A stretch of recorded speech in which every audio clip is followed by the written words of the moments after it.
Pyot 1. The Betrayer. I was there the day that Horus fell. It is the folly of men to believe that they are great players on the stage of history, that their actions might affect the grand procession that is the passage of time. It is an insulating conceit a powerful man might clasp tight to his bosom, that he might sleep away the night, safe in the knowledge that, but for his presence, the world would not turn, the mountains would crumble, and the seas dry up. But if the remembrance of history has taught us anything, it is that in time all things will pass. Unnumbered civilizations before ours are naught but dust and bones, and the greatest heroes of their age are forgotten legends. No man lives forever, and even as memory fades, so too will any remembrance of him. It is a universal truth and an unavoidable law that cannot be denied, despite the protestations of the vain, the arrogant, and the tyrannical. Horus was the exception. Kirill Sinderman, Preface to the Remembrances. It would take 1,000 cliches to describe the War Master, each one truer than the last. Petronella Viva, Palatina Majoria of House Carpinus. Everything degenerates in the hands of men. Ignis Carcassi, Meditations on the Elegiac Hero, 1. Scion of Terror. Colossi Rebel Moon. Cyclopean Magnus, Rogel Dawn, Lehman Russ, names that rang with history, names that shaped history. Her eyes roamed further up the list, Corax, Night Haunter, Angron, and so on through a legacy of heroism and conquest, of worlds reclaimed in the name of the Emperor as part of the ever-expanding imperium of man. It thrilled her just to hear the names in her head. But greater than any of them was the name at the top of the list, Horus, the War Master. Lupercal. She heard his soldiers now called him an affectionate nickname for their beloved commander. It was a name earned in the fires of battle, on Ulanor, on murder, on 6319, a world the deluded inhabitants had, in their ignorance, known as terror, and 1,000 other battles she had not yet committed to her mnemonic implants. The thought that she was so very far from the sprawling family estates of Kairos, and would soon set foot on the vengeful spirit to record living history, took her breath away. But she was here to do more than simply record history unfolding. She knew, deep in her soul, that Horus was history. She ran a hand through her long, midnight black hair, swept up in a style considered chic in the Terran court, not that anyone this far out in space would know, allowing her fingernails to trace a path down her smooth, unblemished skin. Her olive-skinned features had been carefully molded by a life of wealth and facial sculpting to be regal and distinguished, with just the fashionable amount of aloofness crafted into the proud sweep of her jawline, tall and striking. She sat at her maple-wood escritoire, a family heirloom her father proudly boasted had been a gift from the Emperor to his great-great-grandmother after the great oath-taking in the Urals. She tapped on her data slate with a gold-tipped mnemoquill, its reactive nib twitching in response to her excitement. Random words crawled across the softly glowing surface, the quill's organic stem crystals picking up the surface thoughts from her frontal lobes. Crusade, hero, savior, destroyer. She smiled and erased the words with a swipe of an elegantly manicured nail, the edge smoothed down to the fractal level, and began to write with pronounced cursive sweeps of the quill. It is with great heart and a solemn sense of honor that I, Petronella Viva, Palatina Majoria of House Carpinus, do pen these words. For many a long year I have journeyed from terror, enduring many travails and inconveniences.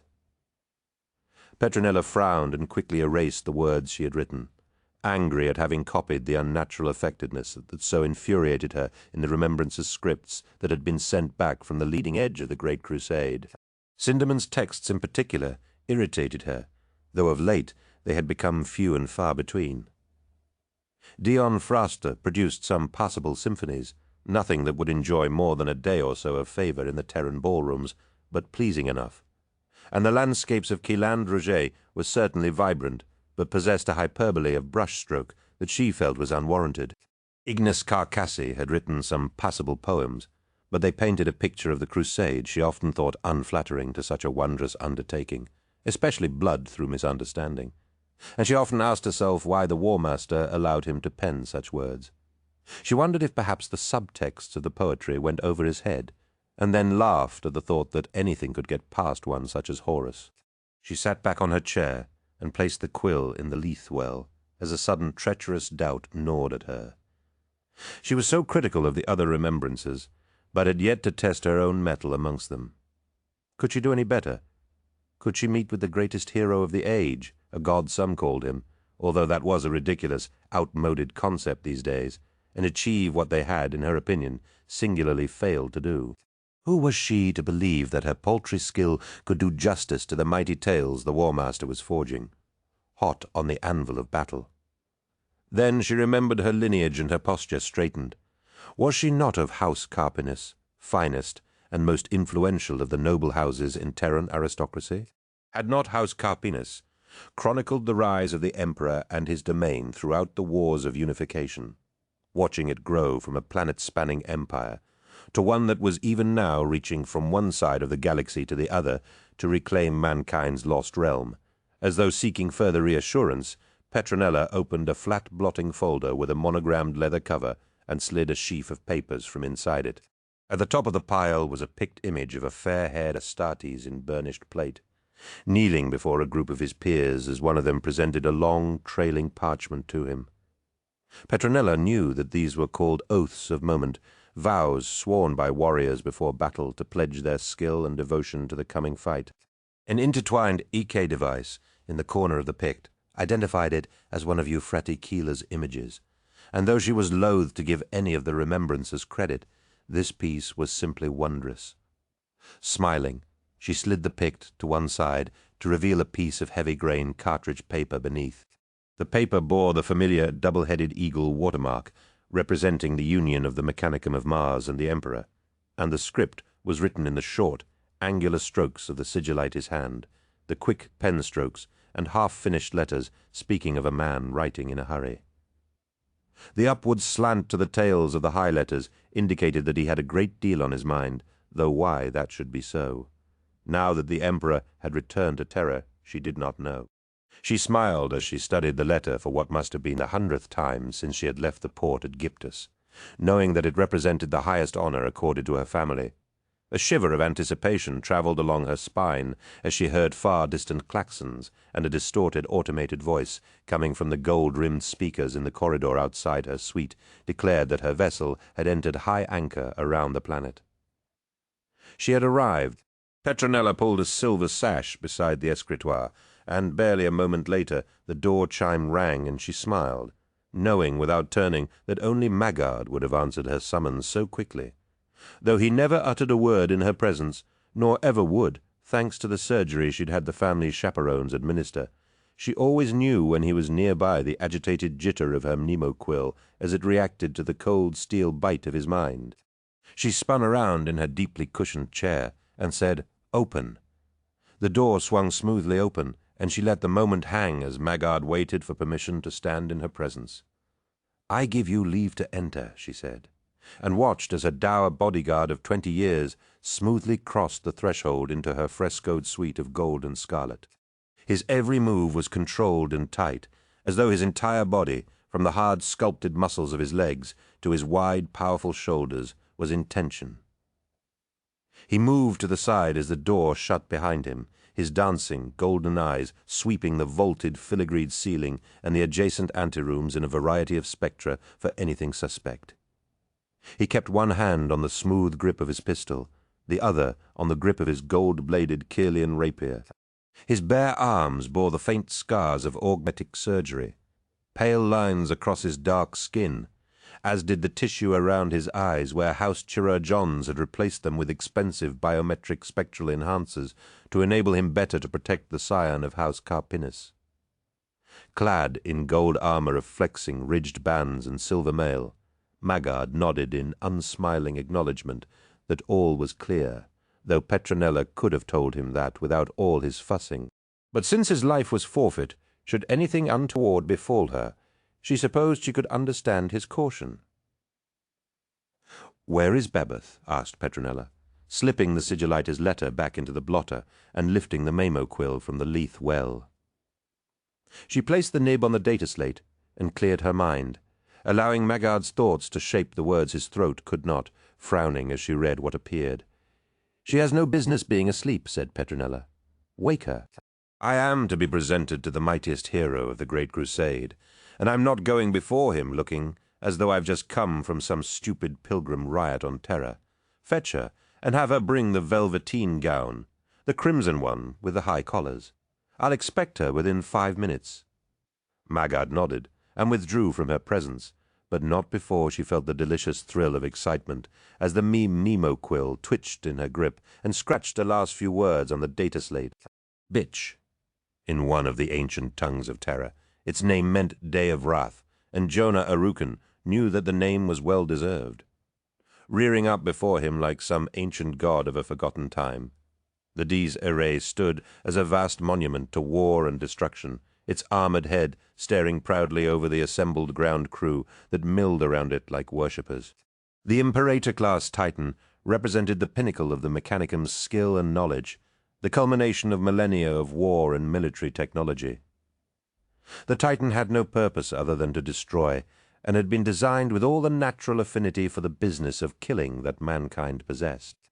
Like some colossal armored giant of steel, the Titan stood 43 meters tall on crenellated bastion legs, each one capable of mounting a full company of soldiers and their associated supporting troops.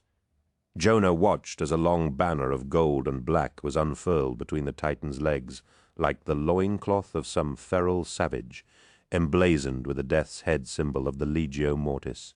Scores of curling scrolls, each bearing the name of a glorious victory won by the War Master, were stitched to the honor banner, and Jonah knew that there would be many more added before the Great Crusade was over.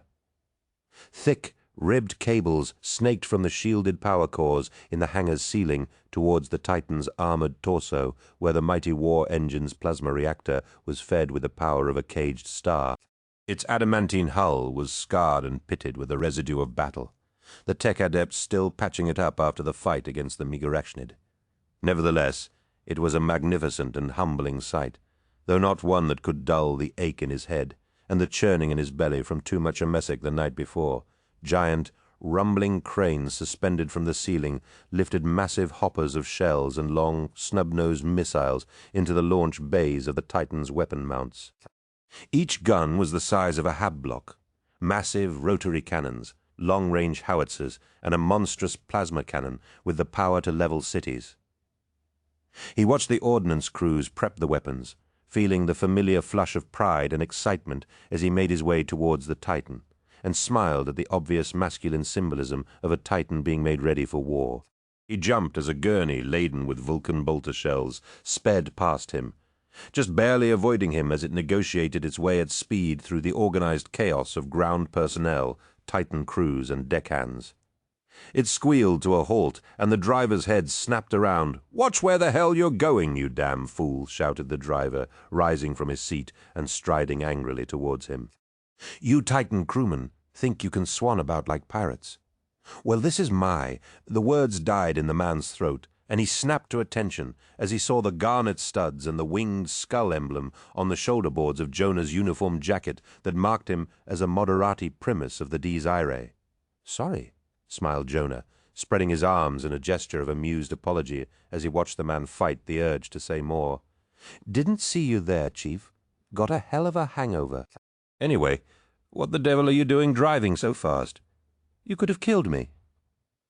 "You just walked out in front of me, sir," said the man, staring fixedly at a point just over Jonah's shoulder. "Did I? Well, just be more careful next time," said Jonah, already walking away. "Then watch where you're going," hissed the man under his breath, before climbing back onto his gurney and driving off.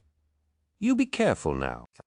Jonah called after the driver, imagining the colorful insults the man would already be cooking up about those damned Titan crewmen to tell his fellow ground staff. The hangar, though over 2 kilometers in length, felt cramped to Jonah as he made his way towards the Dies Irae, the scent of engine oil, grease, and sweat not helping one whit with his hangover. A host of battle titans of the Legio Mortis stood ready for war, fast, mid-range reavers, snarling warhounds, and the mighty warlords, as well as some newer Night Gaunt-class titans, but none could match the awesome splendor of an Imperator-class Titan. The day's ire dwarfed them all in size, power, and magnificence, and Jonah knew there was nothing in the galaxy that could stand against such a terrifying war machine. Jonah adjusted his collar and fastened the brass buttons of his jacket, straightening it over his stocky frame before he reached the Titan's wide feet. He ran his hands through his shoulder-length black hair, trying to give the impression at least that he hadn't slept in his clothes.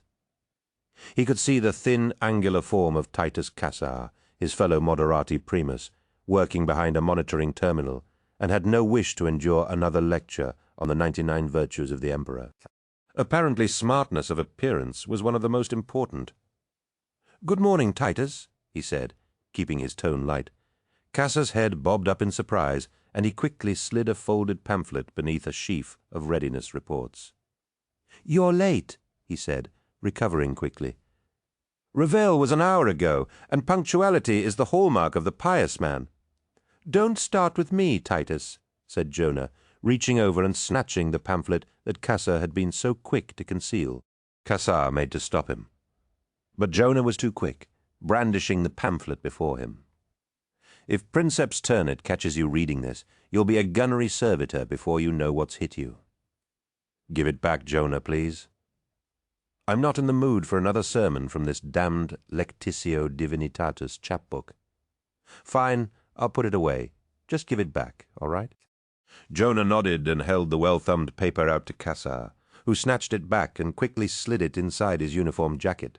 Rubbing his temples with the heel of his palms, Jonah said, "Anyway, what's the rush? It's not as though the old girl's even ready for the pre-deployment checks, is she?" "I pray you'll stop referring to it as a she, Jonah. It smacks of pagan anthropomorphizing," said Cassar. "A Titan is a war machine, nothing more. Steel, adamantine, and plasma with flesh and blood controlling it." "How can you say that?" asked Arucan, sauntering over to a steel-plated leg section and climbing the steps to the arched gates that led within. He slapped his palm on the thick metal and said, "She's obviously a she, Titus. Look at the shapely legs, the curve of the hips, and doesn't she carry us within her like a mother protecting her unborn children?" "In mockery are the seeds of impiety sown," said Cassar, without a trace of irony. "And I will not have it." "Oh, come on, Titus," said Arucan, warming to his theme. "Don't you feel it when you're inside her? Don't you hear the beat of her heart in the rumble of her reactor, or feel the fury of her wrath in the roar of her guns?" Cassar turned back to the monitoring panel and said, "No, I do not, and I do not wish to hear any more of your foolishness. We are already behind on our pre-deployment checks. Princeps Turnit will have our hides nailed to the hull if we are not ready." "Where is the Princeps?" asked Jonah, suddenly serious. "With the War Council," said Cassar. Arucan nodded and descended the steps of the Titan's foot, joining Cassar at the monitoring station and letting fly with one last jibe. "Just because you've never had the chance to enjoy a woman doesn't mean I'm not right." Cassar gave him a withering glare and said, "Enough. The War Council will be done soon, and I'll not have it said that the Legio Mortis wasn't ready to do the Emperor's bidding."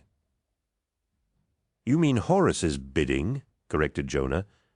"We have been over this before, my friend," said Cassar.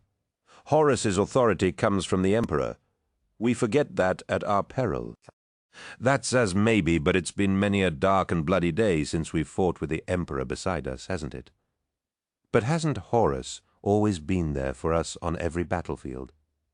"Indeed he has, and for that I'd follow him into battle beyond the halo stars," nodded Cassar. "But even the War Master has to answer to the God Emperor." "God Emperor?" hissed Jonah, leaning in close as he saw a number of the ground crew turn their heads towards them. "Listen, Titus. You have to stop this God Emperor rubbish. One day you're going to say that to the wrong person, and you'll get your skull cracked open. Besides, even the Emperor himself says he's not a god." "Only the truly divine deny their divinity," said Cassar, quoting from his book. Jonah raised his hands in surrender and said, "All right, have it your way, Titus, but don't say I didn't warn you. The righteous have nothing to fear from the wicked. And spare me another lesson on ethics, Titus," sighed Jonah, turning away and watching as a detachment of Imperial Army soldiers marched into the hangar, lass rifles on canvas slings hanging from their shoulders. "Any word yet on what we're going to be fighting on this rock?" asked Jonah, changing the subject. "I hope it's the greenskin. We still owe them for the destruction of Vulcus Tor on Illanor." "Do you think it will be the greenskin?" Kassar shrugged. "I don't know. Jonah, does it matter? We fight who we are ordered to fight. I just like to know. You will know when Princeps Turnit returns," said Kassar. "Speaking of which, hadn't you better prepare the command deck for his return?" Jonah nodded, knowing that his fellow Moderati was right and that he'd wasted enough time in baiting him. Senior Princeps Aesor Turnet's reputation as a feared, ruthless warrior was well-deserved, and he ran a tight ship on the Dies Irae Titan cruise. Might be permitted more leeway in their behavior than the common soldiery, but Turnet brooked no such laxity in the crew of his Titan. "You're right, Titus. I'm sorry." "Don't be sorry," said Kassar, pointing to the gateway in the Titan's leg. "Be ready." Jonah sketched a quick salute and jogged up the steps, leaving Kassar to finish prepping the Titan for refueling. He made his way past embarking soldiers who grumbled as he pushed them aside. Some raised their voices, but upon seeing his uniform and knowing that their lives might soon depend on him, they quickly silenced their objections. Jonah halted at the entrance to the Titan, taking a second to savor the moment as he stood at the threshold. He tilted his head back and looked up the height of the soaring machine, taking a deep breath as he passed through the tall eagle and lightning bolt-wreathed gateway and entered the Titan. He was bathed in red light as he entered the cold, hard interior of the Titan and began threading his way through the low-ceilinged corridors with a familiarity born of countless hours learning the position of every rivet and bolt that held the Dies Irae together. There wasn't a corner of the Titan that Jonah didn't know. Every passageway, every hatch, and every secret the old girl had in her belonged to him. Even Titus and Princeps Turnit didn't know the Dies Irae as well as he did. Reaching the end of a narrow corridor, Jonah approached a thick iron door guarded by 2 soldiers in burnished black breastplates over silver mail shirts. Each wore a mask fashioned in the shape of the Legio's death's head, and was armed with a short jolt stick and a holstered shock pistol. They tensed as he came into view, but relaxed a fraction as they recognized him. Jonah nodded to the soldiers and said, "Moderati primus, moving from lower levels to mid-levels." The nearest soldier nodded and indicated a glassy black panel beside the door as the other drew his pistol. Its muzzle was slightly flared, and 2 silver steel prongs protruded threateningly, sparks of blue light flickering between them. Arcs of light could leap out and sear the flesh from a man's bones in a burst of lightning, but wouldn't dangerously ricochet in the cramped confines of a Titan's interior. Jonah pressed his palm against the panel and waited as the yellow beam scanned his hand. A light above the door flashed green, and the nearest soldier reached over and turned a hatch wheel that opened the door. "Thanks," said Jonah, and passed through, finding himself in one of the screw stairs that climbed the inside of the Titan's leg. The narrow iron mesh stairs curled around thick fiber-bundled muscles and throbbing power cables wreathed in a shimmering energy field, but Jonah paid them no mind, too intent on his roiling stomach as he climbed the hot, stuffy stairs. He had to pause to catch his breath halfway up, and wiped a hand across his sweaty brow before reaching the next level. This high up, the air was cooler as powerful recyc units dispersed the heat generated by the venting of plasma gases from the reactor. Hooded adepts of the Mechanicum tended to flickering control panels as they carefully built up the plasma levels in the reactor. Crewmen passed him along the cramped confines of the Titan's interior, saluting as they passed him. Good men crewed the Dies Irae. They had to be good. Princeps Turnit would never have picked them otherwise. All the men and women on board the Titan had been chosen personally for their expertise and dedication. Eventually, Jonah reached the Moderati chambers in the heart of the Titan and slid his authenticator into the slot beside the door. "Moderati primus, Jonah Arucan," he said. The lock mechanism clicked, and with a chime, the door slid open. Inside was a brilliant domed chamber with curving walls of shining metal and half a dozen openings spaced evenly throughout the ceiling.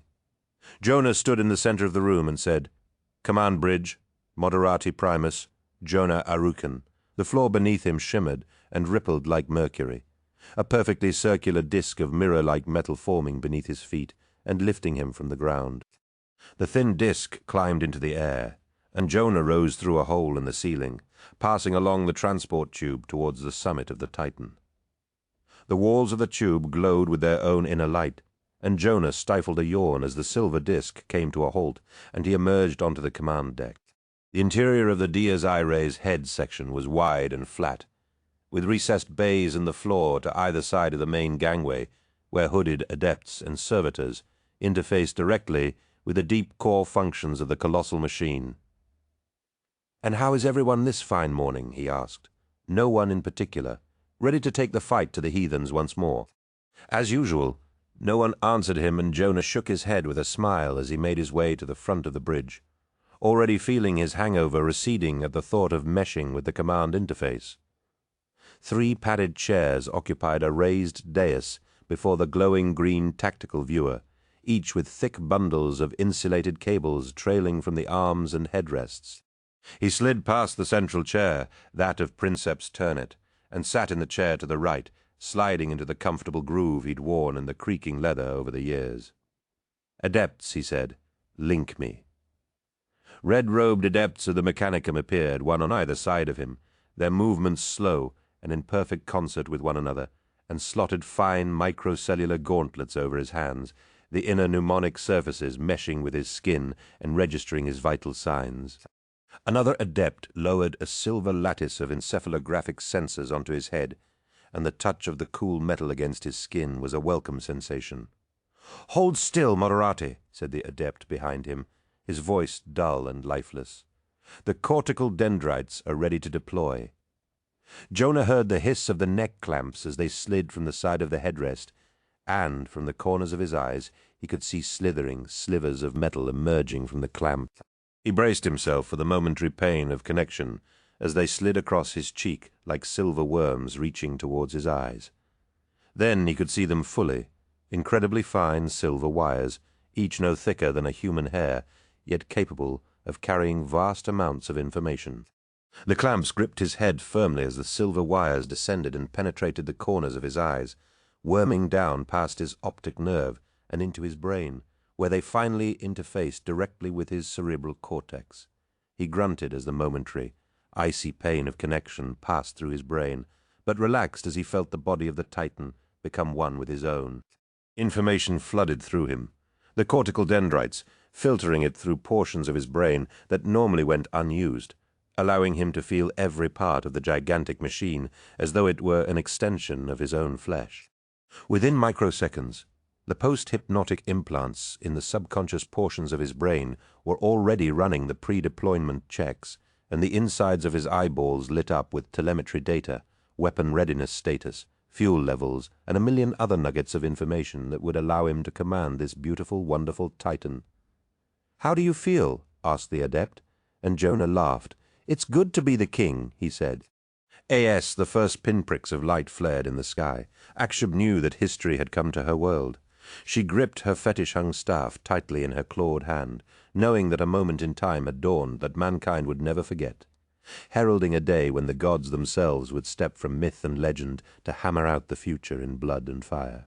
She had waited for this day since the great warriors from the sky had brought word of the sacred task appointed to her when she was little more than a babe in arms. As the great red orb of the sun rose in the north, hot, dry winds brought the sour fragrance of bitter blossoms from the tomb-littered valleys of long-dead emperors. Standing high in the mountains, she watched this day of days unfold below her, tears of rapture spilling down her wrinkled cheeks from her black, oval eyes, as the pinpricks of light became fiery trails streaking across the clouds towards the ground. Below her, great herds of horned beasts trekked across the verdant savannah, sweeping towards their watering holes in the south before the day grew too hot for them to move, and the swift, razor-fanged predators emerged from their rocky burrows. Flocks of wide-pinioned birds wheeled over the highest peaks of the mountains above her, their cries raucous, yet musical, as this momentous day grew older. All the multitudinous varieties of life carried on in their usual ways, oblivious to the fact that events that would change the fate of the galaxy were soon to unfold on this unremarkable world. On this day of days, only she truly appreciated it. The first wave of drop pods landed around the central massif at exactly 1604 Zulu time, the screaming jets of their retros bringing them in on fiery pillars as they breached the lower atmosphere. Stormbirds followed, like dangerously graceful birds of prey, swooping in on some hapless victim.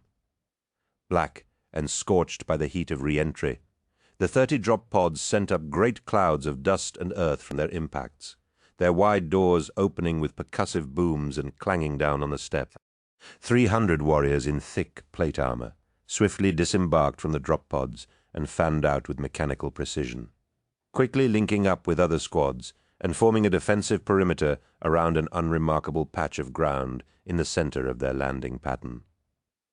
Stormbirds circled above in overlapping racetrack patterns, as though daring anything to approach. At some unseen signal, the Stormbirds broke formation and rose into the sky as the boxy form of a thunderhawk descended from the clouds, its belly blackened and trailing blue-white contrails. The larger craft surrounded the smaller one, like mother hens protecting a chick, escorting it to the surface, where it landed in a billowing cloud of red dust. The Stormbirds screamed away on prescribed patrol circuits as the forward ramp of the Thunderhawk groaned open, the hiss of pressurized air gusting from within. 10 warriors clad in the cone-crested helms and shimmering plate armor of the sons of Horus marched from the gunship, cloaks of many colors billowing at their shoulders. Each carried a golden bolter across his chest, and their heads turned from left to right as they searched for threats.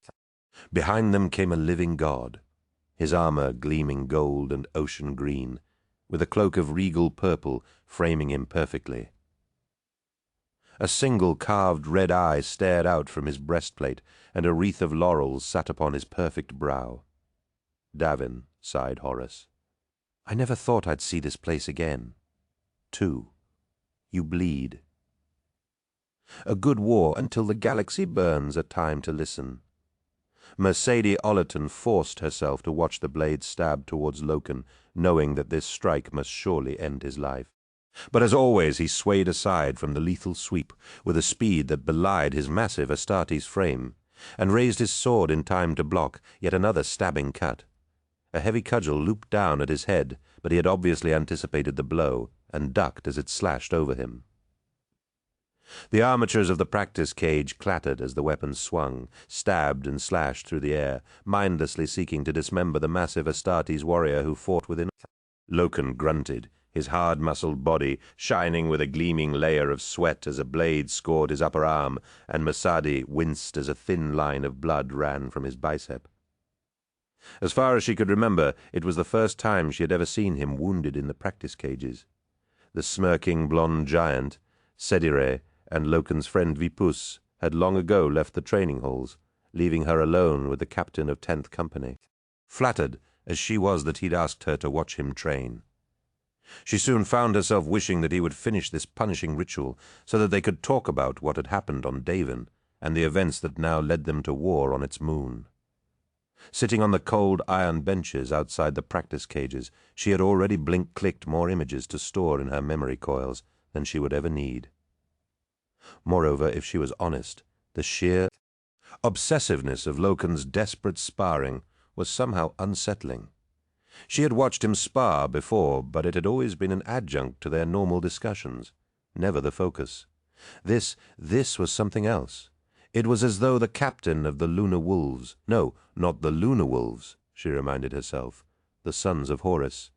As Loken deflected yet another slashing blade, she checked her internal chronometer again and knew that she would have to leave soon. Kakasi wouldn't wait. His prodigious appetite outweighing any notion of courtesy towards her, and he would head for the Iterators' luncheon in the ship's staterooms without her. There would be copious amounts of free wine there, and despite Ignis's newfound dedication to the cause of remembrance, she did not relish the thought of such a smorgasbord of alcohol landing in his path again. She pushed thoughts of Karkassi aside as the hissing mechanical hemispheres of the sparring cage withdrew, and a bell began chiming. Loken stepped from the cage, his fair hair, longer than she had seen it before, plastered to his scalp, and his lightly freckled face flushed with exertion. "You're hurt," she said, passing him a towel from the bench. He looked down as though unaware of the wound. "It's nothing," he said, wiping away the already clotted blood. His breathing came in short bursts, and she tried to mask her surprise. To see an Astartes out of breath was utterly alien to her. How long had he been training before she had arrived in the halls? Loken wiped the sweat from his face and upper body as he made his way to his personal arming chamber. Masadi followed him, and as usual could not help but admire the sheer physical perfection of his enhanced physique. The ancient tribes of the Olympian hegemony were said to have called such specimens of physical perfection Edonian, and the word fit, Loken, like a masterfully crafted suit of Markthwarth plate. Almost without thinking, Mercedes blink-clicked the image of his body. "You're staring," said Loken, without turning. Momentarily flustered, she said, "Sorry, I didn't mean." He laughed. "I'm teasing. I don't mind. If I am to be remembered, I'd like it to be when I was at my peak, rather than as a toothless old man drooling into my gruel." "I didn't realize Astartes aged," she replied, regaining her composure. Loken shrugged, picking up a carved vambrace and a polishing cloth. "I don't know if we do either. None of us has ever lived long enough to find out. Her sense for things unsaid told her that she could use this angle in a chapter of her remembrances if he would talk more on the subject. The melancholy of the immortal, or the paradox of an ageless being caught in the flux of constantly changing times, struggling flies in the clotting amber of history." She realized she was getting ahead of herself and asked, "Does that bother you, not getting old? Is there some part of you that wants to—" "Why would I want to get old?" asked Loken, opening his tin of lapping powder and applying it to the vambrace, its new color, a pale, greenish-hued metallic still unfamiliar to her. "Do you?" "No," she admitted, unconsciously reaching up to touch the smooth black skin of her hairless augmetic scalp. "No, I don't. To be honest, it scares me. Does it scare you?" "No. I've told you I'm not built to feel like that. I am powerful now, strong. Why would I want to change that? I don't know. I thought that if you aged, maybe you'd be able to, retire one day, once the crusade is over. Over. Yes, once the fighting is done and the Emperor's realm is restored." Loken didn't answer immediately, instead continuing to polish his armor. She was about to ask the question again when he said, "I don't know that it ever will be over, Mercedes. Since I joined the Mournival, I've spoken to a number of people who seem to think we'll never finish the great unification. Or if we do, that it won't last." She laughed. "Sounds like you've been spending too much time with Ignace. Has his poetry taken a turn for the maudlin again?" He shook his head. "No." "Then what is it? What makes you think like this?" "Those books you've been borrowing from Sindaman."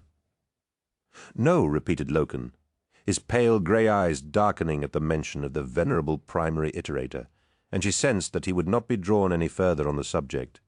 Instead, she stored this conversation away for another time, one when he might be more forthcoming on these uncharacteristically gloomy thoughts.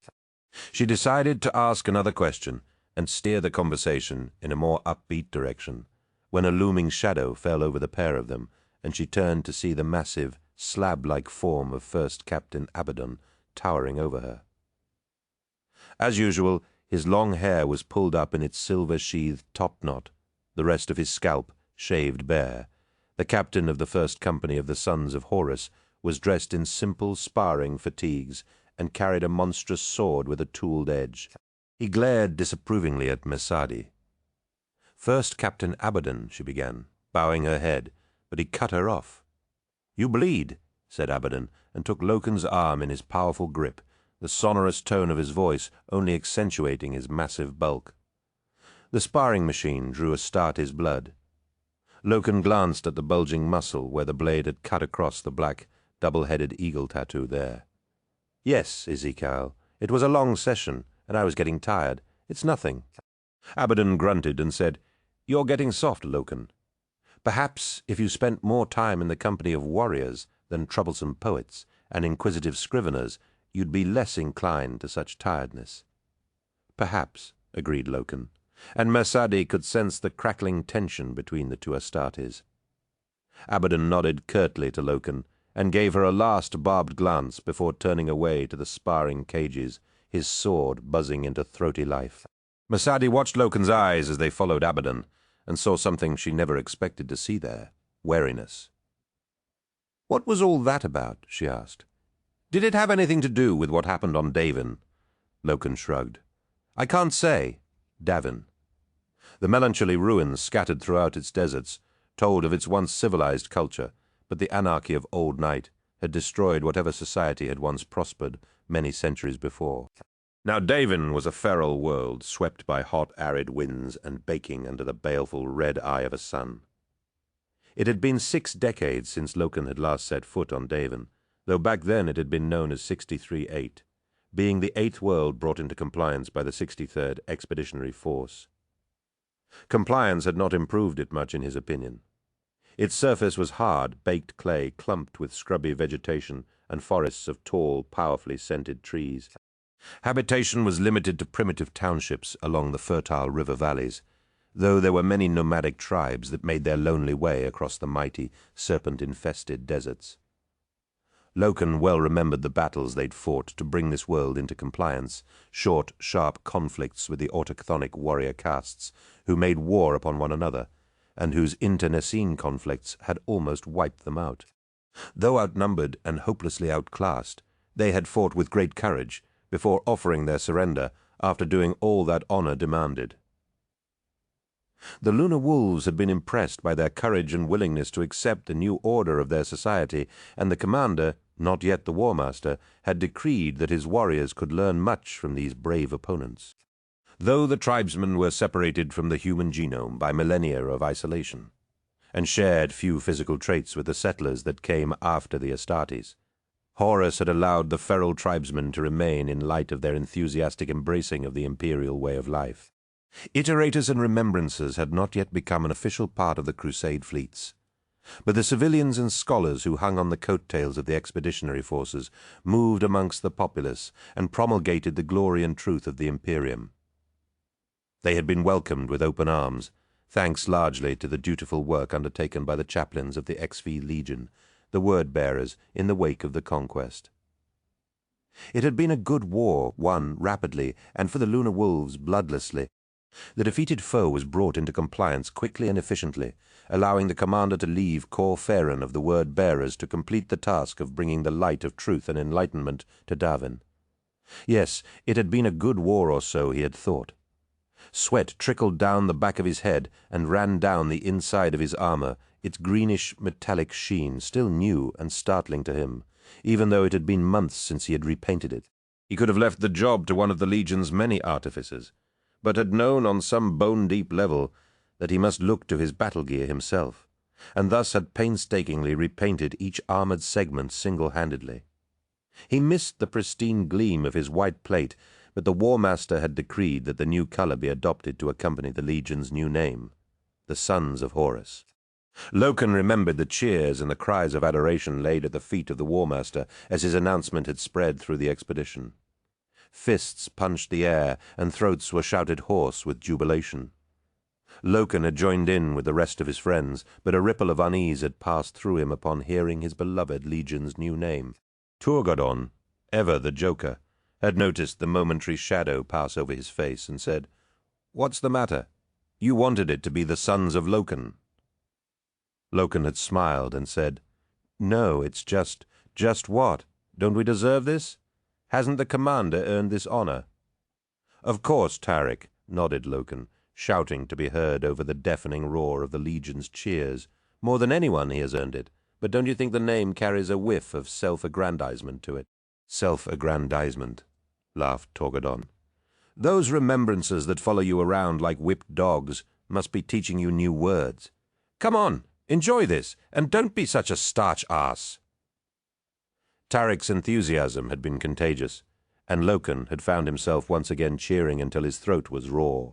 He could almost feel that rawness again as he took a deep breath of the sour, acrid winds of Davin that blew from the far north, wishing he could be anywhere else right now.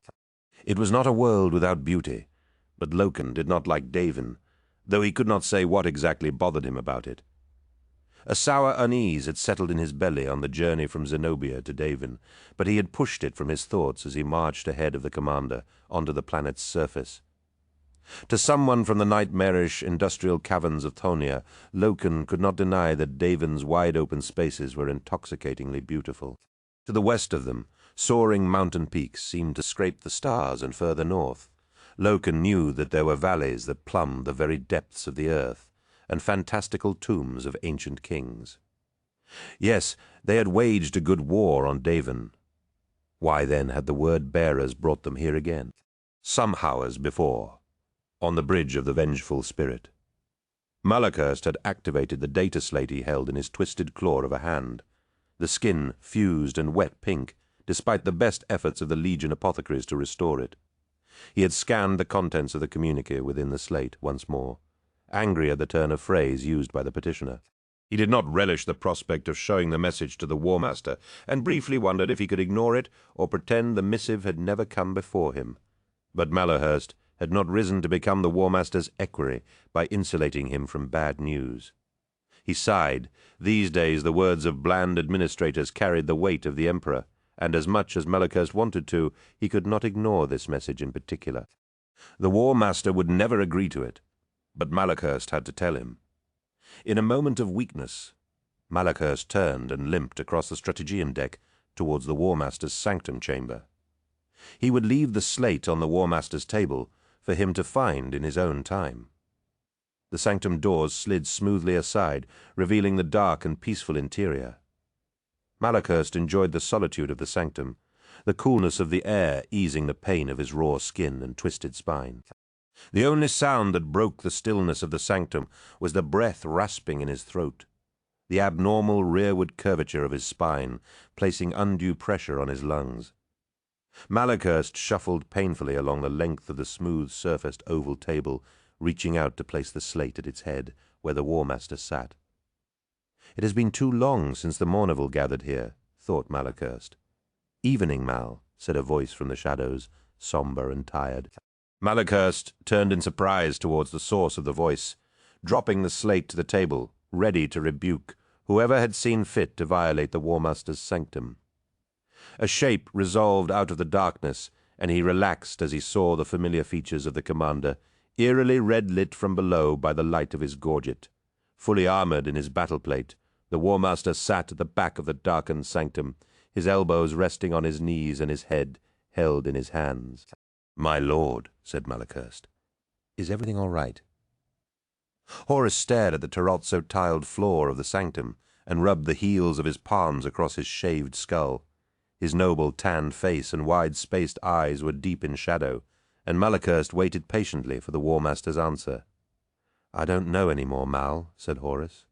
Malachurst felt a shiver travel down his ruined spine at the War Master's words. Surely he had misheard. To imagine that the War Master did not know something was inconceivable. "Do you trust me?" asked Horus suddenly. "Of course, sir," answered Malachurst without pause. "Then what do you leave here for me that you don't dare bring me directly?" asked Horus, moving to the table and lifting the fallen data slate. Malachurst hesitated. "Another burden you do not need, my lord. A remembrancer from Terra, one with friends in high places. It would seem the Sigillite for one." "Petronella Vivar of House Carpanus," said Horus, reading the contents of the slate. "I know of her family. Her ancestors chronicled my father's rise, back in the days before unification. What she demands," spat Malachurst, "is ridiculous." "Is it, Malachurst? Am I so insignificant that I don't require remembrance?" Malachurst was shocked. "Sir, what are you talking about? You are the War Master, chosen by the Emperor, beloved by all, to be his regent in this great endeavor. The remembrancers of this fleet may record every fact they witness, but without you, they are nothing. Without you, all of it is meaningless. You are above all men." "Above all men," chuckled Horus. "I like the sound of that. All I've ever wanted to do was to lead this crusade to victory and complete the work my father left me. "You are an example to us all, sir," said Malachus proudly. "I suppose that's all a man can hope for during his lifetime," nodded Horus. "To set an example, and when he is dead, to be an inspiration for history. Perhaps she will help me with that noble ideal." "Dead? You are a god amongst men, sir, immortal and beloved by all." "I know!" shouted Horus, and Malachus recoiled before his sudden volcanic rage. "Surely the Emperor would not have created such a being as me, with the ability to grasp the infinite, to exist only for this short span." "You're right, Mal. You and Erebus both. My father made me for immortality, and the galaxy should know of me. 10,000 years from now I want my name to be known all across the heavens." Malachus nodded, the War Master's furious conviction intoxicating, and dropped painfully to one knee in supplication. "What would you have me do, my lord?" "Tell this Petronella Vivar that she may have her audience, but it must be now," said Horus, his fearsome outburst quite forgotten. "And tell her that if she impresses me, I will allow her to be my personal documentarist for as long as she desires it." "Are you sure about this, sir?" "I am, my friend," smiled Horus. "Now get up off your knees. I know it pains you." Horus helped Malachus rise to his feet and gently placed his armored gauntlet on his equerry's shoulder. "Will you follow me, Mal?" asked the War Master. "No matter what occurs." "You are my lord and master, sir," swore Malachus. "I will follow you until the galaxy burns and the stars themselves go out." "That's all I ask, my friend," smiled Horus. "Now let's get ready to see what Erebus has to say for himself. Davin, eh? Who'd have thought we'd ever be back here? 2 hours after making planetfall on Davin." The communication from Erebus of the word-bearers that had brought the 63rd expedition to Davin had spoken of an old tally, the settling of a dispute, but had said nothing of its cause or participants. After the carnage on Murder and the desperate extraction from the extraness, Loken had expected a war zone of unremitting ferocity. But this war zone, if indeed it could be called that, was deathly quiet, hot, and peaceful. He didn't know whether to be disappointed or relieved. Horus had come to the same conclusion not long after they had landed, sniffing the air of Davin with a look of recognition. "There is no war here," he had said. "No war?" Abaddon had asked. "How can you tell?" "You learn, Ezekiel," said Horus. "The smell of burnt meat and metal, the fear and the blood, there is none of that on this world." "Then why are we here?" asked Aximand, reaching up to lift his plumed helmet clear of his head. "It would seem we are here because we have been summoned," replied Horus, his tone darkening. And Loken had not liked the sound of the word summoned coming from the War Master's lips. Who would dare to summon the War Master? The answer had come when a column of dust grew on the eastern horizon and 8 boxy, tracked vehicles rumbled across the steppe towards them. Shadowed by the storm birds that had flown in with the War Master, the dark, brushed steel vehicles trailed guidance from their box antenna, emblazoned with the heraldry of an Astartes legion. From the lead rhino a great devotional trophy rack stood proud of the armored glacis, hung with golden eagles and books, and sporting jagged lightning bolts picked out in lapis lazuli. Erebus spat Loken. "Hold your tongue," warned Horus as the rhinos had drawn closer, "and let me do the talking." Bizarrely the yurt smelled of apples. Although Ignes Carcassi could see no fruit in any of the carved wooden trays, just heaped cuts of meat that looked a little on the raw side for his Epicurean palate. He could swear he smelled apples. He glanced around the interior of the yurt, wondering if perhaps there was some local brew of cider on offer. A hairy-faced local with impenetrable black eyes had already offered him a shallow bowl of the local liquor, a foul-looking brew that smelled like curdled milk. But after catching a pointed glance from Euphrati Keeler, he'd politely declined. Like the drink, the yurt was crude, but had a primitive majesty to it that appealed to the romantic in him, though he was savvy enough to know that primitive was all very well and good unless you had to live there. Perhaps 100 people filled the yurt, army officers, stratagem adepts, a few remembrancers, scribes, and military aides. All come for the commander's war council. Casting his gaze around the smoky interior, Carcassi had seen that he was in illustrious company indeed. Hector Varvarus, Lord Commander of the army, stood next to a hunched Astartes giant swathed in cream-colored robes, who Karkazi knew must be the War Master's equerry, Malaghurst. An unsmiling figure in the black uniform of a Titan commander stood to attention at the forefront of the gathering, and Karkazi recognized the jowly features of Princeps Aesor Tonet, commander of the Imperator Titan Dies Irae. Tonet's Titan had led the armada of enormous battle machines into the heart of the Megaratnid territory on Murder, and had earned the Legio Mortis, the lion's share of the glory. Karkazi remembered the huge Titan that towered over the architectural presentation that Peter Egon Momus had given back on 6319, and shivered. Even motionless, it had provoked an intense reaction in him, and the thought of such incredible destructive power being unleashed didn't bear thinking about. The hissing collection of silver struts and whirling cogs that encased scraps of flesh in a vaguely humanoid form must be the Mechanicum adept. Regulus and Karkazi saw enough brass and medals hanging from puffed-out, uniformed chests to equip a battalion. Despite the presence of such luminaries, Karkazi found himself stifling a yawn as he and the rest of the audience listened to the Davenite lodge master, Rek, performing an elaborate chant in the local tongue. As interesting as it had been to see the bizarre, almost human locals, Karkazi knew that simply bearing witness to this interminable ceremony of welcome couldn't be the reason why Captain Loken had authorized his presence at the War Council. A bland-faced iterator named Yelton translated the lodge priest's speech into Imperial Gothic, the precisely modulated timbre of his voice carrying the words to the very edges of the yurt. "Say what you like about the iterators," thought Karkazi. "They can certainly enunciate to the back row." "How much longer is this going to go on for?"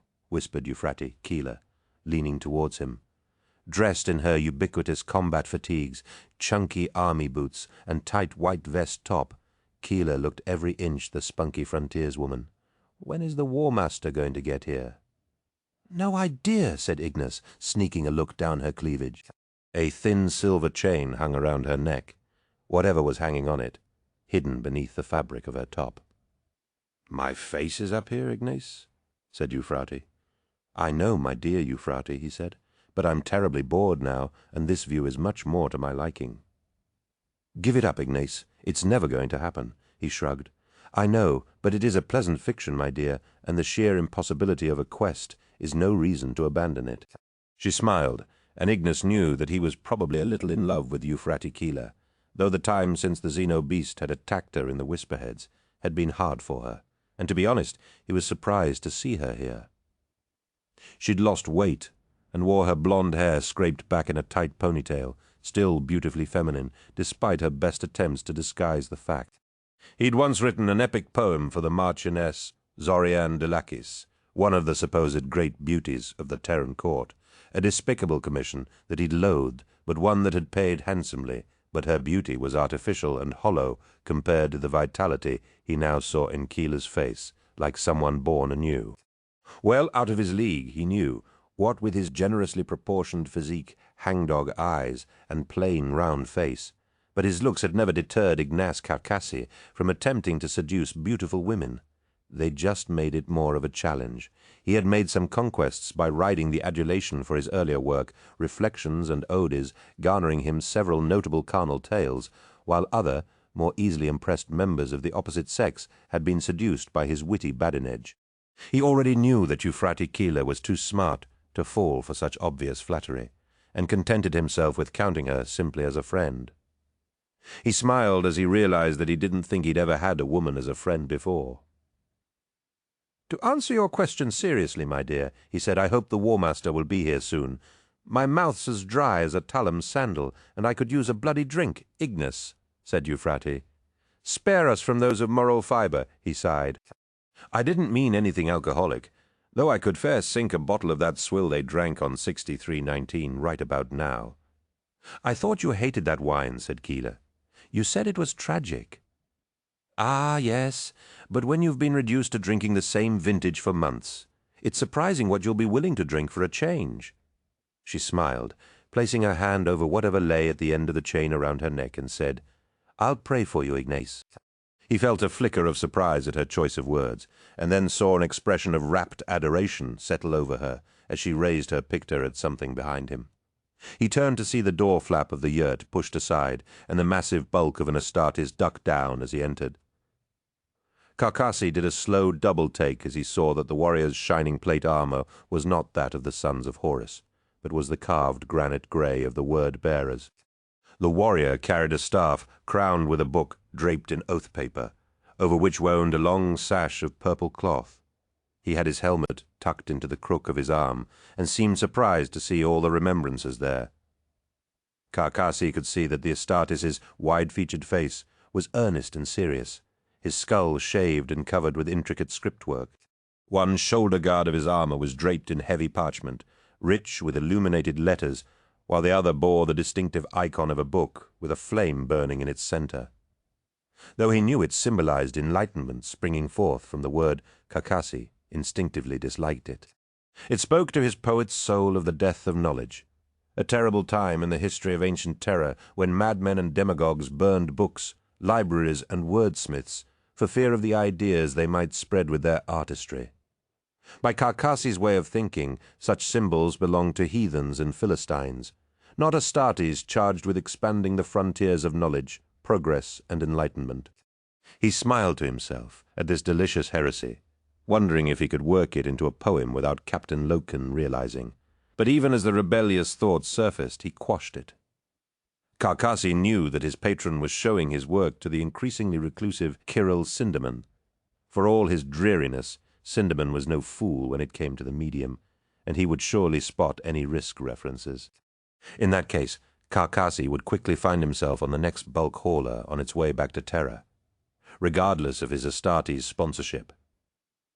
"So who's that?" he asked Keeler, returning his attention to the new arrival as Tsirek stopped his chanting and bowed towards the newcomer. The warrior in turn raised his long staff in greeting. Keeler gave him a sidelong glance, looking at him as though he had suddenly sprouted another head. "Are you serious?" she hissed. "Never more so, my dear. Who is he?" "That," she said proudly, snapping off another pict of the Astartes warrior, "is Erebus, first chaplain of the word-bearers," and suddenly, with complete clarity, Ignis Carcassi knew why Captain Loken had wanted him here.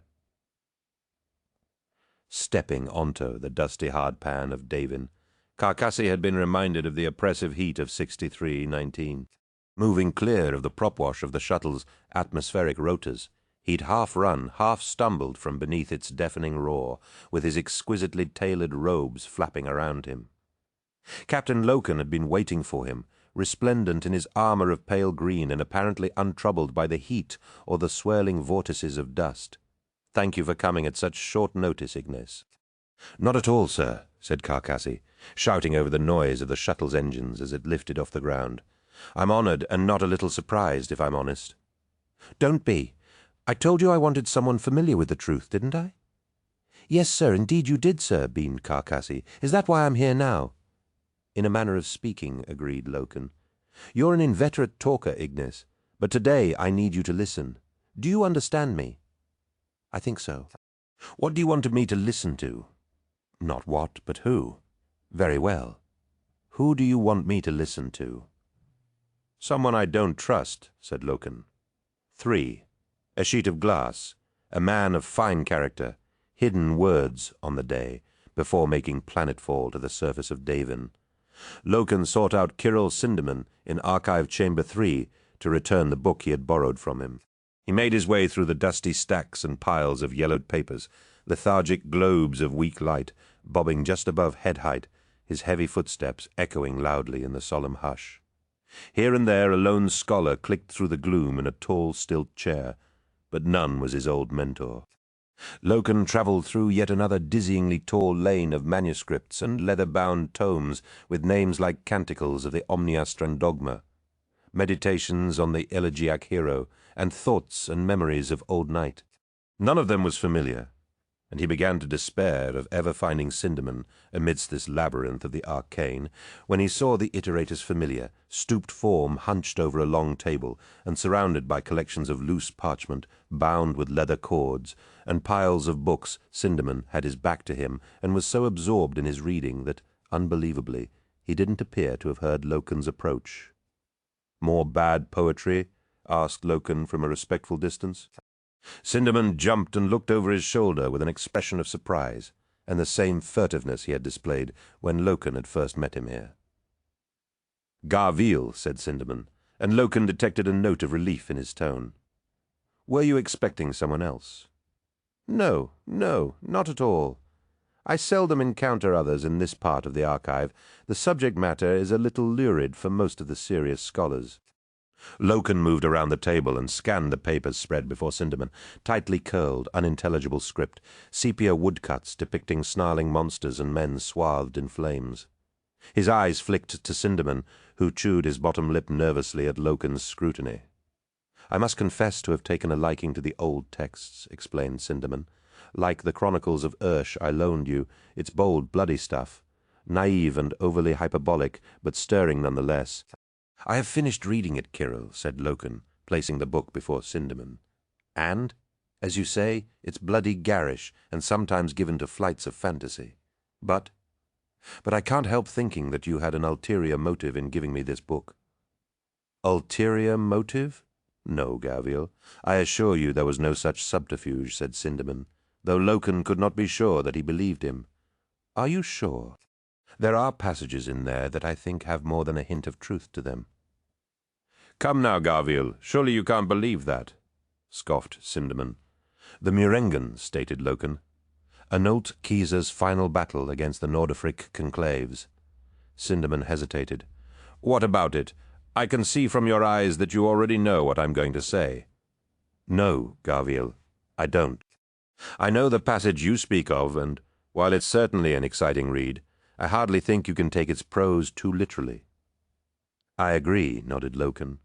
"All the talk of the sky splitting like silk and the mountains toppling is clearly nonsense, but it talks of men becoming demons and turning on their fellows."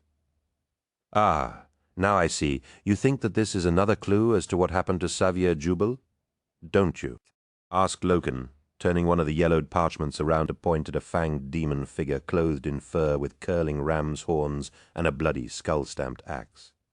"Jubal turned into a demon and tried to kill me, just as happened to Anult Kieser himself. One of his generals, a man called Wilhelm Mardol, became a demon and killed him.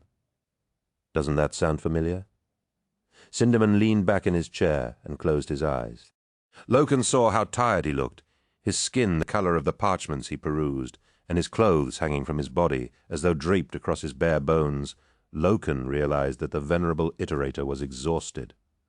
"I'm sorry, Kirill," he said, also sitting back. "I didn't come here to pick a fight with you." Sinderman smiled, reminding Loken of how much he had come to rely on his wise counsel. Though not a tutor as such, Sinderman had filled the role of Loken's mentor and instructor for some time, and it had come as a great shock to discover that Sinderman did not have all the answers. "It's all right, Garville. It's good that you have questions. It shows you are learning that there is often more to the truth than what we see at first. I'm sure the War Master values that aspect of you." "How is the commander?" "Tired," admitted Loken. "The demands of those crying for his attention grow more strident every day. Communicas from every expedition in the Crusade seek to pull him in all directions, and insulting directives from the Council of Terror seek to turn him into a damned administrator instead of the War Master. He carries a huge burden, Kirill. But don't think you can change the subject that easily." Sinderman laughed. "You're becoming too quick for me, Garville. Very well, what is it you want to know? The men in the book who were said to use sorcerer's powers, were they warlocks?" "I don't know," admitted Sinderman. "It's certainly possible. The powers they used certainly do not sound natural. But how could their leaders have sanctioned the use of such powers? Surely they must have seen how dangerous it was." "Perhaps. But think on this. We know so little on the subject, and we have the light of the Emperor's wisdom and science to guide us. How much less must they have known?" "Even a barbarian must know that such things are dangerous," said Loken. "Barbarian," said Sinderman. "A pejorative term indeed, my friend. Do not be so quick to judge. We are not so different from the tribes of old Earth as you might think." "Surely you're not serious?" asked Loken. "We are as different from them as a star from a planet." "Are you so sure, Garville? You believe that the wall separating civilization from barbarism is as solid as steel, but it is not." I tell you the division is a thread, a sheet of glass, a touch here, a push there, and you bring back the reign of pagan superstition, fear of the dark, and the worship of fell beings in echoing fanes. You exaggerate, do I? Asked Sinderman, leaning forward. Imagine a newly compliant world that experiences a shortage of some vital resource, such as fuel, water, or food. How long would it take before civilized behavior broke down and barbaric behavior took over? Would human selfishness cause some to fight to get that resource at all costs, even if it meant harm to others and trafficking with evil? Would they deprive others of this resource, or even destroy them in an effort to keep it for themselves? Common decency and civil behavior are just a thin veneer over the animal at the core of mankind that gets out whenever it has the chance. You make it sound like there's no hope for us. Far from it, Garviel, said Sinderman, shaking his head. Mankind continually stands bewildered in the presence of its own creation. But, thanks to the great works of the Emperor, I firmly believe that the time will come when we will rise to mastery of all before us. The time that has passed since civilization began is but a fragment of the duration of our existence, and but a fragment of the ages yet to come. The rule of the Emperor, brotherhood in society, equality in rights and privileges, and universal education foreshadow the higher plane of society to which our experience, intelligence, and knowledge are steadily tending. It will be a revival in a higher form of the liberty, equality, and fraternity of the ancient tribes of man before the rise of warlords like Calagan or Nathan Dume. Loken smiled, and to think I thought you were in despair.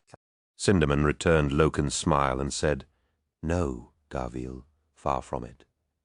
I admit I was shaken after the Whisperheads, but the more I read, the more I see how far we have come and how close we are to achieving everything we ever dreamed of.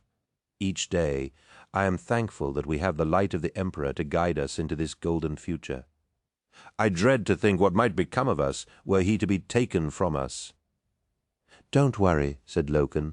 That will never happen. Aximand looked through a gap in the netting and said, Erebus is here. Horus nodded and turned to face the 4 members of the Mourniveau.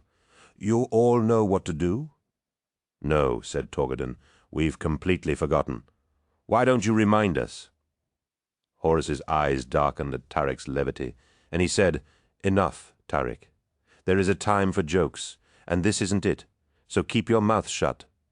Torgodon looked shocked at the War Master's outburst, and shot a hurt glance at his fellows. Loken was less shocked, having witnessed the commander raging at subordinates many times in the weeks since they had departed the marches of the Interrex. Horus had known no peace since the terrible bloodshed amid the House of Devices on Zenobia, and the deaths and the missed opportunity of unification with the Interrex haunted him still. Since the debacle with the Interrex, the War Master had withdrawn into a sullen melancholy, remaining more and more within his inner sanctum, with only Erebus to counsel him. The Mourniveau had barely seen their commander since returning to Imperial space, and they all keenly felt their exclusion from his presence. Where once they had offered the War Master their guidance now, only Erebus whispered in his ear. Thus, it was with some relief that the Mourniveau heard that Erebus would take his leave of the expedition and journey ahead with his own legion to Davin. Even while en route to the Davin system, the War Master had not had a moment's peace. Repeated requests for aid or tactical assistance came to him from all across the galaxy, from brother Primarchs, army commanders, and most loathed of all, the army of civil administrators who followed in the wake of their conquests. The Aectors from Terra, led by a high administratrix called Enid Rathbone, plagued the War Master daily for assistance in their dispersal throughout the compliant territories to begin the collection of the Emperor's tithe. Everyone with an ounce of common sense knew that such a measure was premature, and Horus had done all he could to stall Rathbone and her Aectors. But there was only so long they could be kept at bay. If I had my choice, Horus had told Loken one evening as they had discussed fresh ways of delaying the taxation of compliant worlds, I would kill every Aexector in the Imperium, but I'm sure we would be getting tax bills from hell before breakfast. Loken had laughed, but the laughter had died in his throat when he realized that Horus was serious. They had reached Davin, and there were more important matters to deal with. "Remember," said Horus, "this plays out exactly as I have told you." A rivid hush fell on the assemblage, and every person present dropped to one knee as the Emperor's chosen proxy made his entrance. Karkazi felt faint at the sight of the living god, arrayed as he was in a magnificent suit of plate armor, the color of a distant ocean, and a cloak of deepest purple. The eye of terror shone on his breast, and Karkazi was overcome by the magisterial beauty of the War Master. To have spent so long in the 63rd expedition, and only now to lay eyes upon the War Master, seemed the grossest waste of his time, and Karkazi resolved to tear out the pages he'd written in the Bondsman No. 7 this week, and compose an epic soliloquy on the nobility of the commander. The Mourneville followed him, together with a tall, statuesque woman in a crimson velveteen gown, with high collars and puffed sleeves, her long hair worn in an impractical-looking coiffure. He felt his indignation rise as he realized this must be Vivar, the remembrancer from Terra that they had heard about. Horus raised his arms and said, "Friends, I keep telling you that no one need kneel in my presence. Only the Emperor is deserving of such an honor." Slowly, as though reluctant to cease their veneration of this living god, the crowd rose to its feet as Horus passed amongst those closest to him, shaking hands and dazzling them with his easy charm and spontaneous wit. Karkazi watched the faces of those the War Master spoke to, feeling intense jealousy swell within his breast at the thought of not being so favored. Without thinking, he began pushing his way through the crowd towards the front, receiving hostile glares and the odd elbow to the gut for his troubles. He felt a tug on the collar of his robe and craned his neck to rebuke whoever had thought to handle his expensive garments so roughly. He saw Euphratikila behind him, and at first thought she was attempting to pull him back. But then he saw her face, and smiled as he realized that she was coming with him, using his bulk like a plough. He managed to get within 6 or 7 people of the front, when he remembered why he had been allowed within this august body in the first place. He tore his eyes from the War Master to watch Erebus of the Word-Bearers. Karkazi knew little of the ex-Dise the Ancient, save that its Primarch, Lorgar, was a close and trusted brother of Horus. Both legions had fought and shed their blood together many times for the glory of the Imperium. The members of the Mourneville came forward, and one by one embraced Erebus as a long-lost brother.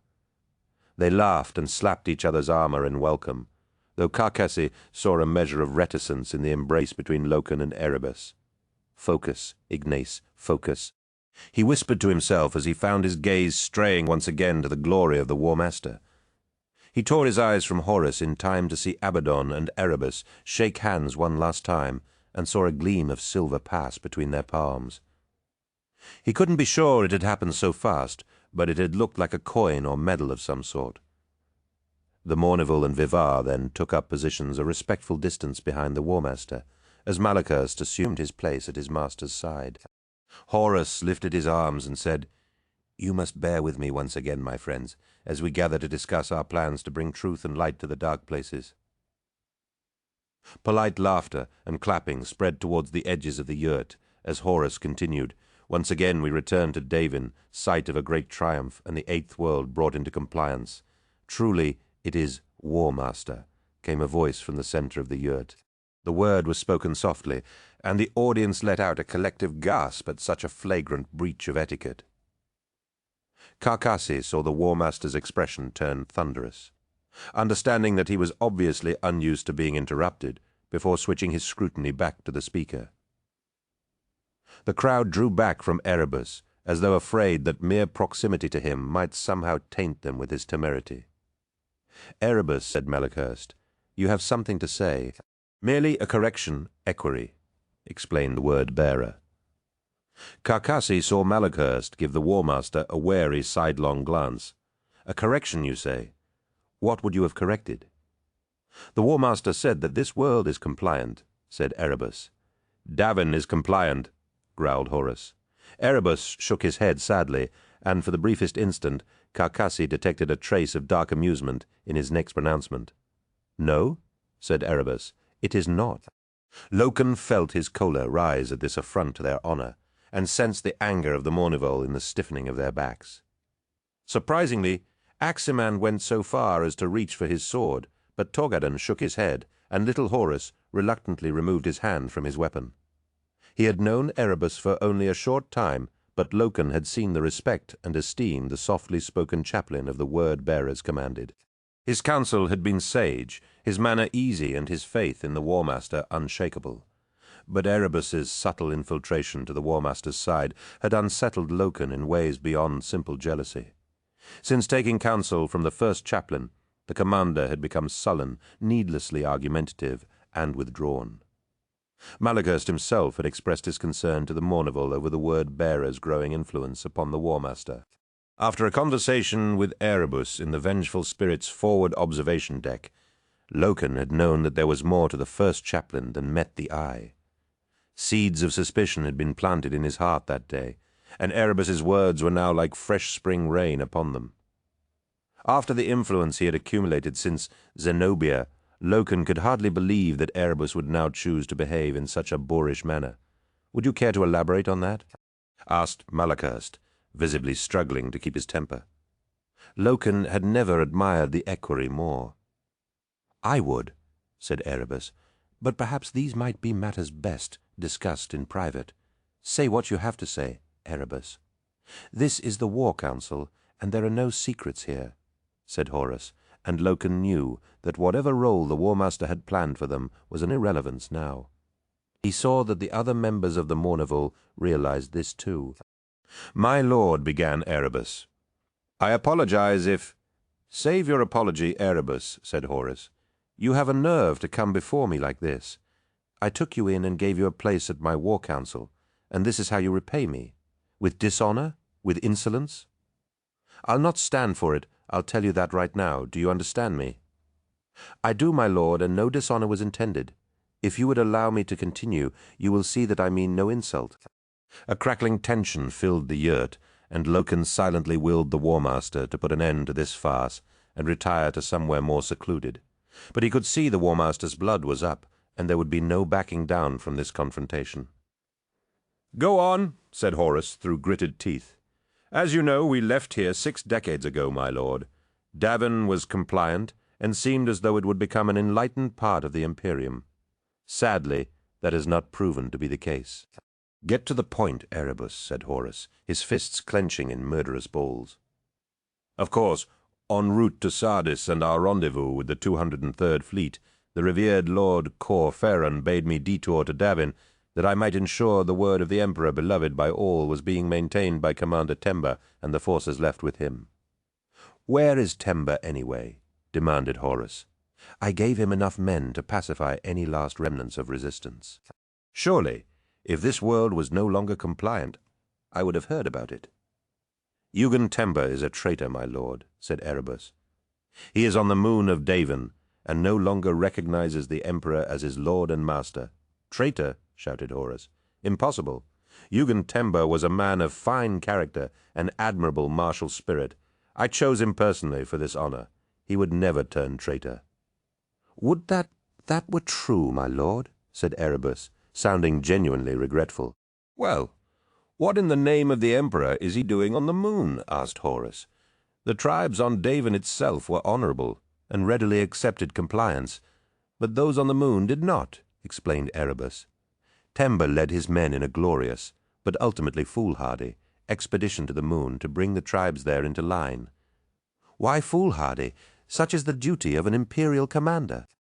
"It was foolhardy, my lord, for the tribes of the moon do not understand respect as we do, and it appears that when Temba attempted an honorable parley with them, they employed means to twist the perceptions of our men and turn them against you." "Means? Speak plainly, man," said Horus. "I hesitate to name them, my lord, but they are what might be described in the ancient texts as, well, sorcery." Loken felt the humors in his blood swing wildly out of balance at this mention of sorcery, and a gasp of disbelief swept around the yurt at such a notion. Temba now serves the master of Davin's moon, and has spat on his oaths of loyalty to the Emperor. He names you as the lackey of a fallen god. Loken had never met Eugen Temba, but he felt his hatred of the man rise like a sickness in his gorge at this terrible insult to the War Master's honor. An astonished wailing swept round the yurt as the assembled warriors felt this insult as keenly as he did. "He will pay for this," roared Horus. "I will tear his head off and feed his body to the crows. By my honor I swear this." "My lord," said Erebus, "I am sorry to be the bearer of such ill news, but surely this is a matter best left to those appointed beneath you. You would have me dispatch others to avenge this stain upon my honor, Erebus?" demanded Horus. "What sort of a warrior do you take me for? I signed the decree of compliance here, and I'll be damned if the only world to backslide from the Imperium is one that I conquered." Horus turned to the Mournival. "Ready a spare tip? Now." "Very well, my lord," said Abaddon. "Who shall lead it?" "I will," said Horus. The War Council was dismissed, all other concerns and matters due before it shelved by this terrible development. A frantic vigor seized the 63rd Expedition as commanders returned to their units, and word spread of Yugen Temba's treachery. Amid the urgent preparations for departure, Loken found Ignis Carcassi in the yurt, so recently vacated by the incensed War Council.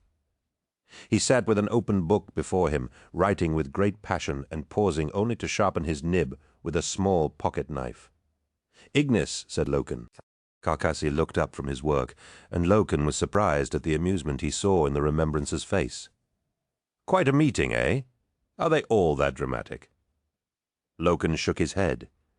"No, not usually. What are you writing this?" "Oh, just a quick poem about the vile Temba," said Carcassi. "Nothing special, just a stream of consciousness kind of thing.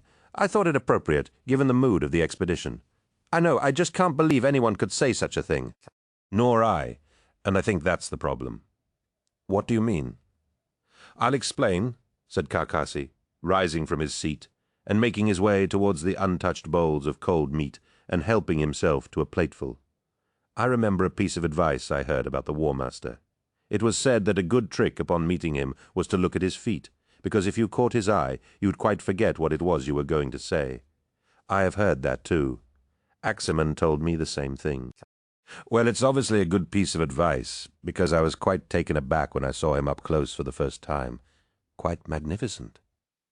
"Almost forgot why I was there. I'm not sure I understand," said Loken, shaking his head, as Carcassi offered him some meat from the plate. "Put it this way. Can you imagine anyone who had actually met Horus? May I call him Horus? I hear you're not too fond of us mere mortals, calling him that, saying such a thing as this Temba person is supposed to have said." Loken straggled to keep up with Carcassi's rapid delivery, realizing that his anger had blinded him to the simple fact of the War Master's glory. "You're right, Ignis. No one who'd met the War Master could say such things. So the question then becomes, why would Erebus say that Temba had said it?" "I don't know. Why would he?" Carcassi swallowed some of the meat on his plate and washed it down with a drink of the white liquor. "Why indeed?" asked Carcassi, warming to the weaving of his tale. "Tell me, have you had the pleasure of meeting Eliuta Hergig? She's a remembrancer, one of the dramatists, and pens some dreadfully overwrought plays. Tedious things, if you ask me, but I can't deny that she has some skill in treading the boards herself. I remember watching her play Lady Ophelia in the tragedy of Amleti, and she was really rather good, though." "Ignis," warned Loken, "get to the point." "Oh, yes, of course. My point is that as talented an actress as Miss Hergig is, she couldn't hold a candle to the performance given by Erebus today. Performance? Indeed. Everything he did from the moment he entered this yurt was a performance. Didn't you see it?" "No, I was too angry," admitted Loken. "That's why I wanted you there. Explain it to me, simply, and without digressions. Ignace." Carcassi beamed in pride before continuing. "Very well.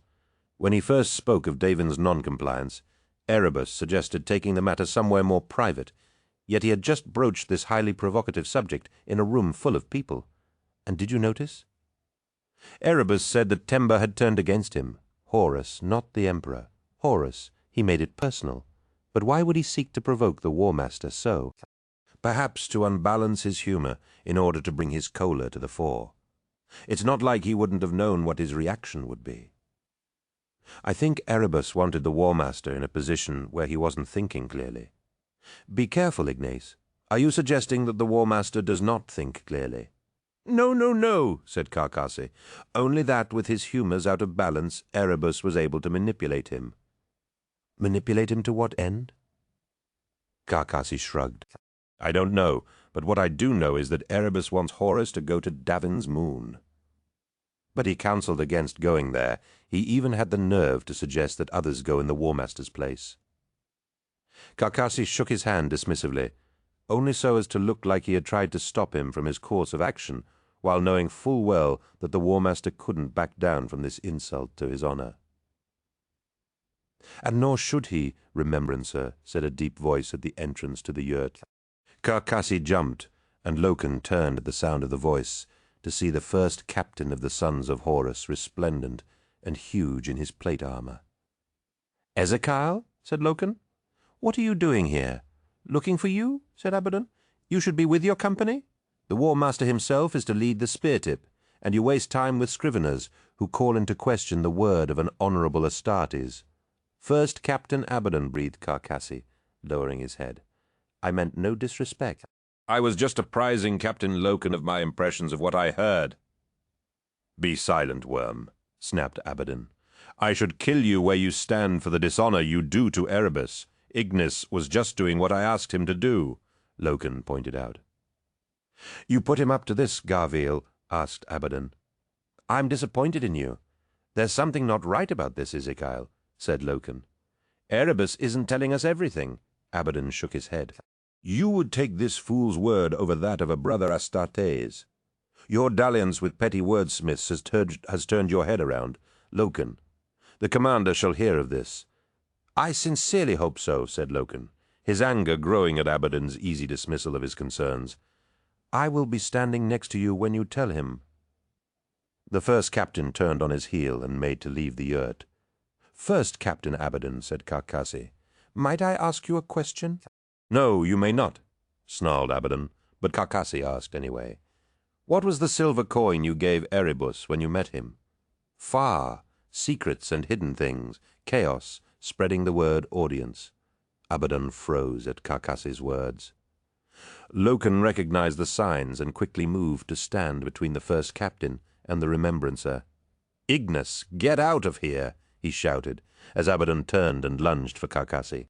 Abaddon roared in anger, and Loken grabbed his arms, holding him at bay as Carcassi squealed in terror and bolted from the yacht. Abaddon pushed Loken back, the first captain's massive strength easily greater than his. Loken tumbled away, but he had achieved his objective in redirecting Abaddon's wrath. "You would raise arms against a brother, Loken," bellowed Abaddon. "I just saved you from making a big mistake, Ezekiel," replied Loken as he climbed to his feet. He could see that Abaddon's blood was up and knew that he must tread warily. Aximand had told him of Abaddon's berserk rages during the desperate extraction of the commander from the extranus, and his temper was becoming more and more unpredictable. "A mistake? What are you talking about?" "Killing Ignis," said Loken. "Think what would have happened if you'd killed him.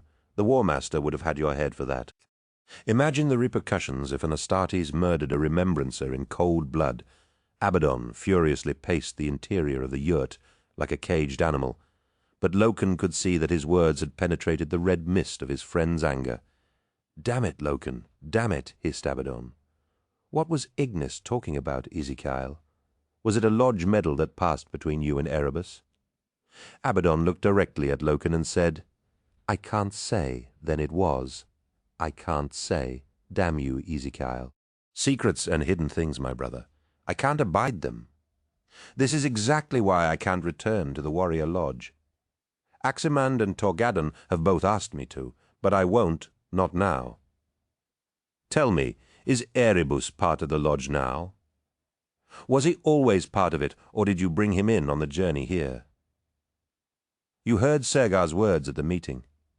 You know I can't speak of what happens within the circles of the Lodge." Loken stepped in close to Abaddon, chestplate to chestplate, and said, "You'll tell me now, Ezekiel. I smell something rank here, and I swear if you lie to me I'll know." "You think to bully me, little one," laughed Abaddon, but Loken saw the lie in his bluster. "Yes, Ezekiel, I do. Now tell me." Abaddon's eyes flickered to the entrance of the yurt. "Very well," he said. "I'll tell you, but what I say goes no further. Loken nodded, and Abaddon said, "We did not bring Erebus into the lodge." "No?" asked Loken, his disbelief plain. "No," repeated Abaddon. "It was Erebus who brought us in." Erebus, brother Astartes, first chaplain of the Word-bearers, trusted counselor of the War Master, liar. No matter how much he tried to blot the word out with his battle meditation, it kept coming back to haunt him. In response, Euphrati Keeler's words, from the last time they had spoken, swirled around his head, over and over. She had stared him down and asked, "If you saw the rot, a hint of corruption, would you step out of your regimented life and stand against it?" Keeler had been suggesting the impossible, and he had denied that anything like what she was suggesting could ever take place. Yet here he was entertaining the possibility that a brother Astartes, someone the War Master valued and trusted, was lying to them for reasons unknown. Loken had tried to find Kirill Sinderman to broach the subject with him, but the iterator was nowhere to be found, and so Loken had returned to the training halls despondent. The smiling killer, Luke Sedire, was cleaning the dismantled parts of his bolter. The twins, Moy and Mar, were conducting a sword drill, and Loken's oldest friend, Nero Vipus, sat on the benches polishing his breastplate, working out the scars earned on murder. Sedire and Vipus nodded in acknowledgment as he entered. "Garvey," said Vipus. "Something on your mind?" "No. Why?" "You look a little strung out, that's all." "I'm fine," snapped Loken. "Fine, fine," muttered Vipus. "What did I do?" "I'm sorry, Nero," Loken said. I know, Garvey. The whole company's the same. They can't wait to get in theater and be the first to get to grips with that bastard Temba. Luke's already bet me he'll be the one to take his head." Loken nodded noncommittally and said, "Have either of you seen First Captain Abaddon?" "No, not since we got back," replied Sidarai without looking up from his work. "That remembrancer, the black girl, she was looking for you, though." "Oleton." "Aye. That's her. Said she'd come back in an hour or so." "Thank you, Luke," said Loken, turning back to Vipus. "And again, I'm sorry I snapped at you, Nero." "Don't worry," laughed Vipus. "I'm a big boy now, and my skin's thick enough to withstand your bad moods." Loken smiled at his friend and opened his arming cage, stripping off his armor and carefully peeling away the thick, mimetic polymers of his subsuit body glove until he was naked, but for a pair of fatigues. He lifted his sword and stepped towards the training cage, activating the weapon as the iron-gray hemispheres lifted aside and the tubular combat servitor descended from the center of the dome's top. "Combat drill Epsilon 9, he said. "Maximum lethality." The combat machine hummed to life, long blade limbs unfolding from its sides in a manner that reminded him of the winged clades of murder. Spikes and whirring edges sprouted from the contraption's body, and Loken swiveled his neck and arms in readiness for the coming fight. He needed a clear head if he was to think through all that had happened, and there was no better way to achieve purity of thought than through combat. The battle machine began a soft countdown, and Loken dropped into a fighting crouch as his thoughts once again turned to the first chaplain of the Word-bearers, liar. It had been on the 15th day since leaving Interrex space, and a week before reaching Davin, that Loken finally had the chance to speak with Erebus alone. He awaited the first chaplain of the Word-bearers in the forward observation deck of the Vengeful Spirit, watching smudges of black light and brilliant darkness slide past the great armored viewing bay. Captain Loken turned, seeing Erebus's open, serious face. His shaved, tattooed skull gleamed in the swirling vortices of colored light shining through the glass of the observation bay, rendering his armor with the patina of an artist's palette. "First chaplain," replied Loken, bowing low. "Please, my given name is Erebus. I would be honored if you would call me by it. We have no need of such formality here." Loken nodded as Erebus joined him in front of the great, multicolored vista laid out before them. "Beautiful, isn't it?" said Erebus. "I used to think so," nodded Loken. "But in truth I can't look on it now without dread." "Dread? Why so?" asked Erebus, placing his hand on Loken's shoulder. "The warp is simply the medium through which our ships travel," did not the Emperor. beloved by all, reveal the ways and means by which we might make use of it. Yes, he did, agreed Loken, glancing at the tattooed script on Erebus's skull, though the words were in a language he did not understand. They are the pronouncements of the Emperor as interpreted in the Book of Lorgar, and rendered in the language of Colchis, said Erebus, answering Loken's unasked question. They are as much a weapon as my bolter and blade. Seeing Loken's incomprehension, Erebus said, On the battlefield I must be a figure of awe and majesty, and by bearing the word of the Emperor upon my very flesh I cow the Xeno and unbeliever before me. Unbeliever?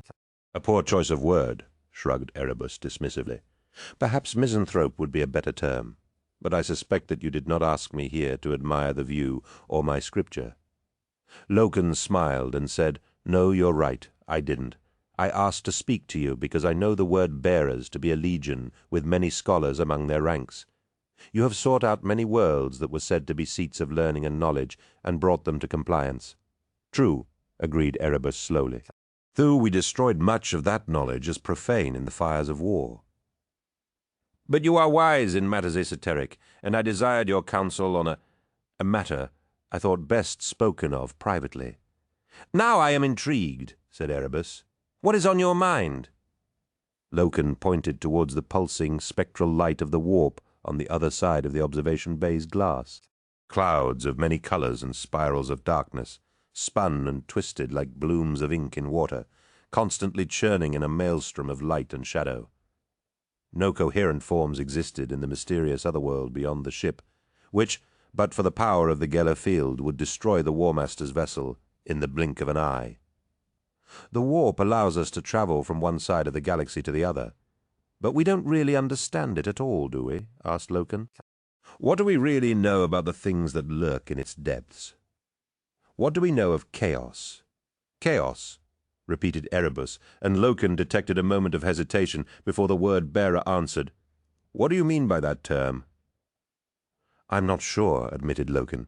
It was something Mithras Tull said to me back on Zenobia. Mithras Tull? I don't know the name. He was one of Jefta Node's subordinate commanders, explained Loken. I was speaking to him when everything went to hell. What did he say, Captain Loken? Exactly. Loken's eyes narrowed at the first chaplain's tone, and he said, Tull spoke of chaos, as though it were a distinct force, a primal presence in the warp. He said that it was the source of the most malevolent corruption imaginable, and that it would outlive us all and dance on our ashes. He used a colorful turn of phrase. That he did, but I believe he was serious, said Loken, gazing out into the depths of the warp. Trust me, Loken. The warp is nothing more than mindless energy churning in constant turmoil. That is all there is to it. Or is there something else that makes you believe his words? Loken thought of the slavering creature that had taken the flesh of Xavier Jubal in the water fane under the mountains of 6319. That had not been mindless warp energy given form. Loken had seen a monstrous, thirsting intelligence lurking within the horrid deformity that Jubal had become. Erebus was staring at him expectantly, and as much as the word-bearer had been welcomed within the ranks of the sons of Horus, Loken wasn't yet ready to share the horror beneath the whisperheads with an outsider. Hurriedly he said, I read of battles between the tribes of men on old Terra before the coming of the Emperor, and they were said to use powers that were— Was this in the Chronicles of Ursh? Asked Erebus. Yes? How did you know? I too have read it, and I know of the passages to which you refer. Then you also know that there was talk of dark, primordial gods and invocations to them. Erebus smiled indulgently. Yes, and it is the work of outrageous talatellers and incorrigible demagogues to make their farragos as exciting as possible, is it not? The Chronicles of Ursh is not the only text of that nature. Many such books were written before unification, and each writer filled page after page with the most outrageous blood-soaked terrors in order to outdo his contemporaries, resulting in some works of dubious value. You don't think there's anything to it, then? Not at all, said Erebus.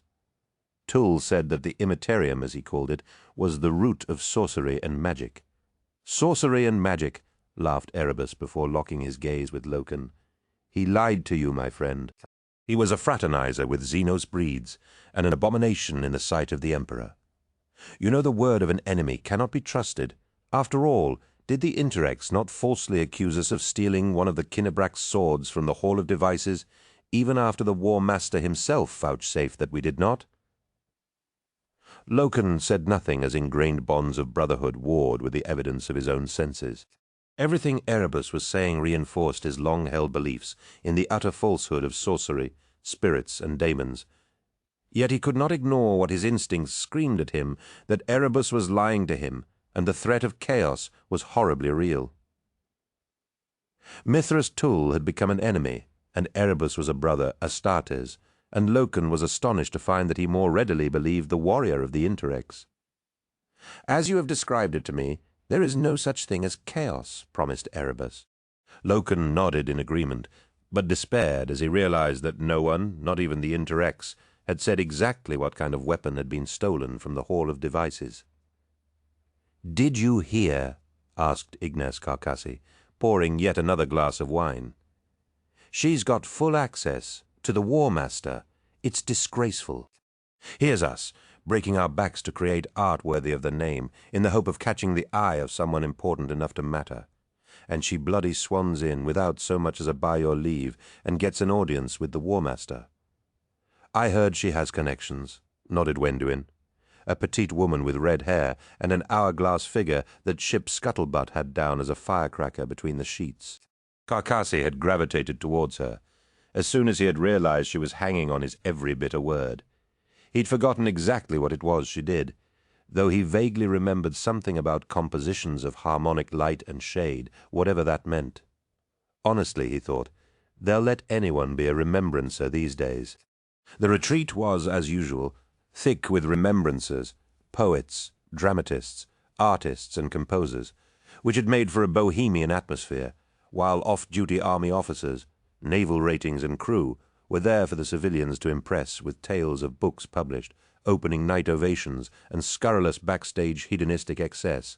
Without its audience, the retreat revealed itself as an uncomfortably vandalized, smoky bar filled with people who had nothing better to do. The gamblers had scraped the arched columns bare of gilt to make gambling chips, of which Carcassi now had quite a substantial pile back in his cabin. And the artists had whitewashed whole areas of the walls for their own daubings, most of which were either lewd or farcical. Men and women filled all the available tables, playing hands of Merci Merci, while some of the more enthusiastic remembrancers planned their next compositions. Carcassi and Wenduin sat in one of the padded booths along the wall, and the low buzz of conversation filled the retreat. "Connections," repeated Wenduin sagely.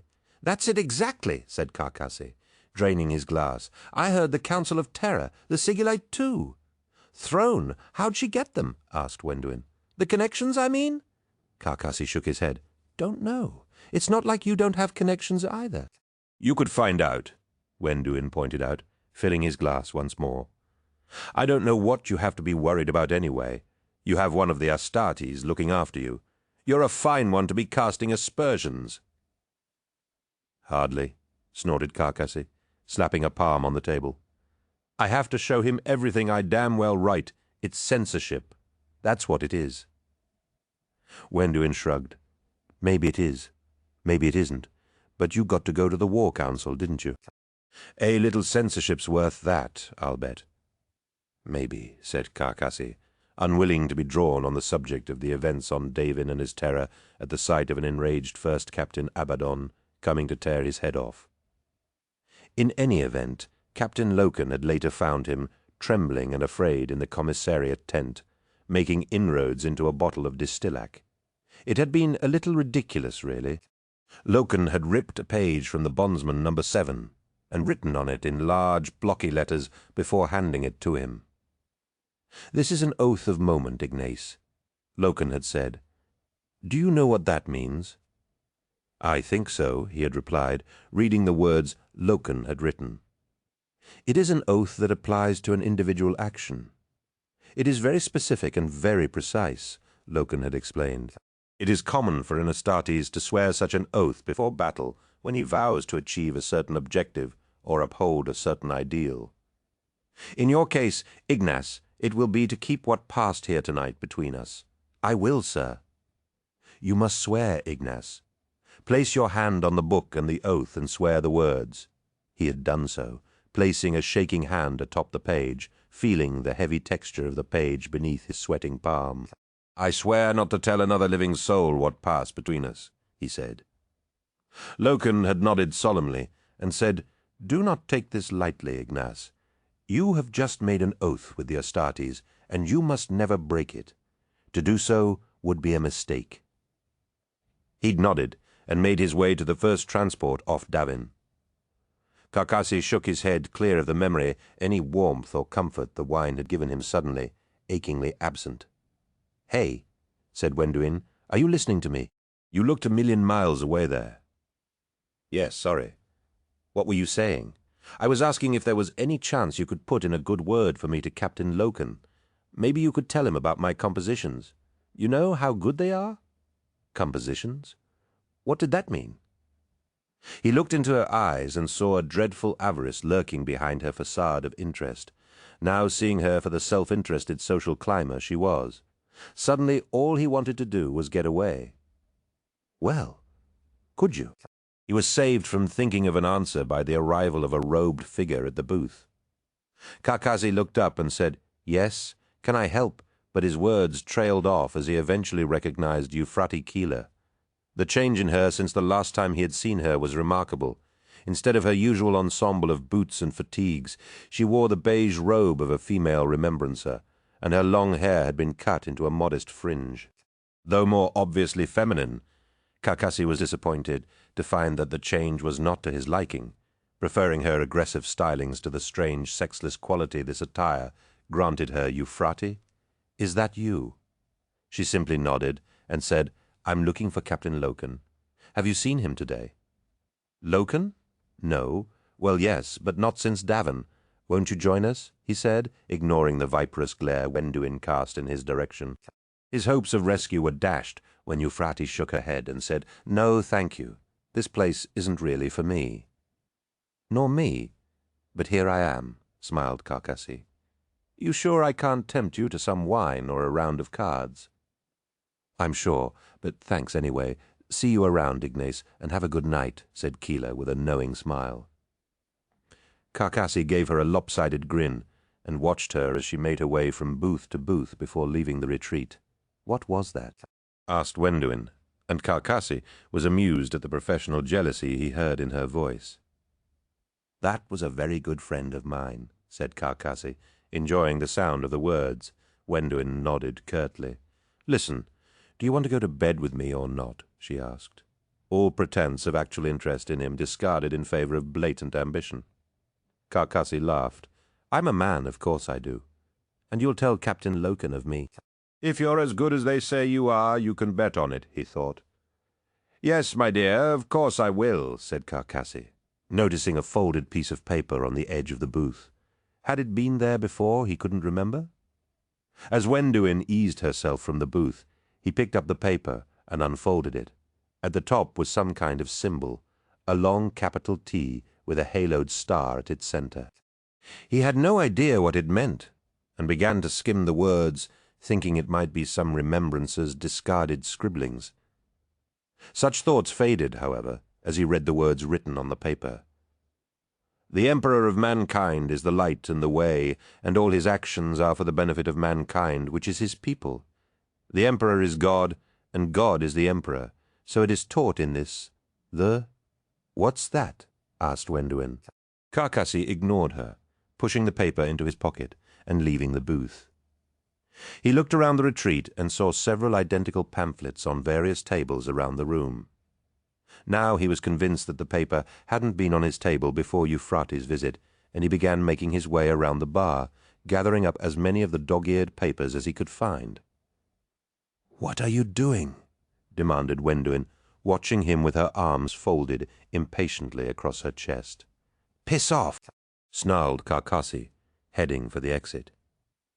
"Find some other gullible fool to seduce. I don't have time." If he hadn't been so preoccupied, he might have enjoyed her look of surprise. Some minutes later, Carcassi stood before Euphrates Keeler's billet, deep in the labyrinth of arched companionways and dripping passages that made up the residential deck. He noticed the symbol from the pamphlet etched on the bulkhead beside her billet and hammered his fist on her shutter until at last it opened.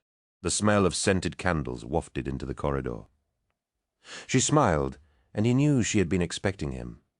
"Lectitio divinitatus," he said, holding up the pile of pamphlets he'd gathered from the retreat. "We need to talk." "Yes, Ignace, we do," she said, turning and leaving him standing at the threshold. He went inside after her. Horus's personal cambers were surprisingly modest, thought Petronella, simple and functional with only a few items that might be considered personal. She hadn't expected lavish ostentation, but had thought to see more than could be found in any army soldier's billet. A stack of yellowed oath papers filled a footlocker against one wall, and some well-thumbed books sat on the shelves beside the cot-bed, its length and breadth massive to her, but probably barely sufficient for a being with the inhuman scale of a Primarch. She smiled at the idea of Horus sleeping, wondering what mighty visions of glory and majesty one of the Emperor's sons might dream. The idea of a Primarch sleeping was distinctly humanizing, though it had never crossed her mind that one such as Horus would even need to rest. Petronella had assumed that, as well as never aging, the Primarchs did not tire either. She decided the bed was an affectation, a reminder of his humanity. In deference to her first meeting with Horus, Petronella wore a simple dress of emerald green, its skirts hung with silver and topaz netting, and a scarlet bodice with a scandalous décolletage. She carried her data slate and gold-tipped Mimo quill in a demure reticule of gold cord draped over her shoulder, and her fingers itched to begin their work. She had left Maggard outside the chambers, though she knew the thought of being denied the chance to stand in the presence of such a sublime warrior as Horus was galling to him. Being in such close proximity to the Astartes had been a powerful intoxicant to her bodyguard, who she could tell looked up to them as gods.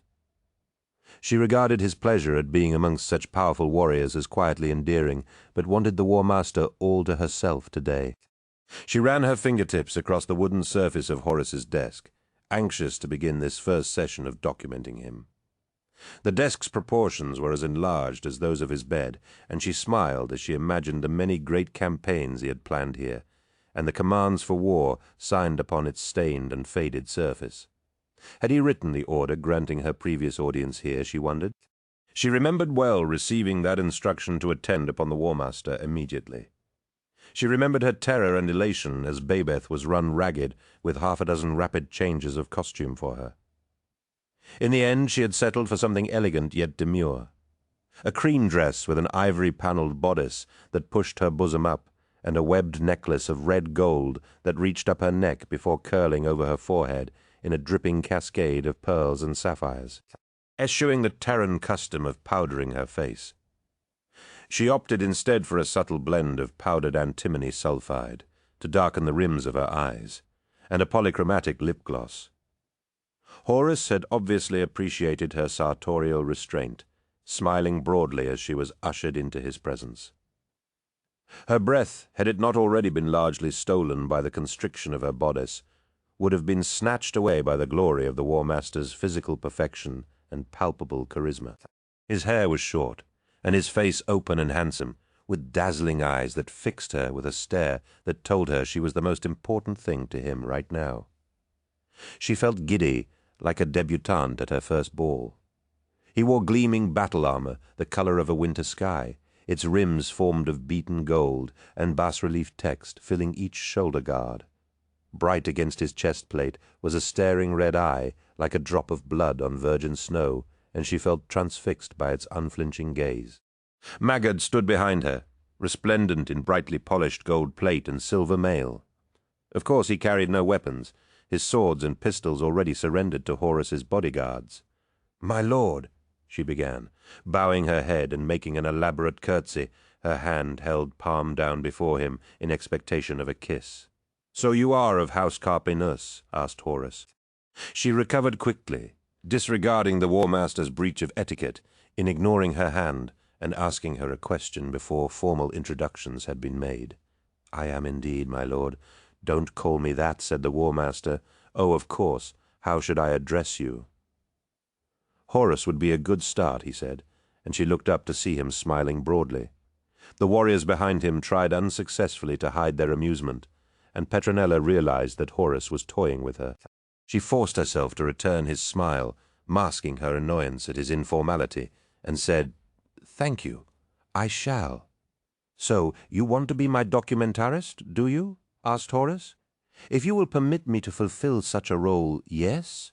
Why, of all the questions she'd anticipated, this simple query was one she hadn't been expecting to be thrown so boldly at her. "I feel this is my vocation, my lord," she began.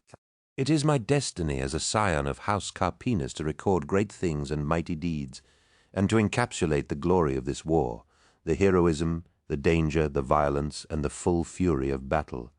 I desire to—" "Have you ever seen a battle, girl?" asked Horus suddenly. "Well, no, not as such," she said, her cheeks flushing angrily at the term girl.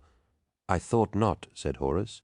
"It is only those who have neither fired a shot nor heard the shrieks and groans of the dying who cry aloud for blood, vengeance, and desolation.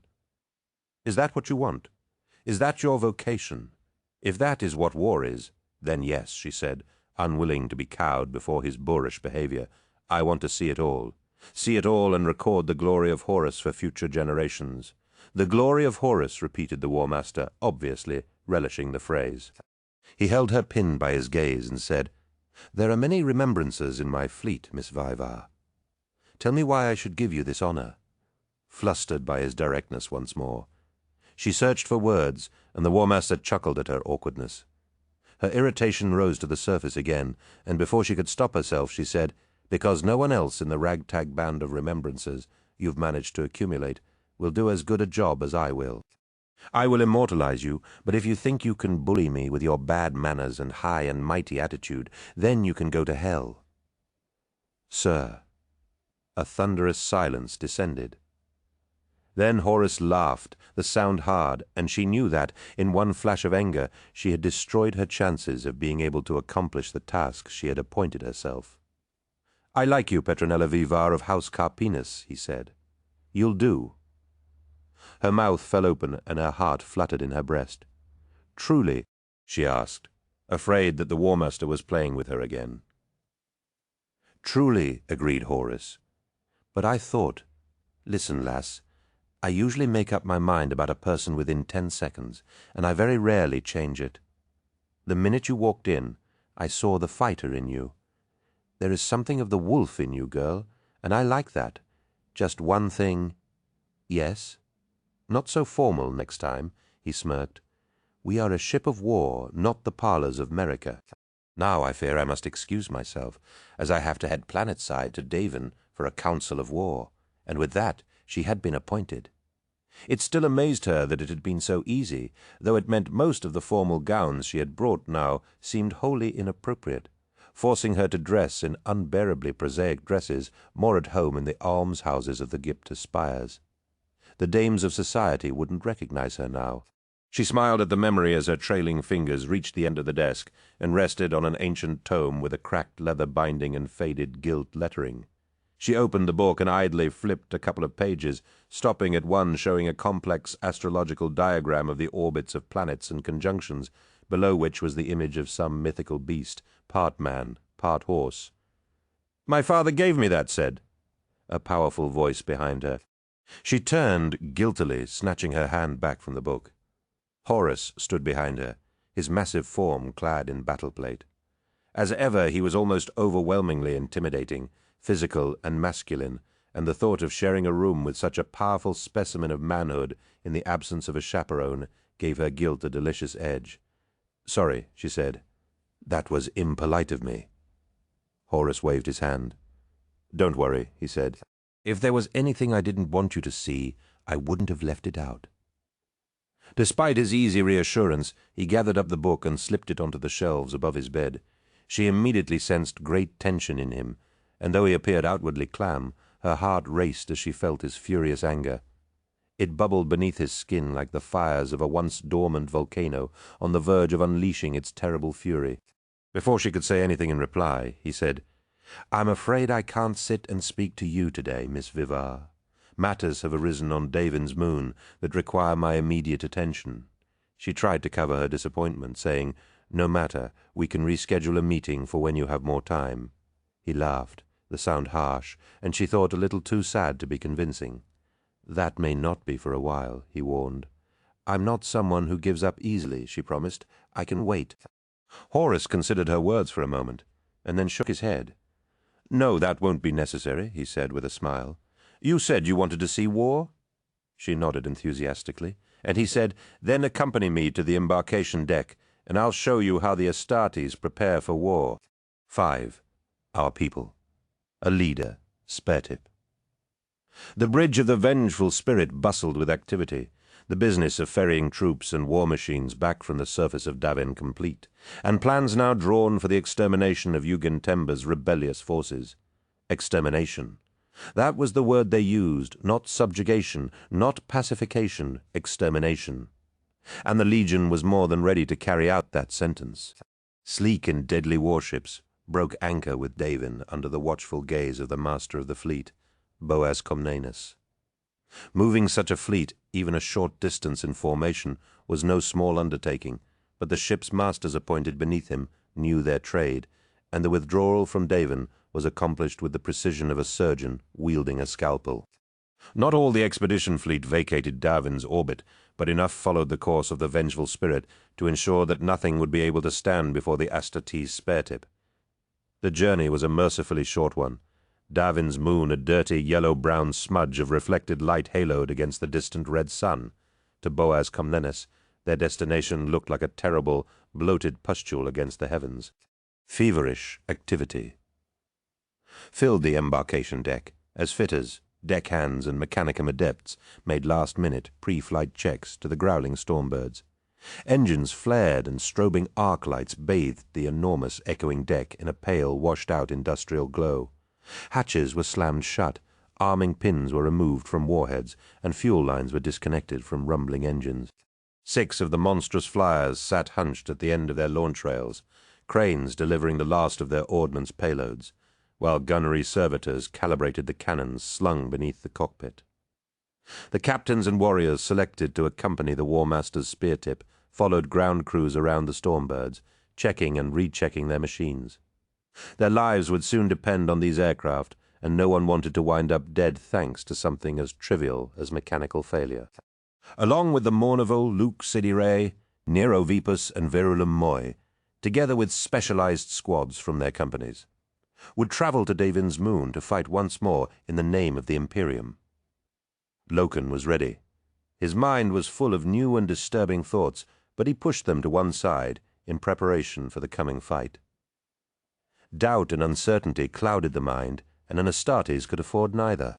"Throne, I'm ready for this," said Torgadon, clearly relishing the prospect of battle. Loken nodded. Something still felt terribly wrong to him, but he too longed for the purity of real combat, the chance to test his warrior skills against a living opponent, though if their intelligence was correct, all they would be facing was perhaps 10,000 rebellious army soldiers, no match for even a quarter this many Astartes. The War Master, however, had demanded the utter destruction of Temba's forces, and 5 companies of Astartes, a detachment of Varvarus's Byzant Janizars, and a battle group of Titans from the Legio Mortis were to unleash his fiery wrath. Princeps Aso Ternate had pledged the Dies Irae itself. "I've not seen a gathering of might like this since before Alano," said Torgadon. "Those rebels on the moon are already as good as dead." Rebels, whoever thought to hear such a word. Enemies, yes, but rebels, never. The thought soured his anticipation of battle, as they made their way to where Aximand and Abaddon checked the arms inventory of their Stormbird, arguing over which munitions would be best suited to the mission. "I'm telling you, the subsonic shells will be better," said Aximand. "And what if they have armor like those Interex bastards?" demanded Abaddon. "Then we use mass reactive. Tell him, Loken." Abaddon turned at Loken and Torgadon's approach and nodded curtly. "Aximand's right," Loken said. "Supersonic shells will pass through a man before they have time to flatten and create a killing exit wound. You might fire 3 of these through a target and still not put him down. Just because the last few fights have been against armored warriors, Ezekiel wants them, said Aximand. But I keep telling him that this battle will be fought against men no more armored than our own army soldiers. And let's face it, sniggered Torgoden. Ezekiel needs all the help he can get putting an enemy down. I'll bloody well put you down, Tarik, said Abaddon, his grim exterior finally cracking into a smile.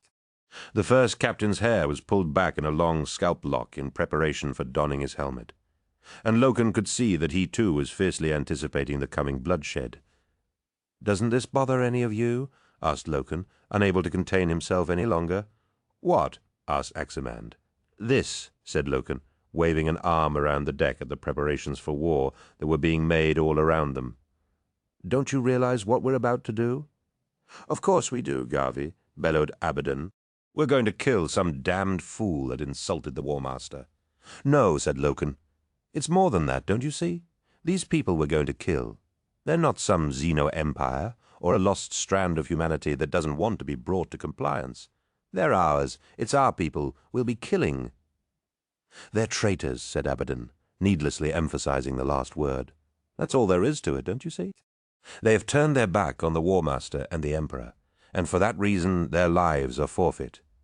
"Come on, Garvey," said Torgodon. "You're worrying about nothing." "Am I? What do we do if it happens again?"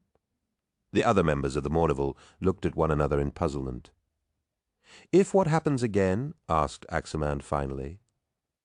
"What if another world rebels in our wake, then another and another after that? This is army, but what happens if Astartes rebel? Would we still take the fight to them?" The three of them laughed at that, but Torgodon answered, "You have a fine sense of humor, my brother. You know that could never happen. It's unthinkable and unseemly," said Aximand, his face solemn. "What you suggest might be considered treason." "What?" "I could report you to the War Master for this sedition. Aximand, you know I would never. Torgodon was the first to crack." "Oh, Garvey, you're too easy," he said, and they all laughed. "Even Aximand can get you now, Throne." "You're so straight up and down." Loken forced a smile and said, "You're right. I'm sorry." "Don't be sorry," said Abaddon. "Be ready to kill." The first captain held his hand out into the middle of the group and said, "Kill for the living." "Kill for the dead," said Aximand, placing his hand on top of Abaddon's. "To hell with the living and the dead," said Torgodon, following suit. "Kill for the War Master." Loken felt a great love for his brothers and nodded, placing his hand into the circle, the confraternity of the Mournival filling him with pride and reassurance. "I will kill for the War Master," he promised. The scale of it took her breath away. Her own vessel boasted 3 embarkation decks, but they were poor things compared to this, capable of handling only skiffs, cutters, and shuttles. To see so much martial power on display was humbling. Hundreds of Astartes surrounded them, standing before their allocated stormbirds, monstrous, fat-bodied flyers with racks of missiles slung under each wing and wide, rotary cannons seated in forward pintle mounts. Engines screamed as last-minute adjustments were carried out, and each group of Astartes warriors, massive and powerful, began final weapons checks.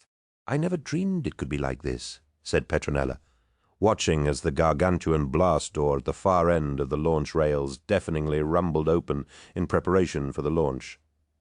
Through the shimmering integrity field she could see the leprous glow of Davin's moon against a froth of stars as blackened jet blast deflectors rose up from the floor on hissing pneumatic pistons. "This," said Horus, "this is nothing." At Ulanor, 600 vessels anchored above the planet of the Greenskin. "My entire legion went to war that day, girl. We covered the land with our soldiers, over 2 million army soldiers, 100 titans of the Mechanicum, and all the slaves we freed from the Greenskin labor camps." "And all led by the Emperor," said Petronella. "Yes," said Horus, "all led by the Emperor. Did any other legions fight on Ulanor?" "Gilliman and the Khan. Their legions helped clear the outer systems with diversionary attacks. But my warriors won the day, the best of the best, slogging through blood and dirt. It was I who led the Jester and Speartip to final victory. It must have been incredible. It was, agreed Horus. Only Abaddon and I walked away from the fight against the green-skinned warlord. He was a tough bastard, but I illuminated him and then threw his body from the highest tower. This was before the Emperor granted you the title of War Master, asked Petronella, her Minomo quill frantically trying to keep up with Horus's rapid delivery. Yes. And you led this. What did you call it, spare tip?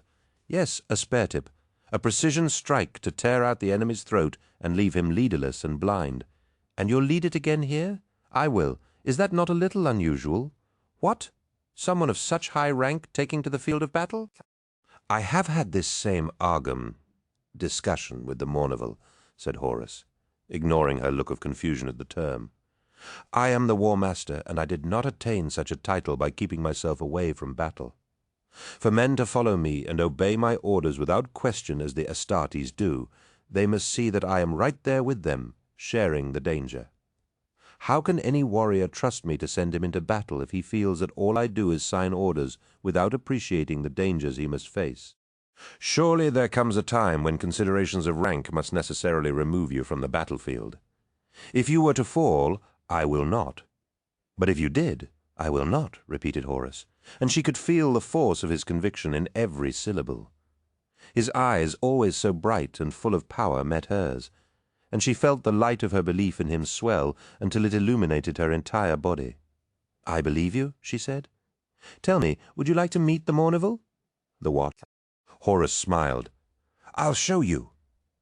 Another damned remembrancer, sneered Abaddon, shaking his head as he saw Horus and a woman in a green and red dress enter the embarkation deck.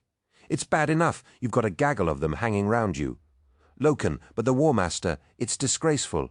Why don't you tell him that yourself? Asked Loken. I will, don't worry, said Abaddon. Aximand and Torgadon said nothing, knowing when to leave the first captain to his collar and when to back off. Loken, however, was still relatively new to regular contact with Abaddon, and his anger with him over his defense of Erebus was still raw.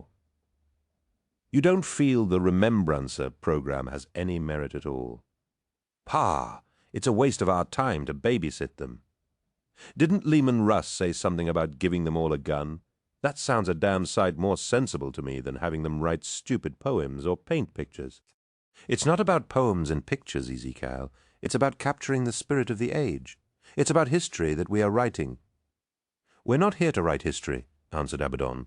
We're here to make it, exactly, and they will tell it. Well, what use is that to us? Perhaps it's not for us, said Loken. Did you ever think of that? Then who's it for? Demanded Abaddon. It's for the generations who come after us, said Loken, for the Imperium yet to be. You can't imagine the wealth of information the remembrances are gathering, libraries worth of achievements chronicled, galleries worth of artistry and countless cities raised for the glory of the Imperium. Thousands of years from now, people will look back at these times, and they will know us and understand the nobility of what we set out to do. Ours will be an age of enlightenment that men will weep to know they were not a part of it. All that we have achieved will be celebrated, and people will remember the sons of Horus as the founders of a new age of illumination and progress. Think of that, Ezekiel, the next time you dismiss the remembrances so quickly. He locked eyes with Abaddon, daring him to contradict him. The first captain met his gaze, then laughed. Maybe I should get one too. Wouldn't want anyone to forget my name in the future, eh? Torgadon clapped both of them on the shoulders and said, No, who'd want to know about you, Ezekiel? It's me, they'll remember, the hero of Spiderland, who saved the Emperor's children from certain death at the hands of the meager Ashnids. That's a tale worth telling twice, eh, Garvey? Loken smiled, glad of Tarik's intervention. It's a grand tale, right enough, Tarik. I wish it was only twice we had to hear it, put in Aximand. I've lost count of how many times I've heard you tell that tale. It's getting to be as bad as that joke you tell about the bear. Don't, warned Loken, seeing Torgadon about to launch into a rendition of the joke. There was this bear, the biggest bear you can imagine, started Torgadon, and a hunter. The others didn't give him a chance to continue, bundling him with shouts and whoops of laughter. This is the Mournival, said a powerful voice, and their play fighting ceased immediately. Loken released Torgaddon from a headlock and straightened before the sound of the War Master's voice. The remainder of the Mournival did likewise, guiltily standing to attention before the commander. The dark-complexioned woman with the black hair and fanciful dress stood at his side, and though she was tall for a mortal, she still only just reached the lower edges of his chest plate. She stared at them in confusion, no doubt wondering what she had just seen. "Are your companies ready for battle?" demanded Horus. "Yes, sir," they chorused. Horus turned to the woman and said, "This is Petronella Vivar of House Carpinus. She is to be my documentarist, and I, unwisely it seems now, decided it was time for her to meet the Mournival." The woman took a step towards them and gave an elaborate and uncomfortable-looking curtsy, Horus waiting a little behind her. Loken caught the amused glint concealed behind his brusqueness and said, "Well, are you going to introduce us, sir? She can't very well chronicle you without us, can she?" "No, Garville," smiled Horus. "I wouldn't want the Chronicles of Horus to exclude you, would I?"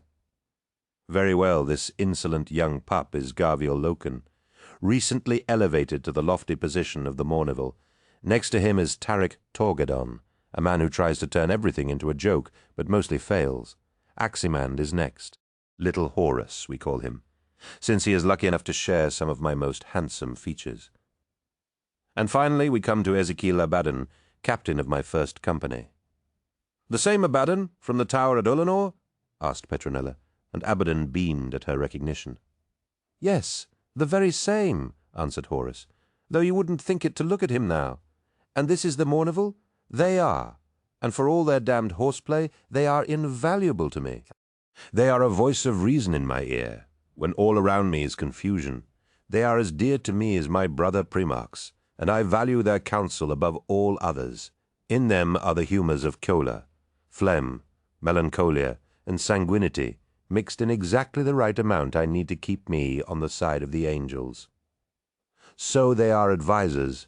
Such a term is too bland for the place they have in my heart. Learn this, Petronella Vivar, and your time with me will not have been in vain. Without the Mournival, the office of War Master would be a poor thing indeed."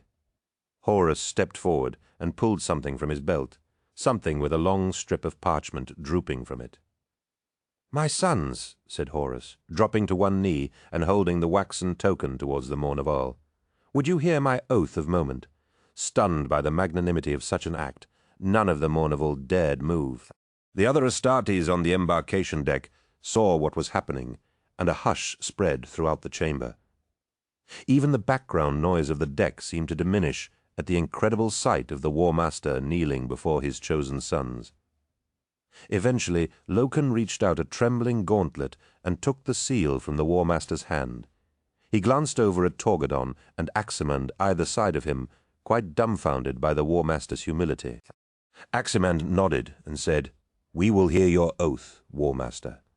"And we will witness it," added Abaddon, unsheathing his sword and holding it out before the War Master. Loken raised the oath paper and read the words the commander had written. "Do you, Horus, accept your role in this? Will you take your vengeance to those who defy you and turn from the glory of all you have helped create? Do you swear that you shall leave none alive who stand against the future of humanity? And do you pledge to do honor to the 16th Legion?" Horus looked up into Loken's eyes and removed his gauntlet, clenching his bare fist around the blade Abaddon held out. "On this matter, and by this weapon, I swear," said Horus, dragging his hand along the sword blade and opening the flesh of his palm. Loken nodded and handed the wax seal to the War Master as he rose to his feet. Blood welled briefly from the cut, and Horus dipped the oath paper in the clotting red fluid before affixing the oath paper to his breastplate and grinning broadly at them all. "Thank you, my sons," he said, coming forward to embrace them all one by one. Loken felt his admiration for the War Master fill his heart, all the hurt at their exclusion from his deliberations on the way here forgotten as he held each of them close. How could they ever have doubted him? "Now, we have a war to wage, my sons," shouted Horus. "What say you, Lupercal?" yelled Loken, punching the air. The others joined in, and the chant spread until the embarkation deck reverberated with the deafening roars of the sons of Horus. Lupercal, Lupercal, Lupercal, Lupercal, the storm birds launched in sequence, the War Master's bird streaking from its launch rails like a predator unleashed. At intervals of 7 seconds, each storm bird fired until all 6 were launched. The pilots kept them close to the vengeful spirit, waiting for the remaining assault craft to launch from the other embarkation decks. So far there had been no sign of the Glory of Terror, Eugen Temba's flagship, or any of the other vessels left behind, but no one was taking any chances that there might be wolf-pack squadrons of cruisers or fighters lurking nearby. Presently, another 12 storm birds of the Sons of Horus took up position with the War Master's squadron, as well as 2 belonging to the Word-bearers. The formation complete, the Astartes craft banked sharply, altering course to take them to the surface of Davin's moon. The mighty cliff-like flanks of the War Master's flagship receded, and like swarms of bright insects, hundreds of army dropships detached from their bulk transporters, each one carrying 100 armed men. But greatest of all were the lander vessels of the Mechanicum. Vast, monolithic structures as big as city blocks, they resembled snub-nosed tubes fitted with a wealth of heat-resistant technologies and recessed deceleration burners. Inertial dampening fields held their cargo secure, and explosive bolts on internal anti-motion scaffolding were primed to release on impact. In the wake of the militant arm of the launch came the logistics of an invasion, ammunition carriers, food and water tankers, fuel haulers, and a myriad other support vessels essential for the maintenance of offensive operations.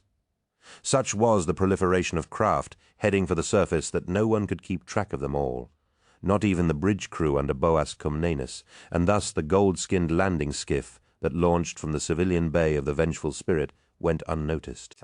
The invasion fleet mustered in low orbit, orbital winds clutching at streamers of atmospheric gases and spinning them in lazy coils beneath the vessels. As always, it was the Astartes who led the invasion. The way in was rough. Atmospheric disturbances and storms racked the skies, and the Astartes stormbirds were tossed like leaves in a hurricane.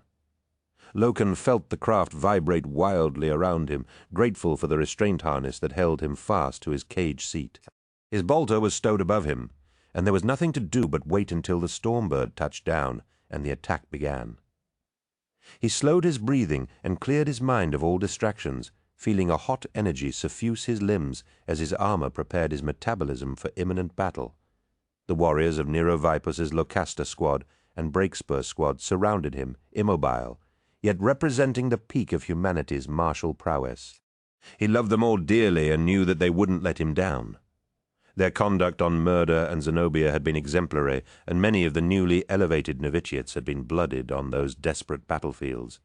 His company was battle-tested and sure. "Garville," said Vipus over the inter-armor link, "there's something you should hear?" "What is it?" asked Loken, detecting a tone of warning in his friend's voice. "Switch to Channel 7, said Vipus. "I've isolated it from the men, but I think you ought to hear this." Loken switched internal channels, hearing nothing but a wash of grainy static, warbling and constant. Pops and crackles punctuated the hiss, but he could hear nothing else. "I don't hear anything." "Wait, you will," promised Vipus. Loken concentrated, listening for whatever Nero was hearing, and then he heard it. Faint, as though coming from somewhere impossibly far away, was a voice, a gargling, wet voice. The ways of man, folly, seek, doom of all things. In death and rebirth shall mankind live forever. Though he was not built to feel fear, Loken was suddenly and horribly reminded of the approach to the Whisperheads, when the air had been thick with the taunting hiss of the thing called Samus. "Oh no," whispered Loken, as the watery, rasping voice came again. "Thus do I renounce the ways of the Emperor, and his lackey the War Master of my own free will. If he dares come here, he will die, and in death shall he live forever. Blessed be the hand of Nurgleth. Blessed be. Blessed be," Loken hammered his fist against the release bolt on his cage seat and rose to his feet, swaying slightly as he felt a strange nausea cramp his belly. His enhanced body allowed him to compensate for the wild motion of the Stormbird, and he made his way swiftly along the ribbed decking towards the pilot's compartment, determined that they wouldn't walk blind into the same horror as had been waiting for them on 6319. He pulled open the hatch where the flight officers and hard-wired pilots fought to bring them in through the swirling yellow storm clouds. He could hear the same repeating phrase coming over the internal speakers here. "Where's it coming from?" he demanded. The nearest flight officer turned and said, "It's a Vox, plain and simple, but—" "But?" "It's coming from a ship, Vox," said the man, pointing at a wavering green waveform on the waterfall display before him. "From the patterning, it's one of ours. And it's a powerful one. A transmitter designed for inter-ship communication between fleets." "It's an actual Vox transmission," said Loken, relieved it wasn't ghost chatter like the hateful voice of Samus. "Seems to be, but a ship's Vox unit that size shouldn't be anywhere near the surface of a planet. Ships that big don't come this far down into the atmosphere. Leastways, if they want to keep flying, they don't. Can you jam it?" "We can try, but like I said, it's a powerful signal. It could burn through our jamming pretty quickly. Can you trace where it's coming from?" The flight officer nodded. "Yes, that won't be a problem. A signal that powerful we could have traced from orbit." "Then why didn't you?" "It wasn't there before," protested the officer. "It only started once we hit the ionosphere." Loken nodded. "Jam it as best you can and find the source." He turned back to the crew compartment, unsettled by the uncanny similarities between this development and the approach to the Whisperheads. Too similar to be accidental, he thought. He opened a channel to the other members of the Mournival, receiving confirmation that the signal was being heard throughout the spear tip. "It's nothing, Loken," came the voice of the War Master from the Stormbird at the leading edge of the spear tip. "Propaganda. With respect, sir, that's what we thought in the Whisperheads." "So what are you suggesting, Captain Loken? That we turn around and head back to Davin? Ignore this stain on my honor." "No, sir," replied Loken. "Just that we ought to be careful." "Careful?" laughed Abaddon, his hard, thonic laughter grating even over the Vox. "We are Astartes. Others should be careful around us." "The first captain is right," said Horus. "We will lock onto this signal and destroy it." "Sir, that might be exactly what our enemies want us to try." "Then they'll soon realize their error," snapped Horus, shutting off the connection. Moments later, Loken heard the War Master's orders come through the Vox and felt the deck shift under him as the Stormbird smoothly changed course like a pack of hunting birds. He made his way back to his cage seat and strapped himself in, suddenly sure that they were walking into a trap. "What's going on, Garvey?" asked Vipus. "We're going to destroy that voice," said Loken, repeating the War Master's orders. "It's nothing, just a Vox transmitter. Propaganda. I hope that's all it is." "So do I," thought Loken. The Stormbird touched down with a hard slam, lurching as its skids hit soft ground and fought for purchase. The harness restraints disengaged, and the warriors of Lucasta smoothly rose from their cage seats and turned to retrieve their stowed weaponry as the debarking ramp dropped from the rear of the Stormbird. Loken led his men from their transport, hot steam and noxious fumes fogging the air as the blue glow of the Stormbird's shrieking engines filled the air with noise. He stepped from the hard metal of the ramp and splashed down onto the boggy surface of Davin's moon. His armored weight sank up to mid-calf, an abominable stench rising from the wet ground underfoot.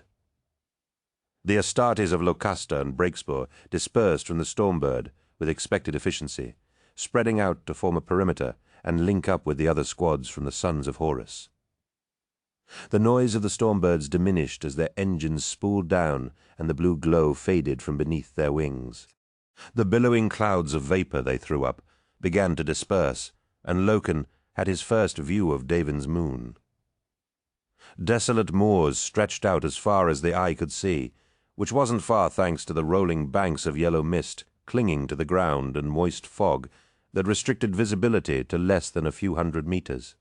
The Sons of Horus were forming up around the magnificent figure of the War Master, ready to move out, and spots of light in the yellow sky announced the imminent arrival of the army dropships. "Nero, get some men forward to scout the edges of the mist," Loken ordered. "I don't want anything coming at us without prior warning." Vipus nodded, and set about establishing scouting parties as Loken opened a channel to Virulam Moy. The captain of the 19th Company had volunteered some of his heavy weapons squads, and Loken knew he could rely on their steady aim and cool heads. "Verulam, make sure your devastators are ready and have good fields of fire. They won't get much of a warning through this fog." "Indeed, Captain Loken," replied Moy. "They are deploying as we speak." "Good work, Verulam," he said, shutting off the vox and studying the landscape in more detail. Wretched bogs and dank fens rendered the landscape a uniform brown and sludgy green, with the occasional blackened and withered tree silhouetted against the sky. Clouds of buzzing insects hovered in thick swarms over the black waters. Loken tasted the atmosphere via his armor's external senses, gagging on the rank smell of excrement and rotten meat. The sensors in his armor's helmet quickly filtered them out, but the breath he'd taken told him that the atmosphere was polluted with the residue of decaying matter, as though the ground beneath him was slowly rotting away. He took a few ungainly steps through the swampy ground, each step sending up a bubbling ripple of burps and puffs of noxious gases. As the noise of the storm birds faded, the silence of the moon became apparent. The only sounds were the splashing of the Astartes through the swampy bogs and the insistent buzz of the insects. Torgadon splashed towards him, his armor stained with mud and slime from the swamps, and even though his helmet obscured his features, Loken could feel his friend's annoyance at this dismal location. "This place reeks worse than the latrines of Ulanor," he said. Loken had to agree with him. The few breaths he'd taken before his armor had isolated him from the atmosphere, still lingered in the back of his throat. What happened here, wondered Loken. The briefing texts didn't say anything about the moon being like this. What did they say? Didn't you read them? Torgadon shrugged. I figured I'd see what kind of place it was once we landed. Loken shook his head, saying, You'll never make an ultramarine, Tarek. No danger of that, replied Torgadon. I prefer to form plans as I go, and Gilliman's lot are even more starch-arsed than you. But leaving my cavalier attitude to mission briefings aside, what's this place supposed to look like, then? It's supposed to be climatologically similar to Davin, hot and dry. Where we are now should be covered in forests. So what happened? Something bad, said Loken, staring out into the foggy depths of the moon's marshy landscape. Something very bad. Part 2. Plague Moons 6. Land of Decay. Dead Things. Glory of Terror. The Astartes spread out through the fog, moving as swiftly as the boggy conditions allowed, and following the source of the Vox signal. Horus led from the front, a living god marching tall through the stinking quagmires and rank swamps of Davin's moon, untroubled by the noxious atmosphere. He disdained the wearing of a helmet, his superhuman physique easily able to withstand the airborne poisons. 4 blocks of Astartes marched phalanx-like into the mists, with each member of the Mournival leading nearly 200 warriors. Behind them came the soldiers of the Imperial army, company after company of red-jacketed warriors with gleaming lascons and silver-tipped lances. Each man was equipped with rebreather apparatus after it was discovered that their mortal constitutions were unable to withstand the moon's toxic atmosphere. Initial landings of armor proved to be disastrous, as tanks sank into the marshland and dropships found themselves caught in the sucking mud. Though the greatest of all the engines of war were those that emerged from the Mechanicum landers, even the Astartes had paused in their advance to watch the descent of the 3 monstrously huge craft, slowly dropping through the yellow skies in defiance of gravity, like great primeval monoliths. The blackened hulks travelled on smoking pillars of fire as their colossal retros fought to slow them down. Even with such fiery deceleration, the ground shook with the hammer blow of their impacts. Geysers of murky water thrown hundreds of meters into the air, along with blinding clouds as the swamps flashed to steam.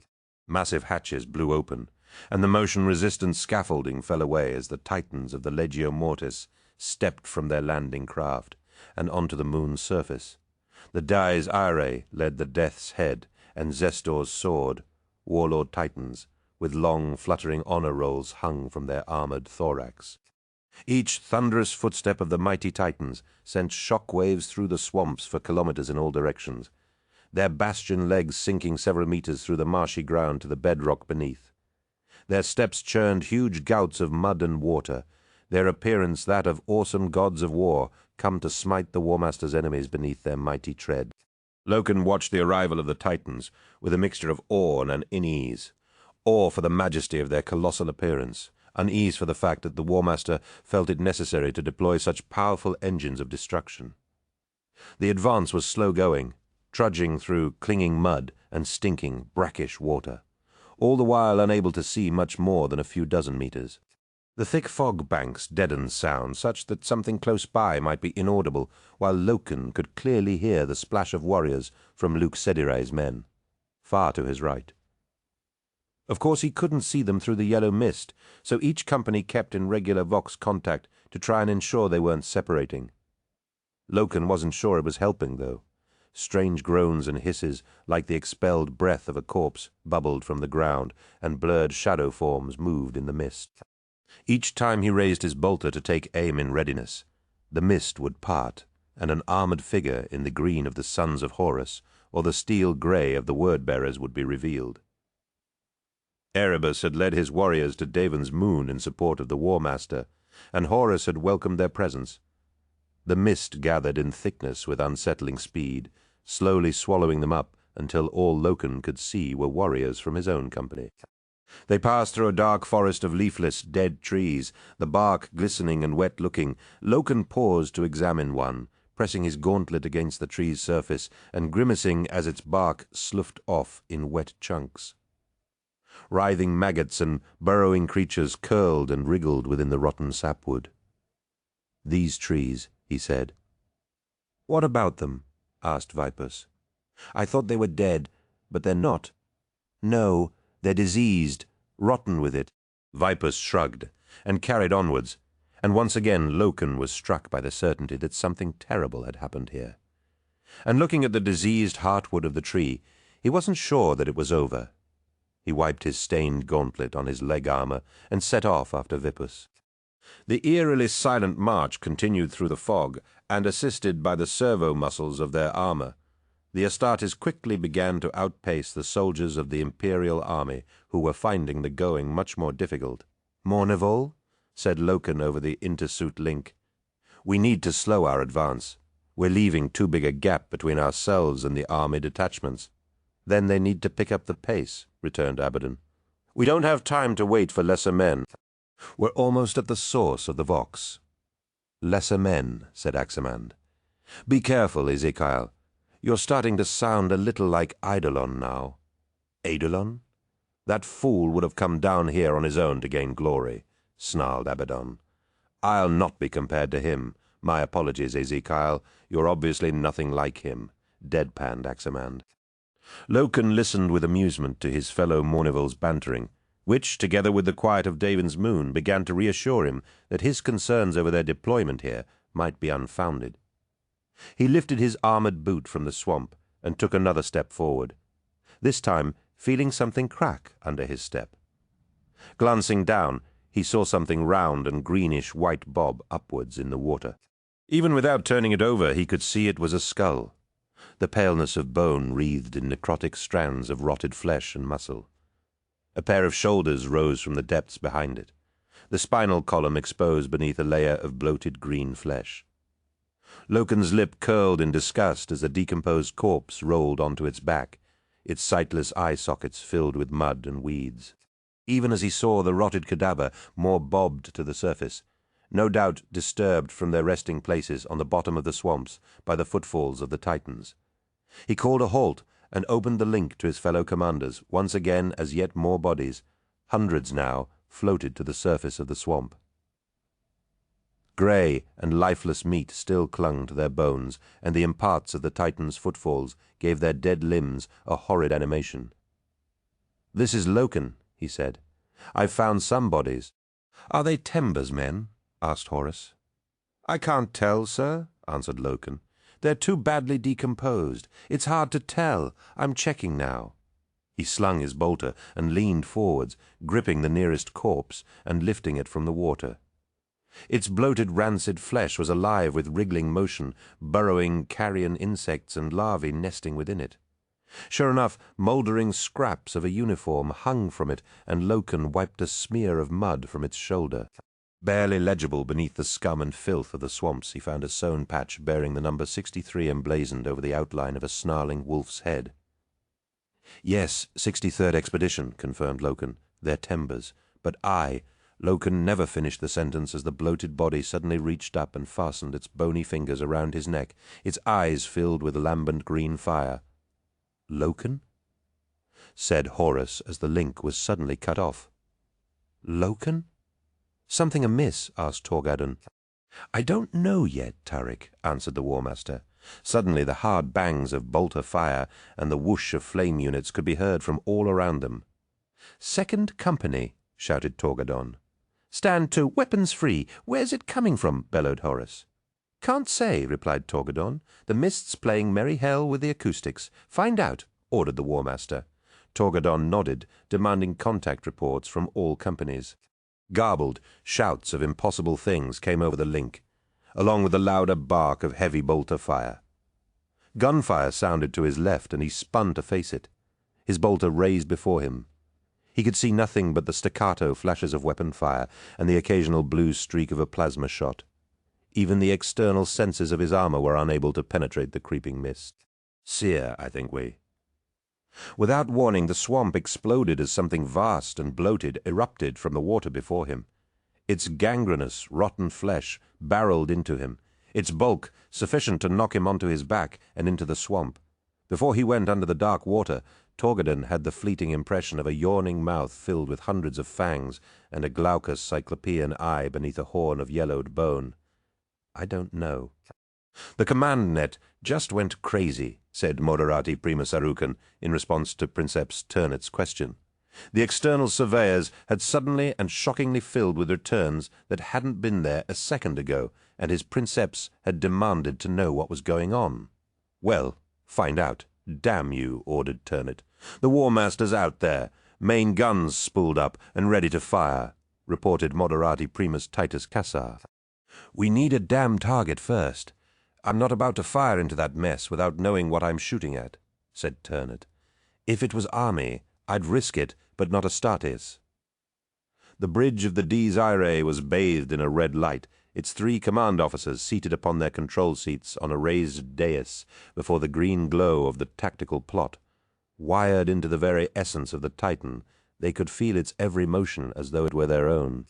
Despite the mighty war machine beneath him, Jonah Arucan suddenly felt powerless as this unknown enemy arose to engulf the sons of Horus. Expecting armored opposition and an enemy they could see, they had been little more than a focus for the Imperial forces to rally around so far. For all the Titans' overwhelming superiority in firepower, there was little they could do to aid their fellows. "Getting something," reported Cassar. "Incoming signal." "What is it?" "I need better information than that, damn you," shouted Turnet. Aerial contact, signals firming up, fast moving and heading towards us. "Is it a storm bird?" "No, sir. All storm birds are accounted for in the deployment zone, and I'm not picking up any military transponder signals." Turnet nodded. "Then it's hostile. Do you have a solution, Arucan?" "Running it now, Princeps." "Range 600 meters and closing," said Cassar. "God Emperor protect us. It's coming right for us. Arucan." "That's too damn close. Shoot it down." "Working on it, sir? Work faster?" The dense mists made looking through the frontal windshield pointless. Nevertheless, there was an irresistible fascination in looking out at an alien world. Not that there was much, or indeed anything, to see.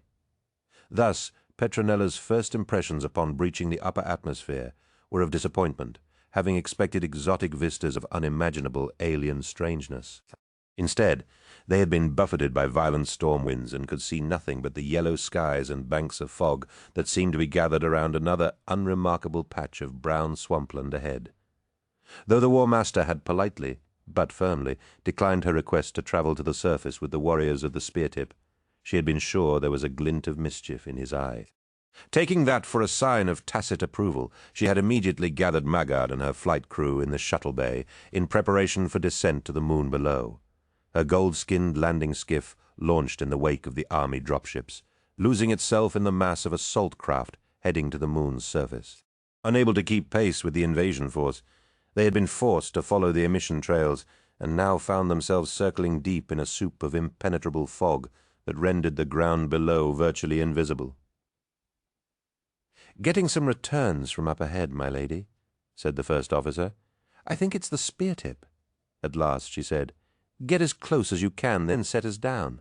I want to get out of this mist, so I can see something worth writing about." "Yes, ma'am." Petronella settled back into her seat as the skiff angled its course towards the source of the surveyor return, irritably altering the position of her restraint harness to try to avoid creasing the folds of her dress. She gave up, deciding that the dress was beyond saving, and returned her gaze to the windshield as the pilot gave a sudden yell of terror. Hot fear seethed in her veins as the mist before them cleared, and she saw a huge mechanical giant before them, its proportions massive and armored. Saw-toothed bastions and towers filled her vision, massive cannons, and a terrible snarling face of dark iron. "Thrown!" cried the pilot, hauling on the controls in a desperate evasive maneuver as roaring fire and light horrifyingly filled the windshield. Petronella's world exploded in pain and broken glass as the guns of the Dies Irae opened fire and blasted her skiff from the yellow skies. Loken surged backwards in horror and disgust as the cadaver attempted to strangle the life from him with its slimy fingers. For something as apparently fragile as a rotted corpse, the thing was possessed of a fearsome strength, and he was dragged to his knees by the weight and power of the creature. With a thought, he flooded his metabolism with battle stims, and fresh strength surged into his limbs. He gripped the arms of his attacker and pulled them from its reeking torso in a flood of dead fluids and a wash of brackish blood. The fire died in the thing's eyes, and it flopped lifeless to the swamp. He pushed himself to his feet and took stock of the situation, his Astartes training suppressing any notion of panic or disorientation. From all around them, the bodies he had previously thought to be lifeless were rising from the dark waters and launching themselves at his warriors. Bolters blasted chunks of molded flesh from their bodies or tore limbs from putrefied torsos, but still they kept coming, tearing at the Astartes with diseased, yellowed claws. More of the things were rising all around them, and Loken shot 3 down with as many shots, shattering skulls and exploding chests with mass-reactive shells. "Sons of Horus, on me," he yelled. "Form on me!" The warriors of 10th Company calmly began falling back to their captain, firing as they went at the necrotic horrors rising from the swamp like creatures from their worst nightmares. Hundreds of dead things surrounded them, mouldering corpses and bloated, muttering abominations, each with a single milky distended eye and a scabrous horn sprouting from its forehead. What were they? Monstrous xeno creatures with the power to reanimate dead flesh, or something far worse. Thick, buzzing clouds of flies flew round them, and Loken saw an Astartes go down, the feeds on his helmet thick with fat-bodied insects. The warrior frenziedly tore his helmet off, and Loken was horrified to see his flesh rotting away with an unnatural rapidity, his skin graying and peeling away to reveal the liquefying tissue beneath. The bark of bolter fire focused him, and he returned his attention to the battle before him, emptying magazine after magazine into the shambling mass of repulsive creatures before him. "Head shots only," he cried, as he put another of the dead things down, its skull a ruin of blackened bone and sloshing ooze. The tide of the battle began to turn as more and more of the shambling horrors went down and stayed down. The green-fleshed things with grotesquely distended bellies took more killing, though it seemed to Loken that they dissolved into stinking matter as they fell into the water of the swamp. More shapes moved through the mist as a thunderous roar of heavy cannon fire came from behind them, followed by the bright flare of an explosion high above. Loken looked up to see a golden landing skiff, trailing smoke and fire wobble in the sky, though he had not the time to wonder what a civilian craft was doing in a war zone, as yet more of the dead things climbed from the water. Too close for bolters, he drew his sword and brought the monstrously toothed blade to life with a press of the activation stud. A ghastly thing of decomposed flesh and rotten meat hurled itself at him, and he swung his blade two-handed for its skull. The blade roared as it slew gobbets of wet grey meat, spattering his armor as he ripped the sword through from brainpan to groin. He swung at another creature, the green fire of its eyes flickering out as he hacked it in two. All about him, sons of Horus went toe-to-toe with the terrible creatures that had once been members of the 63rd expedition. Rotted hands clamped onto his armor from beneath the water, and Loken felt himself being dragged down. He roared and reversed his grip on his sword, stabbing it straight down into leering skulls and rotted faces. But incredibly their strength was the greater, and he could not resist their pull. "Garvey!" shouted Vipus, hacking enemies from his path as he forged through the swamp towards him. "Luke, help me!" cried Vipus, grabbing onto Loken's outstretched arm. Loken gripped onto his friend's hand as he felt another set of hands grip him around his chest and haul backwards. "Let go, you bastards!" roared Luke Sedire, hauling with all his might. Loken felt himself rising and kicked out as the swamp creatures finally released him. He scrambled back and clambered to his feet. Together he, Luke and Nero fought with bludgeoning ferocity, although there was no shape to the battle now, if there ever had been. It was nothing more than butcher work, requiring no swordsmanship or finesse, just brute strength and a determination not to fall. Bizarrely, Loken thought of Lucius, the swordsman of the Emperor's Children Legion, and of how he would have hated this inelegant form of war. Loken returned his attention to the battle, and with Luke Sedirai and Nero Vipus in the fight, he was able to gain some space and time to reorganize. "Thanks, Luke Nero. I owe you," he said. In a lull in the fighting, the sons of Horus reloaded bolters and cleaned chunks of dead flesh from their swords. Sporadic bursts of gunfire still sounded from the swamp, and strobing flashes lit the fog with firefly bursts. Off to their left, Loken saw a burning pyre where the skiff had come down, its flames acting as a beacon in the midst of the obscuring fog. "No problem, Garvey," said Sedere, and Loken knew that he was grinning beneath his helmet. "You'll do the same for me before we're out of this shitstorm, I'll wager." "You're probably right, but let's hope not. What's the plan, Garvey?" asked Vipus. Loken held up his hand for silence as he attempted to make contact with his Mournival brothers and the War Master once more. Static and desperate cries filled the Vox, terrified voices of army soldiers and the damned gurgling voices that kept saying, "Blessed be Nerglith," over and over. Then a voice cut across every channel, and Loken almost cried aloud in relief to hear it. "All sons of Horus, this is the War Master. Converge on this signal, head for the flames." At the sound of the War Master's voice, fresh energy filled the tired limbs and hearts of the Astartes, and they moved off in good order towards the burning pillar of fire coming from the wrecked skiff they had seen earlier. Loken killed with a methodical precision, each shot felling an opponent. He began to feel that they finally had the measure of this grotesque enemy. Whatever fell energy bestowed animation upon these diseased nightmares was clearly incapable of giving them much more than basic motor functions and an unremitting hostility.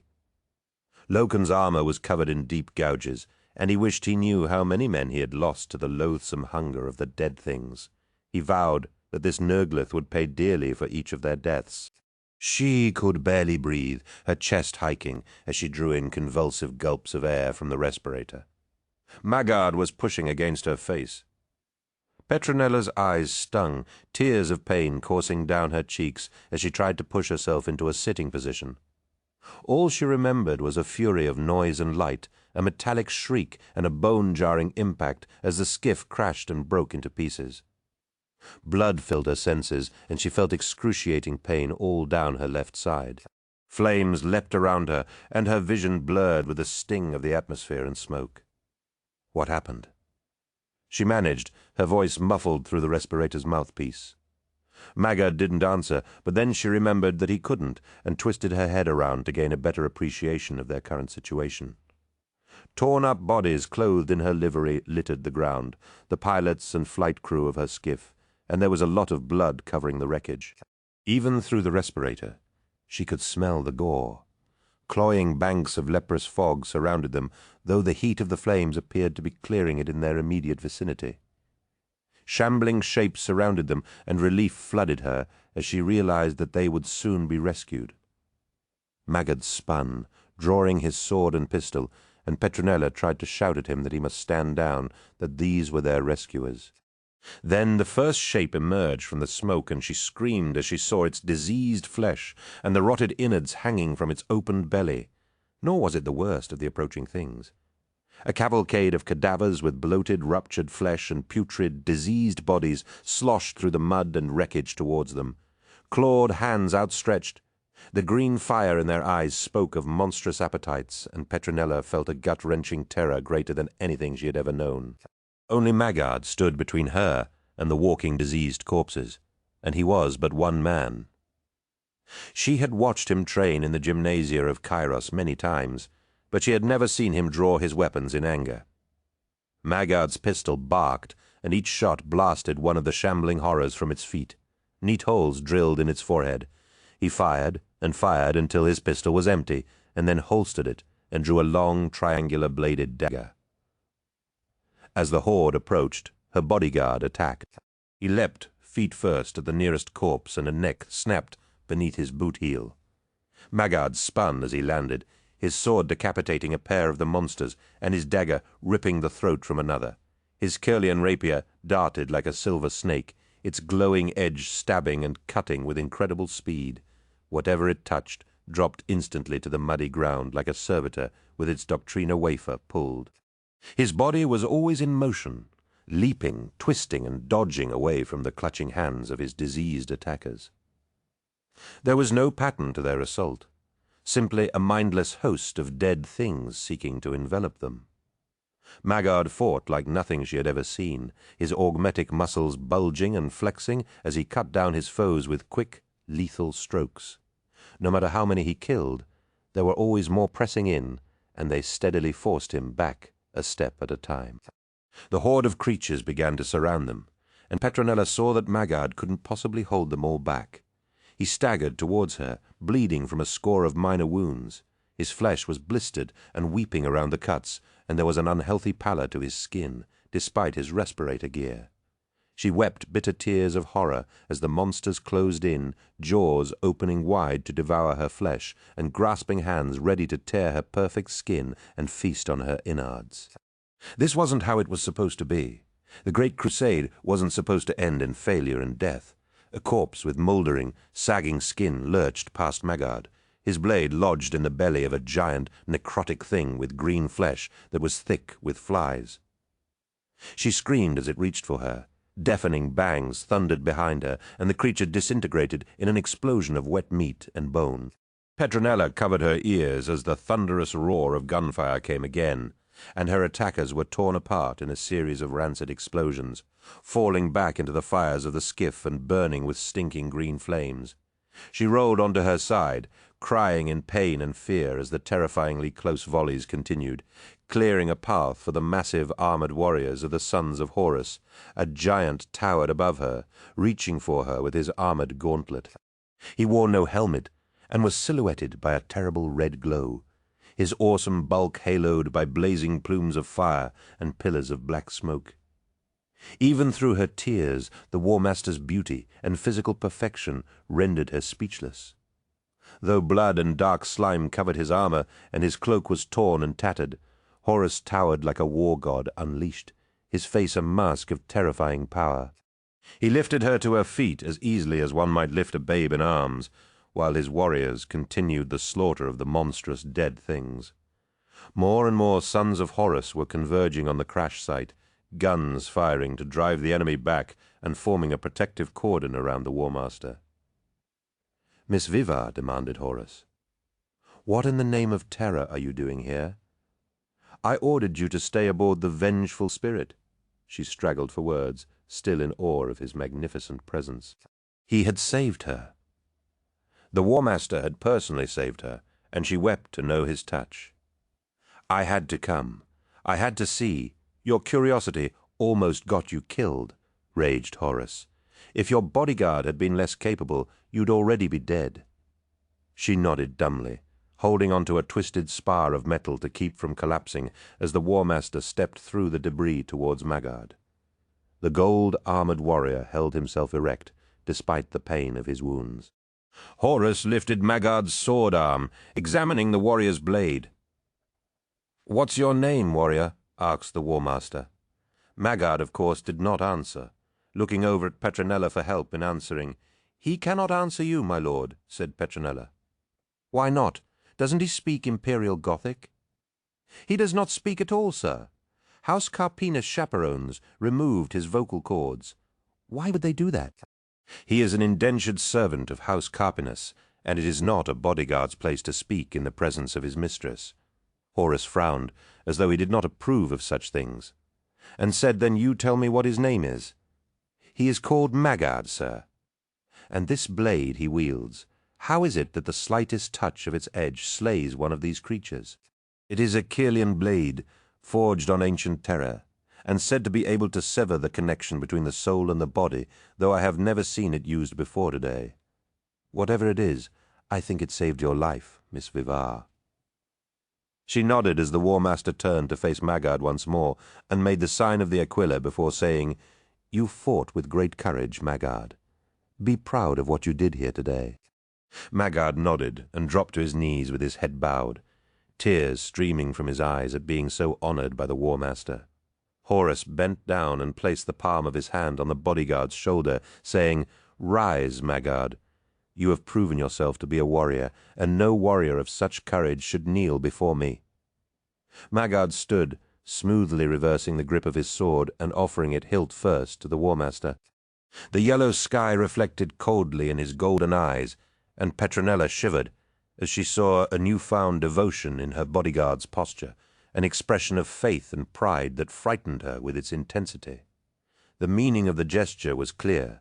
It said what Maggard himself could not. "I am yours to command." Thus assembled, the Astartes took stock of their situation. All four phalanxes had rendezvoused around the crash site, as the attacks from the diseased and dead things ceased for the time being. The spear tip was blunted, but it was still an awesome fighting force, and easily capable of destroying what remained of Temba's paltry detachment. Sedire volunteered his men to secure the perimeters, and Loken simply waved his assent, knowing that Luke was hungry for more battle and for a chance to shine in front of the War Master. Vippus reformed the scouting parties, and Verulam Moy set up fire positions for his devastators. Loken was relieved beyond words to see that all four members of the Mournival had survived the fighting, though Torgadon and Abaddon had both lost their helmets in the furious melees. Aximan's armor had been torn open across his side, and a splash of red, shockingly bright against the green of his armor, stained his thigh. "Are you all right?" Torgadon asked him, his armor stained and blistered, as though someone had poured acid over its plates. "Just about," nodded Loken. "You? Yes, though it was a close-run thing," conceded Torgadon. "Bastard got me underwater and was choking the life out of me, tore my helmet right off, and I think I must have drunk about a bucket of that swamp water, had to gut him with my combat knife. Messy." Torgadon's genhanced body would be unharmed by swallowing the water, no matter what toxins it carried, but it was a stark reminder of the power of these creatures, that a warrior as fearsome as him could almost be overcome. Abaddon and Aximand had similar tales of close-run things, and Loken desperately wanted the fight to be over. The longer the mission went on, the more it reminded him of Eidolon's abortive first strike on murder. Restored communications revealed that the Byzant Janizars had suffered terribly under the assault from the swamp and had hunkered down in defensive positions. Not even the electroscythes of their disciplined masters were able to coerce them forward. The horrific enemy had melted back into the fog, but no one could say with any certainty where the creatures had gone. The Titans of the Legio Mortis towered over the Astartes, the Dies Irae reassuring the assembled warriors by the simple virtue of his immensity. It was left to Erebus to point the way onwards, he and his depleted warriors staggering into the circle of light surrounding Petronella Vivar's crashed skiff. The first chaplain's armor was stained and battered, its many seals and scripture papers torn from it. "War Master, I believe we have found the source of the transmissions," reported Erebus. "There is a structure up ahead." "Where is it, and how close?" demanded the War Master. Perhaps another kilometre to the west. Horus raised his sword and shouted, "Sons of Horus, we have been grossly wronged here, and some of our brothers are dead. It is time we avenge them." His voice easily carried over the dead waters of the swamps. His warriors roaring their assent and following the Warmaster, as Erebus and the word-bearers set off into the mists, fired with furious energy. The Astartes ploughed through the sodden ground, ready to enact the Warmaster's wrath upon the vile foe that had unleashed such horrors upon them. Maggard and Petronella went with them, none of the Astartes willing to retreat and escort them back to the army positions. Legion apothecaries tended their wounds and helped them through the worst of the terrain. Eventually, the mists began to thin, and Loken could make out the more distant figures of Astartes warriors through the smudges of fog. The further they marched, the more solid the ground underfoot became, and as Erebus led them onwards, the mist became thinner still. Then, as quickly as a man might step from one room to another, they were out of it. Behind them, the banks of fog gathered and coiled like a theatre curtain in a playhouse waiting to unveil some wondrous marvel. Before them was the source of the Vox transmission, rearing up from the muddy plain like a colossal iron mountain. Jugendtember's flagship, the glory of Terra, Sivan. Watch Our Backs, Collapse, the Betrayer. Rusted and dead, nearly 6 decades, the vessel lay smashed and ruined on the cratered mudflats, its once mighty hull torn open and buckled almost beyond recognition. Its towering Gothic spires, like the precincts of a mighty city, lay fallen and twisted, its buttresses and archways hung with decaying fronds of huge web-like vines. Its keel was broken, as though it had struck the moon's surface, belly first, and many of the upper surfaces had caved in, the decks below open to the elements.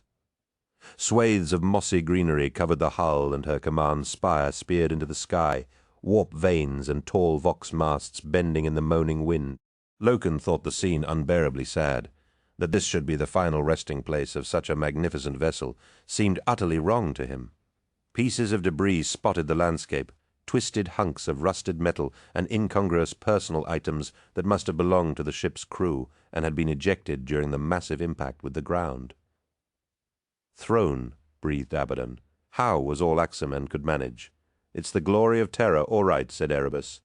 "I recognize the warp array configuration of the command deck. It's Tember's flagship." "Then Tember's already dead," said Abaddon in frustration. "Nothing could have survived that crash." "Then who's broadcasting that signal?" asked Horus. "It could have been automated," suggested Torgadon. "Maybe it's been going for years." Loken shook his head. "No, the signal only started once we breached the atmosphere. Someone here activated it when they knew we were coming." The Warmaster stared at the massive shape of the wrecked spaceship, as if by staring hard enough he could penetrate its hull and discern what lay within. "Then we should go in," urged Erebus. "Find whoever is inside and kill them." Loken rounded on the first chaplain. "Go inside? Are you mad? We don't have any idea what might be waiting for us. There could be thousands more of those things inside, or something even worse." "What is the matter, Loken?" snarled Erebus. "Are the sons of Horus now afraid of the dark?" Loken took a step towards Erebus and said, "You dare insult us, word-bearer." Erebus stepped to meet Loken's challenge, but the Mournival took up position behind their newest member, and their presence gave the first chaplain pause. Instead of pursuing the matter, Erebus bowed his head and said, "I apologize if I spoke out of turn, Captain Loken. I sought only to erase the gross stain on the Legion's honor." "The Legion's honor is our own to uphold, Erebus," said Loken. "It is not for you to tell us how we must act," Horus decided the matter before further harsh words could be exchanged. "We're going in," he said. The rippling fog bank followed the Astartes as they advanced towards the crashed ship, and the Titans of the Legio Mortis followed behind, their legs still wreathed in the mists. Loken kept his bolter at the ready, conscious of the sounds of splashing water behind them, though he told himself that they were just the normal sounds of this world, whatever that meant. As they closed the gap, he drew level with the Warmaster and said, "Sir, I know what you will say, but I would be remiss if I didn't speak up." "Speak up about what?" Gavil asked Horus. "About this. about you leading us into the unknown." "Haven't I been doing that for the last 2 centuries?" asked Horus. "All the time we've been pushing out into space, hasn't it? Been to push back the unknown. That's what we're here for, Garviel, to render that which is unknown known." Loken sensed the commander's superlative skills of misdirection at work and kept himself focused on the point. The War Master had an easy way of steering conversations away from issues he didn't want to talk about. "Sir, do you value the Mournival as counsel?" asked Loken, taking a different tack. Horus paused in his advance and turned to face Loken, his face serious. "You heard what I told that remembrancer in the embarkation deck, didn't you?" "I value your counsel above all things, Garviel. Why would you even ask such a question?" "Because so often you simply use us as your war dogs, always baying for blood, having us play a role instead of allowing us to keep you true to your course." "Then say what you have to say, Garviel, and I swear I will listen," promised Horus. "With respect, sir, you should not be here leading this spear tip, and we should not be going into that vessel without proper reconnaissance. We have 3 of the Mechanicum's greatest war machines behind us. Can we not at least let them soften up the target first with their cannons?" Horus chuckled. "You have a thinker's head on you, my son, but wars are not won by thinkers. They are won by men of action. It has been too long since I wielded a blade and fought in such a battle, against abominations that seek nothing more than our utter destruction. I told you on murder that had I felt I could not take to the field of battle again, I would have refused the position of War Master." "The Mournival would have done this thing for you, sir," said Loken. "We carry your honor now. You think my shoulders so narrow that I cannot bear it alone?" asked Horus, and Loken was shocked to see genuine anger in his stare. "No, sir. All I mean is that you don't need to bear it alone." Horus laughed and broke the tension, his anger quite forgotten. He said, "You're right, of course, my son, but my glory days are not over, for I have many laurels yet to earn." The War Master set off once more. "Mark my words, Garviel Loken, everything achieved thus far in this crusade will pale into insignificance compared to what I am yet to do," despite the War Master's insistence on leading the Astartes into the wreck. He consented to Loken's plan of allowing the Titans of the Legio Mortis to engage the target first. All 3 mighty war engines braced themselves and, at a command from the War Master, unleashed a rippling salvo of missiles and cannon fire into the massive ship. Flaring blooms of light and smoke rippled across the ship's immensity, and it shuddered with each concussive impact. Fires caught throughout its hull, and thick plumes of acrid black smoke twisted skyward like signal beacons, as though the ship were trying to send a message to its former masters. Once again, the War Master led from the front, the mist following them in like a smoggy cape of yellow. Loken could still hear noises from behind them, but with the thunderous footfalls of the Titans, the crackling of the burning ship and their own splashing steps, it was impossible to be sure what he was hearing. "Feels like a damned noose," said Torgadon, looking over his shoulder and mirroring Loken's thoughts perfectly. "I know what you mean. I don't like the thought of going in there, I can tell you that. You're not afraid, are you?" asked Loken, only half joking. "Don't be flippant, Garvey," said Torgadon. "For once I think you're right. There's something not right about this." Loken saw genuine concern in his friend's face, unsettled at seeing the joker Torgadon suddenly serious. For all his bluster and informality, Tariq had good instincts, and they had saved Loken's life on more than one occasion. "What's on your mind?" he asked. "I think this is a trap," said Torgadon. "We're being funneled here, and it feels like it's to get us inside that ship." I said as much to the War Master. "And what did he say? What do you think?" "Ah," nodded Torgadon. "Well, you didn't seriously expect to change the commander's mind, did you?" I thought I might have given him pause, but it's as if he's not listening to us any more. Erebus has made the commander so angry at Temba, he won't even consider any other option than going in and killing him with his bare hands. "So what do we do?" asked Torgadon, and once again Loken was surprised. "We watch our backs, my friend. We watch our backs. Good plan," said Torgadon. I hadn't thought of that, and here I was all set to walk into a potential trap with my guard down. That was the Torgadon that Loken knew and loved. The rear quarter of the crashed glory of terror reared up before them. Its command decks pitched upwards at an angle, blotting out the diseased sky. It enveloped them in its dark, cold shadow, and Loken saw that getting into the ship would not be difficult. The gunfire from the Titans had blasted huge tears in its hull, and piles of debris had spilled from inside, forming great ramps of buckled steel like the rocky slopes before the walls of a breached fortress. The War Master called a halt and began issuing his orders. Captain Sidirai, you and your assaulters will form the vanguard. Loken could practically feel Luke's pride at such an honor. Captain Moy, you will accompany me. Your flame and melter units will be invaluable in case we need to quickly cleanse an area or breach bulkheads.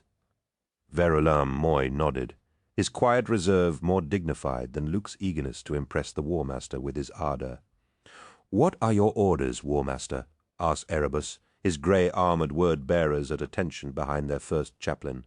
"We stand ready to serve. Erebus, take your warriors over to the other side of the ship. Find a way in, and then rendezvous with me in the middle. If that bastard Temba tries to run, I want him crushed between us." The first chaplain nodded his understanding and led his warriors off into the shadow of the mighty vessel. Then the War Master turned to the Mournival. "Ezekiel, use the signal locator on my armor to form overlapping echelons around my left. Little Horus, take my right. Torgadon and Loken, form the rear. Secure this area and our line of withdrawal understood." The War Master delivered the orders with his trademark efficiency.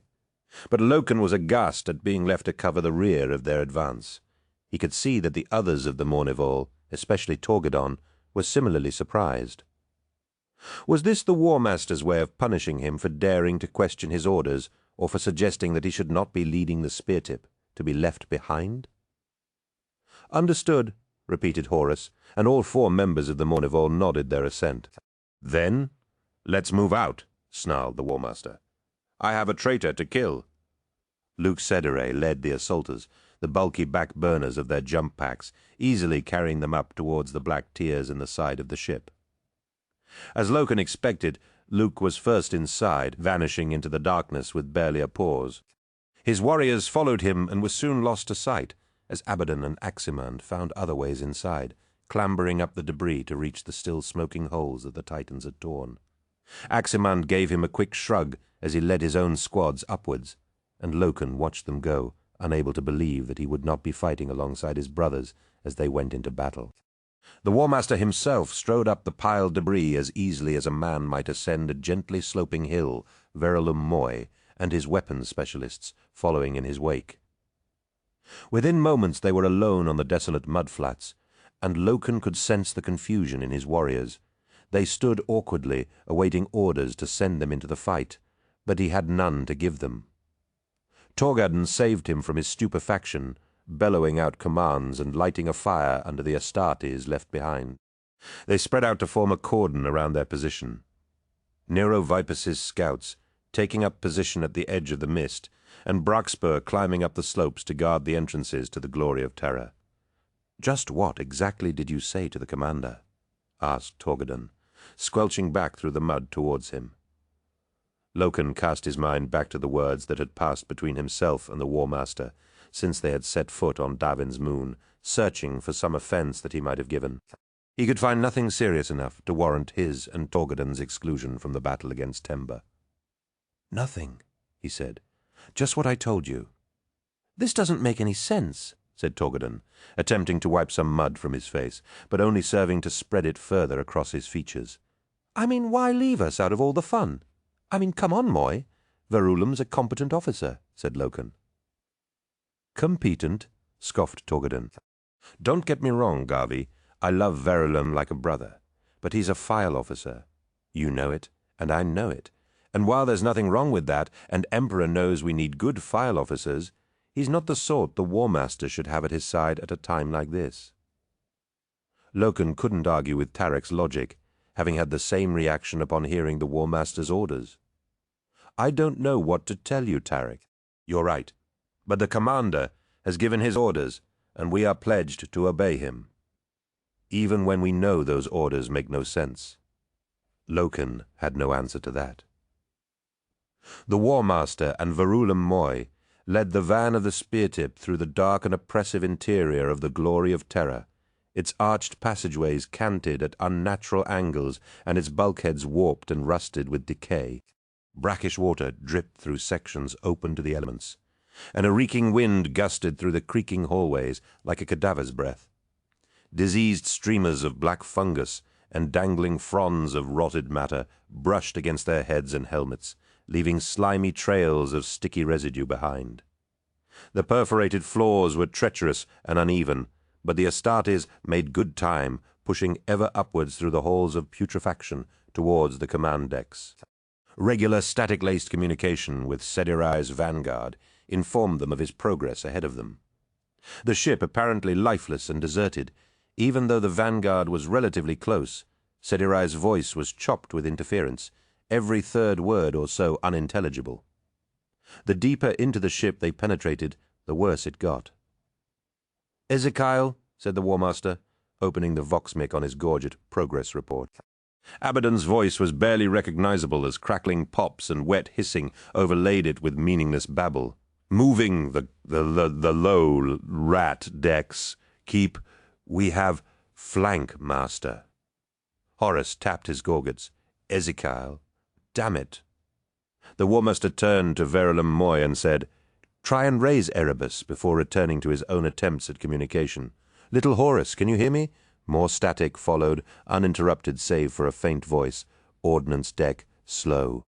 "Shells, making safe, but—" "Make, Gress." "Nothing from Erebus," reported Moy. "But he may be on the other side of the ship by now.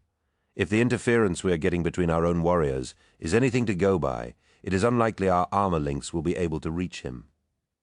"Damn it," repeated the War Master. "Well, let's keep going, sir," ventured Moy. "Might I make a suggestion? If it's that we turn back, forget it, Verulam. My honor, and that of the Crusade, has been impugned, and I'll not have it said that I turn my back on it." "I know that, sir, but I believe Captain Loken is correct. We are taking a needless risk here. Life is a risk, my friend. Every day we spend away from terror is a risk. Every decision I make is a risk. We cannot avoid risk, my friend, for if we do, we achieve nothing. If the highest aim of a captain were to preserve his ship, he would keep it in port forever. You are a fine officer, Verulam, but you do not see heroic opportunities as I do." "But, sir," protested Moy, "we cannot maintain contact with our warriors, and we have no idea what might be waiting for us in this ship. Forgive me if I speak out of turn, but delving into the unknown like this does not feel like heroism. It feels like guesswork." Horus leaned in close to Moy and said, "Captain, you know as well as I do that the whole art of war consists of guessing what is on the other side of the hill." "I understand that, sir," began Moy, but Horus was in no mood for interruptions. "Ever since the Emperor appointed me in the role of War Master, people have been telling me what I can and cannot do, and I tell you I am sick and tired of it," snapped Horus. "If people don't like my opinions, then that's their problem. I am the War Master, and I have made up my mind. We go on." A squealing shriek of static abruptly sliced through the darkness, and Luke Sadire's voice came over the armor link as clearly as if he stood next to them. "Throne, they're here!" shouted Sadire. Then everything turned upside down. Lucan felt it through the soles of his boots as a tremendous rumbling that seemed to come from the very foundations of the moon. He turned in horror, hearing metal grind on metal with a deafening screech, and watching geysers of mud spout skyward as buried portions of the starship tore themselves free of the sucking mud. The upper sections of the vessel plummeted towards the ground, and the entire ship began tipping over, the colossal rear section arcing downwards with a terrible inevitability. "Everyone get clear," bellowed Loken as the massive weight of metal gathered speed. Astartes scattered from the falling wreck, and Loken felt its massive shadow like a shroud as his armor's senses shut out the roaring noise of the starship's collapse. He looked back in time to see the wreckage slam into the ground with the force of an orbital strike, the superstructure crumpling under the impact of its own weight and hurling lakes of muddy water through the air. Loken was tossed like a leaf by the shockwave, landing waist-deep in a stagnant pool of greenish scum and disappearing beneath the surface. Rolling to his knees, he saw tsunamis of mud rippling out from the vessel and watched as dozens of his warriors were buried beneath the brownish sludge. The power of the wrecked starship's impact spread from the crater it had gouged in the mud. A brackish rain of muddy water drizzled down, smearing his helmet's visor and reducing visibility to no more than a few hundred meters. Loken climbed to his feet, clearing the action of his bolter, as he realized the shockwave had dispersed the sulphurous fog that had been their constant companion since landing on this accursed moon. "Sons of Horus, stand ready," he shouted, seeing what lay beyond the fog. Hundreds of the dead things marched relentlessly towards them. Not even the armor of a Primarch could withstand the impact of a falling starship, and Horus grunted as he pulled a twisted spar of jagged iron from his chest.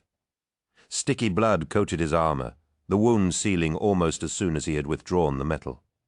His gen-enhanced body could easily withstand such trivial punishment, and despite the spinning fall through the decks of the ship, he remained perfectly orientated and in balance on the sloping deck. He remembered the sound of tearing metal, the clang of metal on armor, and the sharp crack of bones snapping as Astarte's warriors were thrown around like children in a funhouse. "Sons of Horus!" he shouted. "Verulam!" Only mocking echoes answered him, and he cursed as he realized he was alone. The Vox mic on his gorget was shattered, brass wires hanging limply from the empty socket, and he angrily ripped them away. Verulam Moy was nowhere to be seen, and his squad members were similarly scattered beyond sight. Quickly taking stock of his surroundings, Horus could see that he lay partially buried in metal debris on the armorium vestibule, its ceiling bulging and cracked. Icy water dripped in a cold rain, and he tipped his head back to let it pour over his face. He was close to the bridge of the ship, assuming it hadn't sheared off on impact with the ground, for surely there could be no other explanation for what had happened. Horus hauled himself from beneath the wreckage and checked to make sure that he was still armed, finding his sword hilt protruding from the detritus of the vestibule. Pulling the weapon clear, its golden blade caught what little light there was and shone as though an inner fire burned within its core. Forged by his brother Ferrus Manius of the 10th Legion, the Iron Hands, it had been a gift to commemorate Horus's investiture as War Master. He smiled as he saw that the weapon remained as unblemished as the day Ferrus had held it out to him, the light of adoration in his steel-grey eyes, and Horus had never been more thankful for his brother's skill at the forge's anvil. The deck creaked beneath his weight, and he suddenly began to question the wisdom of leading this assault. Despite that, he still seethed with molten rage for Eugen Temba, a man whose character he had believed in, and whose betrayal cut his heart with searing knives. What manner of a man could betray the oath of loyalty to the Imperium? What manner of base cur would dare to betray him? The deck shifted again, Horus easily compensating for the lurching motion. He used his free hand to haul himself up towards the gaping doorway that led to the warren of passageways that riddled a ship this size. Horus had set foot on the Glory of Terror only once before, nearly 70 years ago, but remembered its layout as though it had been yesterday. Beyond this doorway lay the upper gantries of the armorium, and beyond that the central spine of the ship that led through several defensive choke points to the bridge. Horus grunted as he felt a sharp pain in his chest and realized that the iron spar must have torn through one of his lungs. Without hesitation, he switched his breathing pattern and carried on without pause, his eyesight easily piercing the darkness of the vessel's interior. This close to the bridge, Horus could see the terrible changes wrought upon the ship, its walls coated in loathsome bacterial slime that ate at the metal like an acidic fungus. Dripping fronds of waving leech-like organisms suckled at oozing pustules of greenish-brown matter, and an unremitting stench of decay hung in the air. Horus wondered what had happened to this ship. Had the tribes of the moon unleashed some kind of deadly plague on the crew? Were these the means that Erebus had spoken of? He could taste that the air was thick with lethal bacterial filth and biological contaminants, though none were even close to virulent enough to trouble his incredible metabolism. With the golden light of his sword to illuminate the way, Horus negotiated a path around the gantry, listening out for any signs of his warriors. The occasional distant crack of gunfire or clang of metal told him that he wasn't completely alone, but the whereabouts of the battles was a mystery. The corrupted inner structure of the ship threw phantom echoes and faraway shouts all around him until he decided to ignore them and press on alone. Horus passed through the armorium and into the starship's central spine. The deck warped and canted at an unnatural angle. Flickering glow globes and sputtering power conduits sparked and lit the arched passageway with blue electrical fire. Broken doors clanged against their frames with the rocking motion of the ship, making a sound like funeral bells. Ahead, he could hear a low moaning and the shuffle of calloused feet.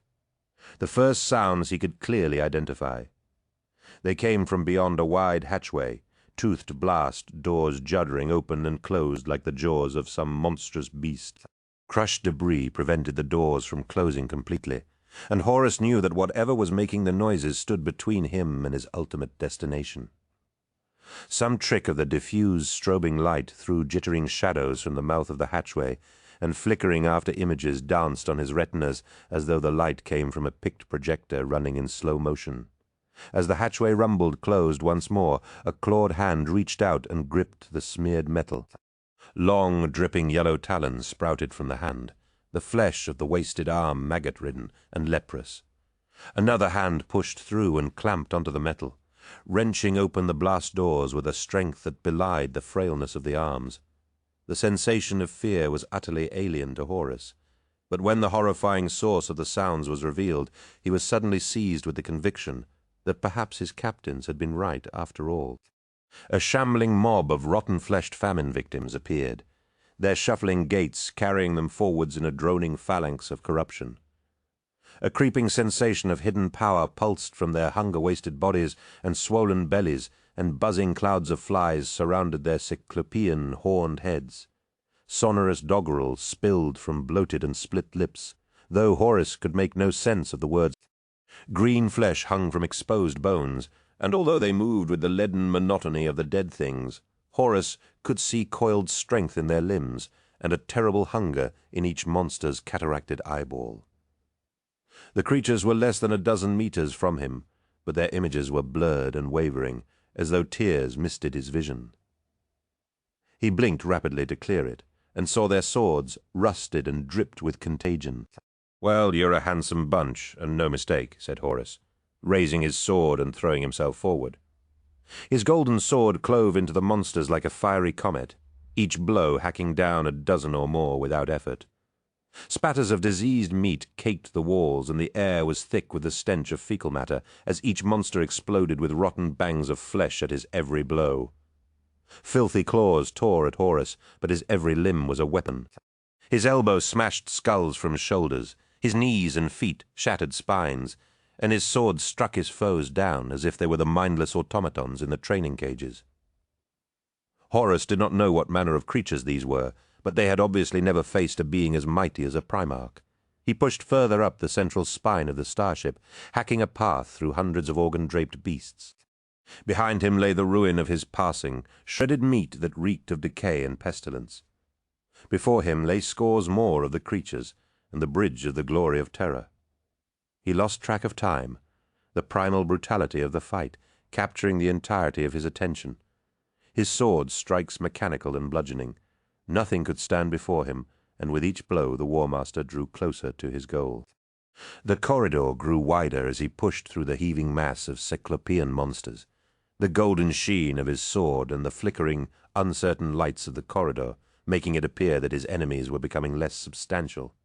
His sword chopped through a distended belly, ripping it wide open in a gush of stinking fluids, but instead of bursting open, the meat of the creature simply vanished like greasy smoke in the wind. Horus took another step forwards, but instead of meeting his foes, head-on with brutal ferocity, the corridor was suddenly and inexplicably empty. He looked around, and where once there had been a host of diseased creatures bent on his death, now there were only the reeking remains of hacked-up corpses.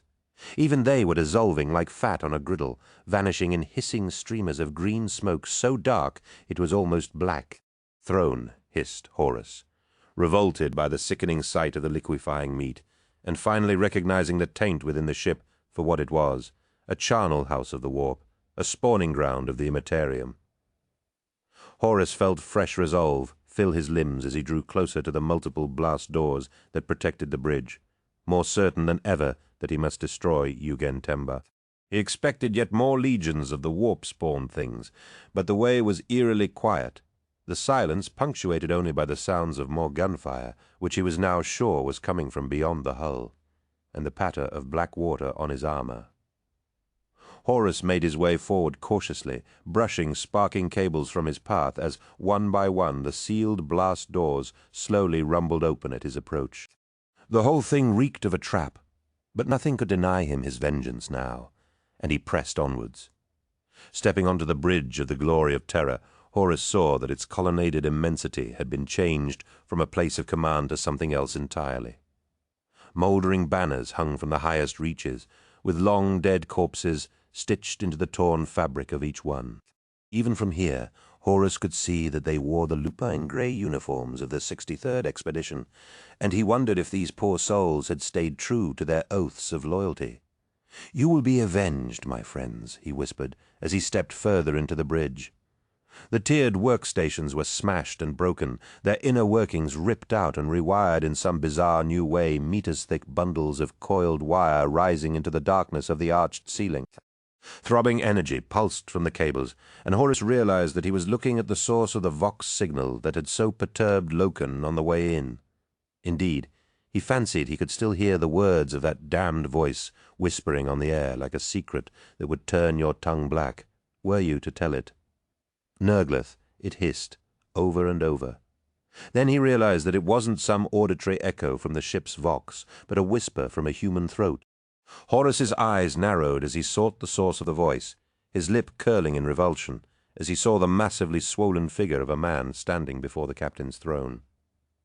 Little more than a heaving mass of corpulent flesh, a terrific stench of rank meat rose from his fleshy immensity. Flying things with glossy black bodies infested every fold of his skin, and scraps of grey cloth were stuck to his green-grey flesh, gold epaulettes glinting and silver frogging hanging limply over his massive belly. One hand rested in the glutinous mess of an infected wound in his chest, while the other held a sword with a glitter sheen like diamond. Horus dropped to his knees in anger and sorrow as he saw the slumped corpse of an Astartes warrior sprawled before the decayed splendor of the bloated figure.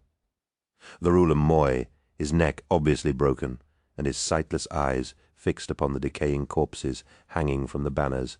Even before Horus lifted his gaze to Moy's killer, he knew who it would be, Yugen Temba, the betrayer. Eat, fallen god. Loken could scarcely remember a fight where he and his warriors had expended all their ammunition. Each Astartes carried enough shells to sustain them for most types of engagement, since no shot was wasted, and each target would normally fall to a single bolt. The ammo hoppers were back at the drop site, and there was no way they could get through to them. The War Master's resolute advance had seen to that. Loken's full capacity of bolter rounds had long been expended, and he was thankful for Axeman's insistence on subsonic rounds, as they made satisfyingly lethal explosions within the bodies of the dead things.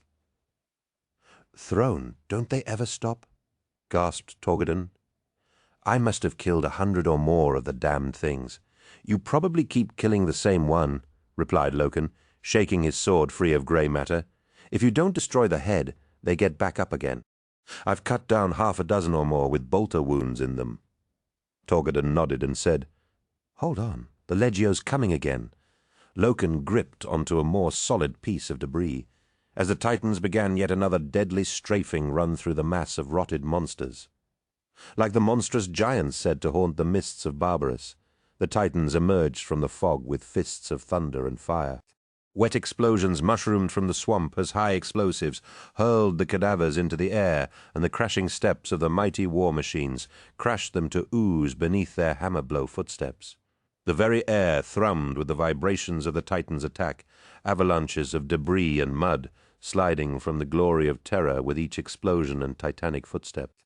The dead things had gained the slopes of rubble and detritus that led into the starship 3 times, and 3 times had they sent them back, first with gunfire, and when the ammunition had ran out with blades and brute strength. Each time they killed hundreds of their enemies, but each time a handful of Astartes was dragged down and pulled beneath the waters of the swamp. Under normal circumstances, the Astartes would have had no trouble in dealing with these abominations, but with the War Master's fate unknown, they were brittle and on edge, unable to think or fight with their customary ferocity. Loken knew exactly what they were feeling, because he felt it too. Unable to raise the War Master, Aximand or Abaddon, the warriors outside the hulk were left paralyzed and in disarray without their beloved leader. "Tember," said the War Master, rising to his feet and marching towards his erstwhile planetary governor. With each step he saw further evidence of Yugan Tember's treachery, clotted blood on the edge of his sword and a fierce grin of anticipation. Where once had been the loyal and upright follower, Horus now saw only a filthy traitor who deserved the most painful of deaths. A fell light grew around Tember, further revealing the corruption of his flesh, and Horus knew that nothing of his former friend was left in the diseased shell that stood before him. Horus wondered if this was what Loken had experienced beneath the mountains of 6319, the horror of a former comrade succumbing to the warp. Horus had known of the bad blood between Jubal and Loken, now understanding that such enmity, however trivial, had been the chink in Jubal's armor by which the warp had taken him. What flaw had been Tember's undoing? Pride, ambition, jealousy. The bloated monster that had once been Yugen Tember looked up from the corpse of Verulam Moy and smiled, thoroughly pleased with its work. "War Master," said Tember, each syllable glottal and wet, as though spoken through water. "Do not dare to address me by such a title, abomination." "Abomination," hissed Tember, shaking his head. "Don't you recognize me?" "No," said Horus. "You're not Tember. You're warp-spawned filth, and I'm here to kill you." "You are wrong, War Master," it laughed. "I am Tember, the so-called friend you left behind. I am Tember, the loyal follower of Horus you left to rot on this backwater world, while you went on to glory." Horus approached the dais of the captain's throne and dragged his eyes from Tember to the body of Verulam Moy. Blood streamed from a terrible wound in his side, pumping energetically onto the stained floor of the bridge. The flesh of his throat was purple and black, a lump of broken bone pushing at the bruised skin where his neck had been snapped. "A pity about Moy," said Tember. "He would have been a fine convert." "Don't say his name," warned Horus. "You're not fit to give it voice. If it consoles you, he was loyal until the end. I offered him a place at my side, with the power of Nerglith filling his veins with its immortal necrosis. But he refused. He felt the need to try to kill me. Foolish, really. The power of the warp fills me, and he had no chance at all. But that didn't stop him. Admirable loyalty, even if it was misplaced." Horus placed a foot on the first step of the dais, his golden sword held out before him, his fury at this beast drowning out all other concerns. All he wanted to do was throttle the life from this treacherous bastard with his bare hands, but he retained enough sense to know that if Moy had been killed with such apparent ease, then he would be a fool to discard his weapon. "We don't have to be enemies, Horus," said Tember. "You have no idea of the power of the warp, old friend. It is like nothing we ever saw before. It's beautiful, really." "It is power," agreed Horus, climbing another step, "elemental and uncontrollable, and therefore not to be trusted." "Elemental, perhaps? But it is far more than that," said Tember. "It seethes with life, with ambition and desire. You think it's a wasteland of raging energy that you bend to your will, but you have no idea of the power that lies there, the power to dominate, to control, and to rule." "I have no desire for such things," said Horus. "You lie," giggled Tember. "I can see it in your eyes, old friend.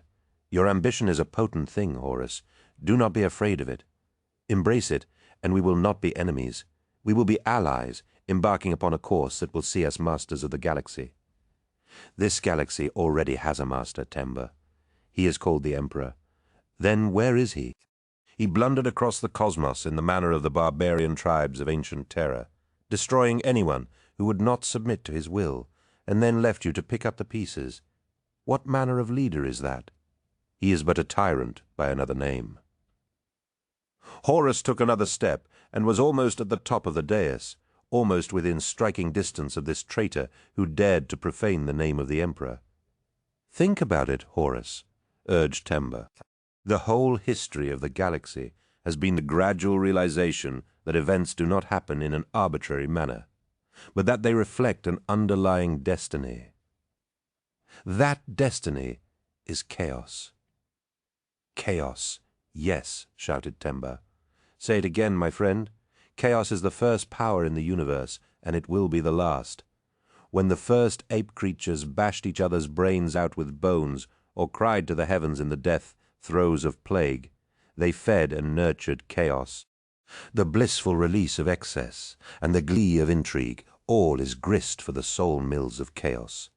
So long as man endures, so too does chaos. Horus reached the top of the dais and stood face to face with Temba, a man he had once counted as his friend and comrade in this great undertaking. Though the thing spoke with Temba's voice, and its stretched features were still those of his comrade, there was nothing left of that fine man, only this wretched creature of the warp. "You have to die," said Horus. "No, for that is the glory of Nerglith," chuckled Temba. "I will never die, we'll soon see about that," snarled Horus, and drove his sword into Temba's chest, the golden blade easily sliding through the layers of blubber towards the traitor's heart. Horus ripped his sword free in a wash of black blood and stinking pus, the stench almost too much for even him to bear. Temba laughed, apparently untroubled by such a mortal wound, and brought up his own sword, its glinting, fractured blade like patterned obsidian. He brought the blade to his blue lips and said, "The War Master Horus," with a speed that was unnatural in its swiftness. The tip of the blade speared for the War Master's throat. Horus threw up his sword, deflecting Temba's weapon barely a centimeter from his neck, and took a step backwards as the traitor lurched towards him. Recovering from the surprise attack, Horus gripped his sword two-handed, blocking every lethal thrust and cut that Temba made. Horus fought like never before, his every move to parry and defend. Yugen Temba had never been a swordsman, so where this sudden horrifying skill came from, Horus had no idea. The two men traded blows back and forth across the command deck, the bloated form of Yugen Temba moving with a speed and dexterity quite beyond anything that should have been possible for someone of such vast bulk. Indeed, Horus had the distinct impression that it was not Temba's skill with a blade that he was up against, but the blade itself. He ducked beneath a decapitating strike and spun inside Temba's guard, slashing his sword through his opponent's belly, a thick gruel of infected blood and fat spilling onto the deck. The dark blade darted out and struck his shoulder guard, ripping it from his armor in a flash of purple sparks. Horus danced back from the blow as the return stroke arced towards his head. He dropped and rolled away as Temba turned his bloody carven body back towards him. Any normal man would have died a dozen times or more, but Temba seemed untroubled by such killing wounds. Temba's face shone with glistening sweat, and Horus blinked as the monster's outline wavered, like those of the Cyclopean monsters that he had fought in the ship's central spine. Frantic motion shimmered, and he could see something deep within the monstrously swollen body, the faint outline of a screaming man, his hands clasped to his ears and his face twisted in a rictus grin of horror. Trailing his innards like gooey ropes, Yugen Temba descended the steps of the dais like a socialite making her entrance at one of the American balls. Horus saw the cursed sword gleaming with a terrible hunger, its edges twitching in Temba's hand, as though aching to bury itself in his flesh. "It doesn't have to end this way, Horus," gurgled Temba. "We need not be enemies." "Yes," said Horus, "we do. You killed my friend, and you betrayed the Emperor. It can be no other way." Even before the words were out of his mouth, the smoky grey blade streaked towards him, and Horus threw himself back as the razor-sharp edge grazed his breastplate and cut into the ceramite. Horus backed away from Temba, hearing twin cracks as the monstrously bloated traitor's ankle bones finally snapped under his weight. Horus watched as Temba dragged himself forwards unsteadily, the splintered ends of bone jutting from the bloody flesh of his ankles. No normal man could endure such agony, and Horus felt a flickering ember of compassion for his former friend stir within his breast. No man deserved to be abused so, and Horus vowed to end Temba's suffering, seeing again the jagged after-image sputtering within the alien flesh of the warp. "I should have listened to you, Yugen," he whispered. Temba didn't reply. The glimmering blade wove bright patterns in the air, but Horus ignored it, too seasoned a warrior to be caught by such an elementary trick. Once again Temba's blade reached out for him, but Horus was now gaining a measure of its hunger to do him harm. It attacked without thought or reason, only the simple lust to destroy. He looped his own blade around the quillons of Temba's sword and swept his arm out in a disarming move before closing to deliver the death blow. Instead of releasing the blade for fear of a shattered wrist, however, Temba retained his grip on the sword, its tip twisting in the air and plunging towards Horus's shoulder. Both blades pierced flesh at the same instant, Horus's tearing through his foe's chest and into his heart and lungs as Temba's stabbed into the muscle of Horus's shoulder where his armor had been torn away. Horus yelled in sudden pain, his arm burning with the shimmering sword's touch, and reacted with all the speed the Emperor had bred into him. His golden sword slashed out, severing Temba's arm just above the elbow, and the sword clanged to the deck where it twitched in the grip of the severed arm with a loathsome life of its own. Temba wavered and fell to his knees with a cry of agony, and Horus reared above his foe with his sword upraised. His shoulder ached and bled, but victory was now his, and he roared with anger as he stood ready to enact his vengeance. Through the red mist of anger and hurt, he saw the pathetic weeping and soiled form of Yugen Temba, stripped of the loathsome power of the warp that had claimed him. Still bloated and massive, the dark light in his eyes was gone, replaced by tears and pain as the enormity of his betrayal crashed down upon him. "What have I done?" asked Temba, his voice little more than a whisper. The anger went out of Horus in an instant, and he lowered his sword, kneeling beside the dying man that had once been his trusted friend. Juddering sobs of agony and remorse racked Temba's body, and he reached up with his remaining hand to grip the War Master's armor. "Forgive me, my friend," he said. "I didn't know. None of us did." "Hush now, Yugen," soothed Horus. "It was the warp. The tribes of the moon must have used it against you. They would have called it magic." "No, I'm so sorry," wept Temba, his eyes dimming as death reached up to claim him. "They showed us what it could do, and I saw the power of it. I saw beyond and into the warp. I saw the powers that dwell there, and Emperor, forgive me, I still said yes to it." "There are no powers that dwell there, Yugen," said Horus. "You were deceived." "No," said Temba, gripping Horus's arm tightly. "I was weak and I fell willingly, but it is done with me now.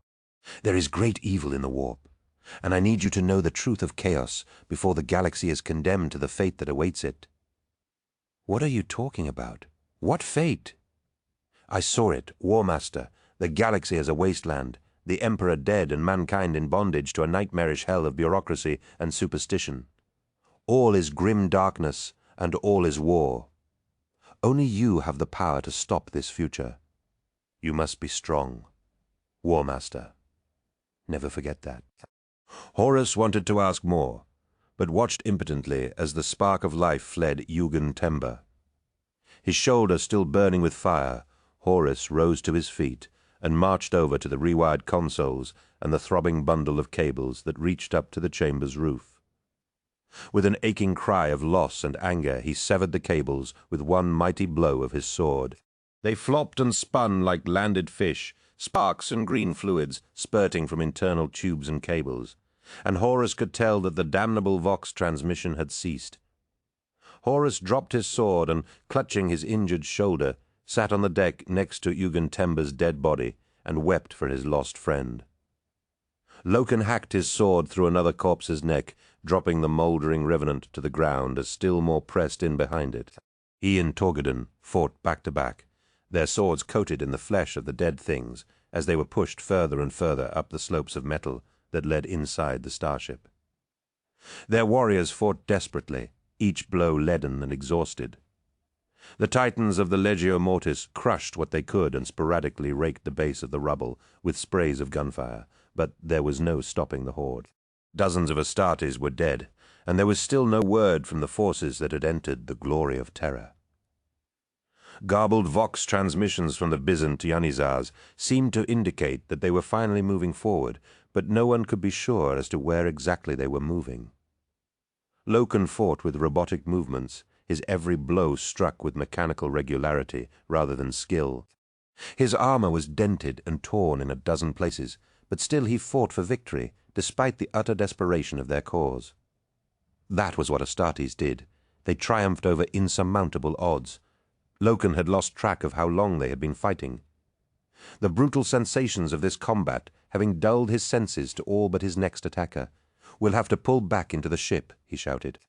Turgadon and Nero Vipus nodded, too busy with their own immediate situations to respond verbally, and Loken turned and began issuing orders across the intersuit Vox, receiving acknowledgments from all his surviving squad commanders. He heard a cry of anger, and recognizing it as belonging to Torgadon, turned with his sword raised. A mob of stinking cadavers swamped the top of the slopes, overwhelming the Astartes gathered there in a frenzy of clawing hands and biting jaws. Turgadon was borne to the ground, and the mouths of the corpses fastened on his neck and arms were dragging him down. "No!" shouted Loken as he leapt towards the furious combat. He shoulder-charged in amongst them, sending bodies flying down the slopes. His fists crushed skulls and his sword hacked dead things in two. A gauntleted fist thrust up through grey flesh, and he grabbed it, feeling the weight of an armoured Astartes behind it. "Hold on, Turek!" he ordered, hauling on his friend's arm. Despite his strength, he couldn't free Torgadon, and felt grasping limbs envelop his legs and waist. He clubbed with his free hand, but he couldn't kill enough of them. Hands tore at his head, smearing blood across his visor and blinding him as he felt himself falling. Loken thrashed in vain, breaking dead things apart, but unable to prevent himself and Torgadon from being pulled apart. Claws tore at his armor, the unnatural strength of their enemies piercing his flesh and drawing his precious blood. A grinning, skull-faced monster landed on his chest, face to face with him, and its jaws snapped shut on his visor, unable to penetrate the armored glass. Rivulets of muddy saliva blurred his vision as its jaws worked up and down. Loken head butted the thing from his chest and rolled onto his front to gain some purchase. He lost his grip on his sword and bellowed in anger as he finally began to free himself from their intolerable grip. Loken fought with every ounce of his strength, finally gaining a respite and rising to his feet. All around him, warriors of the Astartes struggled with the dead things, and he knew that they were undone. Then, at a stroke, every one of the dead things dropped to the ground with a soft sigh of release. Where seconds before the area around the starship had been a furious battlefield of warriors locked in life or death struggles, now it was an eerily silent graveyard. Bewildered, Astartes picked themselves up and looked around at the inert, lifeless bodies surrounding them. "What just happened?" asked Nero Vipus, disentangling himself from a pile of bludgeoned corpses. "Why have they stopped?" Loken shook his head. He had no answer to give him. "I don't know, Nero. It doesn't make any sense." "You'd rather they got back up?" "No, don't be dense. I just mean that if someone was animating these things, then why stop now? They had us." Loken shuddered. For someone to wield a power that could defeat the Astartes was a sobering thought. All the time they had crusaded through the galaxy, there had been nothing that could stand against them for long. Eventually the enemy's will would break in the face of the overwhelming superiority of the Space Marines. Would this happen when they met a foe with a will as implacable as their own? Shaking himself free of such gloomy thoughts, he began issuing orders to dispose of the dead things, and they began hurling them from the wreckage, hacking or tearing heads from shoulders lest they reanimate. Eventually Aximand and Abaddon led their warriors from the wreckage, battered and bloody from the ship's fall, but otherwise unharmed. Irbus, too, returned, his word-bearers similarly abused, but also largely unharmed. There was still no sign of Sedire's men or the War Master. "We're going back in there for the War Master," said Abaddon. "I'll lead." Loken was about to protest, but nodded as he saw the unshakable resolve in Ezekiel's face. "We'll all go," he said. They found Luke Sedire and his men trapped in one of the lower decks, hemmed in by fallen bulkheads and tons of debris. It took the better part of an hour to move enough of it to grant Luke's assaulters their freedom. On pulling Sedire from his prison, all he could say was, "They were here. Monsters with one eye came out of nowhere, but we killed them, all of them. Now they're gone." Luke had suffered casualties. 7 of his men were dead, and his perpetual grin was replaced by a vengeful expression that reminded Loken of a defiant young boy's. Black, stinking residue coated the walls, and Sedire had a haunted look to him that Loken did not like at all. It reminded him of Euphrati Keeler in the moments after the warp thing that had taken Jubal almost killed her. With Sedire and his warriors in tow, the Mournival pressed on with Loken leading the way, finding signs of battle scattered throughout the ship, bolter impacts and sword cuts that led inexorably towards the ship's bridge. "Loken," whispered Aximand, "I fear what we may find ahead. You should prepare yourself." "No," said Loken. "I know what you are suggesting, but I won't think of that. I can't. We have to be prepared for the worst." "No," said Loken, louder than he had intended. "We would know if—" "If what?" asked Torgadon. "If the War Master was dead," said Loken finally. Thick silence enveloped them as they struggled to come to terms with such a hideous idea. "Loken's right," said Abaddon. "We would know if the War Master was dead. You know we would. You of all of us would feel it, little Horus." "I hope you're right, Ezekiel. Enough of this damned misery," said Torgadon. "All this talk of death, and we haven't found hide nor hair of the War Master yet. Save your gloomy thoughts for the dead that we already know about. Besides, we all know that if the War Master was dead, the sky would have fallen, eh?" That lightened their mood a little, and they pressed on, making their way along the central spine of the ship, passing through juddering bulkheads and along corridors with flickering lights until they reached the blast doors that led to the bridge. Loken and Abaddon led the way, with Aximand, Torgadon, and Sedire bringing up the rear. Inside it was almost dark, only a soft light from raptured consoles providing any illumination. The War Master sat with his back to them, his glorious plate armor dented and filthy, cradling something vast and bloated in his lap. Loken drew level with the War Master, grimacing as he saw a grotesquely swollen human head in his commander's lap. A great puncture wound pierced the War Master's breastplate, and a bloody stab wound on his shoulder leaked blood down the armor of his arm. "Sir," said Loken, "are you all right?" The War Master didn't answer, instead cradling the head of what Loken could only assume was Yugen-Temba. His bulk was immense, and Loken wondered how such a monstrously fat creature could possibly have moved under his own strength. The Mournival joined Loken, shocked and horrified at the War Master's appearance, and at this terrible place. They looked at one another with a growing unease, none quite knowing what to make of this bizarre scene. "Sir," said Aximand, kneeling before the weeping War Master. "I failed him," said Horus. "I failed them all. I should have listened, but I didn't, and now they're all dead. It's too much. Sir, we're going to get you out of here. The dead things have stopped attacking. We don't know how long that's going to last, so we need to get out of this place and regroup." Horus shook his head slowly. "They won't be attacking again. Temba's dead, and I cut the Vox signal. I don't know how exactly, but I think it was part of what was animating those poor souls." Abaddon pulled Loken aside and hissed, "We need to get him out of here, and we can't let anyone see the state he's in." Loken knew that Abaddon was right. To see the War Master like this would break the spirit of every Astartes who saw him. The War Master was an invincible god of war, a towering figure of legend that could never be brought low. To see him humbled, so would be a blow to morale that the 63rd Expedition might never recover from. Gently, they prized Yugen-Temba's massive body away from the War Master and lifted their commander to his feet. Loken slung the War Master's arm over his shoulder, feeling a warm wetness against his face from the blood that still dripped from Horus's arm. Between them, he and Abaddon walked the War Master from the bridge. "Back," said the War Master, his voice weak and low. "I'll walk out of this place on my own." Reluctantly, they let him go, and though he swayed a little, the War Master kept his feet, despite the ashen pallor of his face, and the obvious pain he was in. The War Master spared a last look at Yugen-Temba and said, "Gather up Verulam and let's get out of here, my sons." Maggard slumped against the steel bulkhead of the Glory of Terror, his sword covered in black fluids from the dead things. Petronella fought to hold back tears at the thought of how close they had all come to death on this bleak, Emperor Forsaken Moon. Sheltered behind the bulkhead where Maggard had thrust her, she had heard rather than seen the desperate conflict that raged outside, the war cries, the sound of motorized blades tearing into wet meat, the percussive booms and explosive flashes of light from the Titan's weapons.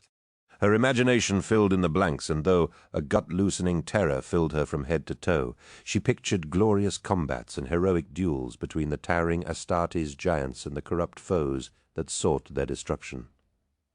Her breathing came in short, convulsive gasps as she realized she had just survived her first battle. But with that realization came a strange calm. Her limbs stopped shaking, and she wanted to smile and laugh. She wiped her hand across her eyes, smearing the coal that lined them across her cheeks like tribal war paint. Petronella looked over at Maggard. Seeing him now for the great warrior, he truly was, barbaric and bloody and magnificent. She pushed herself to her feet and leaned out beyond her sheltering bulkhead to look at the battlefield below.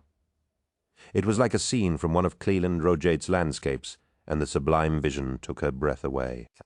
The fog and mist had lifted, and the sun was already breaking through to bathe the landscape in its ruddy red glow. The pools of swamp water glittered like shards of broken glass spread across the landscape. The three magnificent titans of the Legio Mortis watched over squads of Astartes, armed with flamers, putting the corpses of the dead things to the torch, and pyres of the fallen monsters burned with a blue-green light. She was already forming the metaphors and imagery she would use. The Emperor's warriors taking his light into the dark places of the galaxy, or perhaps that the Astartes were his angels of death, bringing his retribution to the unrighteous. The words had the right epic tone, but she sensed that such imagery still lacked some fundamental truth, sounding more like propaganda slogans than anything else. This was what the Great Crusade was all about, and the fear of the last few hours was washed away in a swelling wave of admiration for the Astartes and the men and women of the 63rd Expedition. She turned as she heard heavy footfalls. The officers of the Mournival were marching towards her, a plate-armored body borne upon their shoulders, and the levity she had witnessed in them earlier now utterly absent. Each one's face, even the Joker Torgaddon's, was serious and grim. The cloaked figure of the War Master himself followed behind them, and she was shocked rigid at his beaten appearance. His armor was torn and gashed with foulness, and blood spatters matted his face and arm. "What happened?" she asked, as Captain Loken passed her. "Whose body is that?" "Be silent," he snapped, "and be gone." "No," said the War Master. "She is my documentarist, and if that is to mean anything, then she must see us at our worst as well as our best." "Sir," began Abaddon, but Horus cut him off. "I'll not be argued with on this, Ezekiel. She comes with us." Petronella felt her heart leap at this inclusion, and fell into step with the War Master's party as they began their descent to the ground. "The body is that of Verulam Moy, captain of my 19th Company," said Horus, his voice weary and filled with pain. "He fell in the line of duty, and will be honored as such." "You have my deepest sorrows, my lord," said Petronella, her heart aching to see the War Master in such pain. "Was it Yugan Temba?" she asked, fishing out her data slate and memo quill. "Did he kill Captain Moy?" Horus nodded, too weary even to answer her. "And Temba is dead? You killed him?" "Yugan Temba is dead," answered Horus. "I think he died a long time ago. I don't know exactly what I killed in there, but it wasn't him. I don't understand." "I'm not sure I do either," said Horus, stumbling as he reached the bottom of the slope of debris. She reached out a hand to steady him, before realizing what a ridiculous idea that was. Her hand came away bloody and wet, and she saw that the War Master still bled from a wound in his shoulder. "I ended the life of Yugan Temba, but damn me if I didn't weep for him afterwards. But wasn't he an enemy? I have no trouble with my enemies, Miss Vivar," said Horus. "I can take care of my enemies in a fight. But my so-called allies, my damned allies, they're the ones who keep me walking the floors at night." Legion apothecaries made their way towards the War Master as she tried to make sense of what he was saying. She allowed the memo quill to inscribe his words anyway. She saw the looks she was getting from the Mournival, but ignored them. "Did you speak to him before you slew him? What did he say?" "He said that only I had the power to stop the future." said the War Master, his voice suddenly faint and echoing as though coming from the other end of a long tunnel. Puzzled, she looked up in time to see the War Master's eyes roll back in their sockets and his legs buckle beneath him. She screamed, reaching out with her hand towards him, knowing that she was powerless to help him, but needing to try to prevent his fall.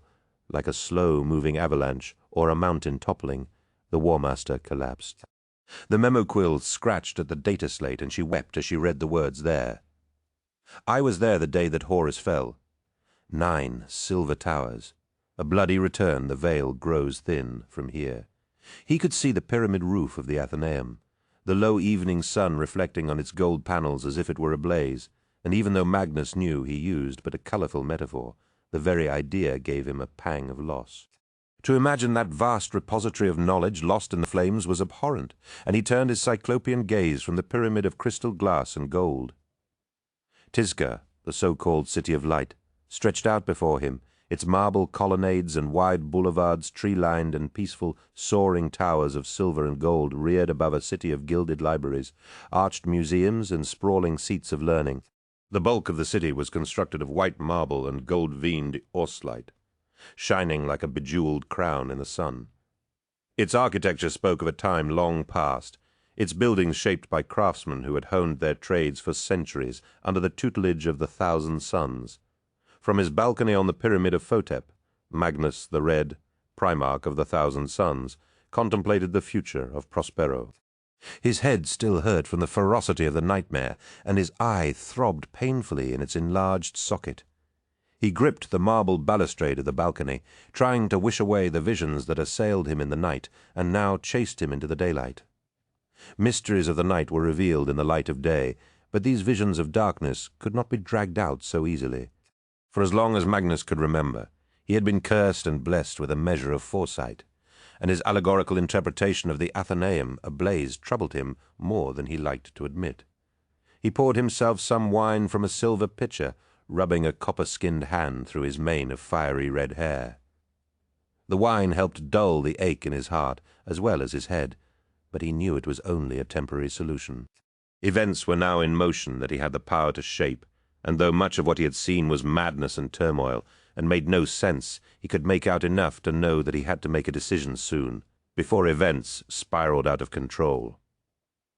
Magnus turned from the view over Tizca, and made his way back inside the pyramid, pausing as he caught sight of his reflection in the gleaming silver panels. Huge and red-skinned, Magnus was a towering giant with a lustrous mane of red hair. His patrician features were noble and just, his single eye golden and flecked with crimson.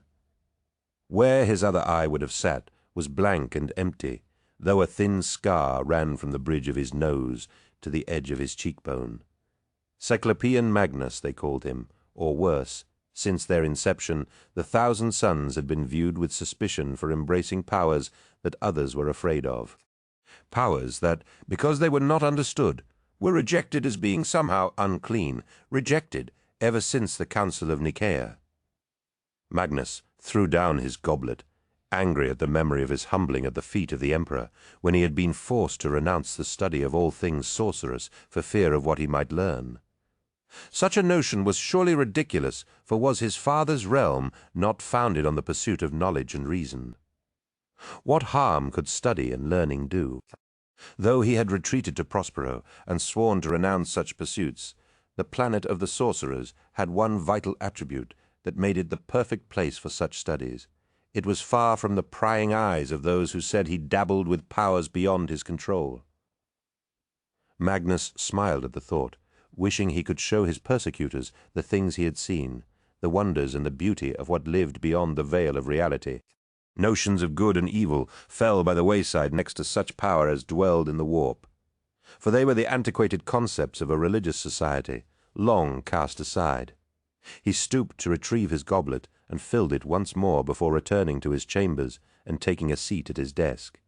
Inside it was cool, and the scent of various inks and parchments made him smile. The wide chamber was walled with bookshelves and glass cabinets, filled with curios and remnants of lost knowledge gleaned from conquered worlds. Magnus himself had penned many of the texts in this room, though others had contributed to this most personal of libraries, Phocis Tikar, Ahriman, and Uthizar, to name but a few. Knowledge had always been a refuge for Magnus, the intoxicating thrill of rendering the unknown down to its constituent parts, and by doing so, rendering it knowable. Ignorance of the universe's workings had created false gods in man's ancient past, and the understanding of them was calculated to destroy them. Such was Magnus's lofty goal. His father denied such things, kept his people ignorant of the true powers that existed in the galaxy, and though he promulgated a doctrine of science and reason, it was naught but a lie, a comforting blanket thrown over humanity to shield them from the truth. Magnus had looked deep into the warp, however, and knew different. He closed his eye, seeing again the darkness of the corrupt chamber, the glitter sheen of the sword, and the blow that would change the fate of the galaxy. He saw death and betrayal, heroes and monsters. He saw loyalty tested, and found wanting and standing firm in equal measure. Terrible fates awaited his brothers, and worst of all, he knew that his father was utterly ignorant of the doom that threatened the galaxy. A soft knocking came at his door, and the red-armored figure of Ahriman entered, holding before him a long staff topped with a single eye. "Have you decided yet, my lord?" asked his chief librarian, without preamble. "I have, my friend," said Magnus. "Then shall I gather the coven?" "Yes," sighed Magnus, "in the catacombs beneath the city. Order the thralls to assemble the conjunction, and I shall be with you presently." "As you wish, my lord," said Ahriman. "Something troubles you?" asked Magnus, detecting an edge of reticence in his old friend's tone. "No, my lord, it is not my place to say. Nonsense. If you have a concern, then I give you leave to voice it. Then may I speak freely." "Of course," nodded Magnus. "What troubles you?" Ahriman hesitated before answering. "This spell you propose is dangerous, very dangerous. None of us truly understand its subtleties, and there may be consequences we do not yet foresee." Magnus laughed. "I've not known you shirk from the power of a spell before, Ahriman. When manipulating power of this magnitude, there will always be unknowns, but only by wielding it can we bring it to heel. Never forget that we are the masters of the warp, my friend. It is strong, yes, and great power lives within it, but we have the knowledge and means to bend it to our will, do we not?" "We do, my lord," agreed Ahriman. "Why then do we use it to warn the Emperor of what is to come when he has forbidden us to pursue such matters?" Magnus rose from his seat, his copper skin darkening in anger. "Because when my father sees that it is our sorcery that has saved his realm, he will not be able to deny that what we do here is important, nay, vital to the Imperium's survival."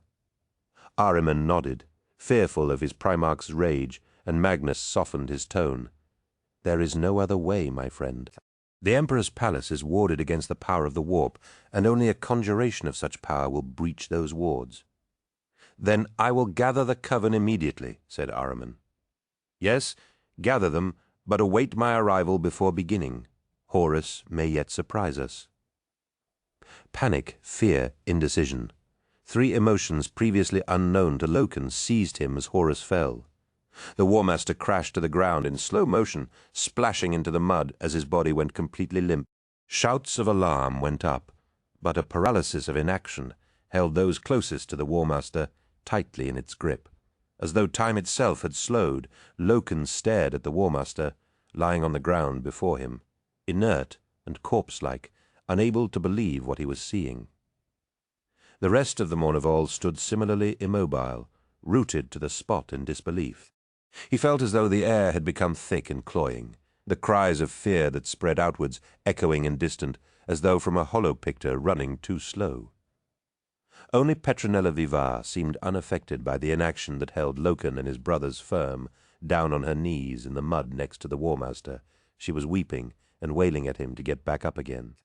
The knowledge that his commander was down and a mortal woman had reacted before any of the sons of Horus shamed Loken into action, and he dropped to one knee alongside the fallen Horus. "Apothecary!" shouted Loken, and time snapped back with a crash of shouts and cries. The Mournival dropped to the ground beside him. "What's wrong?" demanded Abaddon. "Commander!" shouted Torgadon. "Lupercal!" cried Aximand. Loken ignored them and forced himself to focus. "This is a battlefield injury, and I will treat it as such," he thought. He scanned the War Master's body as the others put their hands on him, pushing the Remembrancer out of the way as each struggled to wake their lord and master. Too many hands were interfering, and Loken yelled, "Stop! Get back!" The War Master's armor was beaten and torn, but Loken could see no other obvious breaches in the armored plates, save where the shoulder guard had been torn away and where the gaping puncture wound oozed in his chest. "Help me get his armor off!" he shouted. The Mournival, bound together as brothers, nodded and, grateful to have a focus for their efforts, instantly obeyed Loken's command.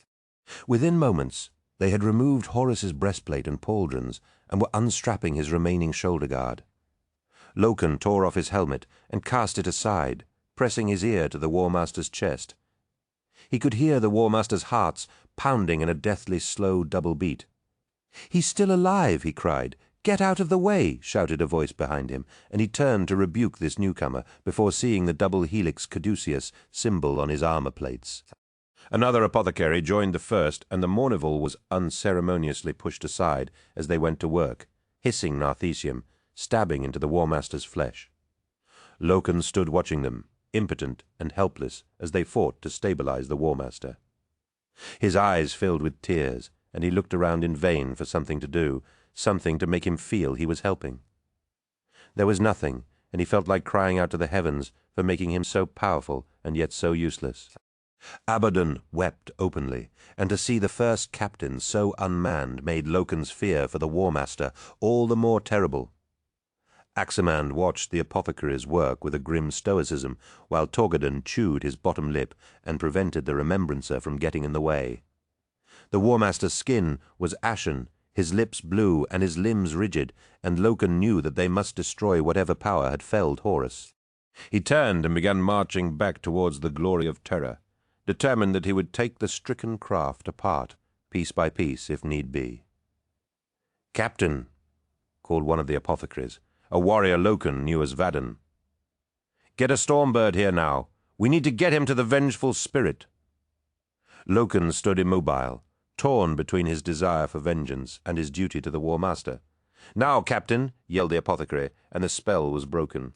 He nodded dumbly and opened a channel to the captains of the Stormbirds, grateful to have a purpose in this maelstrom of confusion.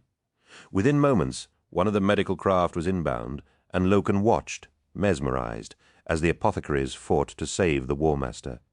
He could see from the frantic nature of their ministrations that they were fighting an uphill battle, their narthecium whirring miniature centrifuges of blood and dispensing patches of sin-skin to treat his wounds.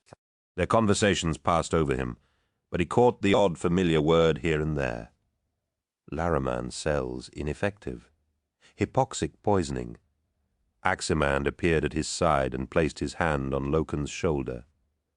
"Don't say it, little Horus," warned Loken. "I wasn't going to Garviel," said Aximand. "He'll be all right. There's nothing this place could throw at the War Master that'll keep him down for long." "How do you know?" asked Loken, his voice close to breaking. "I just do. I have faith." "Faith?" "Yes," answered Aximand. "Faith that the War Master is too strong and too stubborn to be brought low by something like this. Before you know it, we'll be his war dogs once again." Loken nodded as the howling downdraught of a Stormbird snatched his breath away. The screaming craft hovered overhead, throwing up sheets of water as it circled on its descent. Landing skids deployed, and the craft came down amid a spray of muddy water. Before it had touched down, the Mournival apothecaries had lifted Horus between them. Even as the assault ramp came down, they were rushing inside, placing the War Master on one of the gurneys as the Stormbird's jets fired to lift it from Davin's moon. The assault ramp clanged shut behind them, and Loken felt the aircraft lurch as the pilot aimed it for the skies.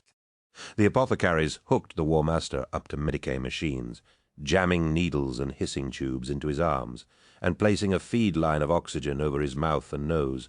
Suddenly superfluous, Loken slumped into one of the armored bucket seats against the fuselage of the aircraft and held his head in his hands.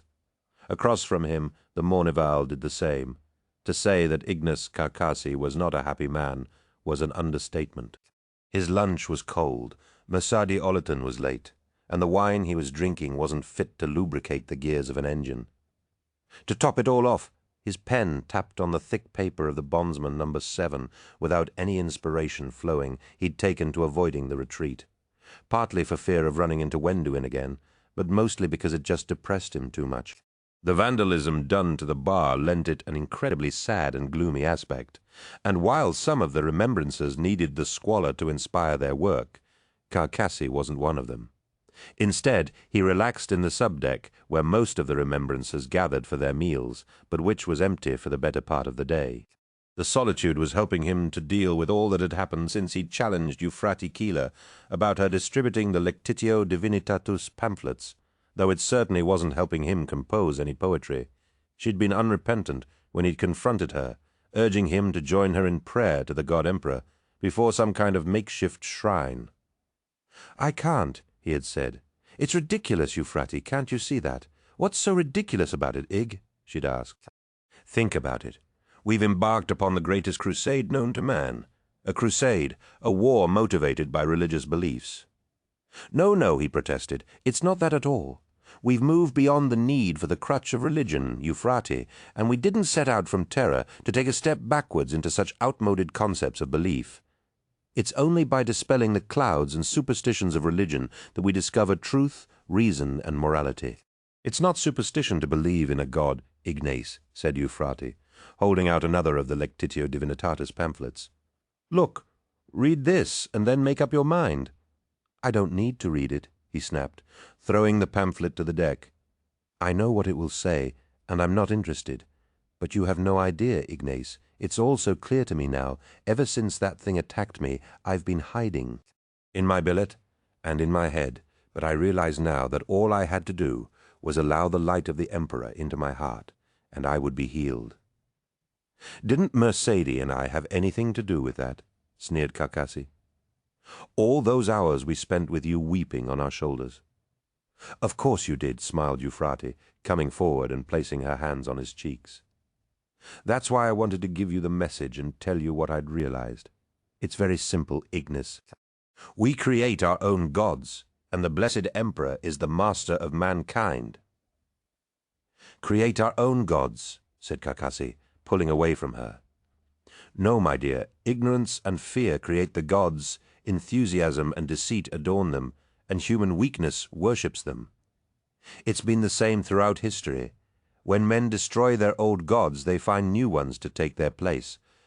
What makes you think this is any different?" "Because I feel the Emperor's light within me." "Oh, well, I can't argue with that, can I?" "Spare me your sarcasm, Ignis," said Euphrati, suddenly hostile. "I thought you might be open to hearing the good word, but I can see you're just a close-minded fool. Get out, Ignis. I don't want to see you again." Thus dismissed, he'd found himself outside in the companionway alone, bereft of a friend he'd only just managed to make. That had been the last time she'd spoken to him. He'd seen her only once since then, and she had ignored his greeting. "Lost in thought, Ignis?" asked Mercedes Ollerton, and he looked up in surprise, shaken from his miserable reverie by her sudden appearance. "Sorry, my dear," he said. "I didn't hear you approach. I was miles away composing another verse for Captain Loken to misunderstand and Cinderman to discard." She smiled, instantly lifting his spirits. It was impossible to be too maudlin around Mercedes. She had a way of making a man realize that it was good to be alive. "Solitude suits you, Ignace. You're far less susceptible to temptation." "Oh, I don't know," he said, holding up the bottle of wine. "There's always room in my life for temptation. I count it a bad day if I'm not tempted by something or other." "You're incorrigible, Ignis," she laughed. "But enough of that. What's so important that you drag me away from my transcripts to meet here?" "I want to be up to date by the time the spare tip gets back from the moon." Flustered by her directness, Carcassi wasn't sure where to begin, and thus opted for the softly approach. "Have you seen Euphrati around recently? I saw her yesterday evening, just before the Stormbirds launched. Why, did she seem herself?" "Yes, I think so. I was a little surprised by the change in her appearance. But she's an imagist, I suppose. It's what they do every now and again." "Did she try to give you anything?" "Give me anything?" "No. Look, what's this all about?" Carcassi slipped a battered pamphlet across the table towards Mercedes, watching her expression change as she read it and recognized it for what it was. "Where did you get this?" she asked when she finished reading it. "Euphrati gave it to me," he replied. "Apparently she wants to spread the word of the God Emperor to us first, because we helped her when she needed support." "God Emperor? Has she taken leave of her senses?" "I don't know, maybe," he said, pouring himself a drink. Masadi pushed over a glass and he filled that too. "I don't think she was over her experience in the Whisperheads, even if she made out that she was." "This is insane," said Masadi. "She'll have her certification revoked." "Did you tell her that?" "Sort of," said Carcassi. "I tried to reason with her, but you know how it is with those religious types. Never any room for a dissenting opinion. And nothing. She threw me out of her billet after that." "So you handled it with your usual tact, then?" "Perhaps I could have been more delicate," agreed Carcassi. "But I was shaken to know that a woman of intelligence could be taken in by such nonsense. So what do we do about it? You tell me. I don't have a clue." "Do you think we should tell someone about Euphrati?" Masadi took a long drink of the wine and said, "I think we have to. Any ideas who? Cinderman, maybe?" Carcassi sighed. "I had a feeling you were going to suggest him. I don't like the man, but he's probably the best bet these days. If anyone can talk Euphrati around, it's an iterator." Masadi sighed and poured another couple of drinks. "Want to get drunk?" "Now you're talking my language," said Carcassi. They swapped stories and memories of less complicated times for an hour, finishing the bottle of wine and sending a servitor to fetch more when it ran out. By the time they drained half the second one, they were already planning a great symphonic work of her documentarist findings embellished with his verse. They laughed and studiously avoided any talk of Euphrati Keeler and the betrayal they were soon to visit upon her.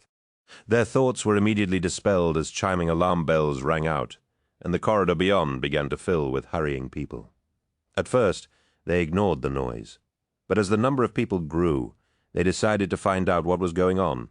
Picking up the bottle and glasses, Carcassi and Masadi unsteadily made their way to the hatchway, where they saw a scene of utter bedlam. Soldiers and civilians, remembrancers and ship's crew were heading for the embarkation decks in a hurry. They saw faces streaked with tears and huddled weeping figures, consoling one another in their shared misery. "What's going on?" shouted Carcassi, grabbing a passing soldier. The man rounded on him angrily. "Get off me, you old fool!" "I just want to know what's happening," said Carcassi, shocked at the man's venom. "Haven't you heard?" wept the soldier. "It's all over the ship." "What is?" demanded Mercedes. "The War Master. What about him? Is he all right?" The man shook his head. "Emperor, save us. But the War Master is dead." The bottle slipped from Carcassi's hands, shattering on the floor, and he was instantly sober. The War Master dead. Surely there had to be some kind of mistake. Surely Horus was beyond such concerns as mortality. He faced Masadi and could see exactly the same thoughts running through her head. The soldier he'd stopped shrugged off his grip and ran down the corridor, leaving the two of them standing there, aghast at such a horrific prospect. "It can't be true," whispered Masadi. "It just can't be. I know there must be some mistake. What if there isn't?" "I don't know," said Carcassi, "but we have to find out more." Masadi nodded and waited for him to collect the bondsmen before they joined the hurrying throng as it made its mob-like way towards the embarkation decks. Neither of them spoke during the journey, too busy trying to process the impact of the War Master's death. Carcassi felt the muse stir within him at such weighty subject matter, and tried not to despise the fact that it came at such a terrible time. He spotted the corridor leading to the observation deck adjacent to the launch port from where storm birds could be seen deploying or returning. She resisted his pull until he explained his plan. "There's no way they're going to let us in," said Carcassi, out of breath from his exertions. "We can watch the storm birds arrive from here, and there's an observation gantry that overlooks the deck itself." They darted from the human river, making its way to the embarkation deck, and followed the arched corridor that led to the observation deck.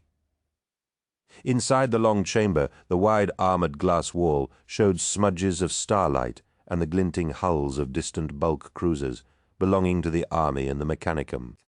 Below them was the chasm-like opening of the embarkation deck, its blinking locator lights flashing an angry red. Mercedes dimmed the lighting, and the details beyond the glass became clearer. The yellow-brown swell of Davin's moon curved away from them, its surface grimy and smeared with clouds.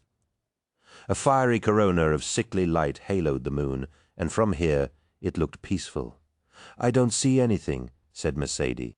Carcassy pressed himself against the glass to eliminate reflections, and tried to see something other than himself and Mercedes. Then he saw it. Like a glimmering firefly, a distant speck of fire was rising out of the moon's corona and heading towards the vengeful spirit. "There," he said, pointing towards the approaching light. "Where?" "Oh, wait, I see it," said Mercedes, blink clicking the image of the approaching craft. Carcassy watched as the light drew nearer, resolving itself into the shape of a speeding stormbird as it angled its approach to the embarkation deck.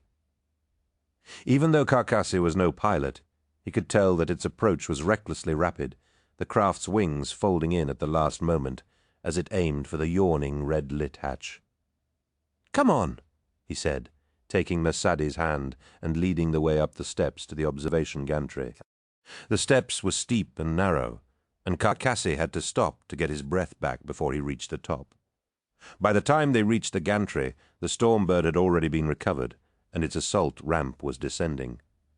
A host of Astartes gathered around the craft as the bell of return began ringing, and 4 warriors emerged, the plates of their armor dented and blood-stained. Between them, they carried a body draped in a legion banner. Carcassy's breath caught in his throat, and he felt his heart turn to stone at the sight. "The Mournival," said Mercedes. Oh no, the 4 warriors were quickly followed by an enormous gurney upon which lay a partially armored warrior of magnificent stature.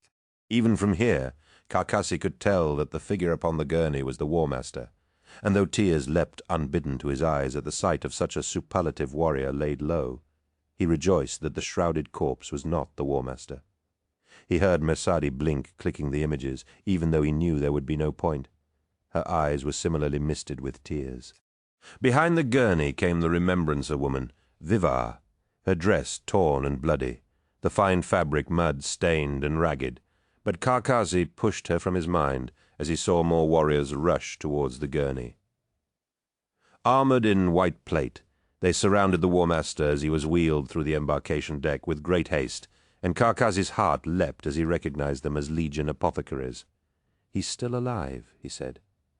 "What? How do you know?" "The apothecaries are still working on him," laughed Carcassy, the relief tasting like the sweetest wine. They threw themselves into each other's arms, embracing with the sheer relief of the War Master's survival. "He's alive," sobbed Mercedes. "I knew he had to be. He couldn't be dead." "No," agreed Carcassy. "He couldn't. They broke apart and sagged against the railings as the Astartes escorted the fallen War Master across the deck. As the huge blast doors rumbled open, the masses of people gathered outside surged through in a great wave, their cries of loss and pain audible even through the armored glass of the observation gantry. "No," whispered Carcassy. "No, no, no." The Astartes were in no mood to be slowed by this mass of people, and brutally clubbed them aside as they forced a path through the crowd. The Mournival led the gurney through the crowds, mercilessly clearing a bloody path through the people before them. Carcassy saw men and women cast down, trampled underfoot, and their screams were pitiful to hear. Mercedes held his arm as they watched the Astartes bludgeon their way from the embarkation deck. They vanished through the blast door and were lost to sight as they rushed towards the medical deck. "Those poor people," cried Mercedes, sinking to her knees and looking down on a scene like the aftermath of a battle. Wounded soldiers, remembrancers, and civilians lay where they had fallen, bleeding and broken, simply because they were unlucky enough to be in the path of the Astartes. "They didn't care," said Carcassy, still unable to believe the bloody scenes that he'd just witnessed. "They've killed those people. It was like they didn't care," still in shock at the casual ease with which the Astartes had punched through the crowd. Carcassy gripped the railings, his knuckles white and his jaw clenched with outrage. "How dare they?" he hissed. "How dare they?" His anger at the scenes below still seethed close to the surface. However, he noticed a robed figure making her way through the carnage below, reaching out to the injured and stunned. His eyes narrowed, but he recognized the shapely form of Euphrate Keeler. She was handing out Lectitio Divinitatis pamphlets, and she wasn't alone. Malachurst watched the recording from the embarkation deck with a grim expression, watching his fellow sons of Horus batter their way through the crowds that swarmed around the War Master's racked body. The pict replayed again on the viewer, set into the table in the War Master's sanctum, and each time he watched it, he willed it to be different. But each time the flickering images remained resolutely the same. "How many dead?" asked Hector Varvarus, standing at Malachurst's shoulder. "I don't have the final figures yet, but at least 21 are dead, and many more are badly injured or won't wake from the comas they're in." He cursed Loken and the others for their heavy-handedness as the image played again, but supposed he couldn't blame them for their ardor.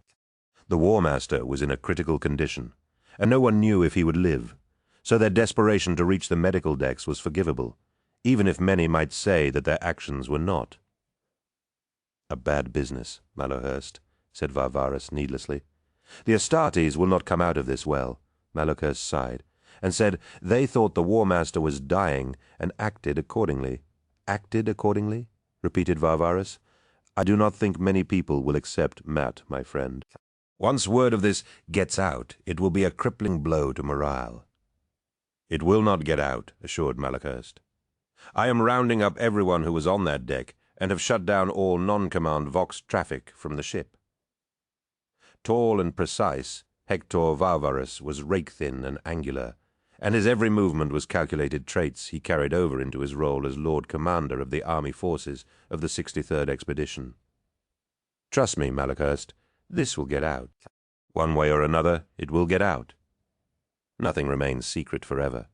Such things have a habit of wanting to be told, and this will be no different." "Then what do you suggest, Lord Commander?" asked Malachurst. "Are you genuinely asking me, Mal, or are you just observing a courtesy because I am here?" "I was genuinely asking," said Malachurst, smiling as he realized that he meant it. Varvarus was a canny soldier who understood the hearts and minds of mortal men. "Then you have to tell people what happened." "Be honest. Heads will need to roll," cautioned Malachurst. "People will demand blood for this. Then give it to them. If that's what it takes, give it to them.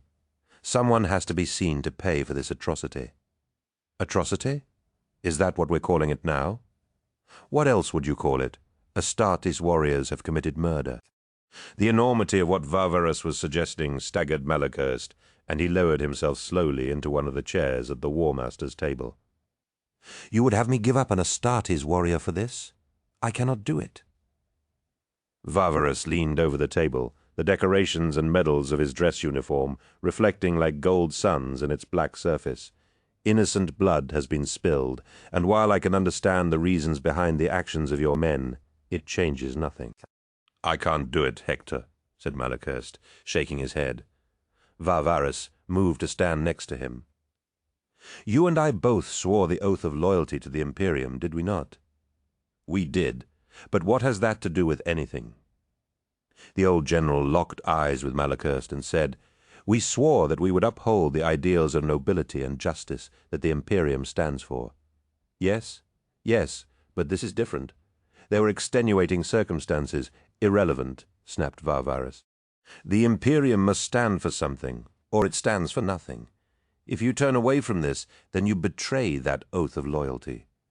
Are you willing to do that, Malachurst?"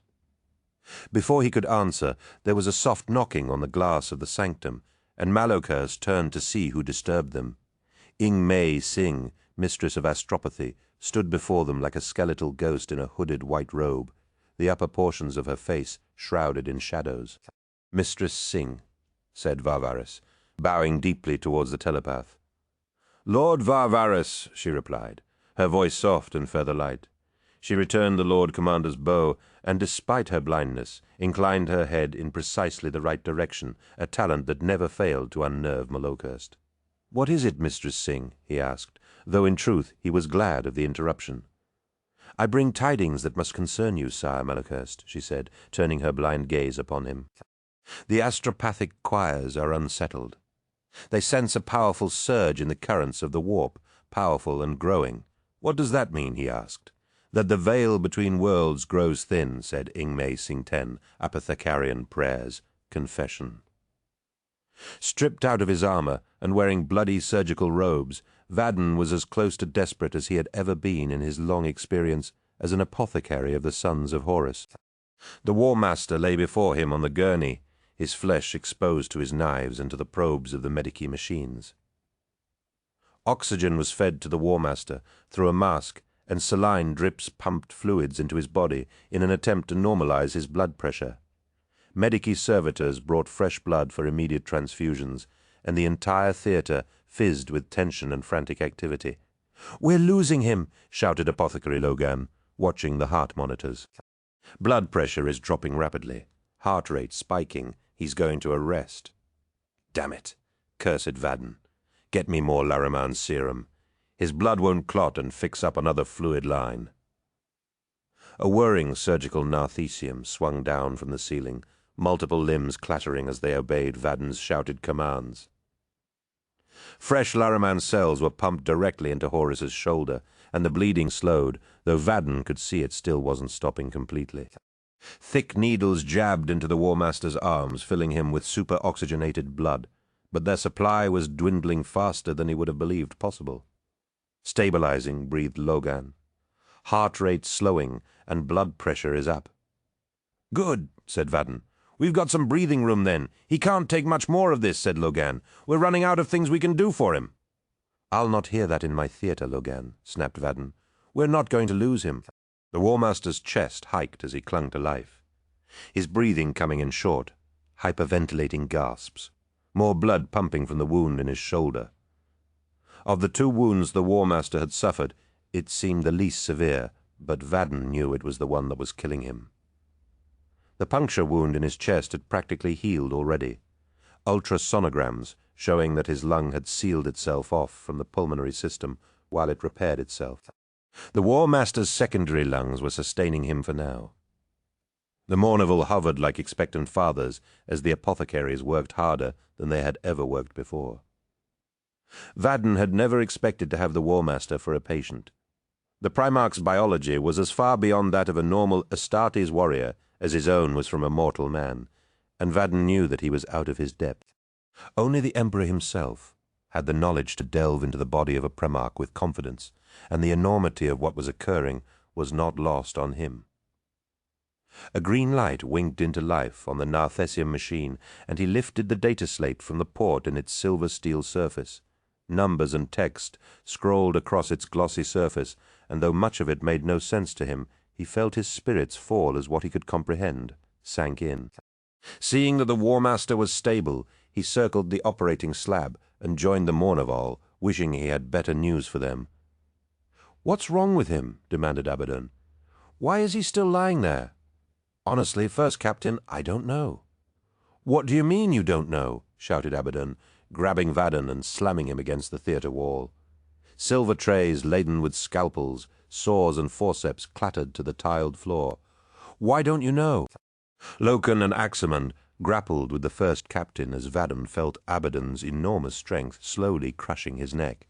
"Let go of him, Ezekiel!" cried Loken. "This isn't helping! You won't let him die!" snarled Abaddon, and Vadden was amazed to see a terrible fear in the First Captain's eyes. "He is the War Master! You think I don't know that?" gasped Vadden as the others pried Abaddon's grip from his neck. He slid down the wall, already able to feel the swelling in his bruised throat. "Emperor, damn you if you let him die," hissed Abaddon, stalking the theater with predatory strides. "If he dies, I will kill you." Aximand led the First Captain away from him, speaking soothing words as Loken, and Torgodon helped him to his feet. "The man's a maniac," hissed Vadden. "Get him out of my theater, now." "He's not himself, Apothecary," explained Loken. "None of us are. Just keep him away from my team, Captain," warned Vadden. "He's not in control of himself, and that makes him dangerous." "We will," Torgadon promised him. "Now what can you tell us? Will he survive?" Vadon took a moment to compose himself before answering, picking up his fallen data slate. "As I said before, I just don't know. We're like children trying to repair a logic engine that's been dropped from orbit. We don't understand even a fraction of what his body is capable of or how it works. I can't even begin to guess what kind of damage it's suffered to have caused this." "What's actually happening to him?" asked Loken. "It's the wound in his shoulder. It won't clot. It's bleeding out, and we can't stop it. We found some degraded genetic residue in the wound that might be some kind of poison, but I can't be sure." "Might it be a bacteriological or a viral infection?" asked Torgadon. "The water on Davon's moon was thick with contaminants. I ought to know. I swallowed a flagon's worth of it." "No," said Vadon. "The War Master's body is, for all intents and purposes, immune to such things." "Then what is it?" "This is a guess, but it looks like this particular poison induces a form of anemic hypoxia. Once it enters the bloodstream, it's absorbed exponentially by the red blood cells in preference to oxygen. With the War Master's accelerated metabolism, the toxin was carried efficiently around his system, damaging his tissue cells as it went, so they were unable to make proper use of the reduced oxygen content." "So where did it come from?" asked Loken. "I thought you said the War Master was immune to such things, and so he is, but this is like nothing I've ever seen before. It's as though it's been specifically designed to kill him." "It's got precisely the right genetic camouflage to fool his enhanced biological defenses and allow it to do the maximum amount of damage. It's a Primarch killer, pure and simple. So how do we stop it? This isn't an enemy you can take a bolter or sword to, Captain Loken." "It's a poison," he said. "If I knew the source of the poisoning, we might be able to do something. Then if we found the weapon that did this, would that be of some help?" asked Loken. Seeing the desperate need for hope in the captain's eyes, Vadon nodded. "Maybe. From the wound shape, it looks like a stab wound from a sword. If you can retrieve the blade, then maybe we can do something for him." "I'll find it," swore Loken. He turned from Vadon and made his way to the theater door. "You're going back there?" asked Torgadon, running to catch up with him. "Yes, and don't try to stop me," warned Loken.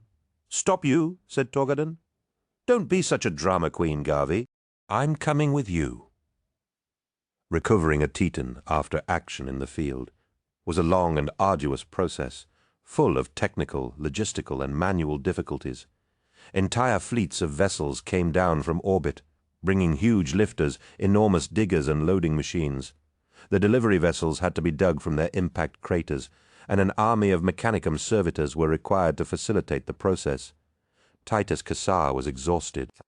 He'd spent the better part of the day prepping the Titan for its recovery, and everything was in readiness for their return to the fleet.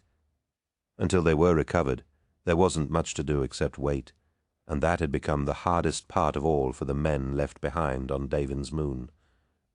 With time to wait, there was time to think, and with time to think, the human mind could conjure all manner of things from the depths of its imagination.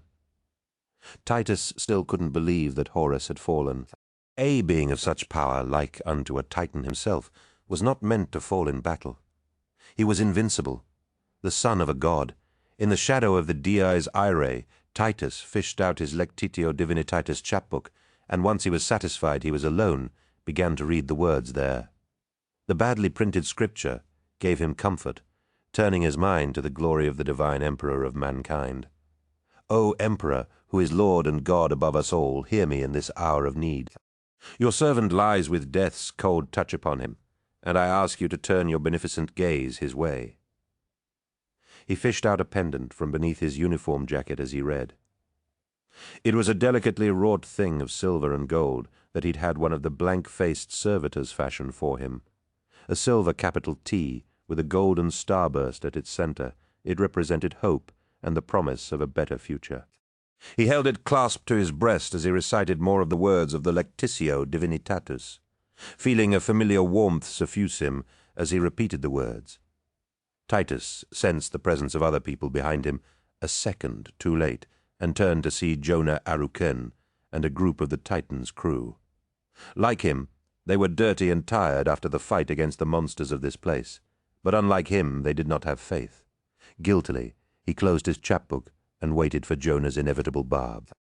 No one said anything, and as he looked closer, he saw a brittle edge of sorrow and the need for comfort in the faces of the men before him.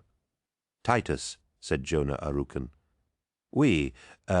That is, the War Master."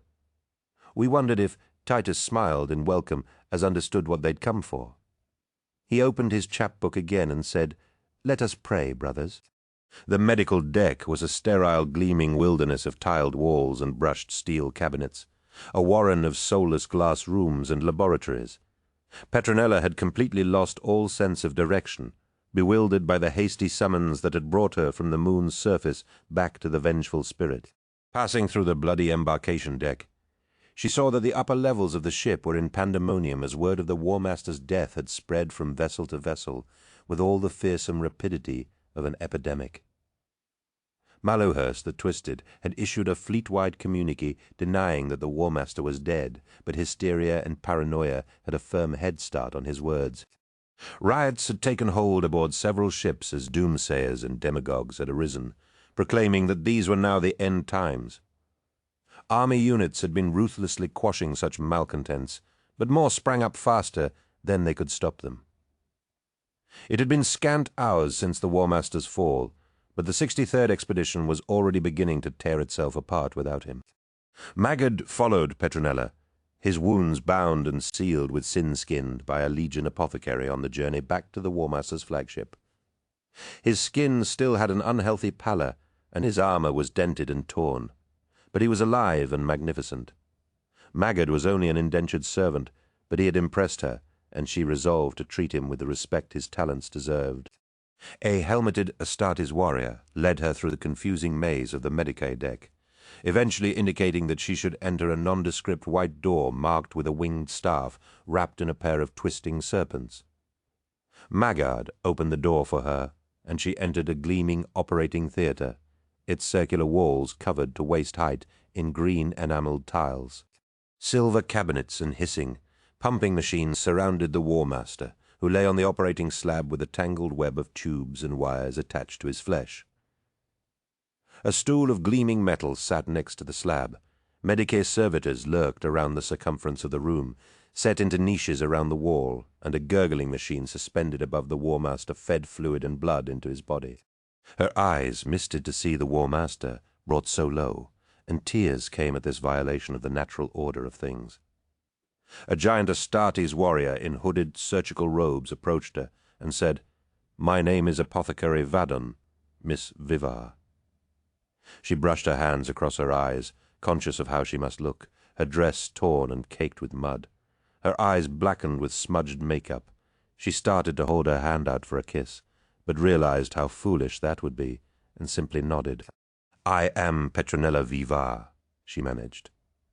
"I am the War Master's documentarist." "I know," said Vadon. "He asked for you by name." Sudden hope flared in her breast. "He's awake?"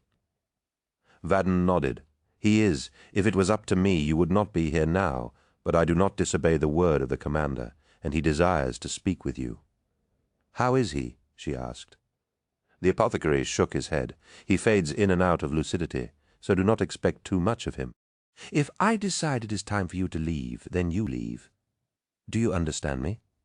"I do," she said, "but please may I speak with him now?"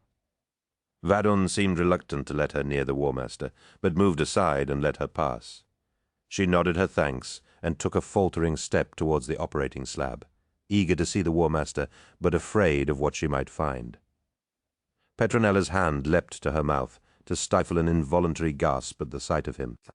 The War Master's cheeks were sunken and hollow, his eyes dull and listless. Grey flesh hung from his skull, wrinkled and ancient-looking, and his lips were the blue of a corpse. "Do I look that bad?" asked Horus, his voice rasping and distant. "No," she stammered. "Not at all, Don't lie to me, Miss Vivar. If you're to hear my valediction, then there must be no deceit between us." "Valediction? No, I won't." "You have to live. Believe me. There's nothing I'd like more," he wheezed. "But Vadon tells me there's not much chance of that, and I don't intend to leave this life without a proper legacy, a record that says the things that must be said before the end. Sir, your deeds alone stand as an eternal legacy. Please don't ask this of me. Horus coughed a froth of blood onto his chest, gathering his strength before speaking once more, and his voice was the strong and powerful one she remembered. You told me that it was your vocation to immortalize me, to record the glory of Horus for future generations, did you not? I did, she sobbed. Then do this last thing for me, Miss Vivar, he said. She swallowed hard and then fished out the data slate and memo quill from her reticule before sitting on the high stool next to the operating slab. Very well, she said at last. Let's start at the beginning. It was too much, began Horus. I promised my father I would make no mistakes, and now we have come to this. Mistakes? Asked Petronella, though she suspected she knew the War Master's meaning. Tember, giving him lordship over Davin, said Horus. He begged me not to leave him behind, claimed it was too much for him. I should have listened, but I was too eager to be away on some fresh conquest. Tember's weakness is not your fault, sir, she said. It is good of you to say that, Miss Vivar, but I appointed him, said Horus. The responsibility lies with me, throne. Guilliman will laugh when he hears of this, him and the lion both. They will say that I was not fit to be War Master, since I could not read the hearts of men. Never, cried Petronella. They wouldn't dare. Oh, they will, girl. Believe me, we are brothers, yes, but like all brothers we squabble and seek to outdo one another. Petronella could think of nothing to say, the idea of the superhuman primarchs squabbling quite beyond her. They were jealous, all of them, continued Horus. When the Emperor named me War Master, it was all some of them could do to congratulate me. Angron especially, he was a wild one, and even now I can barely keep him in check. Guilliman wasn't much better. I could tell he thought it should have been him. They were jealous of you? Asked Petronella, unable to believe what the War Master was telling her, the memo quill scratching across the data slate in response to her thoughts. Oh, yes, nodded Horus bitterly. Only a few of my brothers were gracious enough to bow their heads and mean it. Lorgar, Mortarion, Sanguinius, Fulgrim, and Dawn. They are true brothers. I remember watching the Emperor's Stormbird leaving Ulanor and weeping to see him go. But most of all I remember the knives I felt in my back as he went. I could hear their thoughts as clearly as though they spoke them aloud. Why should I, Horus, be named War Master when there were others more worthy of the honor? You were made War Master because you were the most worthy, sir, said Petronella. No, said Horus. I was not. I was simply the one who most embodied the Emperor's need at that time. You see, for the first 3 decades of the Great Crusade I fought alongside the Emperor, and I alone felt the full weight of his ambition to rule the galaxy. He passed that vision to me, and I carried it with me in my heart as we forged our path across the stars. It was a grand adventure we were on, system after system reunited with the master of mankind. You cannot imagine what it was like to live in such times, Miss Vivar. It sounds magnificent. It was, said Horus. It was, but it couldn't last. Soon we were being drawn to other worlds where we discovered my brother Primarchs. We had been scattered throughout the galaxy not long after our birth, and, one by one, the Emperor recovered us all. It must have been strange to be reunited with brothers you had never known. Not as strange as you might think. As soon as I met each one, I had an immediate kinship with him, a bond that not even time or distance had broken. I won't deny that some were harder to like than others. If you ever meet Nighthaunter, you'll understand what I mean. Moody bastard, but handy in a tight spot when you need some alien empire shitting in its britches before you attack. Angron's not much better, mind. He's got a temper on him like you've never seen. You think you know anger. I tell you now that you don't know anything until you've seen Angron lose his temper. And don't get me started on the Lion of the Dark Angels. His is the First Legion, is it not? It is, replied Horus. And doesn't he just love to remind everyone of that? I could see in his eyes that he thought he should have been War Master because his legion was the first. Did you know he'd grown up living like an animal in the wilds, little better than a feral savage? I ask you, is that the sort of man you want as your War Master? No, it's not, said Horus, answering his own question. Then who would you have picked to be War Master if not you? Asked Petronella. Horus appeared to be momentarily perturbed by her question. but said, "Sanguinius." It should have been him. He has the vision and strength to carry us to victory, and the wisdom to rule once that victory is won. For all his aloof coolness, he alone has the Emperor's soul in his blood. Each of us carries part of our father within us, whether it is his hunger for battle, his psychic talent, or his determination to succeed. Sanguinius holds it all. It should have been his. And what part of the Emperor do you carry, sir? Me, I carry his ambition to rule. While the conquest of the galaxy lay before us, that was enough. But now we are nearing the end. There is a Cretan proverb that says that peace is always over there, but that is no longer true. It is within our grasp. The job is almost done, and what is left for a man of ambition when the work is over? You are the Emperor's right hand, sir, protested Petronella, his favoured son. No more, said Horus sadly. Petty functionaries and administrators have supplanted me. The War Council is no more, and I receive my orders from the Council of Terror now. Once everything in the Imperium was geared for war and conquest, but now we are burdened with aegectors, scribes and scriveners who demand to know the cost of everything. The Imperium is changing, and I'm not sure I know how to change with it. In what way is the Imperium changing? Bureaucracy and officialdom are taking over. Miss Vivar. Red tape administrators and clerks are replacing the heroes of the age, and unless we change our ways and our direction, our greatness as an empire will soon be a footnote in the history books. Everything I have achieved will be a distant memory of former glory, lost in the mists of time like the civilizations of ancient terror, remembered kindly for their noble past. But surely the Crusade was but the first step towards creating a new imperium for mankind to rule the galaxy.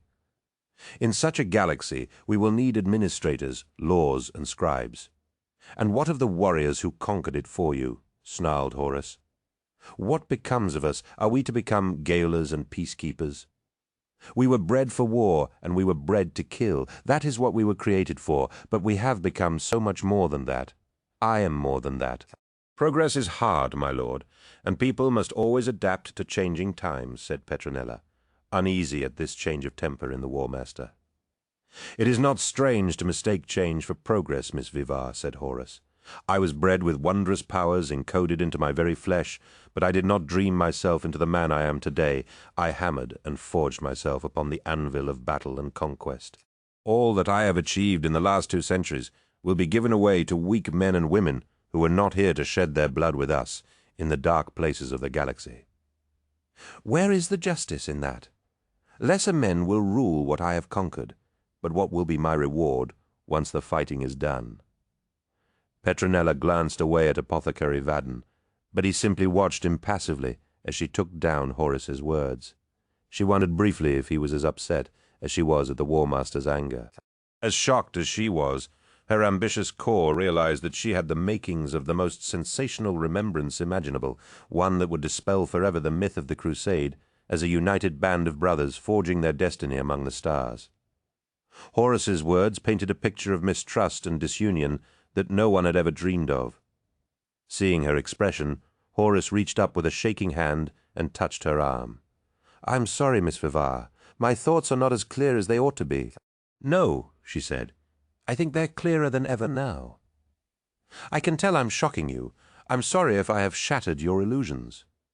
I admit I am surprised by much of what you're saying, sir. But you like it, yes. It's what you came here for." She tried to deny it, but the sight of the dying Primarch gave her pause, and she nodded. "Yes," she said, "it's what I came here for. Will you tell me everything?" He looked up and met her stare. "Yes," he said, "I will." 11 answers. A devil's bargain, anathemame. The Thunderhawk's armoured flanks were not as sleek as those of a Stormbird, but it was functional, and would take them back to Daven's moon more swiftly than the bigger craft. Tech servitors and Mechanicum flight crew prepped it for launch, and Loken willed them to hurry. Each passing second brought the War Master closer to death, and he wasn't going to allow that to happen. Several hours had passed since they had brought the War Master aboard, but he hadn't cleaned his armor or weapons, preferring to go back the way he'd come out, though he had replenished his ammunition supply. The deck was still slick with the blood of those they had battered from their path, and only now, with time to reflect on what they had done, did Loken feel ashamed. He couldn't remember any of the faces, but he remembered the crack of skulls and the cries of pain. All the noble ideals of the Astartes. What did they mean when they could be so easily cast off? Kirill Sinderman was right. Common decency and civil behavior were just a thin veneer over the animal core that lurked in the hearts of all men, even Astartes. If the mores of civilized behavior could so easily be forgotten, what else might be betrayed with impunity in difficult circumstances? Looking around the deck, Loken could sense a barely perceptible difference. Though hammers still beat, hatches still banged, and gurneys laden with ordnance curled through the deck spaces, there was a subdued atmosphere to the embarkation deck, as though the memory of what had happened still lingered on the air. The blast doors of the deck were shut tight, but Loken could still hear the muffled chants and songs of the crowds gathered outside. Hundreds of people maintained a candlelit vigil in the wide corridors surrounding the embarkation deck, and filled the observation bays. Perhaps threescore watched him from the windowed gantry above. They carried offerings and votive papers inscribed with pleas for the War Master's survival, random scribbles and outpourings of feelings. Quite who these entreaties were directed at was a mystery, but it seemed to give people a purpose, and Loken could appreciate the value of purpose in these dark hours. The men of Lucasta were already on board, though their journey to the embarkation deck had nearly sparked a stampede of terrified people, the memory of the last time the Astartes had marched through them still fresh and bloody. Turgadon and Vipus performed the last pre-launch checks on their men, and all that remained for him to do was to give the word. He heard footsteps behind him and turned to see the armored figure of Tybalt Mar, captain of the 18th Company, approaching him. Sometimes known as the Either due to his uncanny resemblance to Verulam Moy, who had been known as the Oar, he was cast so firmly in the image of the War Master that Loken's breath caught in his throat. He bowed as his fellow captain approached. "Captain Loken," said Mar, returning the bow. "Might I have a word, of course, Tybalt," he said. "I'm sorry about Verulam. He was brave man." Mar nodded curtly, and Loken could only imagine the pain he must be going through. Loken had grieved for fallen brothers before, but Moy and Mar had been inseparable, enjoying a symbiotic relationship, not unlike identical twins. As friends and brothers, they had fought best as a pair, but once again, Moy had been lucky enough to gain a place in the spear tip, and Mar had not. This time, Moy had paid for that luck with his life. "Thank you, Captain Loken." "I appreciate the sentiment," replied Mar. "Was there something you wanted, Tybalt?"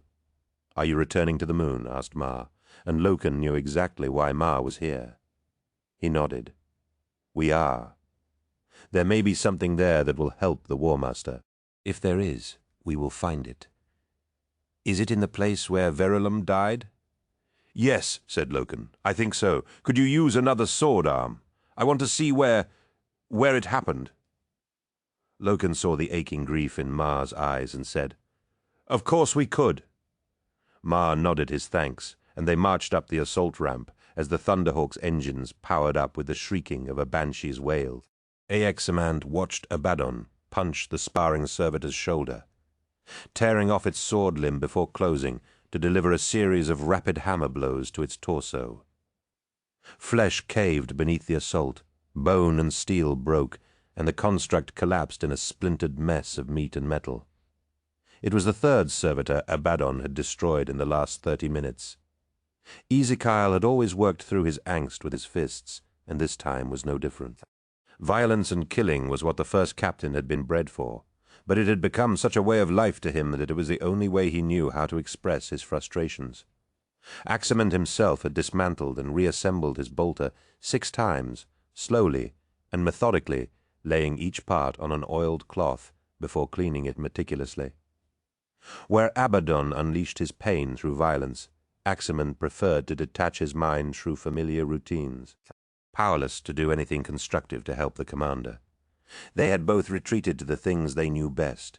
"The Master of Armories will have your head for destroying his servitors like that," said Aximand, looking up as Abaddon pummeled what was left of the servitor to destruction. Sweating and breathing hard, Abaddon stepped from the training cage, sweat lathering his body in gleaming sheets, and his silver-wrapped topknots slick with sweat. Even for an Astartes, he was huge, muscular, and solid as stone. Torgaddon often teased Abaddon, joking that he left leadership of the Juster into Falcus Cibre because he was too big to fit in a suit of Terminator armor. "It's what they're for," snapped Abaddon. "I'm not sure you're meant to be that hard on them." Abaddon shrugged, lifted a towel from his arming chamber and hung it around his shoulders. "How can you be calm at a time like this? Trust me, I'm not calm, Ezekiel." "You look calm. Just because I'm not smashing things with my fists doesn't mean I'm not choleric." Abaddon picked up a piece of his armor and began polishing it before hurling it aside with an angry snarl. "Center your humors, Ezekiel," advised Aximand. "It's not good to go too far out of balance. You might not come back." "I know," sighed Abaddon, "but I'm all over the place. Choleric, melancholic, saturnine, all of them at the same time. I can't sit still for a second." "What if he doesn't make it, little Horus? What if he dies?" The first captain stood and paced the arming chambers, wringing his hands, and Aximand could see the blood rising in his cheeks as his anger and frustration grew once more. "It's not fair," growled Abaddon. "It shouldn't be like this. The Emperor wouldn't let this happen. He shouldn't let this happen. The Emperor hasn't been here for a long time, Ezekiel. Does he even know what's happened? Does he even care anymore?" "I don't know what to tell you, my friend," said Aximand, picking up his bolter once more and pressing the catch that released the magazine, seeing that Abaddon had a new target for his impotent rage. "It's not been the same since he left us after Ulanor," raged Abaddon. "He left us to clean up what he couldn't be bothered to finish, and for what? Some damn project on Terra that's more important than us." "Careful, Ezekiel," warned Aximand. "You're in dangerous territory." "It's true, though, isn't it? Don't tell me you don't feel the same. I know you do. It's different now. Yes," conceded Aximand. "We're out here fighting and dying to conquer the galaxy for him, and he won't even stand with us out on the frontier. Where is his honor? Where is his pride?" "Ezekiel," said Aximand, throwing down his bolter and rising to his feet. "Enough. If you were anyone else, I would strike you down for those words. The Emperor is our lord and master. We are sworn to obey him. We are pledged to the commander. Don't you remember your mournful oath?" "I remember it well enough, Ezekiel," retorted Aximand, "better than you, it seems, for we also pledged to the Emperor above all primarchs." Abaddon turned away and gripped the wire mesh of the training cage, his muscles bulging and his head bowed. With a cry of animal rage, he tore the mesh panel from the cage and hurled it across the training halls, where it landed at the armored feet of Erebus, who stood silhouetted in the doorway. "Erebus," said Aximand in surprise, "how long have you been standing there?" "Long enough, little Horus, long enough." Aximand felt a dagger of unease settle in his heart and said, "Ezekiel was just angry and upset. His humors are out of balance." "Don't."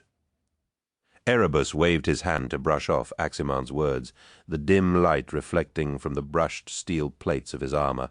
"Fear not, my friend. You know how it is between us. We are all lodge members here. If anyone were to ask me what I heard here today, you know what I would tell them, don't you?" "I can't say." "Exactly," smiled Erebus, but far from being reassured, Aximand suddenly felt beholden to the first chaplain of the word-bearers, as though his silence were some kind of bargaining chip. "Did you come for anything, Erebus?" demanded Abaddon, his choler still to the fore. "I did," nodded Erebus, holding out his palm to reveal his silver lodge medal. "The War Master's condition is deteriorating, and Targust has called a meeting." "Now?" asked Aximand. "Why?" Erebus shrugged. "I can't say." They gathered once more in the aft hold of the flagship, traveling the lonely service stairwells to the deep decks of the Vengeful Spirit. Tapers again lit the way, and Aximand found himself desperate to get this over with. The War Master was dying, and they were holding a meeting. "Who approaches?" asked a hooded figure from the darkness. "3 souls," Erebus replied. "What are your names?" the figure asked. "Do we need to bother with this now?" snapped Aximand. "You know it's us, Sidirai." "What are your names?" repeated the figure. "I can't say," said Erebus. "Pass, friends." They entered the aft-hold, Aximan shooting a venomous glance at the hooded Luxedirai, who simply shrugged and followed them in. Candles lit the vast scaffold-framed area as usual, but instead of the lively banter of warriors, a subdued, solemn atmosphere shrouded the hold.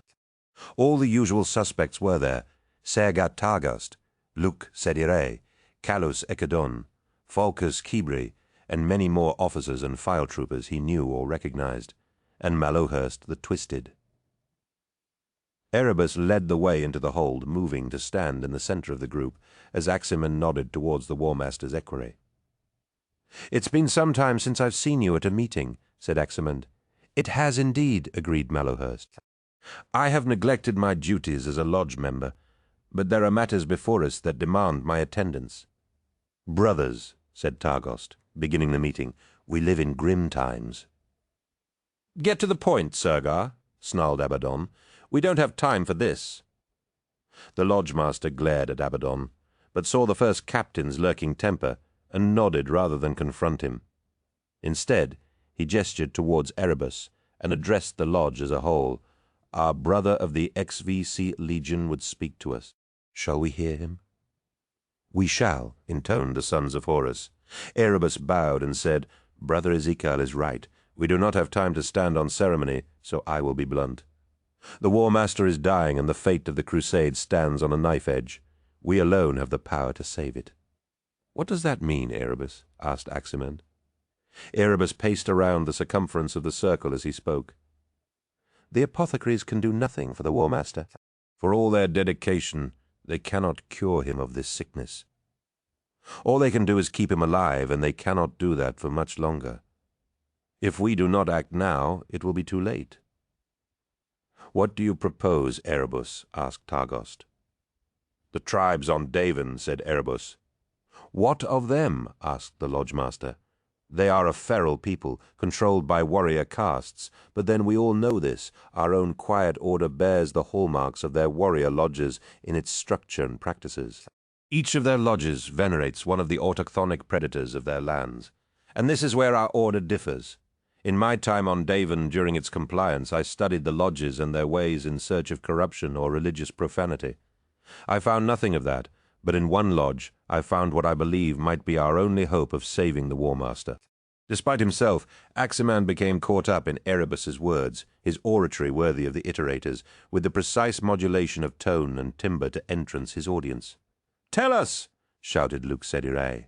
The lodge took up the cry until Sergar Targost was forced to restore order with a bellowed command. "We must take the War Master to the Temple of the Serpent Lodge on Davin," declared Erebus. "The priests there are skilled in the mystic arts of healing, and I believe they offer the best chance of saving the War Master."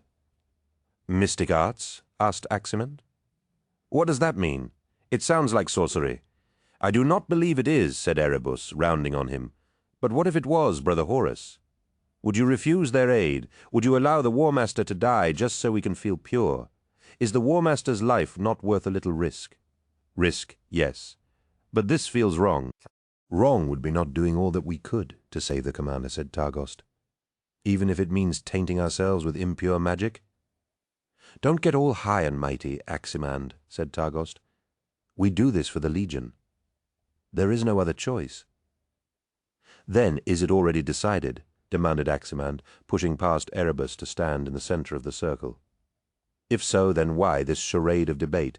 Why bother even summoning us here?" Mallowhurst limped from Targost's side and shook his head. "We must all be in accord here, Brother Horus. You know how the lodge operates. If you do not agree to this, then we will go no further, and the War Master will remain here, but he will die if we do nothing. You know that to be true. You cannot ask this of me," pleaded Aximan. "I have to, my brother," said Mallowhurst. "There is no other way." Aximan felt the responsibility of the decision before him crushing him to the floor as every eye in the chamber turned upon him. His eyes met Abaddon's, and he saw that Ezekiel was clearly in favor of doing whatever it took to save the War Master. "What of Torgadon and Loken?" asked Aximan, trying to buy some time to think. "They are not here to speak." "Loken is not one of us," shouted Caelu-Sekadon, captain of the Reaver squads. "He had his chance to join us, but turned his back on our order. As for Tarik, he will follow our lead in this. There is no time to seek him out." Aximand looked into the faces of the men around him, and he realized had no choice. He never had from the moment he had walked into the room. Whatever it took, the War Master had to live. It was that simple. He knew there would be consequences. There always were in a devil's bargain like this, but any price was worth paying if it would save the commander. He was damned if he would be remembered as the warrior who stood by and let the War Master die. "Very well," he said at last. "Let the Lodge of the Serpent do what it can." The difference in Davin's moon in the few hours since they had last set foot on it was incredible, thought Loken.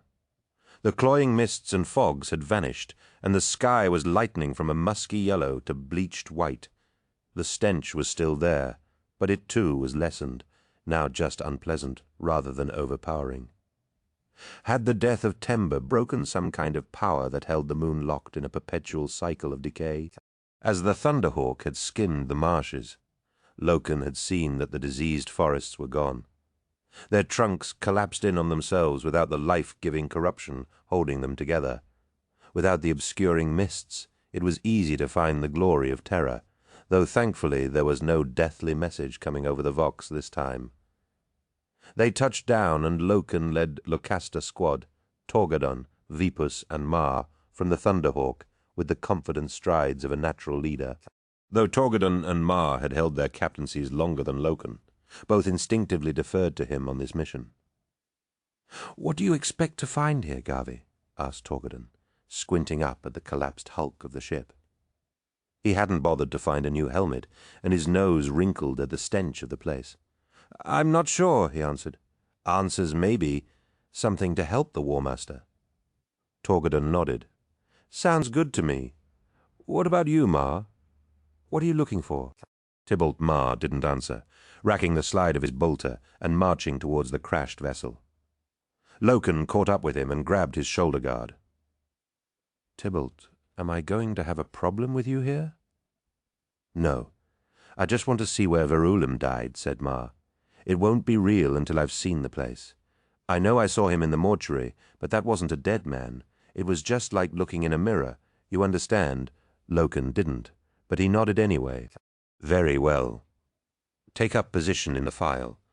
They marched towards the dead ship, clambering up the broken ramps of debris to the gaping holes torn in its side. "Damn. But it feels like a lifetime since we were fighting here," said Torgadon. "It was only 3 or 4 hours ago, Tarik," Loken pointed out. "I know, but still." Eventually they reached the top of the ramp and penetrated the darkness of the ship. The memory of the last time he had done this, and what he had found at the end of the journey still fresh in Loken's mind. Stay alert. "We don't know what else might still be alive in here." "We should have bombed the wreck from orbit," muttered Torgadon. "Quiet," hissed Loken. "Didn't you hear what I said?" Tarik raised his hands in apology, and they pressed on through the groaning wreck, along darkened hallways, flickering companionways, and stinking blackened corridors. Vipus and Loken led the way, with Torgadon and Mar guarding the rear. The shadow-haunted wreck had lost none of its power to disturb, though the disgusting organic growths that coated every surface with glistening wetness now seemed to be dying, drying up and cracking to powder. "What's going on in here?" asked Torgadon. "This place was like the hydroponics bay a few hours ago. Now it's dying," completed Vipus. "Like those trees we saw earlier, more like dead," said Mar, peeling the husk of one of the growths from the wall. "Don't touch anything," warned Loken. "Something in this ship had the power to harm the commander, and until we know what that was, we touch nothing." Mar dropped the remains and wiped his hand on his leg as they journeyed deeper inside the ship. Loken's memory of their previous route was faultless, and they soon reached the central spine and the route to the bridge. Shafts of light speared in through holes in the hull, and dust motes floated in the air like a glittering wall. Loken led on, ducking beneath protruding bulkheads and sparking cables as they reached their ultimate destination. Loken could smell Eugen Tember long before they saw him, the reek of his putrefaction and death thick even beyond the bridge. They made their way cautiously onto the bridge, and Loken sent his warriors around the perimeter with directional chops of his hand. "What are we going to do about those men up there?" asked Vipus, pointing to the dead soldiers stitched to the banners hanging from the roof. "We can't just leave them like that. I know, but we can't do anything for them just now," said Loken. "When we destroy this hulk, they'll be at rest." "Is that him?" asked Ma, pointing at the bloated corpse. Loken nodded, raising his bolter and advancing on the body. A rippling motion undulated beneath the corpse's skin, and Tember's voluminous belly wobbled with internal motion. His flesh was stretched so tightly over his frame that the outlines of fat maggots and larvae could be seen beneath his parchment skin. "Throne, he's disgusting," said Ma. "And this thing killed Verulam? I assume so," replied Loken. "The War Master didn't say exactly, but there's nothing else here, is there?" Loken left Ma to his grief and turned to his warriors, saying, "Spread out and look for something, anything that might give us some clue as to what happened here." "You don't have any idea what we're looking for?" asked Vipus. "No, not really," admitted Loken. "A weapon, maybe. You know we're going to have to search that fat bastard, don't you?" Torgadon pointed out. "Who's the lucky sod who gets to do that?" "I thought that'd be something you'd enjoy, Tarek." "Oh, no. I'm not putting so much as a finger near that thing." "I'll do it," said Ma, dropping to his knees and peeling away the sodden remnants of Eugen Tember's clothing and flesh. "See?" said Torgadon, backing away. "Tybalt wants to do it. I say let him." "Very well. Be careful, Tybalt," said Loken before turning away from the disgusting sight of Ma pulling apart Tember's corpse. His men began searching the bridge, and Loken climbed the steps to the captain's throne, staring out over the crew pits, now filled with all manner of vile excrescences and filth. It baffled Loken how such a glorious ship and a man of supposedly fine character could come to such a despicable end. He circled the throne, pausing as his foot connected with something solid. He bent down and saw a polished wooden casket. Its surfaces were smooth and clean, and it was clearly out of place in this reeking tomb. Perhaps the length and thickness of a man's arm, the wood was rich brown with strange symbols carved along its length. The lid opened on golden hinges, and Loken released the delicate catch that held it shut. The casket was empty, padded with a red velvet insert, and as he stared at its emptiness, Loken realized how thoughtless he'd been in opening it. He ran his fingers along the length of the casket, tracing the outline of the symbols, seeing something familiar in their elegantly cursive forms. "Over here!" shouted one of Locaster, and Loken quickly gathered up the casket and made his way towards the source of the call. While Tybalt Ma disassembled the traitor's rotten body, Astarte's warriors surrounded something that gleamed on the deck. Loken saw that it was Eugen Tember's severed arm, the fingers still wrapped around the hilt of a strange glittering sword with a blade that looked like grey flint. "It's Tember's arm, right enough," said Vipus, reaching down to lift the sword. "Don't touch it," said Loken. "If it laid the War Master low, I don't want to know what it could do to us." Vipus recoiled from the sword as though it were a snake. "What's that?" asked Torgadon, pointing at the casket. Loken dropped to his haunches, laying the casket next to the sword, unsurprised when he saw that the sword would fit snugly inside. "I think it once contained this sword. Looks pretty new," said Vipus. "And what's that on the side, writing?" Loken didn't answer, reaching out to prise Tember's dead fingers from the sword hilt. Though he knew it was absurd, he grimaced with each finger he pried loose, expecting the hand to leap to life and attack him. Eventually the sword was free, and Loken gingerly lifted the weapon. "Careful," said Torgadon. "Thanks, Tarek, and here was me about to throw it about. Sorry." Loken slowly lowered the sword into the casket. The handle tingled, and he had felt a curious sensation as he had said Tarek's name, a sense of the monstrous harm the weapon could inflict. He snapped the lid shut, letting out a pent-up breath. How in the name of terror did someone like Tember get hold of a weapon like that? Asked Torgadon. "It didn't even look human-made." "It's not," said Loken, as the familiarity of the symbols on the side of the casket fell horribly into place. "It's Kinnibrak." Kinnibrack? Asked Torgadon. But weren't they? Yes, said Loken, carefully lifting the casket from the deck. This is the anathemame that was stolen from the Hall of Devices on Zenobia. The word went out across the vengeful spirit at the speed of thought, and weeping men and women lined their route. Hundreds filled each passageway as the Astartes bore the War Master on a bier of kite-shaped shields. Clad in his ceremonial armor of winter white, with burnished gold trims, and the glaring red eye, the War Master's hands were clasped across his golden sword, and a laurel wreath of silver sat upon his noble brow. Abaddon, Aximand, Luke Sedirai, Sergar Targost, Folcus Kibre, and Callus Echedon carried him. And behind the War Master came Hector Varvarus and Malachurst. Each one wore shining armor, and their company cloaks billowed behind them as they walked. Heralds and criers announced the route of the cortege, and there was no repeat of the bloody scene on the embarkation deck as the Astartes took this slow march with the beloved leader who had fought beside them since the earliest days of the crusade. They wept as they marched, each one painfully aware that this might be the War Master's last journey. In lieu of flowers, the people threw torn scraps of tear-stained paper, each with words of hope and love written on them. Shown that the War Master still lived, his people burned herbs said to have healing properties, hanging them from smoking censers all along the route, and from somewhere a band played the Legion March. Candles burned with a sweet smell, and men and women, soldiers and civilians, tore at themselves in their grief. Army banners lined the route, each dipped out of respect for the War Master, and pleading chants followed the procession until at last they came to the embarkation deck. Its vast gateway was wreathed in parchment, every square centimetre of bulkhead covered with messages for the War Master and his sons. Aximand was awed by the outpouring of sorrow and love for the War Master, the scale of people's grief at his wounding beyond anything in his experience. To him, the War Master was a figure of magnificence. But first and foremost, he was a warrior, a leader of men, and one of the Emperor's chosen.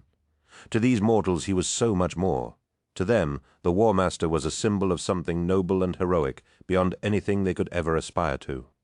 A symbol of the new galaxy they were forging from the ashes of the Age of Strife. Horus's very existence promised an end to the suffering and death that had plagued humanity for centuries. Old night was drawing to a close, and, thanks to heroes like the War Master, the first rays of a new dawn were breaking on the horizon. All that was under threat now, and Aximand knew he had made the right choice in allowing the others to take Horus to Davin. The Lodge of the Serpent would heal the War Master, and if that involved powers he might once have condemned, then so be it. The die was cast, and all he had left to cling to was his faith that the War Master would be restored to them. He smiled as he remembered something the War Master had said to him on the subject of faith. The War Master had typically delivered his words of wisdom at a wholly inappropriate time, right before they had leapt from the belly of a screaming storm bird into the green-skinned city on Ulanor.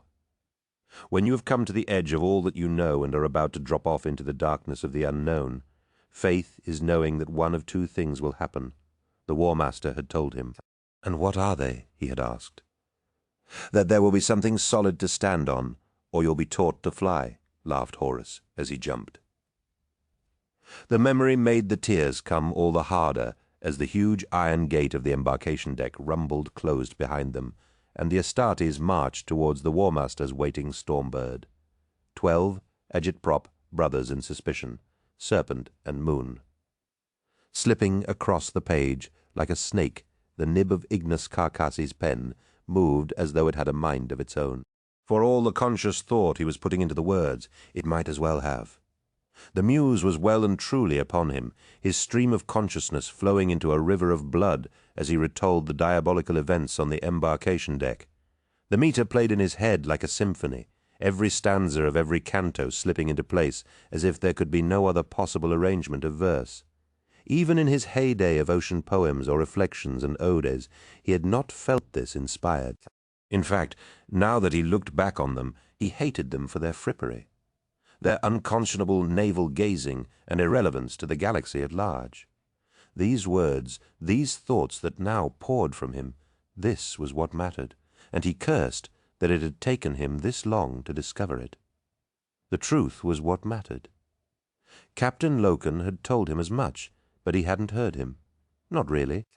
The verses he'd written since Loken had begun his sponsorship of him were paltry things, unworthy of the man who had won the Ethiopic laureate, but that was changing now. After the bloodbath on the embarkation deck, he'd returned to his quarters, grabbed a bottle of Terran wine, and made his way to the observation deck.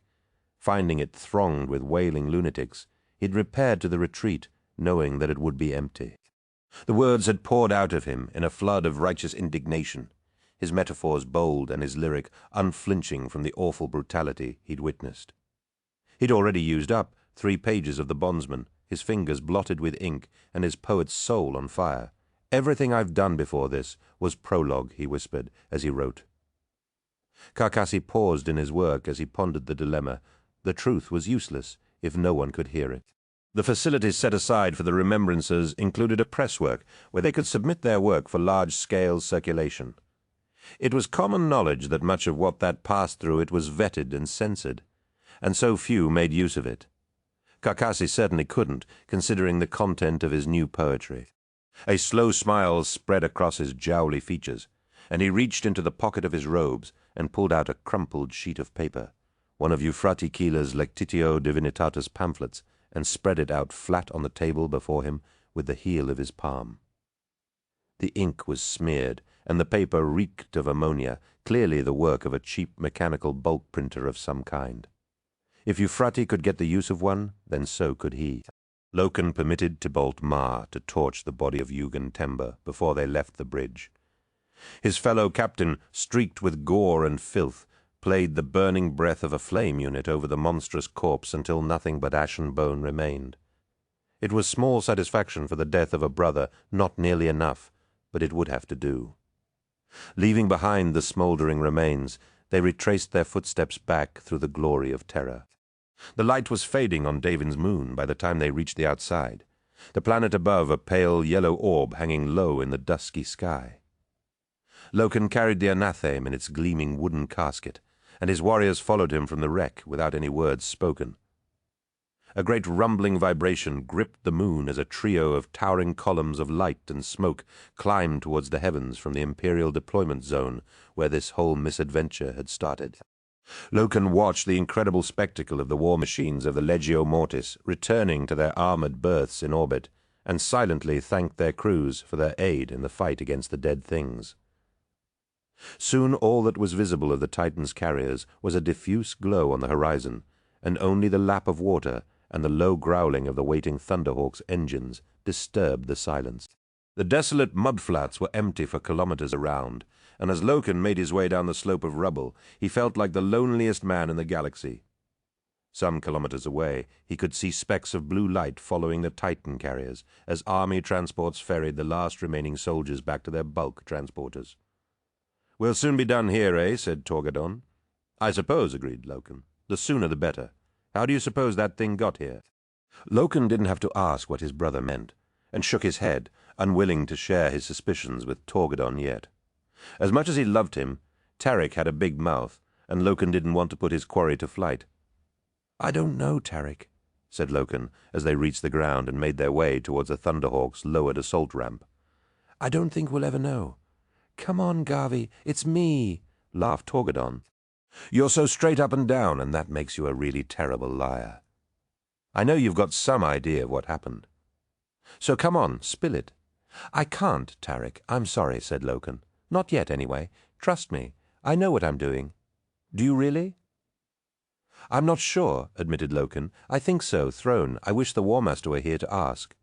"Well, he's not," stated Torgadon, "so you're stuck with me." Loken stepped onto the ramp, grateful to be off the marshy surface of the moon, and turned to face Torgadon.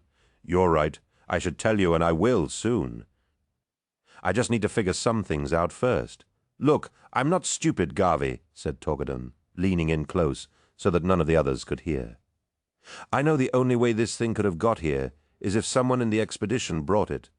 It had to have been here before we arrived. That means there was only one person who was with us on Zenobia and could have got here before we did. You know who I'm talking about?" "I know who you're talking about," agreed Loken, pulling Torgadon aside as the rest of the warriors embarked upon the Thunderhawk. What I can't figure out is why. Why go to all the trouble of stealing this thing and then bringing it here? I'm going to break that son of a bitch in two if he had something to do with what's happened to the War Master, snarled Torgadon. The Legion will have his hide. No, hissed Loken. Not yet. Not until we find out what this is all about and if anyone else is involved. I just can't believe that someone would dare try and move against the War Master. Is that what you think is happening? A coup? You think that one of the other Primarchs is making a play for the role of War Master? I don't know. It all sounds too far-fetched. It sounds like something from one of Cinderman's books. Neither man said anything. The idea that one of the Eternal Brotherhood of Primarchs might be attempting to usurp Horus was incredible, outrageous, and unthinkable, wasn't it? Hey, called Vipers from inside the Thunderhawk. What are you two conspirators plotting? Nothing, said Loken guiltily. We were just talking. Well, finish up. We need to go now. Why, what is it? Asked Loken as he climbed aboard. The War Master, said Vipers. They're taking him to Davin. The Thunderhawk was in the air moments later, lifting off in a spray of muddy water and a flare of blue-hot jet fire. The gunship circled the massive wreck, gaining altitude and speed as it turned towards the sky. The pilot firewalled the engines and the gunship roared up into the darkness. The great red orb of the sun was dipping below the horizon, and hot, dry winds rising from the plains below made it a bumpy ride as they re-entered Davin's atmosphere. The continental mass swelled through the armored glass of the cockpit. Dusty and brown and dry, Loken sat up front in the cockpit with the pilots and watched the avionics panel as the red blip that represented the location of the War Master's Stormbird drew ever closer. Far below them, he could see the glittering lights of the Imperial deployment zone, where they had first made planetfall on Davin, a wide circle of arc lights, makeshift landing platforms, and defensive positions. The pilot brought them in at a steep angle. Speed, more important to Loken than any notion of safe flight, and they streaked past scores of other landing craft on their way to the surface. Why so many? Wondered Loken, as their flight leveled out and they shot past the wide circle of light, seeing soldiers and servitors toiling to expedite the approach of so many landing craft. No idea, said the pilot, but there's hundreds of them coming down from the fleet. Looks like a lot of people want to see Davin. Loken didn't reply, but the sight of so many landing craft en route to Davin was yet another piece of the puzzle that he didn't understand. The Vox networks were jammed with insane chatter, weeping voices and groups claiming that the end was coming, while yet others gave thanks to the Divine Emperor that his chosen champion would soon rise from his deathbed. None of it made any sense.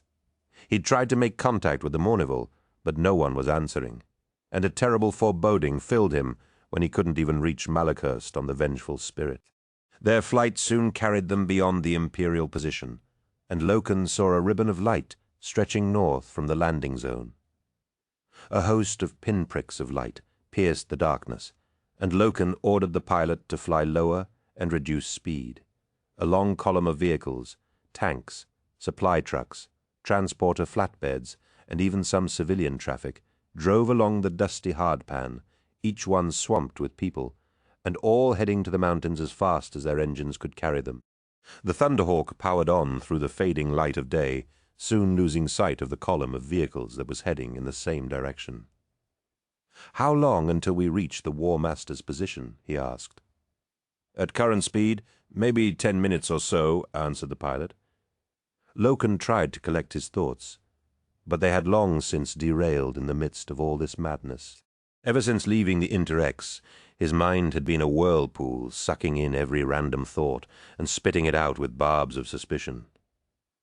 Could it be that he was still suffering the after-effects of what had happened to Jubal?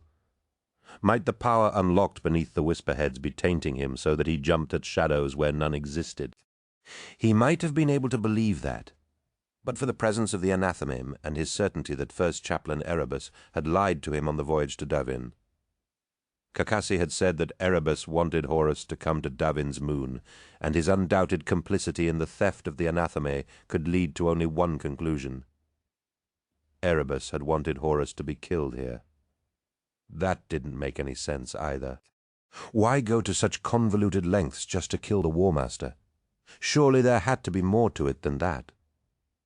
Facts were slowly accumulating, but none of them fit, and still he had no idea why any of this was happening, only that it was, and that it was by the artifice of human design. Whatever was going on, he would uncover the conspiracy and make those involved pay with their lives. "We're coming up on the War Master's Stormbird," called the pilot. Loken shook himself from his venomous reverie. He hadn't been aware of time passing, but immediately turned his attention to what lay beyond the armored glass of the cockpit. Tall mountain peaks surrounded them, jagged cliffs of red stone, veined with gleaming strata of gold and quartz. They followed the course of an ancient causeway along the valley, its flagstones split and cracked with the passing of the centuries. Statues of long-dead kings lined the processional way, and toppled columns littered this forgotten highway like fallen guardians. Shadows plumbed the depths of the valley along which they flew, and in a gap ahead he could see a reflected glow in the brazen sky. The pilot dropped their speed, and the gunship flew through the gap into a colossal crater gouged from the landscape, like an enormous, flat-bottomed basin. The sheer sides of the crater soared above them, its diameter thousands of meters across. A huge stone building stood at its center, carved from the same rock as the mountains, and bathed in the light of 1,000 flaming torches. The Thunderhawk circled the structure, and Loken saw that it was a giant octagonal building, each corner shaped like the bastion of a fortress. 8 towers surrounded a wide dome at its center, and flames burned from their tops. Loken could see the War Master's Stormbird below them. A multitude of torchbearers surrounding it, hundreds, maybe even thousands of people. A clear path stretched from the Stormbird towards the Cyclopean archway that led into the building, and Loken saw the unmistakable form of the War Master being borne by the sons of Horus towards it. "Take us down now," shouted Loken. He rose, made his way back to the crew compartment, and snatched his bolter from the rack. "What's up?" asked Vipus. "Trouble?" "Could be," said Loken, turning to address all the warriors aboard the gunship. "Once we disembark, take your lead from me." His warriors had efficiently prepped for a combat disembarkation, and Loken felt the motion of the Thunderhawk change as it slowed and came in to land. The internal light changed from red to green, and the craft slammed hard into the ground. The assault ramp dropped, and Loken led the way out, marching confidently towards the building. Night had fallen, but the air was hot, and the sour fragrances of bitter blossoms filled the air with a beguiling aromatic scent. He led his men onwards at a quick march. Many of the torchbearers turned quizzically towards them, and Loken now saw that these were the indigenous inhabitants of Davin. The Davanites were more wiry than most mortal men, tall and hirsute with thin limbs and elaborate topknots worn in a style similar to Abaddon's. They wore long capes of shimmering, patterned scales, banded armor of the same lacquered scales, and most were armed with crossbelts of daggers and primitive-looking black powder pistols. They parted before the advance of the Astartes, heads bowed in supplication, and it forcibly struck Loken just how close to deviancy these creatures appeared to be. He hadn't paid much attention to the Davanites the first time he'd landed. He was just a squad captain more concerned with obeying orders and completing the tasks assigned to him than paying attention to the locals. Even this time, his attention had been elsewhere, and the almost bestial appearance of the Davanites had more or less slipped past his notice. Surrounded by hundreds of the planet's inhabitants, their divergence from the human genome was unmistakable, and Loken wondered how they had avoided extermination 6 decades ago, especially since it had been the word-bearers who had made first contact with Davin, a legion not noted for its tolerance of anything beyond the norm. Loken was reminded of Abaddon's furious argument with the War Master over the question of the Interrex, and of how the first captain had demanded that they make war upon them for their tolerance of Xenos breeds. If anything, Davin was far more of a textbook case for war, but somehow that hadn't happened. The Divinites were clearly of human gene stock, but this offshoot of humanity had diverged into a species almost all of its own. The wide spacing of their features, the dark eyes without pupils, and the excessive, almost simian volume of thick hair on their faces and arms put Loken more in the mind of the stable-bred mutants some regiments of the Imperial Army employed. They were crude creatures with the intelligence to swing a sword or fire a clumsy rifle, but not much else. Loken did not approve of the practice, and though the inhabitants of Davon were clearly possessed of a greater level of intelligence than such beasts, their appearance did not reassure him as to what was going on. He put the divinities from his mind as he approached a massive set of steps carved into the rock and lined with statues of coiling serpents and flaming braziers. 3 narrow channels filled with rushing water divided the stairs, one to either side and one down the center. The War Master and his bearers were out of sight on the next level, and Loken led his warriors up the processional stairs, taking them 3 at a time as he heard a monstrous grinding of stone up ahead. The image of vast monolithic doors appeared unbidden in his mind, and he said, "We have to hurry." Loken neared the top of the steps, the flickering coal braziers casting a ruddy glow over the statues that glinted from the serpent's scales and quartz chip eyes. The last rays of the dying sun caught the twisting snakes carved around the pillars, making them seem alive as if slowly descending to the steps. The effect was unsettling, and Loken opened his suit link again, saying, "Abaddon, Aximand, can either of you hear me respond?" His earpiece hissed with static, but his hails received no answers, and he picked up the pace. He reached the top of the steps at last, and emerged onto a moonlit esplanade of yet more serpentine statues atop pillars that lined a narrowing roadway leading towards a giant, arched gateway in the face of the massive edifice. Wide gates of carved and beaten bronze with a glistening, spiraled surface rambled as they swung closed, and Loken felt his skin crawl at the sight of that dread portal, its yawning darkness rich with the promise of ancient, primal power. He could see a group of Astartes warriors standing before it, watching as the monstrous gate shut. Loken could see no sign of the War Master. "Pick up the pace, battle march," he ordered, and began the loping, ground-eating stride that the Astartes adopted when there was no vehicle support. Marching at this speed was sustainable over huge distances and still allowed a warrior to fight at the end of it. Loken prayed that he wouldn't be required to fight at the end of this march. As he drew closer to the gates, he saw that, far from being etched with meaningless spirals, each was carved with all manner of images and scenes. Looping serpents twisted from one leaf to another, others circled and swallowed their tails, and yet more were depicted intertwined as though mating. Only when the gate slammed shut with a thunderous boom of metal did he see the full image. Unlike the commander, Loken was no student of art. Nevertheless, he was awed by the full impact of the images worked onto the sealed gateway. Central to its imagery was a great tree with spreading branches, hanging with fruit of all description. Its 3 roots stretched out beyond the base of the gates and into a wide circular pool that fed the streams running the length of the esplanade before cascading down the grand stairs. Snakes coiled around the tree, their heads entwined in the branches above, and Loken was struck by its similarity to the symbol borne upon the shoulder guards of the Legion apothecaries. 7 warriors stood at the edge of the pool of water before the massive gate. They were armored in the green of the sons of Horus, and Loken knew them all: Abaddon, Aximand, Targost, Sedere, Ekadon, Kibre, and Malokhurst. None wore their helmets, and as they turned he could see that each one had the same air of helpless desperation. He had walked into hell with these warriors time and time again, and seeing his brothers with such expressions on their faces drained him of his anger, leaving him hollow and heartbroken. He slowed his march as he came face to face with Aximand. "What have you done?" he asked. "Oh, my brothers, what have you done?" "What needed to be done," said Abaddon, when Aximand didn't answer. Loken ignored the first captain and said, "Little Horus, tell me what you've done." "It is as Ezekiel said. We did what had to be done," said Aximand. "The War Master was dying and Vadon couldn't save him. So we brought him to the Delphos." "The Delphos?" asked Loken.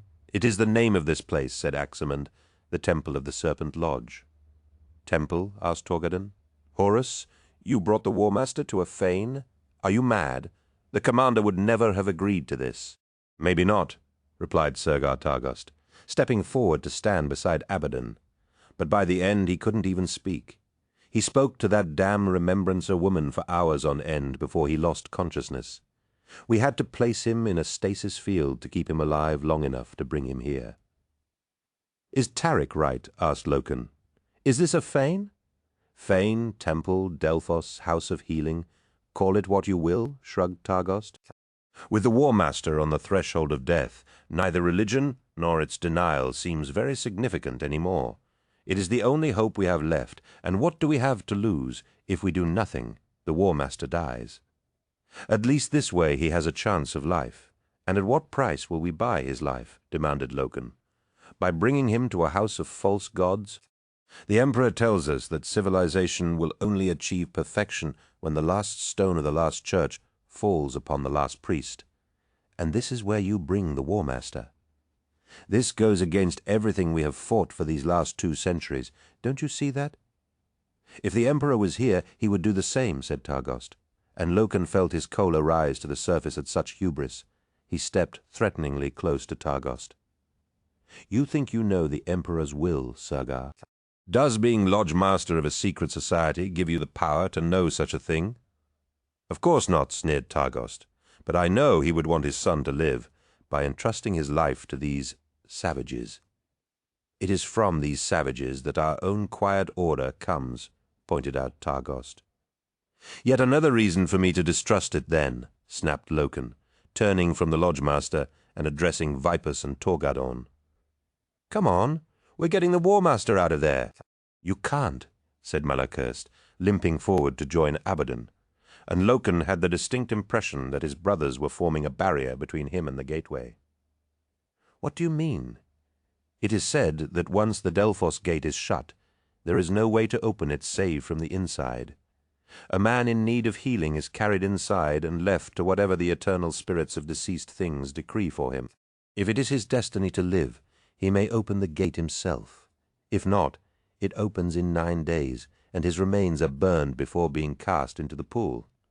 "So you've just left the War Master inside? For all the good that will do him, you might just as well have left him on the vengeful spirit, and eternal spirits of deceased things. What does that even mean?" "This is insane. Can't you see that?"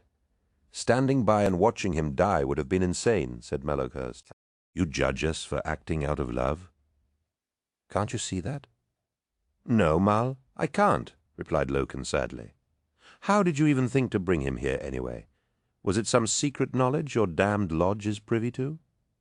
None of his brothers spoke, and as Loken searched their faces for answers, the truth of the matter was suddenly, horribly clear to him.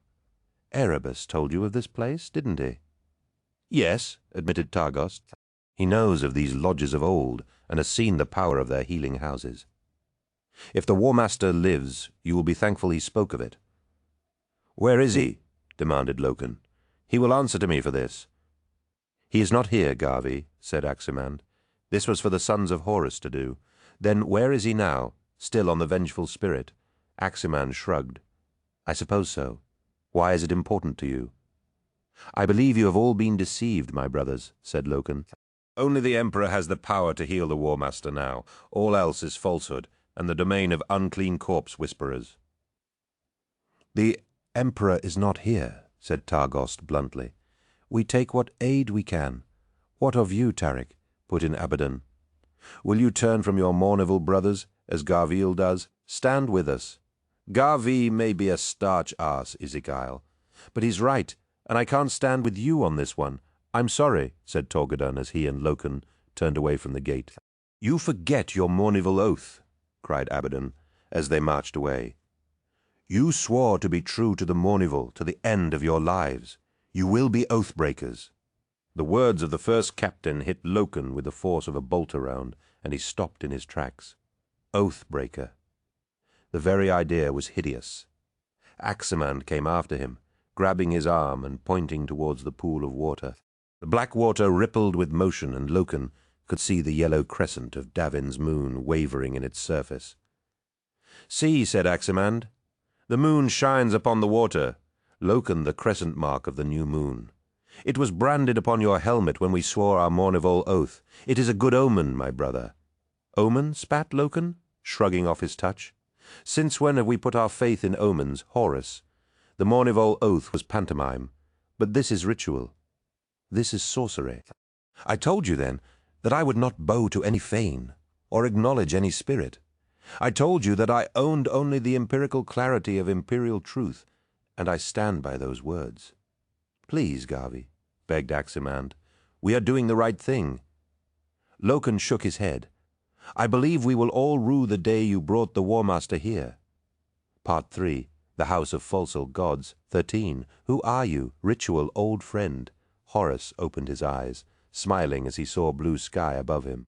Pink and orange-tinged clouds drifted slowly across his vision, peaceful and relaxing. He watched them for a few moments and then sat up, feeling wet dew beneath his palms as he pushed himself upright.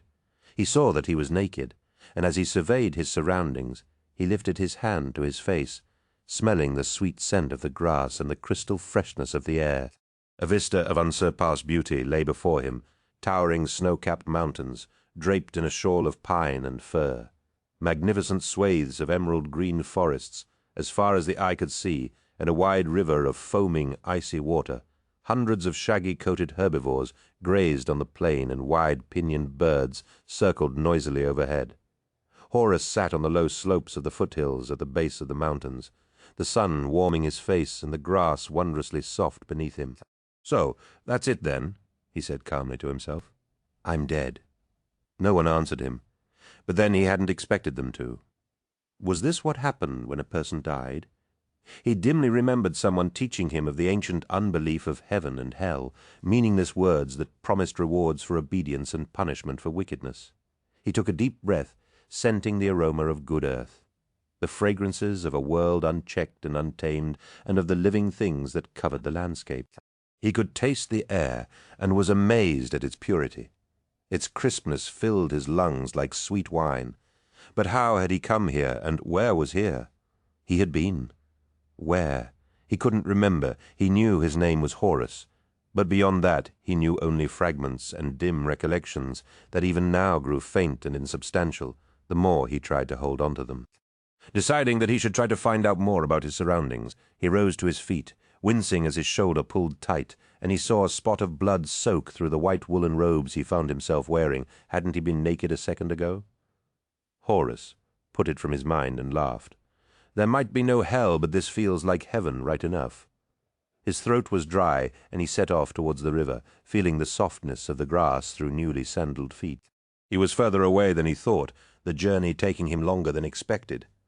But he didn't mind. The beauty of the landscape was worth savoring, and though something insistent nagged at the back of his mind, he ignored it and carried on. The mountains seemed to reach the very stars, their peaks lost in the clouds and belching noxious fumes into the air as he gazed up at them. Horus blinked. The afterimage of dark smoke-wreathed peaks of iron and cement burned onto his retinas, like a spliced frame of harsh interference, dropped into a mood window. He dismissed it as the newness of his surroundings, and headed across the swaying plains of tall grass, feeling the bones and waste of uncounted centuries of industry crunching beneath his feet. Horus felt ash in his throat, now needing a drink more than ever, the chemical stink growing worse with each step. He tasted benzene, chlorine, hydrochloric acid, and vast amounts of carbon monoxide. Lethal toxins to any but him, it seemed, and briefly wondered how he knew these things. The river was just ahead, and he splashed through the shallows, enjoying the biting cold as he reached down and scooped a handful of water into his cupped palms.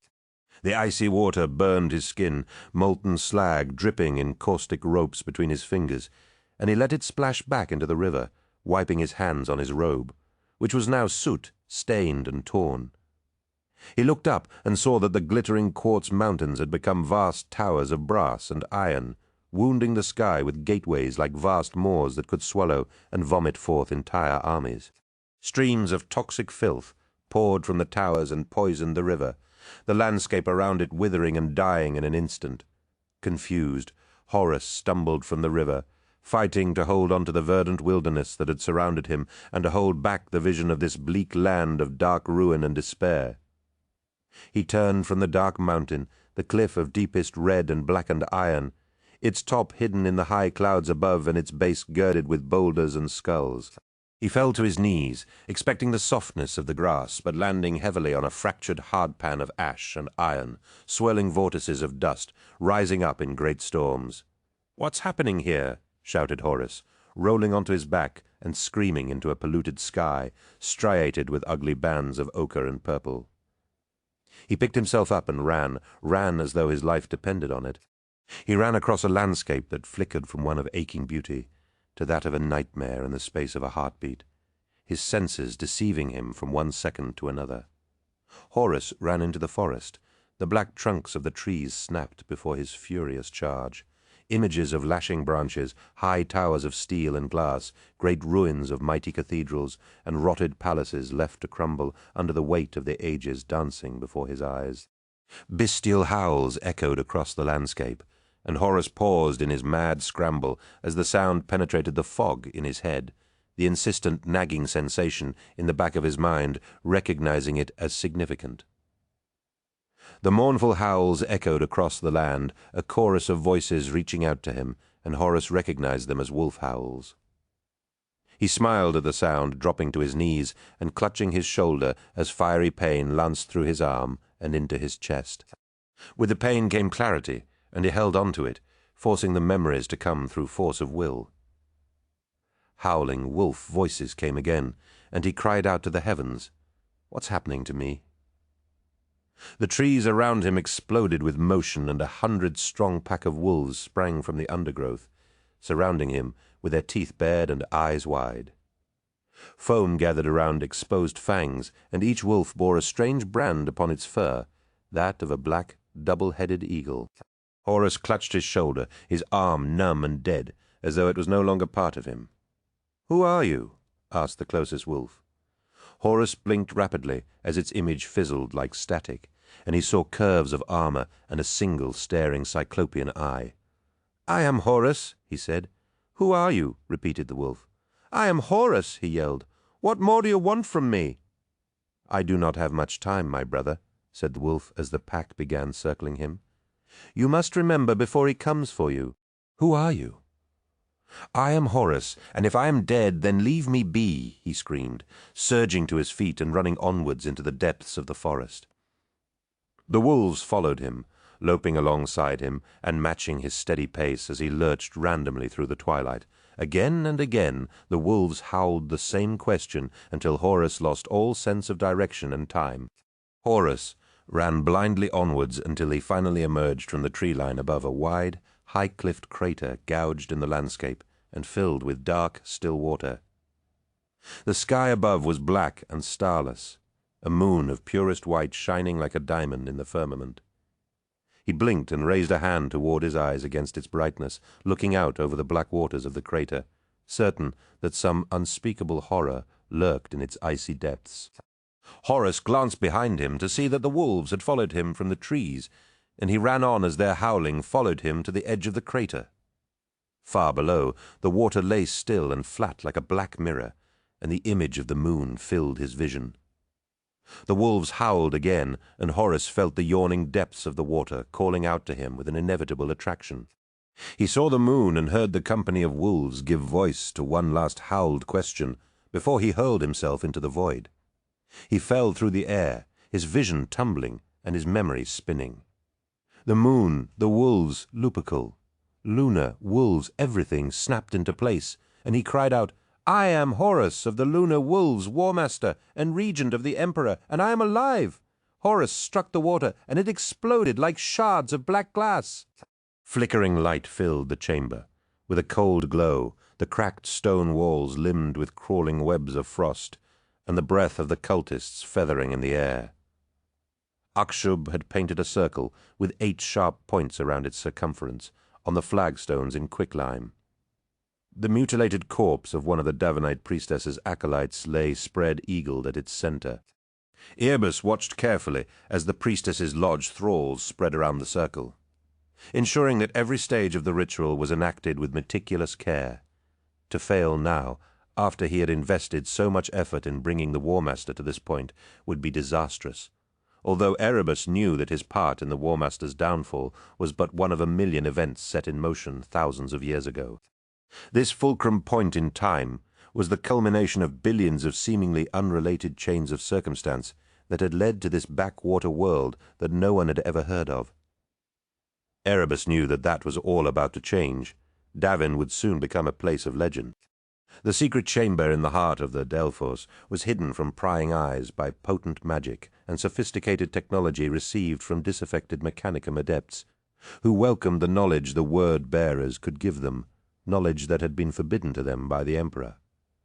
Akshub knelt and cut the heart from the dead acolyte, the lodge priestess expertly removing the still warm organ from its former owner's chest. She took a bite before handing it to Tsefer, her surviving acolyte. They passed the heart around the circle, each of the cultists taking a bite of the rich red meat. Erebus took the ghastly remains of the heart as it was passed to him. He wolfed down the last of it, feeling the blood run down his chin and tasting the final memories of the betrayed acolyte as the treacherous blade had ended her life.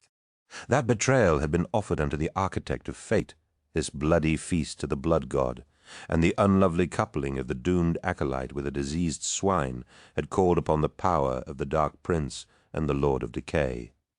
Blood pooled beneath the corpse, trickling into channels cut in the floor before draining into a sinkhole at the center of the circle. Erebus knew that there was always blood. It was rich with life and surged with the power of the gods. What better way was there of tapping into that power than with the vital substance that carried their blessing? "Is it done?" asked Erebus. Akshub nodded, lifting the long knife that had cut the heart from the corpse. "It is. The power of the ones who dwell beyond is with us, though we must be swift." "Why must we hurry, Akshub?" he asked, placing his hand upon his sword. "This must be done right, or all our lives are forfeit." "I know this," said the priestess. "There is another presence near, a one-eyed ghost who walks between worlds and seeks to return the son to his father. Magnus, you old snake," chuckled Erebus, looking up towards the chamber's roof. "You won't stop us. You're too far away, and Horus is too far gone. I have seen to that." "Who do you speak with?" asked Akshub. "The one-eyed ghost. You said there was another presence near." "Near, yes," said Akshub, "but not here." Tired of the old priestess's cryptic answers, Erebus snapped, "Then where is he?" Akshub reached up and tapped her head with the flat of her blade. "He speaks to the sun, though he cannot yet reach him fully. I can feel the ghost crawling around the temple, trying to break the magic, keeping his full power out." "What?" cried Erebus. "He will not succeed," said Akshub, walking towards him with the knife outstretched. "We have spirit-walked in the realm beyond for thousands of years, and his knowledge is a paltry thing next to ours. For your sake, it had better be Akshub." She smiled and held the knife out. "Your threats mean nothing here, warrior. I could boil the blood in your veins with a word, or rip your body inside out with a thought. You need me to send your soul into the world beyond, but how will you return if I am dead? Your soul will remain adrift in the void forever, and you are not so full of anger that you do not fear such a fate."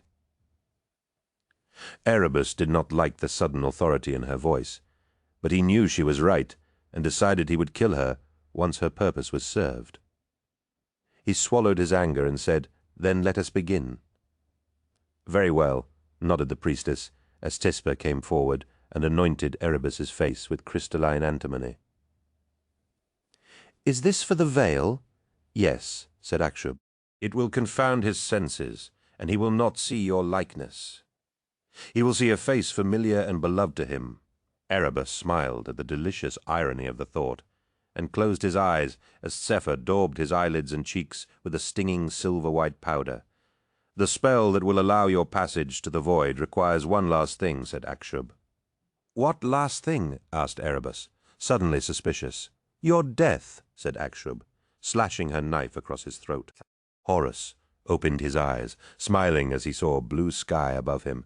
Pink and orange-tinged clouds drifted slowly across his vision, peaceful and relaxing. He watched them for a few moments, and then sat up, feeling wet dew beneath his palms as he pushed himself upright. He saw that he was fully armored in his frost-white plate, and as he surveyed his surroundings, he lifted his hand to his face, smelling the sweet scent on the grass and the crystal freshness of the air. A vista of unsurpassed beauty lay before him, towering snow-capped mountains draped in a shawl of pine and fir. magnificent swathes of emerald-green forests, as far as the eye could see, and a wide river of foaming, icy water. Hundreds of shaggy-coated herbivores grazed on the plain, and wide, pinioned birds circled noisily overhead. Horus sat on the low slopes of the foothills at the base of the mountains, the sun warming his face and the grass wondrously soft beneath him. "To hell with this," he said, as he got to his feet. "I know I'm not dead. So what's going on?" Once again no one answered him, though this time he had expected an answer. The world still smelled sweet and fragrant, but with the memory of his identity came the knowledge of its falsehood. None of this was real, not the mountains or the river or the forests that covered the landscape, though there was something oddly familiar to it. He remembered the dark, iron backdrop that lay behind this illusion, and found that if he willed it, he could see the suggestion of that nightmarish vision behind the beauty of the world laid out before him. Horus remembered thinking, a lifetime ago, it seemed that perhaps this place might have been some netherworld between heaven and hell, but now laughed at the idea. He had long ago accepted the principle that the universe was simply matter, and that which was not matter was nothing. The universe was everything, and therefore nothing could exist beyond it. Horus had the wit to see why some ancient theologian had claimed that the warp was in fact hell. He understood the reasoning, but he knew that the Empyrean was no metaphysical dimension. It was simply an echo of the material world, where random vortices of energy and strange breeds of malign Xenos creatures made their homes. As pleasing an axiom as that was, it still didn't answer the question of where he was. How had he come to this place? His last memory was of speaking to Petronella Vivar in the Apothecarian, telling her of his life, his hopes, his disappointments, and his fears for the galaxy, conscious that he had told her those incendiary things as his valediction. He couldn't change that, but he would damn well get to the bottom of what was happening to him now. Was it a fever dream brought on by whatever had wounded him? Had Temba's sword been poisoned? He dismissed that thought immediately. No poison could lay him low. Surveying his surroundings, he could see no sign of the wolves that had chased him through the dark forests, but suddenly remembered a familiar form that had ghosted behind the face of the pack leader. For the briefest instant, it had looked like Magnus, but surely he was back on Prospero licking his wounds after the Council of Nicaea. Something had happened to Horus on Daven's moon, but he had no idea what. His shoulder ached, and he rotated it within his armor to loosen the muscle, but the motion served only to further aggravate it. Horus set off in the direction of the river once more, still thirsty, despite knowing that he walked in an illusory realm. Cresting the rise that then began to slope gently down towards the river, Horus pulled up sharply as he saw something startling, an armored Astartes warrior floating face down in the water. Wedged in the shallows of the riverbank, the body rose and fell with the swell of the water, and Horus swiftly made his way towards it. He splashed into the river and gripped the edges of the figure's shoulder guards, turning the body over with a heavy splash. Horus gasped, seeing that the man was alive and that it was someone he knew. A beautiful man was how Loken had described him. A beautiful man who had been adored by all who knew him. The noblest hero of the Great Crusade had been another of his epithets, Hastur Sejanus. Loken marched away from the temple, angry at what his brothers had done and furious with himself. He should have known that Erebus would have had plans beyond the simple murder of the War Master. His veins surged with the need to do violence, but Erebus was not here, and no one could tell Loken where he was. Tuagadden and Vipus marched alongside him, and even through his anger, Loken could sense his friend's astonishment at what had happened before the great gate of the Delphos. "Throne, what's happening here?" asked Vipus as they reached the top of the processional steps. "Gavi, what's happening? Are the first captain and little Horus our enemies now?" Loken shook his head. "No, Nero, they are our brothers. They are simply being used, as I think we all are, by Erebus?" asked Torgadden. "Erebus," said Vipus. "What has he got to do with this?" "Garviel thinks that Erebus is behind what's happening to the War Master," said Torgadon. Loken shot him an exasperated stare. "You're joking." "Not this time, Nero," said Torgadon. "Tarik," snapped Loken, "keep your voice down or everyone will hear. "So what if they do, Garvey?" hissed Torquedon. "If Erebus is behind this, then everyone should know about it. We should expose him." "And we will," promised Loken. Watching as the pinpricks of vehicle headlights appeared at the mouth of the valley they had only recently flown up. "So what do we do?" asked Vipus. That was the question, realized Loken. They needed more information before they could act, and they needed it now. He fought for calm so that he could think more clearly. Loken wanted answers, but he had to know what questions to ask first, and there was one man who had always been able to cut through his confusion and steer him in the right direction. Loken set off down the steps, heading back towards the Thunderhawk. Torquedon, Vipus, and the warriors of Locaster followed him. As he reached the bottom of the steps, he turned to them and said, "I need you two to stay here. Keep an eye on the temple and make sure that nothing bad happens." "Define bad," said Vipus. "I'm not sure," said Loken. "Just bad, you know, and contact me if you get so much as a glimpse of Erebus." "Where are you going?" asked Torquedon. "I'm going back to the Vengeful Spirit." "What for?" "To get some answers," said Loken. Hastur creed Horus, reaching down to lift his fallen friend from the water. Sejanus was limp in his arms, though Horus could tell he lived by the pulse in his throat and the color in his cheeks.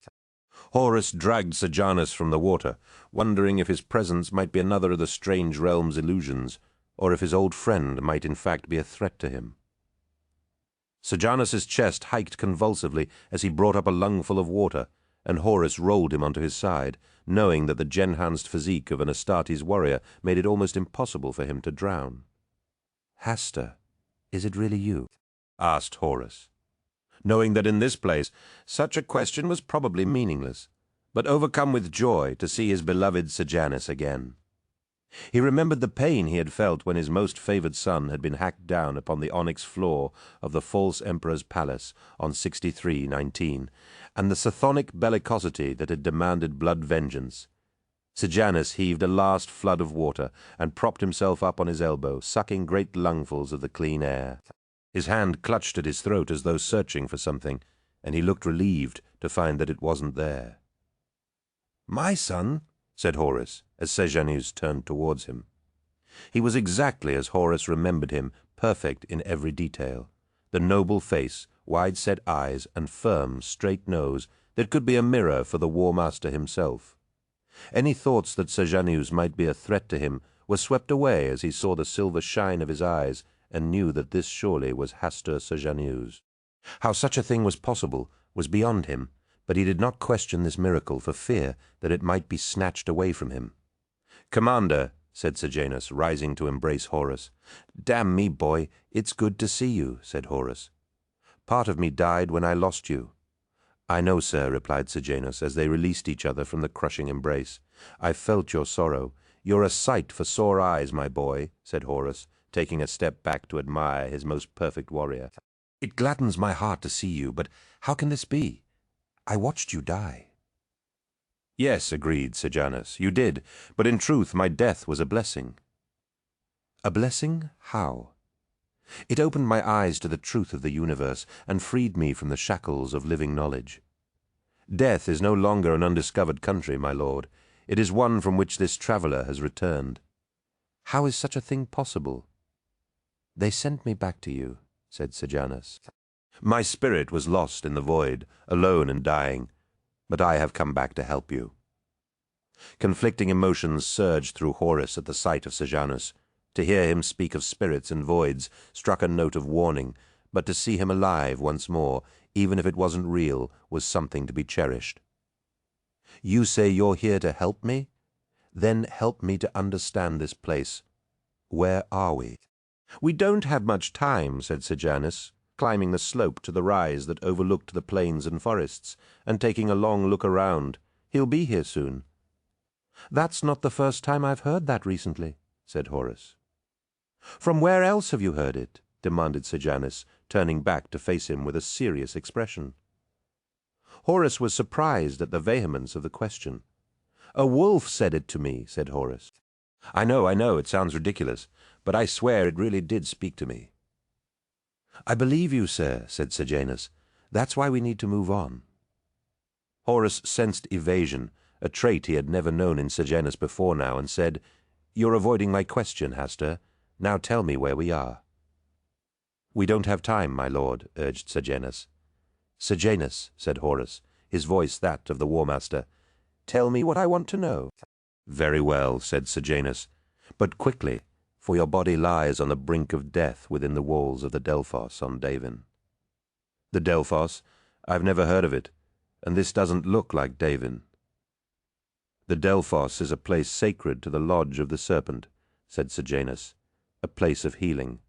In the ancient tongues of earth, its name means the womb of the world, where a man may be healed and renewed.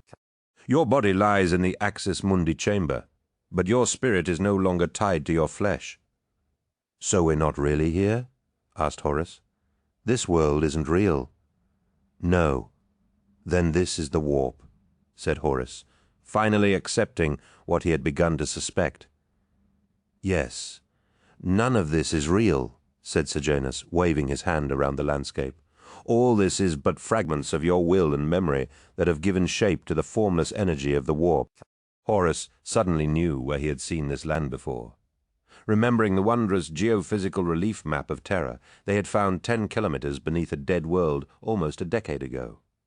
It hadn't been the Terra of their time, but one of an age long past, with green fields, clear seas, and clean air. He looked up into the sky, half expecting to see curious faces looking down on him from above, like students studying an ant colony. But the sky was empty, though it was darkening at an unnatural rate. The world around him was changing before his eyes from the earth that had once existed to the barren wasteland of Terra. Sejanus followed his gaze and said, "It's beginning." "What is?" asked Horus. "Your mind and body are dying, and this world is beginning to collapse into chaos. That's why they sent me back, to guide you to the truth that will allow you to return to your body." Even as Sejanus spoke, the sky began to waver, and he could see hints of the roiling sea of the Emittarians seething behind the clouds. "You keep saying they," said Horus. "Who are they, and why are they interested in me?" "Great intelligences dwell in the warp," explained Sejanus, casting wary glances at the dissolution of the sky. "They do not communicate as we do, and this is the only way they could reach you." "I don't like the sound of this, Hastur," warned Horus. "There is no malice in this place. There is power and potential, yes, but no malice, simply the desire to exist. Events in our galaxy are destroying this realm, and these powers have chosen you to be their emissary in their dealings with the material world." "And what if I don't want to be their emissary?" "Then you will die," said Sejanus. "Only they are powerful enough to save your life now." "If they're so powerful, what do they need me for?" "They are powerful, but they cannot exist in the material universe, and must work through emissaries," replied Sejanus. "You are a man of strength and ambition, and they know there is no other being in the galaxy powerful enough or worthy enough to do what must be done." Despite his satisfaction at being so described, Horus did not like what he was hearing. He sensed no deceit in Sejanus, though a warning voice in his head reminded him that the silver-eyed warrior standing before him could not truly be Sejanus. "They have no interest in the material universe. It is anathema to them. They simply wish to preserve their own realm from destruction," continued Sejanus, as the chemical reek of the world beyond the illusion returned, and a stinking wind arose. "In return for your aid, they can give you a measure of their power, and the means to realize your every ambition." Horus saw the lurking world of brazen iron become more substantial as the warp and weft of reality began to buckle beneath his feet. Cracks of dark light shimmered through the splitting earth, and Horus could hear the sound of howling wolves drawing near. "We have to move!" shouted Sejanus as the wolf pack loped from a disintegrating copse of trees. To Horus, it sounded as though their howls desperately called his name. Sejanus ran back to the river, and a shimmering flat oblong of light rose from the boiling water. Horus heard whispers and strange mutterings issuing from beyond it, and a sense of dark premonition seized him as he switched his gaze between this strange light and the wolves. "I'm not sure about this," said Horus, as the sky shed fat droplets of acid rain. "Come on, the gateway is our only way out," cried Sejanus, heading towards the light. "As a great man once said, towering genius disdains the beaten path.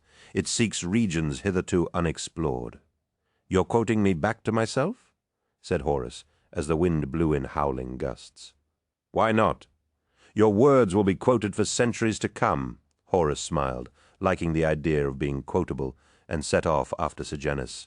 "Where does this gate lead?" shouted Horus over the wind and the howling of wolves. "To the truth," replied Sejanus. Threta began to fill as the sun finally set. Hundreds of vehicles of all descriptions finally completing their journey from the Imperial deployment zone to this place of pilgrimage. The Divinites watched the arrival of these convoys with a mixture of surprise and confusion, incredulous as each vehicle was abandoned and its passengers made their way towards the Delphos.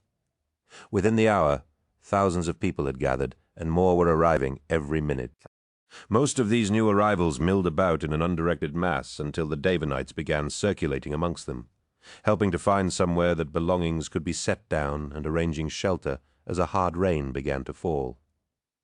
Headlights stretched all the way along the forgotten causeway and through the valley to the plains below.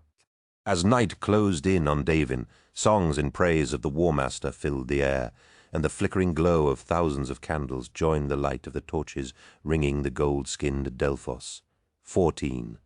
The forgotten, living mythology, Primogenesis. Passing through the gate of light was akin to stepping from one room to another.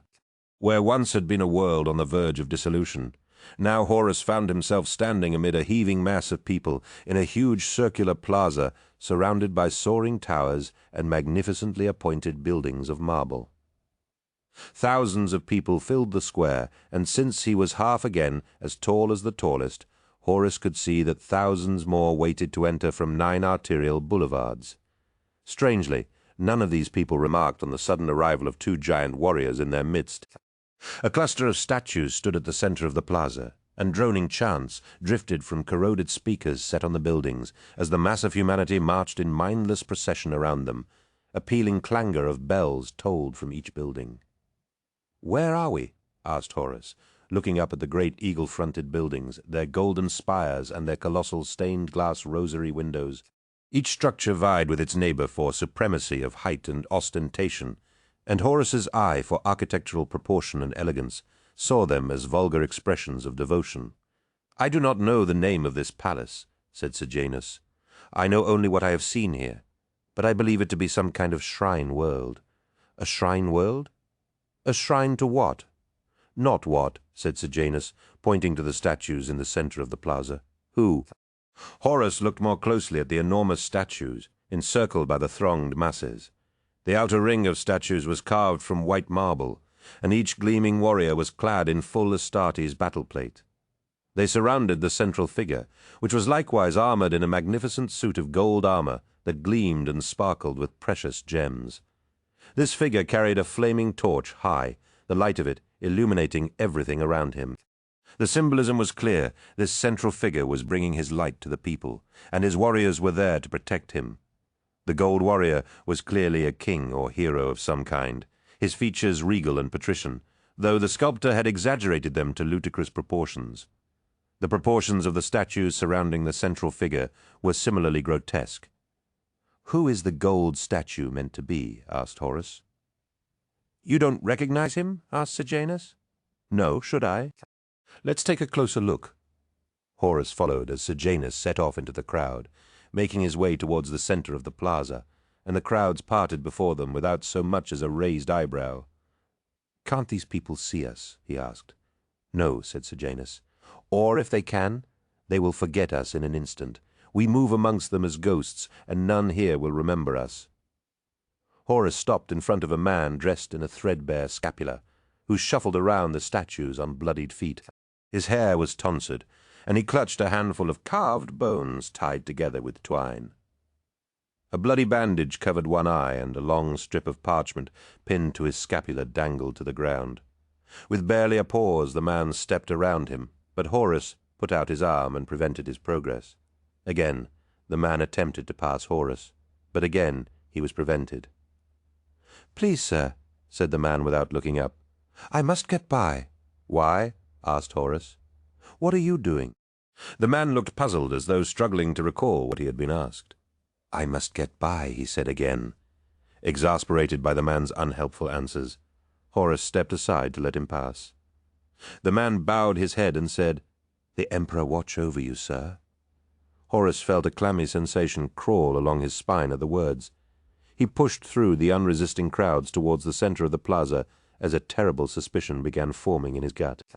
He caught up to Sejanus, who stood atop a stepped plinth at the foot of the statues, where a huge pair of bronze eagles formed the backdrop to a tall lectern. A hugely fat official, in a gold chasuble and tall mitre of silk and gold, read aloud from a thick, leather-bound book. His words carried over the crowd via silver trumpets held aloft by what looked like winged infants that floated above him. As Horus approached, he saw that the official was human only from the waist up, a complex series of hissing pistons and brass rods making up his lower half and fusing him with the lectern, which he now saw was mounted on a wheeled base. Horus ignored him, looking up at the statues, finally seeing them for what they were.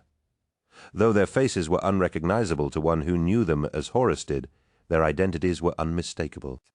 The nearest was Sanguinius, his outstretched wings like the pinions of the eagles that adorned every structure surrounding the plaza.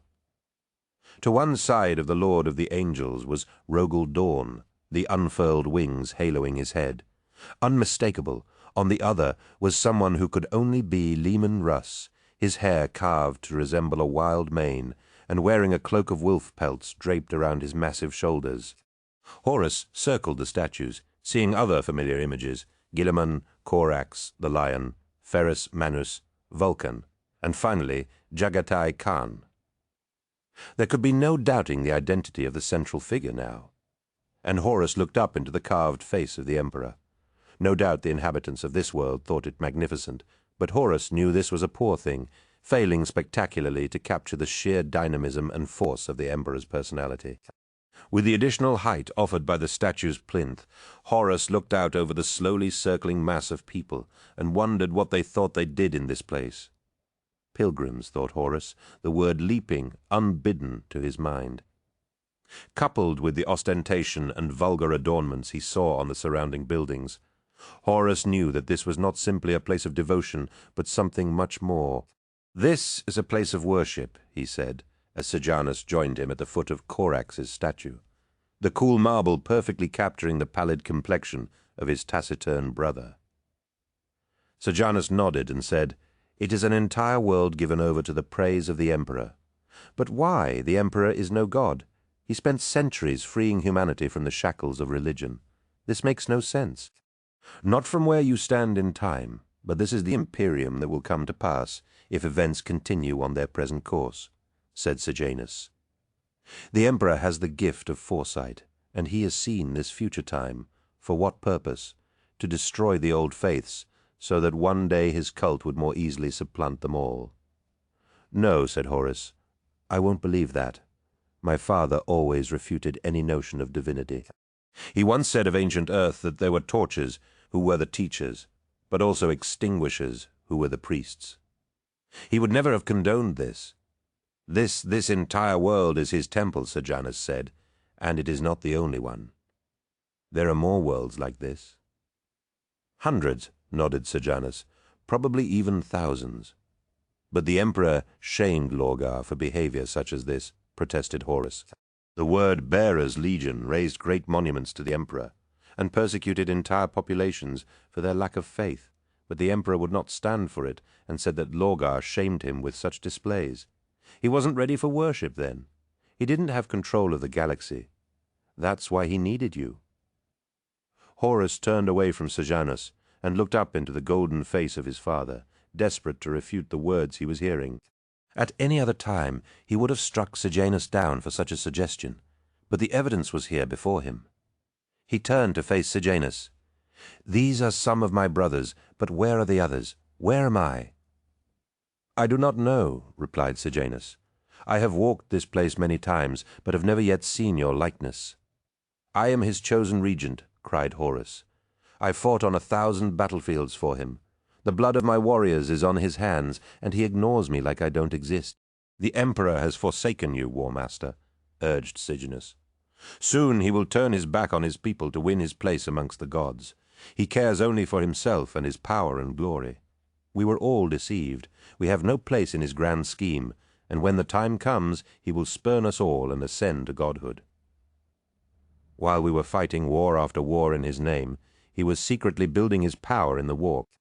The droning chant of the official, a priest, realized Horus, continued as the pilgrims maintained the slow procession around their god, and Sejanus's words hammered against his skull. "This can't be true," whispered Horus. "What does a being of the Emperor's magnitude do after he has conquered the galaxy? What is left for him but godhood? What use has he for those whom he leaves behind?" "No!" shouted Horus, stepping from the plinth and smashing the droning priest to the ground. The augmented preacher hybrid was torn from the pulpit and lay screaming in a pool of blood and oil. His cries were carried across the plaza by the trumpets of the floating infants, though none of the crowd seemed inclined to help him. Horus set off into the crowded plaza in a blind fury, leaving Sejanus behind on the plinth of statues. Once again the crowd parted before his headlong dash, as unresponsive to his leaving as they had been to his arrival. Within moments he reached the edge of the plaza and made his way down the nearest of the arterial boulevards. People filled the street, but they ignored him as he pushed his way through them, each face turned in rapture to an image of the Emperor. Without Sejanus beside him, Horus realized that he was completely alone. He heard the howl of a distant wolf, its cry once again sounding as though it called out to him. He stopped in the center of a crowded street, listening for the wolf howl again, but it was silenced as suddenly as it had come. The crowds flowed around him as he listened, and Horus saw that once again no one paid him the slightest bit of attention. Not since Horus had parted from his father and brothers had he felt so isolated. Suddenly he felt the pain of being confronted with the scale of his own vanity and pride, as he realized how much he thrived on the adoration of those around him.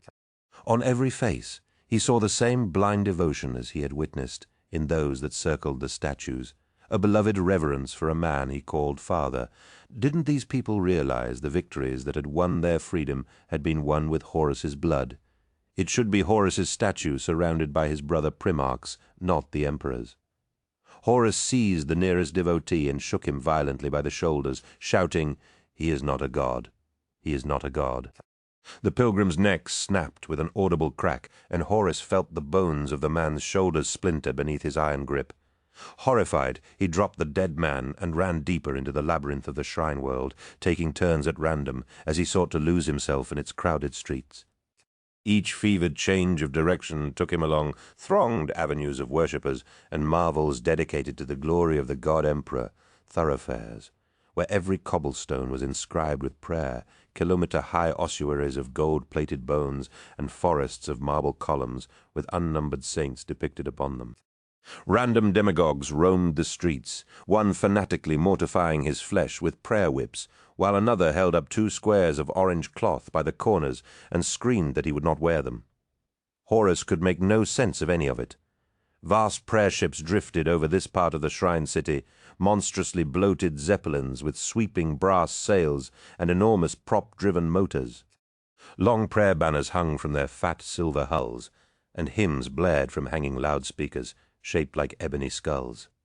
Horus passed a great mausoleum where flocks of ivory-skinned angels with brass-feathered wings flew from dark archways and descended into the crowds gathered in front of the building. The solemn angels swooped over the wailing masses, occasionally gathering to pluck some ecstatic soul from the pilgrims, and cries of adoration and praise followed each supplicant as he was carried through the dread portals of the mausoleum. Horus saw death venerated in the colored glass of every window, celebrated in the carvings on every door, and revered in the funereal dirges that echoed from the trumpets of winged children who giggled as they circled like birds of prey. Flapping banners of bone clattered, and the wind whistled through the eye sockets of skulls set into shrine caskets on bronze poles. Morbidity hung like a shroud upon this world, and Horus could not reconcile the dark Gothic solemnity of this new religion with the dynamic force of truth, reason, and confidence that had driven the Great Crusade into the stars. High temples and grim shrines passed him in a blur. Cenobites and preachers haranguing the pilgrims from every street corner to the peal of doomsayers' bells everywhere. Horus looked, he saw walls adorned with frescoes, paintings and bas relief works of familiar faces, his brothers and the emperor himself. Why was there no representation of Horus? It was as if he had never existed. He sank to his knees, raising his fists to the sky. Father, why have you forsaken me? The vengeful spirit felt empty to Loken, and he knew it was more than simply the absence of people. The solid, reassuring presence of the War Master, so long taken for granted, was achingly absent without him on board. The halls of the ship were emptier, more hollow, as though it were a weapon stripped of its ammunition, once powerful, but now simply inert metal. Though portions of the ship were still filled with people, huddled in small groups and holding hands around groups of candles.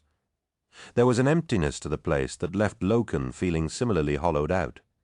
Each group he passed swarmed around him, the normal respect for an Astartes warrior forgotten in their desperation to know the fate of the War Master. Was he dead? Was he alive? Had the Emperor reached out from Terra to save his beloved son? Loken angrily brushed each group off, pushing through them without answering their questions. As he made his way to Archive Chamber 3, he knew Sindaman would be there. He was always there these days, researching and poring over his books like a man possessed. Loken needed answers about the Serpent Lodge, and he needed them now.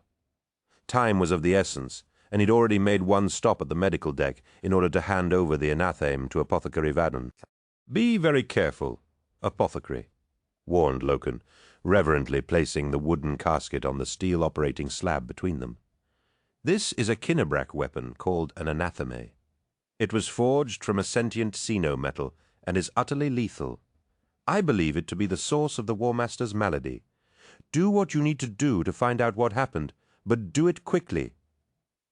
Vadon had nodded, dumbfounded that Loken had returned with something he could actually use. He lifted the anatheme by its golden-studded pommel and placed it within a spectrographic chamber. "I can't promise anything, Captain Loken," said Vadon, "but I will do whatever is in my power to find you an answer. That's all I ask, but the sooner the better, and tell no one that you have this weapon." Vadon nodded and turned to his work, leaving Loken to find Kirill Sindaman in the archives of the mighty ship. The helplessness that had seized him earlier vanished now that he had a purpose. He was actively trying to save the War Master, and that knowledge gave him fresh hope that there might yet be a way to bring him back unharmed in body and spirit. As always, the archives were quiet, but now there was a deeper sense of desolation. Loken strained to hear anything at all, finally catching the scratching of a quill pen from deeper in the stacks of books.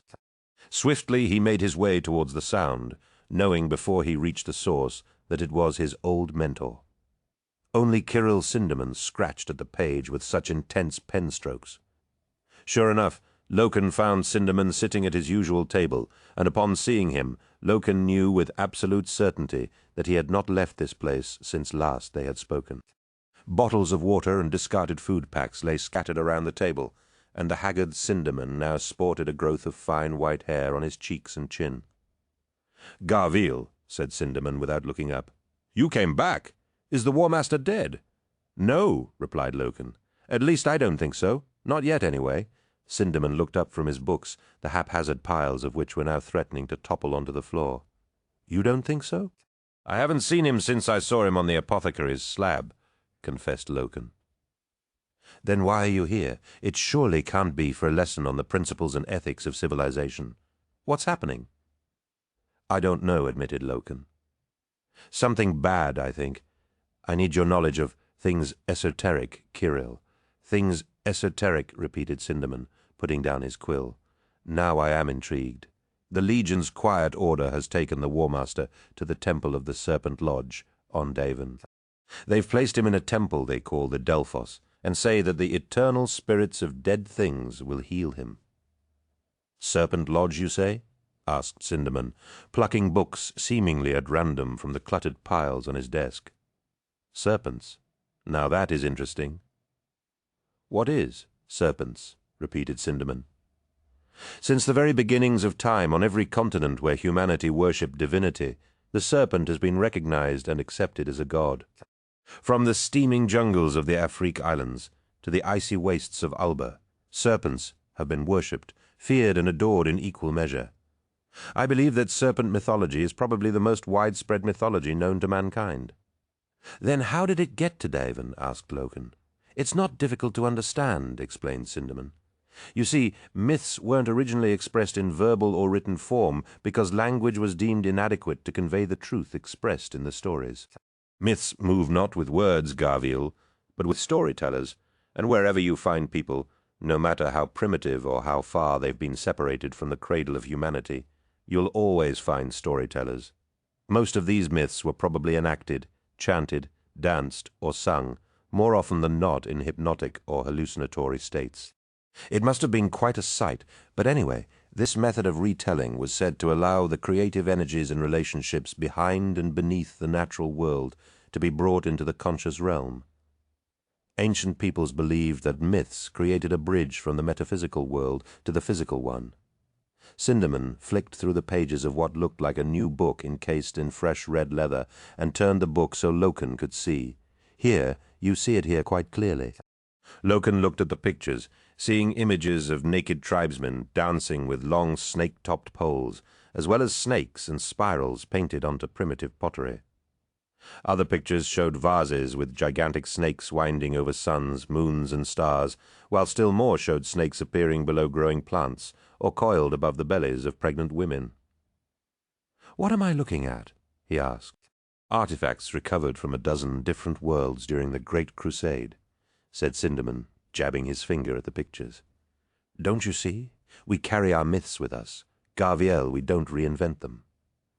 Sinderman turned the page to show yet more images of snakes and said, "Here the snake is the symbol of energy, spontaneous, creative energy, and of immortality." "Immortality?" "Yes, in ancient times men believed that the serpent's ability to shed its skin and thus renew its youth made it privy to the secrets of death and rebirth. They saw the moon waxing and waning as the celestial body capable of this same ability, and of course the lunar cycle has long associations with the life-creating rhythm of the female. The moon became the lord of the twin mysteries of birth and death, and the serpent was its earthly counterpart." "The moon," said Loken. "Yes," continued Sinderman, now well into his flow. "In early rites of initiation, where the aspirant was seen to die and be reborn, the moon was the goddess mother and the serpent the divine father. It's not hard to see why the connection between the serpent and healing becomes a permanent facet of serpent worship." "Is that what this is?" breathed Loken. "A rite of initiation?" Sinderman shrugged. "I couldn't say, Garviel. I'd need to see more of it." "Tell me," snarled Loken. "I need to hear all you know." Startled by the power of Loken's urging, Sinderman reached for several more books, leafing through them as the 10th Company captain loomed over him. "Yes, yes," he muttered, flipping back and forth through the well-thumbed pages. "Yes, here it is. Ah, yes. A word for serpent in one of the lost languages of old Earth was Nahash, which apparently means to guess. It appears that it was then translated to mean a number of different things, depending on which etymological route you believe." "Translated to mean what?" asked Loken. "Its first rendition is as either enemy or adversary, but it seems to be more popularly transliterated as Satan." "Satan," said Loken. "I've heard that name before." "We? Ah, spoke of it at the Whisperheads," said Sinderman in a low voice, looking about him as though someone might be listening. "It was said to be a nightmarish force of deviltry cast down by a golden hero on Terra. As we now know, the Samis spirit was probably the local equivalent for the inhabitants of 6319. "Do you believe that?" asked Loken. "That Samis was a spirit? Of some form, yes," said Sinderman honestly. "I believe that what I saw beneath the mountains was more than simply a Xenos of some kind, no matter what the War Master says. And what about this serpent as Satan?" Sinderman, pleased to have a subject upon which he could illuminate, shook his head and said, "No. If you look closer, you see the word serpent has its origination in the Olympian root languages as Drakon, the cosmic serpent that was seen as a symbol of chaos. Chaos? Cried Loken. No, yes, went on Sinderman, hesitantly pointing out a passage of text in yet another of his books. It is this chaos, or serpent, which must be overcome to create order and maintain life in any meaningful way. This serpentine dragon was a creature of great power, and its sacred years were times of great ambition and incredible risk. It's said that events occurring in a year of the dragon are magnified threefold in intensity. Loken tried to hide his horror at Sinderman's words, the ritual significance of the serpent and its place in mythology cementing his conviction that what was happening on Davin was horribly wrong. He looked down at the book before him and said, "What's this?" "A passage from the Book of Atum," said Sinderman, as though afraid to tell him. "I only found it quite recently, I swear. I didn't think anything of it. I still don't really... After all, it's just nonsense, isn't it?" Loken forced himself to look at the book, feeling his heart grow heavy with each word he read from its yellowed pages. "I am Horus, forged of the oldest gods. I am he who gave way to Chaos. I am that great destroyer of all. I am he who did what seemed good to him, and set doom in the palace of my will. Mine is the fate of those who move along this serpentine path." "I'm no student of poetry," snapped Loken. "What does it mean?" "It's a prophecy," said Sinderman hesitantly. "It speaks of a time when the world returns to its original chaos, and the hidden aspects of the supreme gods become the new serpent." "I don't have time for metaphors, Kirill," warned Loken. "At its most basic level," said Sinderman, "it speaks about the death of the universe. Sejanus found him on the steps of a vaulted basilica. Its wide doorway flanked by tall skeletons wrapped in funeral robes and holding flaming censers out before them. Though darkness had fallen, the streets of the city still thronged with worshippers, each carrying a lit taper or lantern to light the way. Horus looked up as Sejanus approached, thinking that the processions of light through the city would have seemed beautiful at any other time.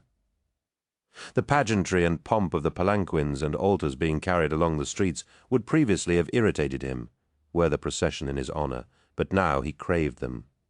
"Have you seen all you need to see?" asked Sejanus, sitting beside him on the steps. "Yes," replied Horus. "I wish to leave this place. We can leave whenever you want, just say the word," said Sejanus. "There is more you need to see anyway, and our time is not infinite. Your body is dying, and you must make your choice before you are beyond the help of even the powers that dwell in the warp." "This choice," asked Horus, "does it involve what I think it does?" "Only you can decide that," said Sejanus, as the doors to the basilica opened behind them. Horus looked over his shoulder, seeing a familiar oblong of light where he would have expected to see a darkened vestibule. "Very well," he said, standing and turning towards the light. "So where are we going now?" "To the beginning," answered Sejanus. Stepping through the light, Horus found himself standing in what appeared to be a colossal laboratory, its cavernous walls formed of white steel and silver panels. The air tasted sterile, and Horus could tell that the temperature of the air was close to freezing. Hundreds of figures encased in fully enclosed white oversuits with reflective gold visors filled the laboratory, working at row upon row of humming gold machines that sat atop long steel benches. Eashing puffs of vapor feathered the air above each worker's head, and long tubes coiled around the legs and arms of the white suits before hooking into cumbersome-looking backpacks. Though no words were spoken, a sense of the implementation of grand designs was palpable. Horus wandered through the facility, its inhabitants ignoring him as completely as those of the shrine world had. Instinctively, he knew that he and Sejanus were far beneath the surface of whatever world they had traveled to. "Where are we now?" he asked. "When are we?" "Terra," said Sejanus, "at the dawn of a new age." "What does that mean?" In answer to his question, Sejanus pointed to the far wall of the laboratory, where a shimmering energy field protected a huge silver steel door. The sign of the Aquila was etched into the metal, along with strange, mystical-looking symbols that were out of place in a laboratory dedicated to the pursuit of science. Just looking at the door made Horus uneasy, as though whatever lay beyond was somehow a threat to him. "What lies beyond that door?" asked Horus, backing away from the silver portal. "Truths you will not want to see," replied Sejanus, "and answers you will not want to hear." Horus felt a strange, previously unknown sensation stir in his belly, and fought to quell it, as he realized that despite all the cunning wrought into his creation, the sensation was fear. Nothing good could live behind that door. Its secrets were best forgotten, and whatever knowledge lay beyond should be left hidden. "I don't want to know," said Horus, turning from the door. "It's too much." "You fear to seek answers?" asked Sejanus angrily. "This is not the Horus I followed into battle for 2 centuries. The Horus I knew would not shirk from uncomfortable truths." "Maybe not, but I still don't want to see it," said Horus. "I'm afraid you don't have a choice, my friend," said Sejanus. Horus looked up to see that he now stood in front of the door, wisps of freezing air gusting from its base as it slowly raised and the energy field dissipated. Flashing yellow lights swirled to either side of the door, but no one in the laboratory paid any attention as the door slid up into the paneled wall. Dark knowledge lay beyond of that Horus was certain, just as certainly as he knew that he could not ignore the temptation of discovering the secrets it kept hidden. He had to know what it concealed. Sejanus was right. It wasn't in his nature to back away from anything, no matter what it was. He had faced all the terrors the galaxy had to show him and had not flinched. This would be no different. "Very well," he said. "Show me." Sejanus smiled and slapped his palm against Horus's shoulder guard, saying, "I knew we could count on you, my friend. This will not be easy for you, but know that we would not show you this unless it was necessary." "Do what you must," said Horus, shaking off the hand. For the briefest instant, Sejanus's reflection blurred like a shimmering mask in the gleaming metal of the door, and Horus fancied he saw a reptilian grin on his friend's face. "Let's just get it done." They walked through the icy mist together, passing along a wide steel-walled corridor that led to an identical door, which also slid into the ceiling as they approached. The chamber beyond was perhaps half the size of the laboratory. Its walls were pristine and sterile, and it was empty of technicians and scientists. The floor was smooth concrete and the temperature cool rather than cold. A raised central walkway ran the length of the chamber with 10 large cylindrical tanks, the size of boarding torpedoes lying flat to either side of it, long serial numbers stenciled on their flanks. Steam gusted from the top of each tank like breath. Beneath the serial numbers were the same mystical symbols he had seen on the door leading to this place. Each tank was connected to a collection of strange machines, whose purpose Horus could not even begin to guess at. Their technologies were unlike anything he had ever seen, their construction beyond even his incredible intellect. He climbed the metal stairs that led to the walkway, hearing strange sounds like fists on metal as he reached the top. Now, atop the walkway, he could see that each tank had a wide hatchway at its end with a wheel handle in its center and a thick sheet of armored glass above it. Brilliant light flickered behind each block of glass, and the very air thrummed with potential. Something about all this seemed dreadfully familiar to Horus, and he felt an irresistible urge to know what lay within the tanks, while simultaneously dreading what he might see. "What are these?" he asked as he heard Sejanus climbing up behind him. "I'm not surprised you don't remember. It's been over 200 years. Horus leaned forward and wiped his gauntlet across the fogged glass of the first tank's hatch. He squinted against the brightness, straining to see what lay within. The light was blinding, a motion-blurred shape within twisting like dark smoke in the wind. Something saw him. Something moved closer. "What do you mean?" asked Horus, fascinated by the strange, formless being that swam through the light of the tank. Its motion slowed, and it became a silhouette as it moved closer to the glass, its form settling into something more solid. The tank hummed with power, as though the metal were barely able to contain the energy generated by the creature contained within it. "These are the Emperor's most secret genovaults beneath the Himalayan peaks," said Sejanus. "This is where you were created." Horus wasn't listening. He was staring through the glass in amazement at a pair of liquid eyes that were the mirror of his own. 15. Revelations descent. Scattering. In the 2 days since the War Master's departure, the vengeful spirit had become a ghost ship. The mighty vessel, having hemorrhaged landers, carriers, skiffs, and any other craft capable of making it to the surface to follow Horus to Davin. This suited Ignace Carcassi fine as he marched with newfound purpose and practiced insouciance through the decks of the ship, a canvas satchel slung over one shoulder. Each time he passed a public area of the ship, he would check for anyone watching and liberally spread a number of sheets of paper around on desks, tables, and couches. The ache in his shoulder was lessening the more copies of "The Truth Is All We Have" he distributed from the satchel, each sheet bearing 3 of what he considered to be his most powerful works to date. Uncaring Gods was his personal favorite, unfavorably comparing the Astartes warriors to the ancient titans of myth. A powerful piece that he knew was worthy of a wider audience. He knew he had to be careful with such works, but the passion burned in him too brightly to be contained. He'd managed to get his hands on a cheap bulk printer with ridiculous ease, acquiring one from the first junkyard dog he'd approached with no more than a few moments' effort.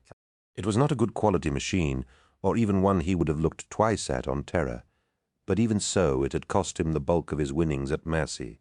Massey, it was a poor thing, but it did the job, even though his billet now stank of printer's ink. Humming quietly to himself, Carcassi continued through the civilian decks, coming at last to the retreat, careful now that he was entering areas where he was known and where there might be others around. His fears were unfounded as the retreat was empty, making it even more depressing and run-down looking.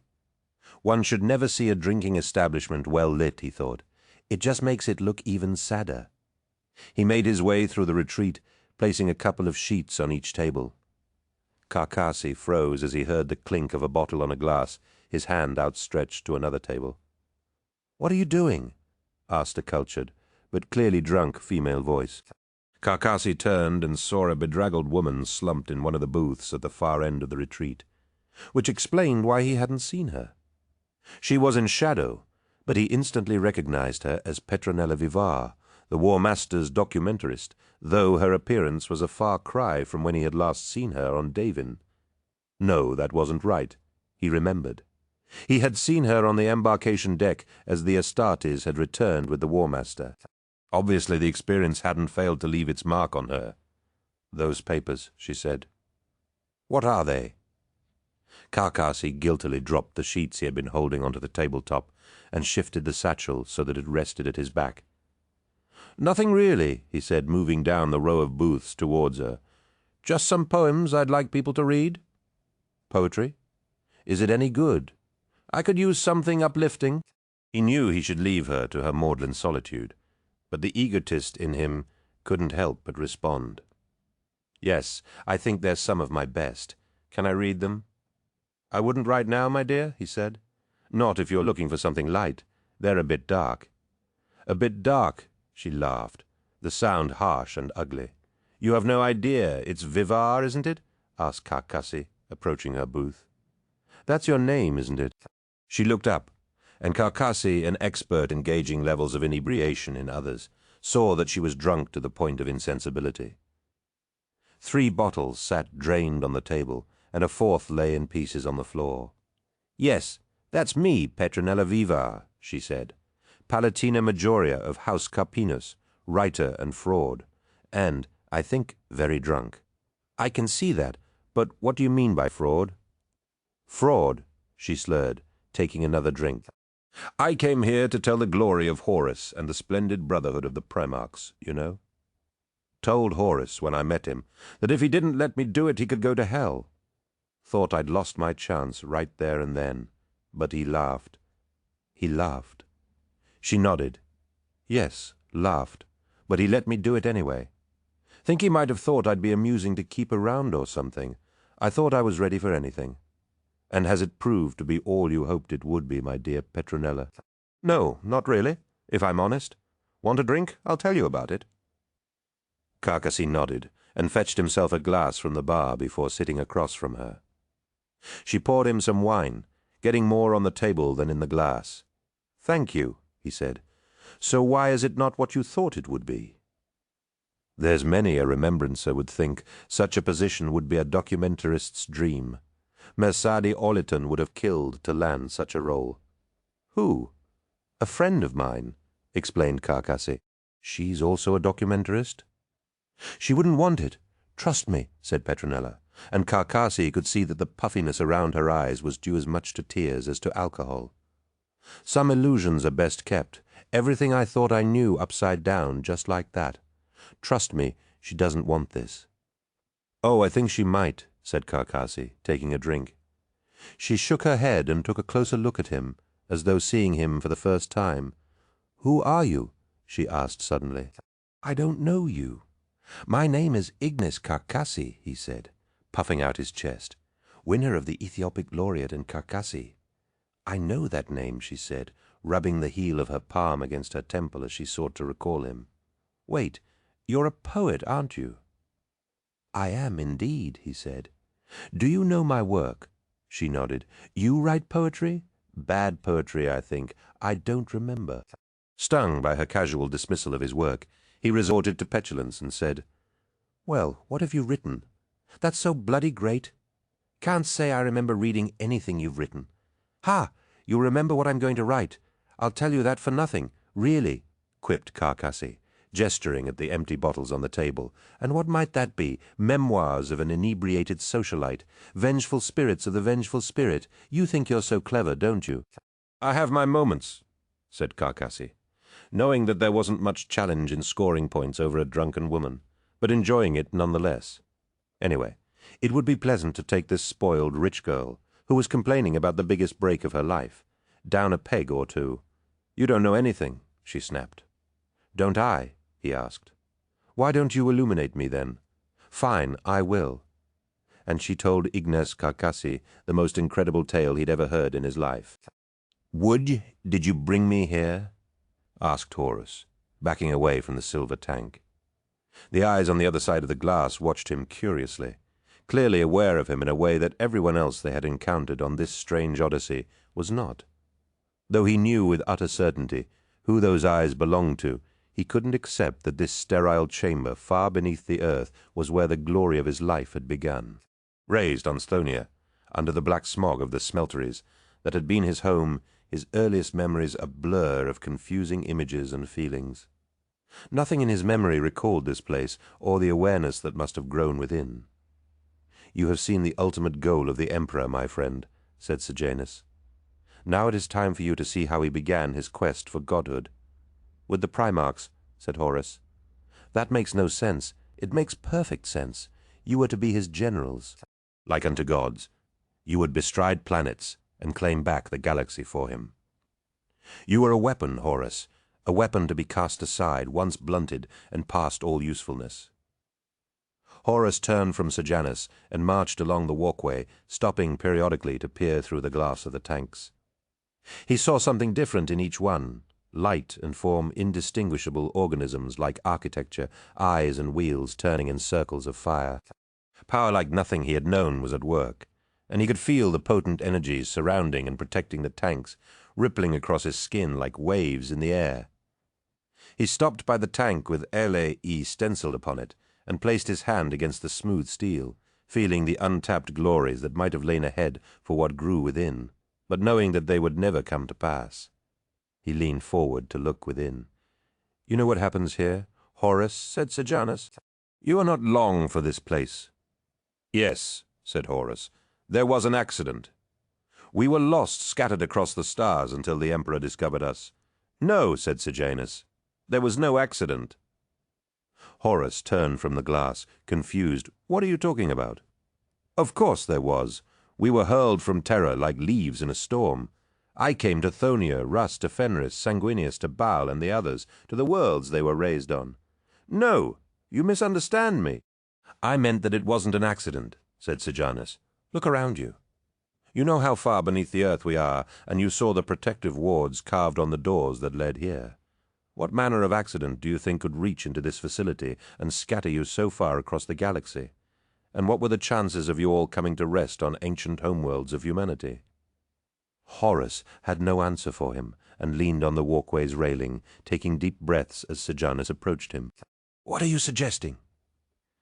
I am suggesting nothing. I am telling you what happened. You are telling me nothing, roared Horus. You fill my head with speculation and conjecture, but you tell me nothing concrete.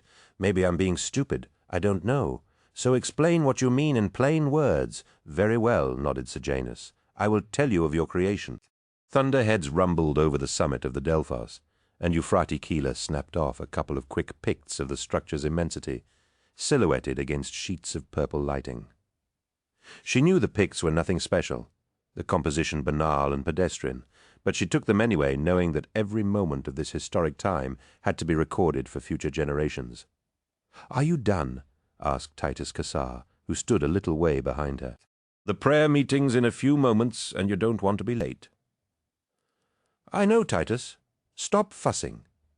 She had met Titus Cassar the day after she had arrived in the valley of the Delphos, following the secret Lectitio Divinitatis symbols to a clandestine prayer meeting he had organized in the shadow of the mighty building.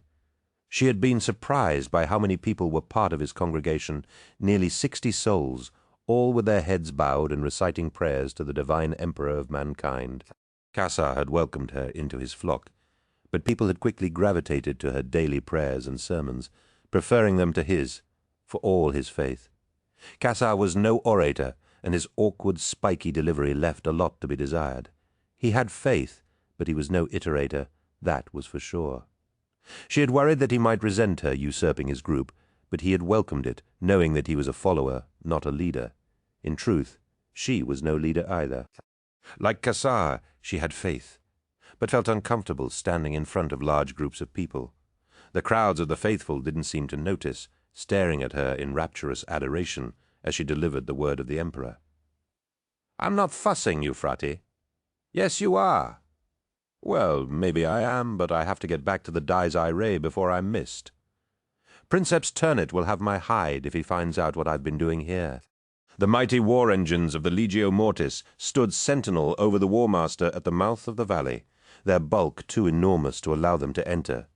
The crater looked more like the site of a military muster than a gathering of pilgrims and supplicants, tanks, trucks, flatbeds, and mobile command vehicles, having carried tens of thousands of people to this place over the past 7 days. Together with the bizarre-looking locals, a huge portion of the expeditionary fleet filled the crater with makeshift camps all around the Delphos.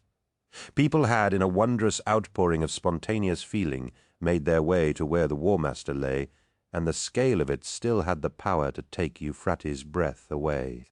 The steps of the temple were thick with offerings to the War Master, and she knew that many of the people here had given all they had in the hope that it might speed his recovery in some way. Keeler had a new passion in her life, but she was still an imagist at heart, and some of the pics she had taken here were amongst her finest work. "Yes, you're right, we should go," she said, folding up her picture and hanging it around her neck. She ran her hand through her hair, still not used to how short it was now, but liking how it made her feel. "Have you thought about what you're going to say tonight?" asked Cassar, as they made their way through the thronged site to the prayer meeting. "No, not really," she answered. "I never plan that far ahead. I just let the Emperor's light fill me, and then I speak from the heart." Cassar nodded, hanging on her every word. She smiled. "You know, 6 months ago, I'd have laughed if anyone had said things like that around me." "What things?" asked Cassar. "About the Emperor," she said, fingering the silver eagle on a chain she kept tucked beneath her remembrance's robes. "But I guess a lot can happen to a person in that time." "I guess so," agreed Cassar, making way for a group of army soldiers. "The Emperor's light is a powerful force, Euphrati." As Keeler and Cassar drew level with the soldiers, a thick-necked bull of a man with a shaved head slammed his shoulder into Cassar and pitched him to the ground. "Hey, watch where you're going!" snarled the soldier, looming over Cassar. Keeler stood over the fallen Cassar and shouted, "Piss off, you cretin! You hit him!" The soldier turned, backhanding his fist into Euphrati's jaw, and she dropped to the ground, more shocked than hurt. She struggled to rise as blood filled her mouth, but a pair of hands gripped her shoulders and held her firm to the ground. 2 soldiers held her down as the others started kicking the fallen Cassar. "Get off me!" she yelled. "Shut up, bitch!" said the first soldier. "You think we don't know what you're doing? Prayers and stuff to the Emperor? Horus is the one you should be giving thanks to." Cassar rolled to his knees, blocking the kicks as best he could, but he was facing 3 trained soldiers and couldn't block them all. He punched one in the groin and swayed away from a thick-soled boot aimed at his head, finally gaining his feet as a chopping hand struck him on the side of the neck. Keela struggled in her captor's grip, but they were too strong. One man reached down to tear the picture from around her neck, and she bit his wrist as it came into range of her teeth. He yelped and ripped the picture from her, as the other wrenched her head back by the roots of her hair. "Don't you dare!" she screamed, struggling even harder as the soldier swung the picture by its strap and smashed it to pieces on the ground. Kassar was down on one knee, his face bloody and angry. He freed his pistol from its holster, but a knee connected with his face and knocked him insensible, the pistol clattering to the ground beside him. "Titus!" shouted Keela, fighting like a wildcat, and finally managing to free one arm. She reached back and clawed her nails down the face of the man who held her. He screamed, and released his grip on her, and she scrambled on her knees to the fallen pistol. "Get her!" someone shouted. "Emperor-loving witch!" She reached the pistol, hearing the thud of heavy impacts, and rolled onto her back. She held the gun out in front of her, ready to kill the next bastard that came near her. Then she saw that she wouldn't have to kill anyone. 3 of the soldiers were down. One was running for his life through the campsite, and the last was held in the iron grip of an Astartes warrior. The soldier's feet flailed a meter off the ground as the Astartes held him round the neck with one hand. 5 to 1 doesn't seem very sporting now, does it? Asked the warrior, and Keela saw that it was Captain Torgadon, one of the Mournival. She remembered snapping some fine images of Torgadon on the vengeful spirit, and thinking that he was the handsomest of the sons of Horus. Torgadon ripped the name and unit badge from the struggling soldier's uniform before dropping him and saying, "You'll be hearing from the disciplined masters. Now get out of my sight before I kill you." Keela dropped the pistol and scooted over to her picture, cursing as she saw that it and the images contained within it were probably ruined. She pawed through the remains and lifted out the memory coil. If she could get this into the edit engine she kept in her billet quickly enough, then perhaps she could save some of the images. Kassar groaned in pain, and she felt a momentary pang of guilt that she'd gone for her smashed picture before him, but it soon passed. "Are you Keela?" asked Torgadon, as she slipped the memory coil into her robes. She looked up, surprised that he knew her name, and said, "Yes." "Good," he said, offering his hand to help her to her feet. "You want to tell me what that was all about?" he asked. She hesitated, not wanting to tell an Astartes warrior the real reason for the assault. "I don't think they liked the images I was taking," she said. "Everyone's a critic, eh?" chuckled Torgadon, but she could see that he didn't believe her. "Yeah, but I need to get back to the ship to recover them." "Well, that's a happy coincidence," said Torgadon. "What do you mean?" "I've been asked to take you back to the vengeful spirit." "You have? Why?" "Does it matter?" asked Torgadon. "You're coming back with me. You can at least tell me who wants me back, can't you?" "No, it's top secret." "Really?" "No, not really. It's Kirill Sinderman."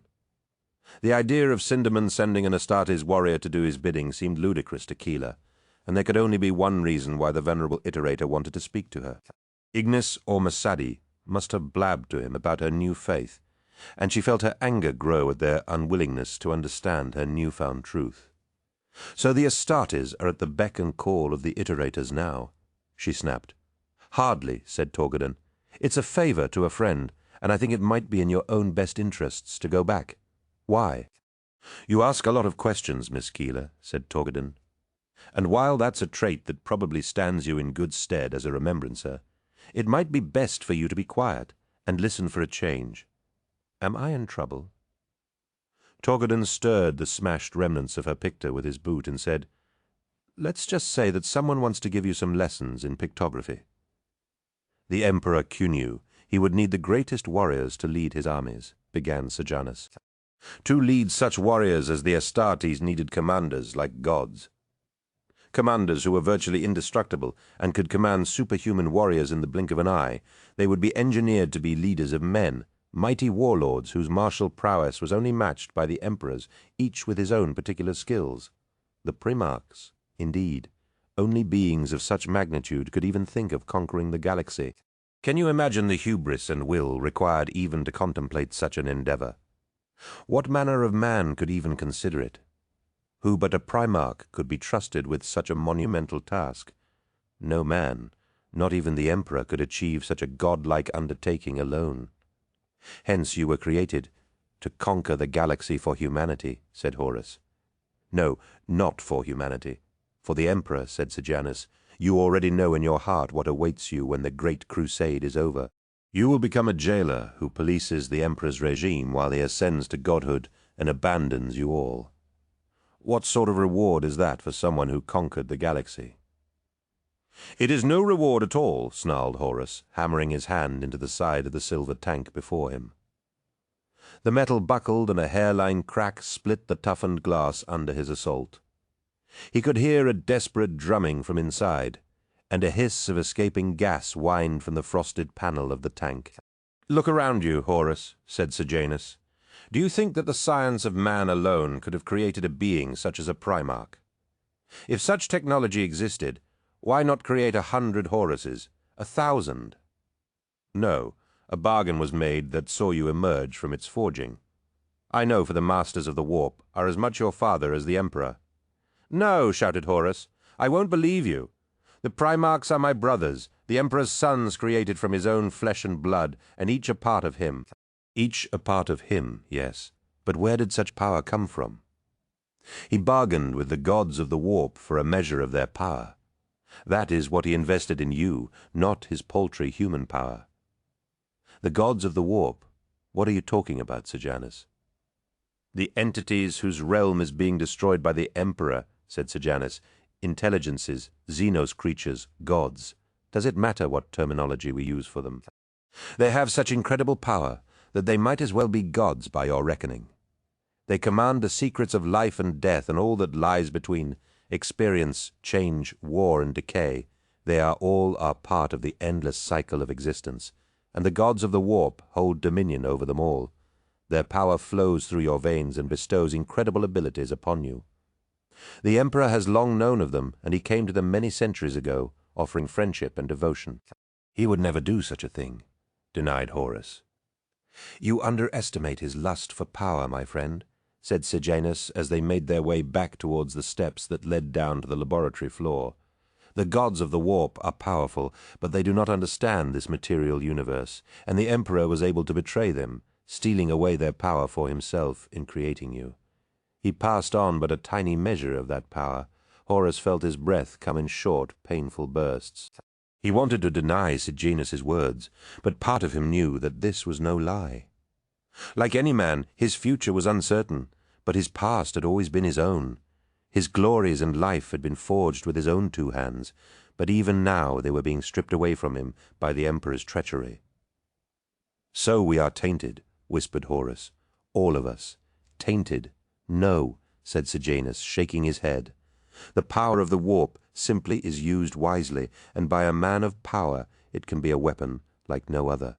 It can be mastered, and it can be a powerful tool for one with the will to use it. Then why did the Emperor not use it well? Because he was weak, said Sejanus, leaning in close to Horus. Unlike you, he lacked the will to master it, and the gods of the Warp do not take kindly to those who betray them. The Emperor had taken a measure of their power for himself, but they struck back at him. How? You will see. With the power he stole from them, he was too powerful for them to attack directly, but they had foreseen a measure of his plans, and they struck at what he needed most to realize those plans. The Primarchs? The Primarchs, agreed Sejanus, walking back down the length of walkway. Horus heard distant sirens blare, and felt the air within the chamber become more agitated, as if a cold electric current whipped from molecule to molecule. What's going on? He asked, as the sirens grew louder. Justice, said Sejanus. The reflective surfaces of the tanks lit up as an actinic blue light appeared above them, and Horus looked up to see a blob of dirty light swirling into existence just below the ceiling.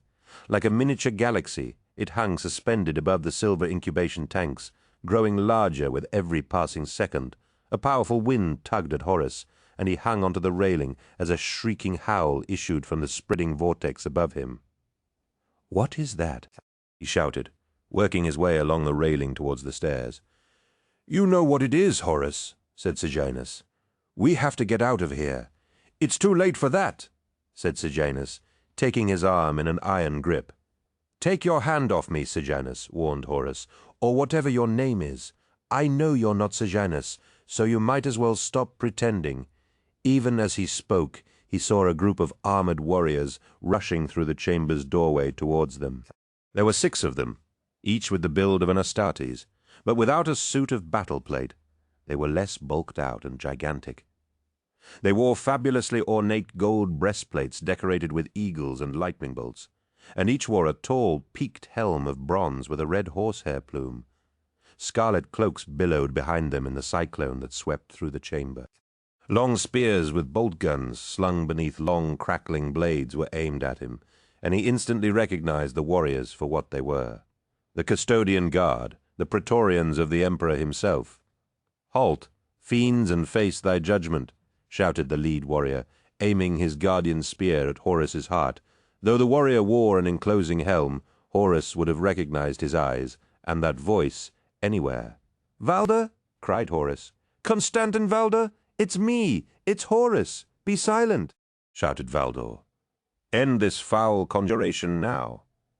Horus looked up at the ceiling, feeling the power contained within that swirling maelstrom tugging at him like the call of a long-lost friend. He forced its siren song from his mind, dropped to the floor of the chamber, and took a step forward. Popping blasts of light erupted from the custodian's spears, and Horus was forced to his knees by the hammering impacts of their shells. The howling gale swallowed the noise of the shots, and Horus cried out, not with pain, but with the knowledge that fellow warriors of the Imperium had fired upon him. More blasts struck him, tearing great chunks from his armor, but none was able to defeat its protection. The custodians advanced in disciplined ranks, pouring their fire into him and keeping him pinned beneath its weight. Sejanus ducked behind the stairs, sparks and smoking chunks ripping from the metal as the explosive bolts tore through it. Horus roared in anger and surged to his feet, all thoughts of restraint forgotten as he found himself at the center of the deafening storm. A bolt clipped his gorget and almost spun him around, but it was not enough to stop him. He ripped the guardian's spear from the nearest custodian and smashed his skull to splinters with a single blow from his fist. He reversed his grip on the spear and slashed the next custodian from collarbone to groin. The 2 shorn halves swept up by the howling winds and vanishing into the crackling vortex. Another custodian died as Horus rammed the spear through his chest and split him in 2. A blade lanced for his head, but he shattered it with a swipe of his fist and ripped the arm from his attacker with casual ease. Another custodian died as Horus tore his head off in his mighty fist, blood gushing from the neck as if from a geyser as he tossed the severed head aside. Only Valda remained, and Horus snarled as he rounded on the chief custodian. A blaze of light erupted from the barrel of Valdo's guardian spear. Horus grunted at the impacts and raised his fist to strike Valdo down, hearing metal squeal and tear as the force of the hurricane reaching from the vortex above finally achieved its goal. Horus paused in his attack, suddenly terrified for the fate of those inside the tanks. He turned and saw one tank spewing gases and screams as it was ripped from the ground, following others as they were torn from their moorings and swept upwards. Then time stopped, and a blinding light filled the chamber.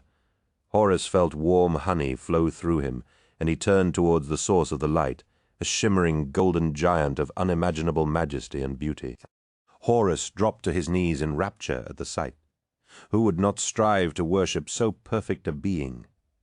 Power and certainty flowed from the figure, the secret mystery of creation at his fingertips, the answers to any question that could be asked there for the knowing, and the wisdom to know how to use them.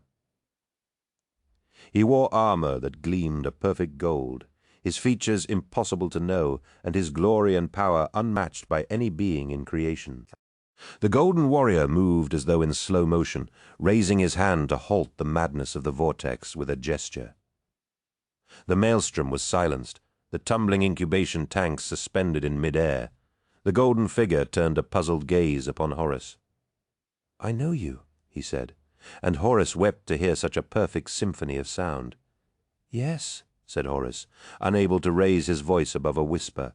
The giant cocked his head to one side and said, "You would destroy my great works, but you will not succeed." I beg you, turn from this path, or all will be lost." Horus reached out towards the golden warrior as he turned his sad gaze to the incubation tanks held motionless above him, weighing the consequences of future events in the blink of an eye. Horus could see the decision in the figure's wondrous eyes and shouted, "No!" The figure turned from him, and time snapped back into its prescribed stream. The deafening howl of the warp-spawned wind returned with the force of a hurricane, and Horus heard the screams of his brothers amid the metallic clanging of their incubation tanks. "Father, no," he yelled. "You can't let this happen." The golden giant was walking away, leaving the carnage in his wake, uncaring of the lives he had wrought. Horus felt his hate swell bright and strong within his breast. The power of the wind seized him in its grip, and he let it take him, spinning him up into the air, and Horus opened his arms as he was reunited once again with his brothers. The abyss of the warp vortex yawned above him like a great eye of terror and madness. He surrendered to its power and let it take him into its embrace. 16. The truth is, all we have. Ark, prophet home. For Unks Loken was inclined to agree with Iacton Cruz when he said, "Not like it used to be, boy." Not like it used to be. They stood on the Strategium deck, looking out over the ghostly glow of Davin as it hung in space like a faded jewel. "I remember the first time we came here. Seems like yesterday." "More like a lifetime," said Loken. "Nonsense, young man," said Cruz. "When you've been around as long as I have, you learn a thing or two.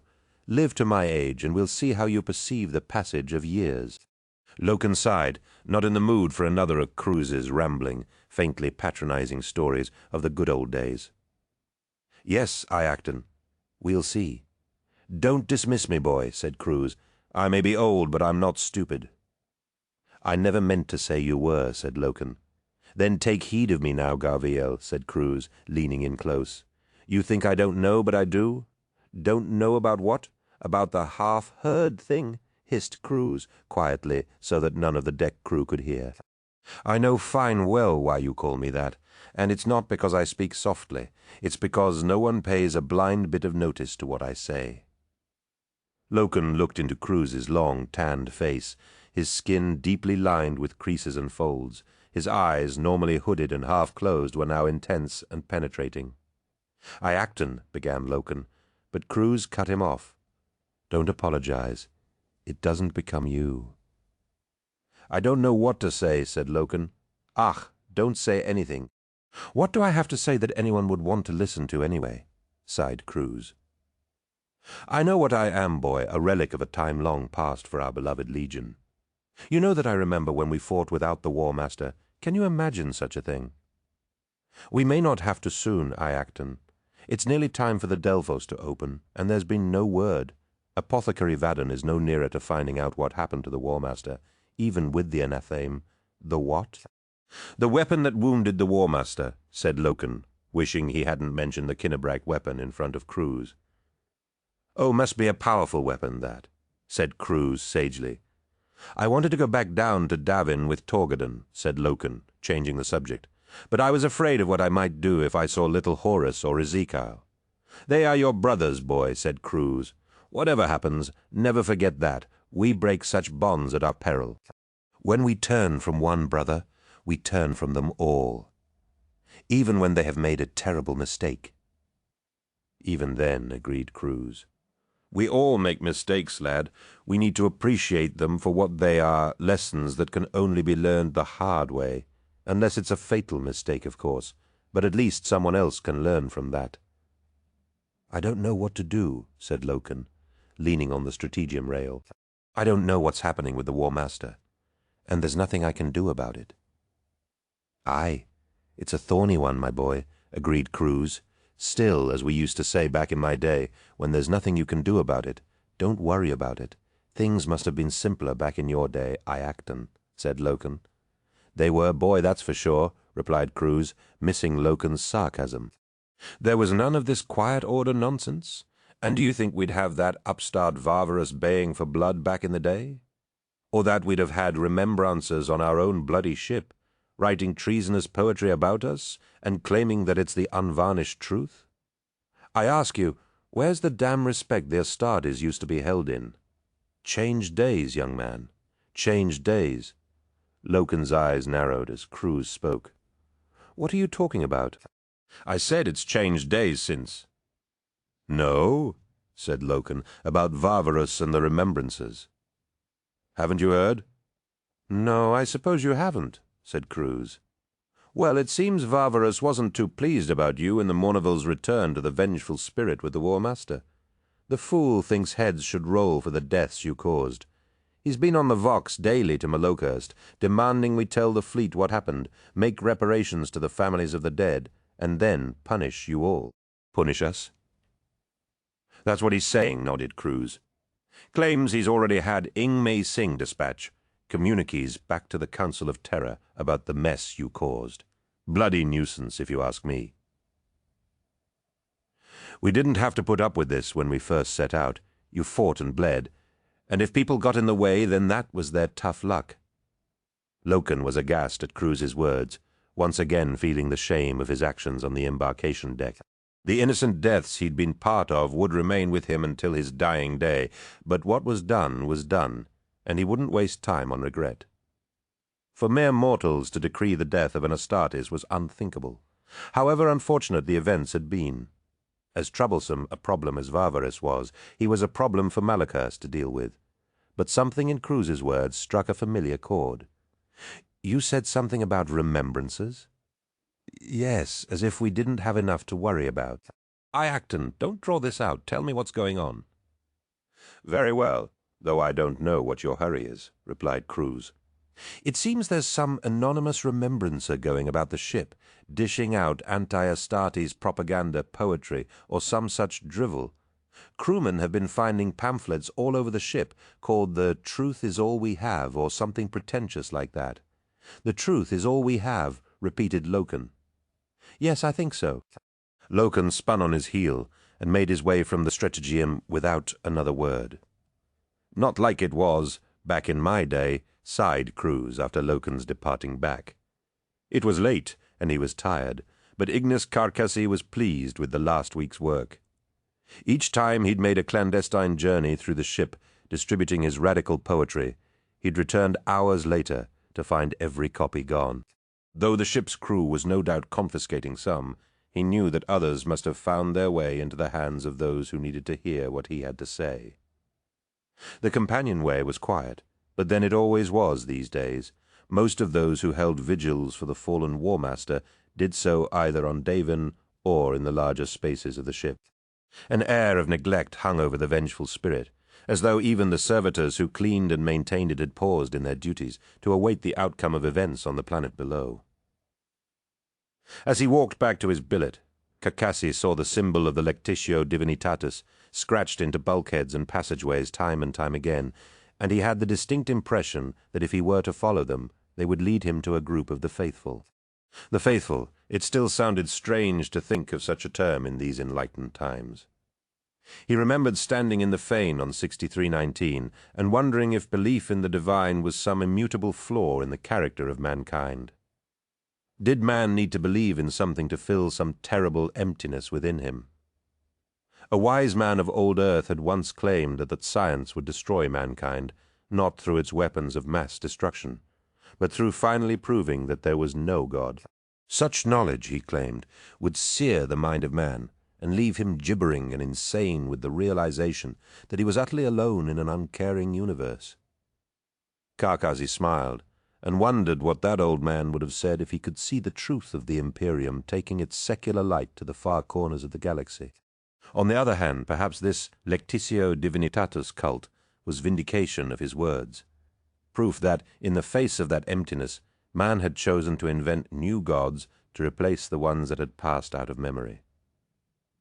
Carcassi wasn't aware of the Emperor having transubstantiated from man to God, but the cult's literature, which was appearing with the same regularity as his own publications, claimed that he had already risen beyond mortal concerns. He shook his head at such foolishness, already working out how to incorporate this weighty pontificating into his new poems. His billet was just ahead, and as he reached towards the recessed handle, he immediately knew that something was wrong. The door was slightly ajar, and the reek of ammonia filled the corridor.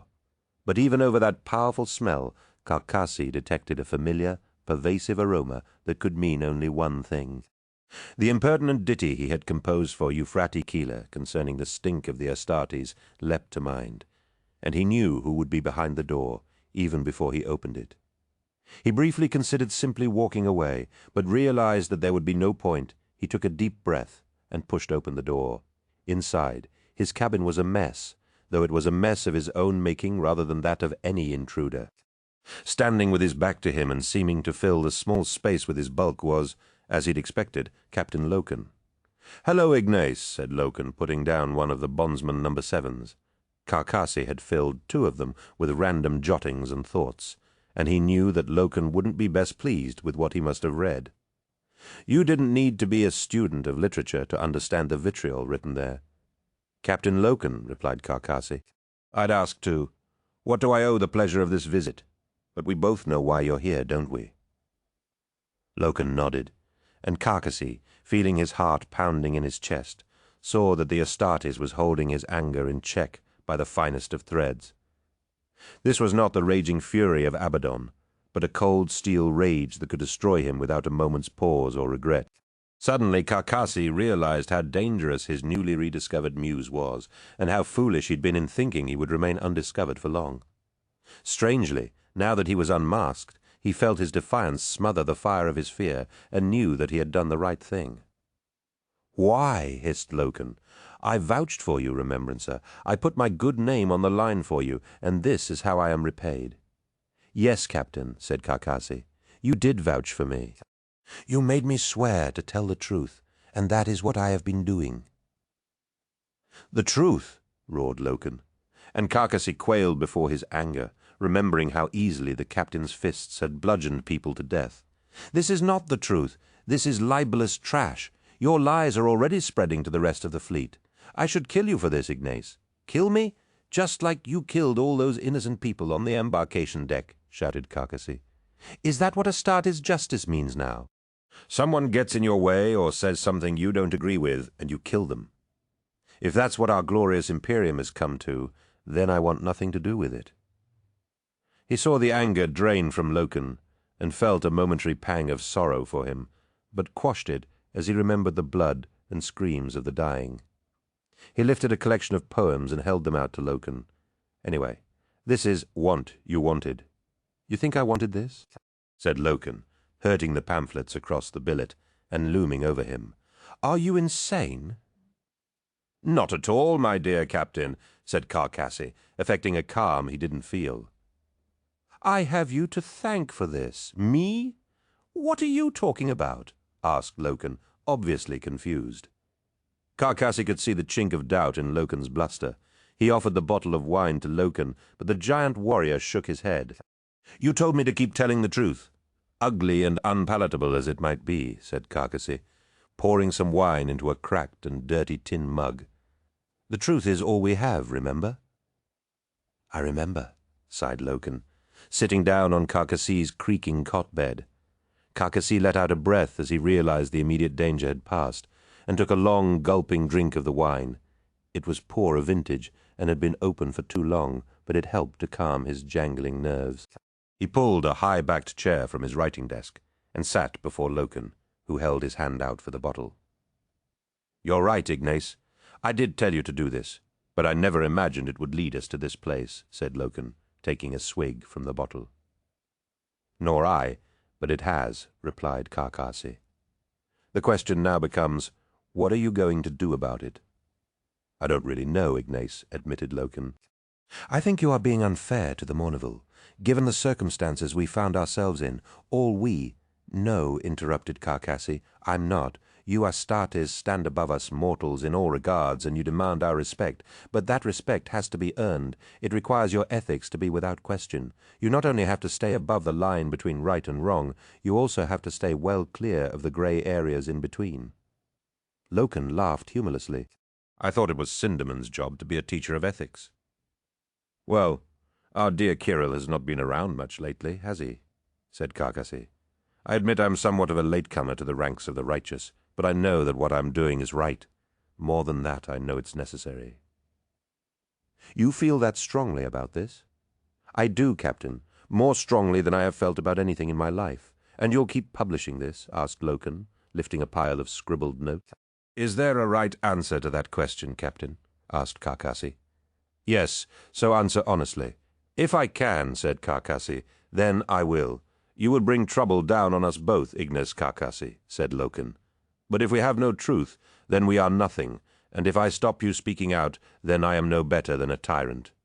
So you're not going to stop me writing or send me back to Terra. I should, but I won't. You should be aware that your poems have made you powerful enemies. Ignis, enemies who will demand your dismissal or worse." "As of this moment, however, you are under my protection," said Loken. "You think I'll need protection?" asked Carcassi. "Definitely," said Loken. "I'm told you wanted to see me," said Euphrati Keeler. "Care to tell me why?" "Ah, my dear Euphrati," said Kirill Sinderman, looking up from his food. "Do come in." She'd found him in the sub-deck dining area after scouring the dusty passages of Archive Chamber 3 for him for over an hour.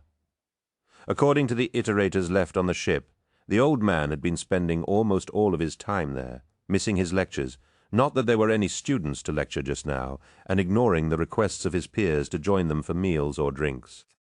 Turkadden had left her to find Sinderman on her own, his duty discharged simply by bringing her back to the vengeful spirit. Then he had gone in search of Captain Loken, to travel back down to Davin with him. Keeler didn't doubt that he'd pass on what he'd seen on the planet to Loken, but she no longer cared who knew of her beliefs. Sinderman looked terrible, his eyes haggard and grey, his features sallow and gaunt. "You don't look good, Sinderman," she said. "I could say the same for you, Euphrati," said Sinderman. "You've lost weight. It doesn't suit you. Most women would be grateful for that. But you didn't have one of the Astartes fetch me back here to comment on my eating habits, did you?" Sinderman laughed, pushing aside the book he'd been poring over, and said, "No, you're right, I didn't." "Then why did you?" she asked, sitting opposite him. "If it's because of something Ignis has told you, then save your breath." "Ignis? No, I haven't spoken to him for some time," replied Sinderman. "It was Mercedes Oliton who came to see me. She tells me that you've become quite the agitator for this Lectitio Divinitatus cult." "It's not a cult." "No, then what would you call it?" She thought about it for a moment, and then answered, "A new faith." "A shrewd answer," said Sinderman. "If you'll indulge me, I'd like to know more about it." "You would? I thought you'd brought me back to try and teach me the error of my ways, to use your iterators' wiles to try and talk me out of my beliefs." "Not at all, my dear," said Sinderman. "You may think your tribute is paid in secret in the recesses of your heart, but it will out. We are a curious species when it comes to worship. The things that dominate our imagination determine our lives and our character. Therefore it behooves us to be careful what we worship, for what we are worshipping we are becoming." "And what do you think we worship?" Sinderman looked furtively around the subdeck and produced a sheet of paper that she recognized immediately as one of the Lectitio Divinitatis pamphlets. "That's what I want you to help me with. I have read this several times, and I must admit that I am intrigued by the things it posits. You see, ever since the events beneath the Whisperheads, I haven't been sleeping too well, and I thought to bury myself in my books. I thought that if I could understand what happened to us, then I could rationalize it. And did you?" He smiled, but she could see the weariness and despair behind the gesture. "Honestly? No, not really. The more I read, the more I saw how far we'd come since the days of religious hectoring from an autocratic priesthood. By the same token, the more I read, the more I realized there was a pattern emerging." "A pattern? What kind of pattern?" "Look," said Sinderman, coming round the table to sit next to her, and flattening out the pamphlet before her. "Your Lectitio Divinitatus talks about how the Emperor has moved amongst us for thousands of years, yes?" "Yes. Well, in the old texts, rubbish, mostly ancient histories, and lurid tales of barbarism and bloodshed, I found some recurring themes. A being of golden light appears in several of the texts, and, much as I hate to admit it, it sounds a lot like what this paper describes. I don't know what truth may lie in this avenue of investigation, but I would know more of it. Euphrati." She didn't know what to say. "Look," he said, pulling the book around and turning it towards her. This book is written in a derivation of an ancient human language, but one I haven't seen before. It can make out certain passages, I think, but it's a very complex structure, and without some of the root words to make the right grammatical connections, it's proving very difficult to translate. What book is it?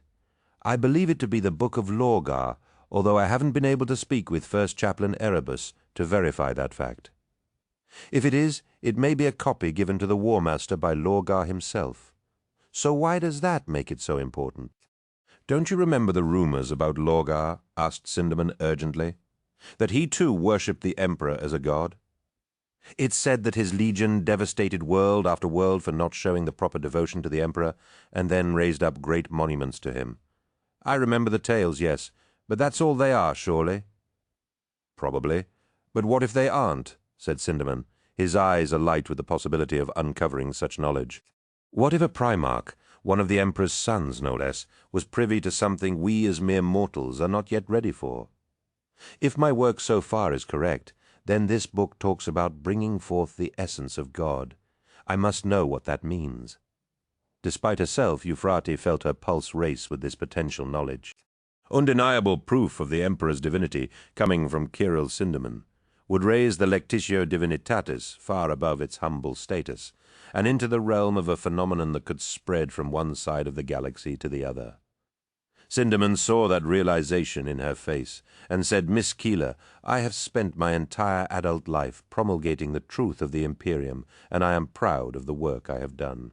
But what if we are teaching the wrong message? If you are right, and the Emperor is a god, then what we saw beneath the mountains of 6319 represents a danger more horrifying than we can possibly imagine. If it truly was a spirit of evil, then we need a divine being such as the Emperor, more than ever. I know that words cannot move mountains, but they can move the multitude. We've proven that time and time again. People are more ready to fight and die for a word than for anything else. Words shape thought, stir feeling, and force action. They kill and revive, corrupt and cure. If being an iterator has taught me anything, it's that men of words, priests, prophets, and intellectuals have played a more decisive role in history than any military leaders or statesmen. If we can prove the existence of God, then I promise you the iterators will shout that truth from the highest towers of the land. Euphrates stared open-mouthed as Kirill Sindaman turned her world upside down, this arch-prophet of secular truth speaking of gods and faith. Looking into his eyes, she saw the racking self-doubt and crisis of identity that he had undergone since she had last seen him, understanding how much of him had been lost these last few days, and how much had been gained. "Let me see," she said, and Sindaman pushed the book in front of her. The writing was an angular cuneiform, running up and down the page rather than along it, and right away she could see that she would be no help in its translation, although elements of the script looked somehow familiar. "I can't read it," she said. "What does it say?" "Well, that's the problem. I can't tell exactly," said Sindaman. "I can make out the odd word, but it's difficult without the grammatical key." "I've seen this before," she said, suddenly remembering why the writing looked familiar. "I hardly think so, Euphrates," said Sindaman. "This book has been in the archive chamber for decades. I don't think anyone's read it since it was put there." "Don't patronize me, Sindaman. I've definitely seen this before," she insisted. "Where?" Keeler reached into her pocket and gripped the memory coil of her smashed Picta. She rose from her seat and said, "Gather your notes, and I'll meet you in the archive chamber in 30 minutes. "Where are you going?" asked Sindaman, gathering up the book. "To get something you're going to want to see." Horus opened his eyes to see a sky thick with polluted clouds, the taste in the air chemical and stagnant. It smelled familiar. It smelled of home. He lay on an uneven plateau of dusty black powder in front of a long exhausted mining tunnel, and felt the hollow ache of homesickness as he realized this was Chthoniya. The smog of the distant foundries and the relentless hammering of deep-core mining filled the sky with particulate matter, and he felt an ache of loneliness for the simpler times he had spent here. Horus looked around for Sejanus, but whatever the swirling vortex beneath Terra had been, it had evidently not swept up his old comrade in its fury. His journey here had not been as silent and instant as his previous journeys through this strange and unknown realm. The powers that dwelled in the warp had shown him a glimpse of the future, and it was a desolate place indeed. Foul xenobreeds held sway over huge swathes of the galaxy, and a pall of hopelessness gripped the sons of man. The power of humanity's glorious armies was broken, the legions shattered and reduced to fragments of what they had once been. Bureaucrats, scriveners, and officialdom ruling in a hellish regime where men lived inglorious lives of no consequence or ambition. In this dark future, mankind had not the strength to challenge the overlords, to fight against the terrors the Emperor had left them to. His father had become a carrion god who neither felt his subjects' pain nor cared for their fate. In truth, the solitude of Thunia was welcome, his thoughts tumbling through his head in a mad whirl of anger and resentment. The Emperor tinkered with powers far beyond his means to master, and had already failed to control once before. He had bargained away his sons for the promise of power, and now returned to Terra to try once again. "I will not let this happen," Horus said quietly. As he spoke, he heard the plaintive howl of a wolf and pushed himself to his feet. Nothing like a wolf lived on Thonia, and Horus was sick of this constant pursuit through the warp. "Show yourselves!" he shouted, punching the air and bellowing an ululating war cry. His cry was answered as the howling came again, drawing nearer, and Horus felt his battle lust swim to the surface. He had the taste of blood after the slaughter of the custodian guards, and welcomed the chance to spill yet more. Shadows moved around him, and he shouted, "Lupercal! Lupercal!" Shapes resolved from the shadows, and he saw a red-furred wolf pack detach from the darkness. They surrounded him, and Horus recognized the pack leader as the beast that had spoken to him when he had first awoken in the warp. "What are you?" asked Horus, and no lies. "A friend," said the wolf, its form blurring and running with rippling lines of golden light. The wolf reared up on its hind legs, its form elongating and widening as it became more humanoid, its proportions swelling and changing until it stood as tall as Horus himself. Copper skin replaced fur, and its eyes ran like liquid as they formed one golden orb. Thick red hair sprouted from the figure's head, and bronze-colored armor shimmered into existence upon his breast and arms. He wore a billowing cloak of feathers, and Horus knew him as well. He knew his own reflection. "Magnus," said Horus. "Is it really you?" "Yes, my brother, it is," said Magnus, and the two warriors embraced in a clatter of plate. "How?" asked Horus. "Are you dying too?" "No," said Magnus. "I am not. You must listen to me, my brother. It has taken me too long to reach you, and I do not have much time here. The spells and wards placed around you are powerful, and every second I am here, a dozen of my thralls die to keep them open." "Don't listen to him, War Master," said another voice, and Horus turned to see Hastur Sejanus emerge from the darkness of the mining tunnel. "This is who we have been trying to avoid. It is a shape-changing creature of the warp that feasts on human souls. It seeks to devour yours so that you cannot return to your body. All that was Horus would be no more." "He lies," spat Magnus. "You know me, Horus. I am your brother, but who is he? Hastur. Hastur is dead." "I know, but here, in this place, death is not the end." "There is truth in that," agreed Magnus, "but you would place your trust in the dead over your own brother? We mourn Hastur, but he is gone from us.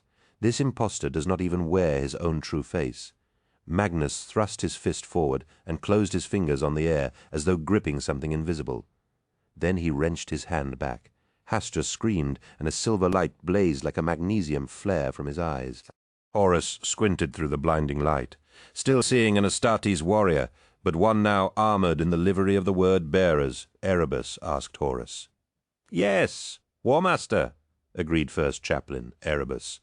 The long red scar across his throat had already begun to heal. "I came to you in the guise of Sejanus to ease your understanding of what must be done, but I have spoken nothing but the truth since we traveled this realm. Do not listen to him, Horus," warned Magnus. "The future of the galaxy is in your hands." "Indeed it is," said Erebus, "for the Emperor will abandon the galaxy in his quest for apotheosis. Horus must save the Imperium, for it is evident that the Emperor will not. 17 horror angels and demons, blood-packed, with a compact edit engine tucked under one arm and a sense of limitless possibilities filling her heart.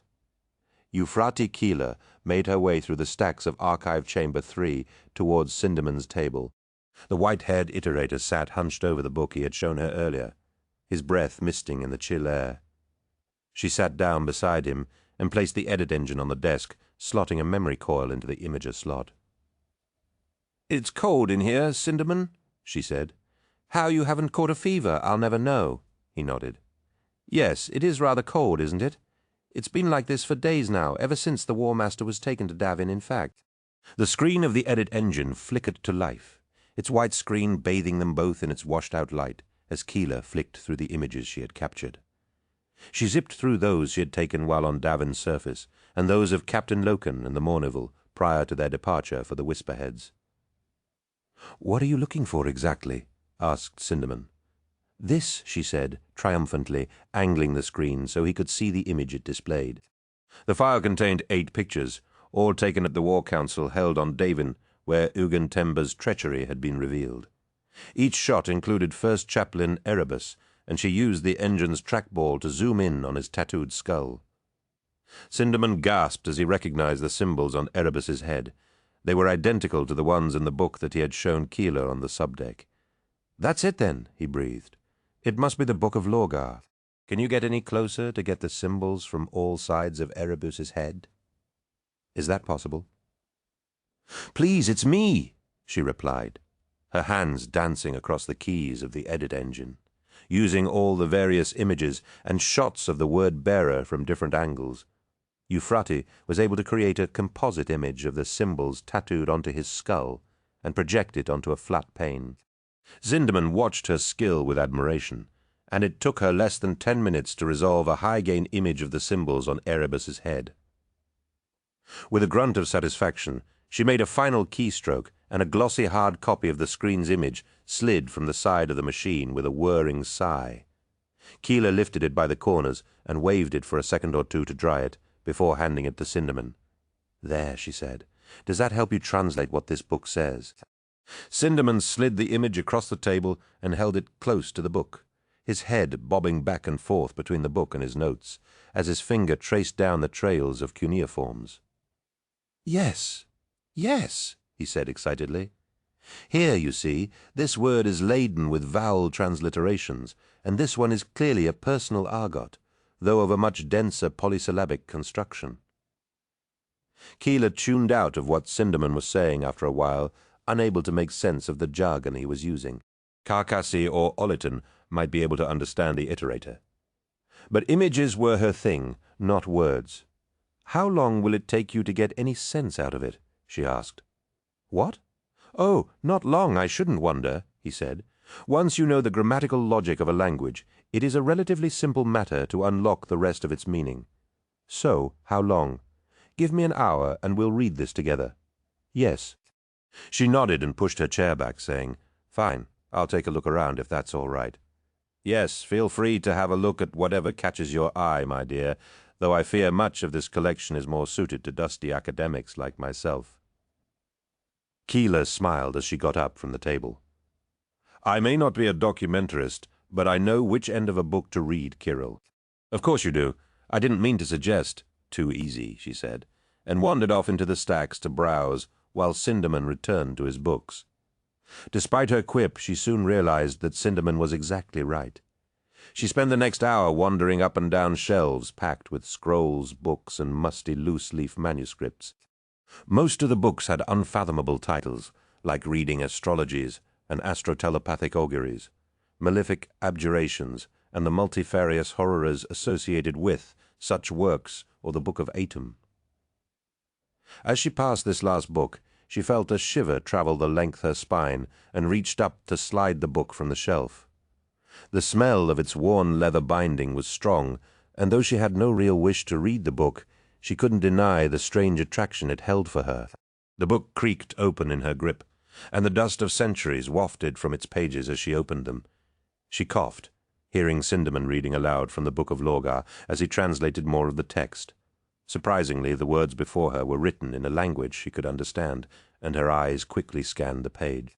Sinderman's words came again, and it took Euphrates a moment to register that the words she was hearing echoed the words she was seeing on the page, the letters blurring and rearranging themselves before her very eyes.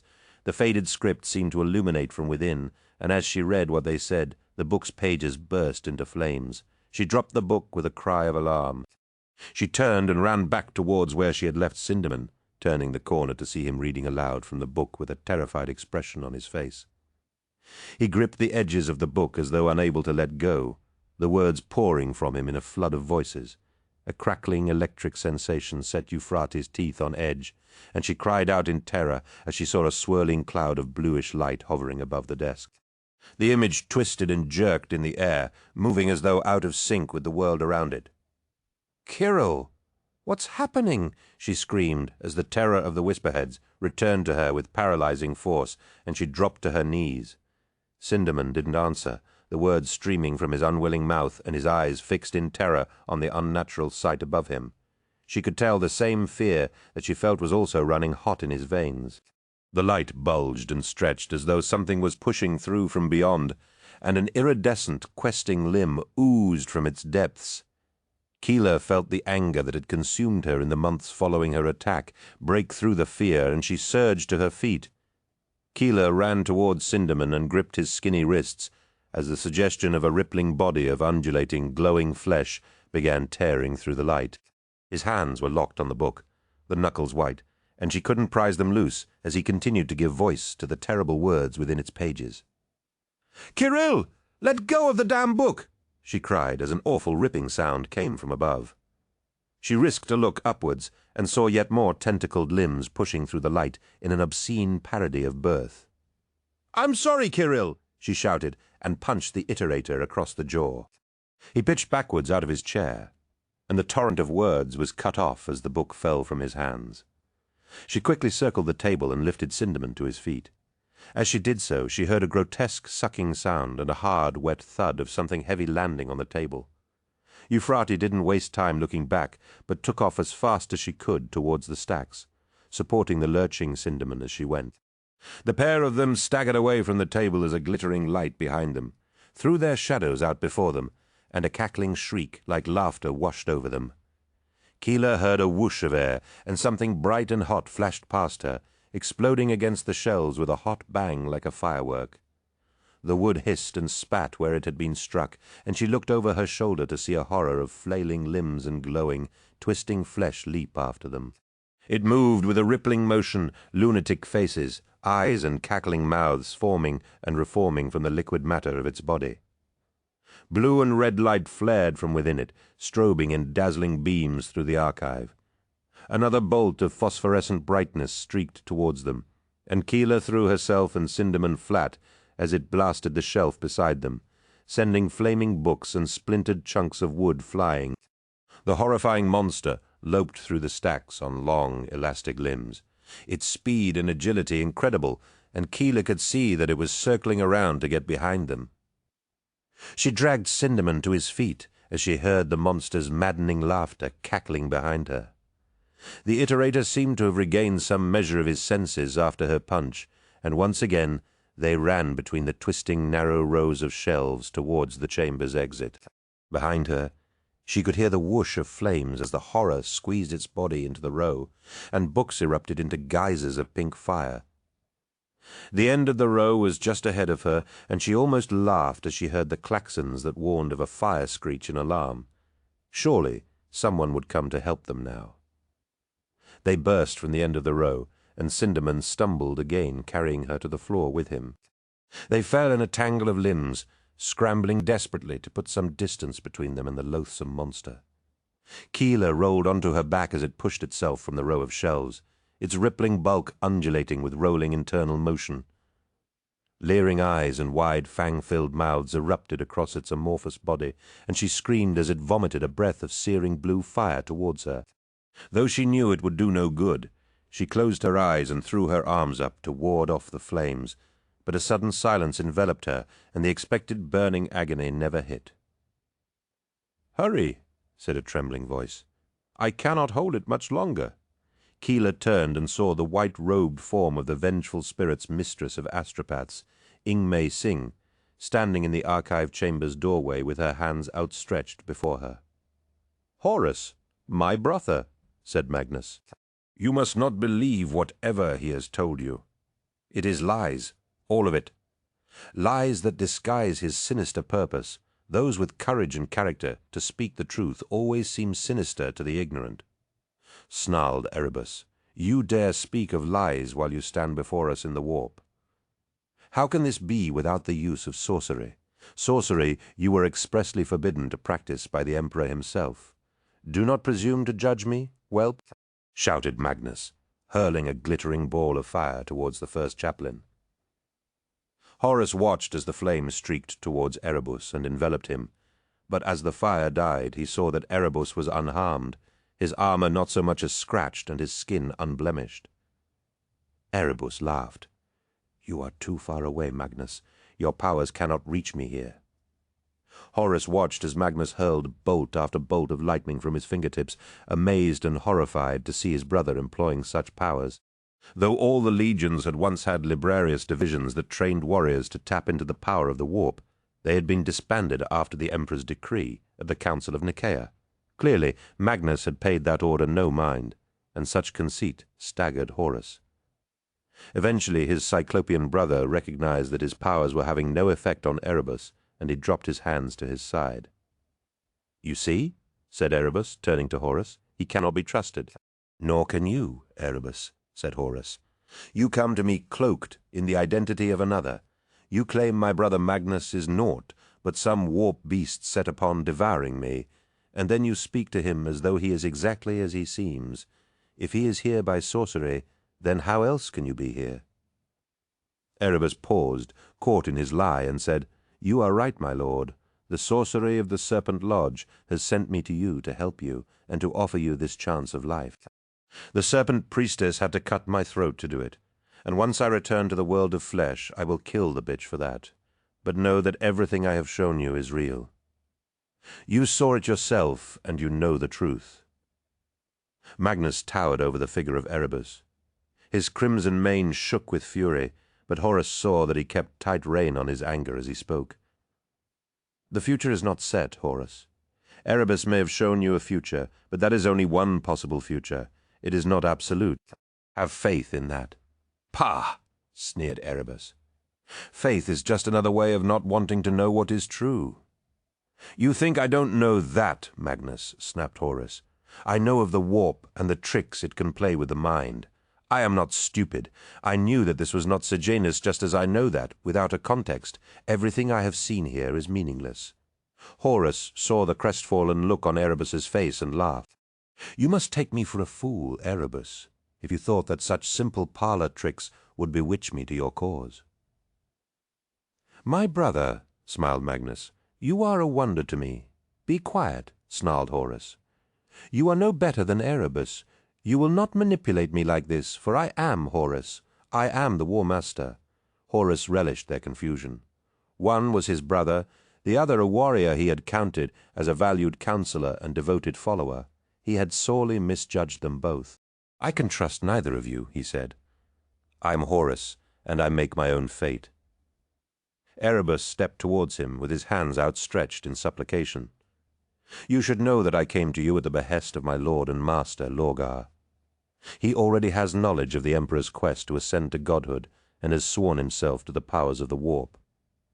When the Emperor rejected Lorgar's worship, he found other gods all too willing to accept his devotion. My Primarch's power has grown tenfold, and it is but a fraction of the power that could be yours, were you to pledge yourself to their cause." "He lies," cried Magnus. "Lorgar is loyal. He would never turn against the Emperor." Horus listened to Erebus's words and knew with utter certainty that he spoke the truth. Lorgar, his most beloved brother, had already embraced the power of the warp. Warring emotions vied for supremacy within him. Disappointment, anger, and, if he was honest, a spark of jealousy that Lorgar should have been chosen first. If wise Lorgar would choose such powers as patrons, was there not some merit in that? "Horus," said Magnus, I am running out of time. Please be strong, my brother. Think of what this mongrel dog is asking you to do. He would have you spit on your oaths of loyalty. He is forcing you to betray the Emperor and turn on your brother Astartes. You must trust the Emperor to do what is right. The Emperor plays dice with the fate of the galaxy, countered Erebus, and he throws them where they cannot be seen. Horus, please, cried Magnus, his voice taking on a ghostly quality as his image began to fade. You must not do this, or all we have fought for will be cast to ruin forever. You cannot do this terrible thing. Is it so terrible? Asked Erebus. It is but a small thing, really. Deliver the Emperor to the gods of the warp, and unlimited power can be yours. I told you before that they have no interest in the realms of men, and that promise still holds true. The galaxy will be yours to rule over as the new master of mankind. Enough, roared Horus, and the world was silence. I have made my choice. Keeler helped Chiral Sindaman to his feet, and together they fled through the archive chamber's door. Mei Singh's trembling arms were still outstretched, and Keeler could feel waves of psychic cold radiating from her with the effort of holding the horror within the chamber at bay. Close, the door, said Mei. Sing through gritted teeth. Veins stood out on her neck and forehead, and her porcelain features were lined with pain. Keeler didn't need to be told twice, and she dropped Sindaman to get the door as Mei Singh backed away with slow, shuffling steps. Now, shouted the astropath. Dropping her arms, Keeler hauled on the door as the roaring, seething laughter of the beast swelled once again. Alarm klaxons and its shrieks of insanity filled her ears as the door swung shut. Something heavy impacted on the other side, and she could feel its raw heat through the metal. Mei Singh helped her, but the astropath was too frail to be of much use, and Keeler knew they couldn't hold the door for long. "What did you do?" demanded Mei Singh. "I don't know," gasped Keeler. "The Iterator was reading from a book, and that thing just appeared from nowhere. What in the name of the Emperor is it?" "A beast from beyond the gates of the Empyrean," said Mei Singh, as the door shook with another burning impact. "I felt the build-up of warp energy and got here as quickly as I could." "Shame. You weren't quicker, eh?" said Keeler. "Can you send it back?" Mei Singh shook her head as a thrashing pseudopod of pinkish light flicked through the door and grazed Keeler's arm. Its touch seared through her robes and burned her skin. She screamed, flinching from the door, and gripped her arm in agony. The horror slammed into the door once more, and the impact sent her and the astropath flying. Blinding light filled the passageway, and Keeler shielded her eyes as she felt hands upon her shoulders, seeing that Chiral Sindaman was on his feet once more. He dragged her to her feet and said, "I think I may have mistranslated part of the book." "You think?" snapped Keeler as they backed away from the abomination. "Or maybe you translated it just perfectly," said Mei Singh, desperately scrambling away from the archive chamber's door. The beast of light oozed outwards in a slithering loop of limbs, each one thrashing in blind hunger. Multitudinous eyes rippled and popped like swollen boils across its rubbery skin as it came towards them once more. "Oh, Emperor, protect us!" whispered Keeler as she turned to run. The beast shuddered at her words, and Mei Singh tugged on her sleeve, crying, "Come on! We can't fight it!" Euphrati Keeler suddenly realized that wasn't true, and shrugged off the astropath's grip. Reaching beneath her robes to pull out the imperial eagle, she kept on the end of her necklace. Its silver surfaces shone in the creature's dazzling light, brighter than it had any reason to be, and feeling hot in her palm. She smiled beatifically as she understood with complete clarity that everything since the Whisperheads had been preparing her for this moment. "Euphrati, come on!" shouted Sindaman in terror. A whipping limb formed from the horror's body, and another gout of blue fire roared towards her. Keeler stood firm before it and held the symbol of her faith out in front of her. "The Emperor protects!" she screamed as the flames washed over her. Rain fell in heavy sheets, and Loken could feel a tangible charge to the night air as dark thunderheads pressed down on the tens of thousands of people gathered around the Delphos. Lightning bolts fenced above him, and the sense of anticipation was almost unbearable. 9 days had passed since the War Master had been interred within the temple of the Serpent Lodge, and with each passing day the weather had worsened. Rain fell in an unending downpour that threatened to wash away the makeshift camps of the pilgrims, and booming peals of thunder shook the sky like ringing hammer blows. The War Master had once told Loken that the cosmos was too large and sterile for melodrama. But the skies above Davin seemed determined to prove him wrong. Torgadon and Vipus stood with him at the top of the steps, and hundreds of the sons of Horus followed behind the three of them. Company captains, squad leaders, file officers and warriors had come to Davin to witness what would be either their salvation or their undoing. They had marched through the singing crowds, the dirty beige robes of remembrancers, mixed in with army uniforms and civilian dress. Looks like the entire bloody expedition's here. Torgadon had said, as they marched up the steps, trampling trinkets and baubles left as offerings to the War Master beneath their armored boots. From the top of the processional steps, Loken could see the same group he had faced 9 days previously, with the exception of Malagurst, who had returned to the ship some days before. Rain ran down Loken's face as a flash of lightning, lit up the surface of the great bronze gateway, making it shine like a great wall of fire.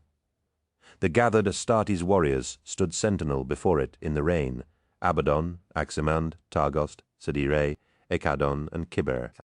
None of them had abandoned their vigil before the gates of the Delphos, and Loken wondered if they had bothered to eat, drink, or sleep since he had last laid eyes upon them. "What do we do now, Garvey?" asked Vipus.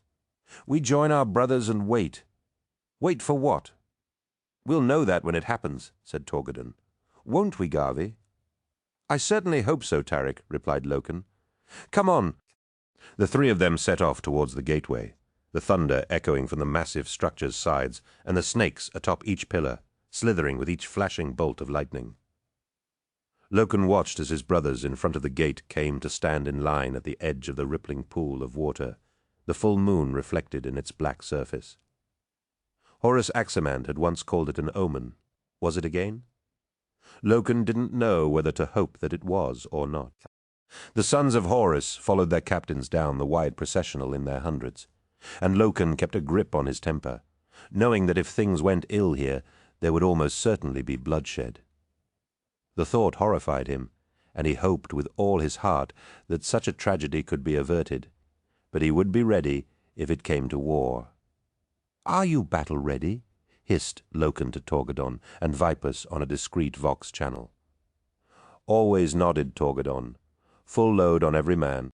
"Yes," said Vipus. "You really think—" "No," said Loken, "but be ready in case we need to fight. Keep your humors balanced, and it will not come to that."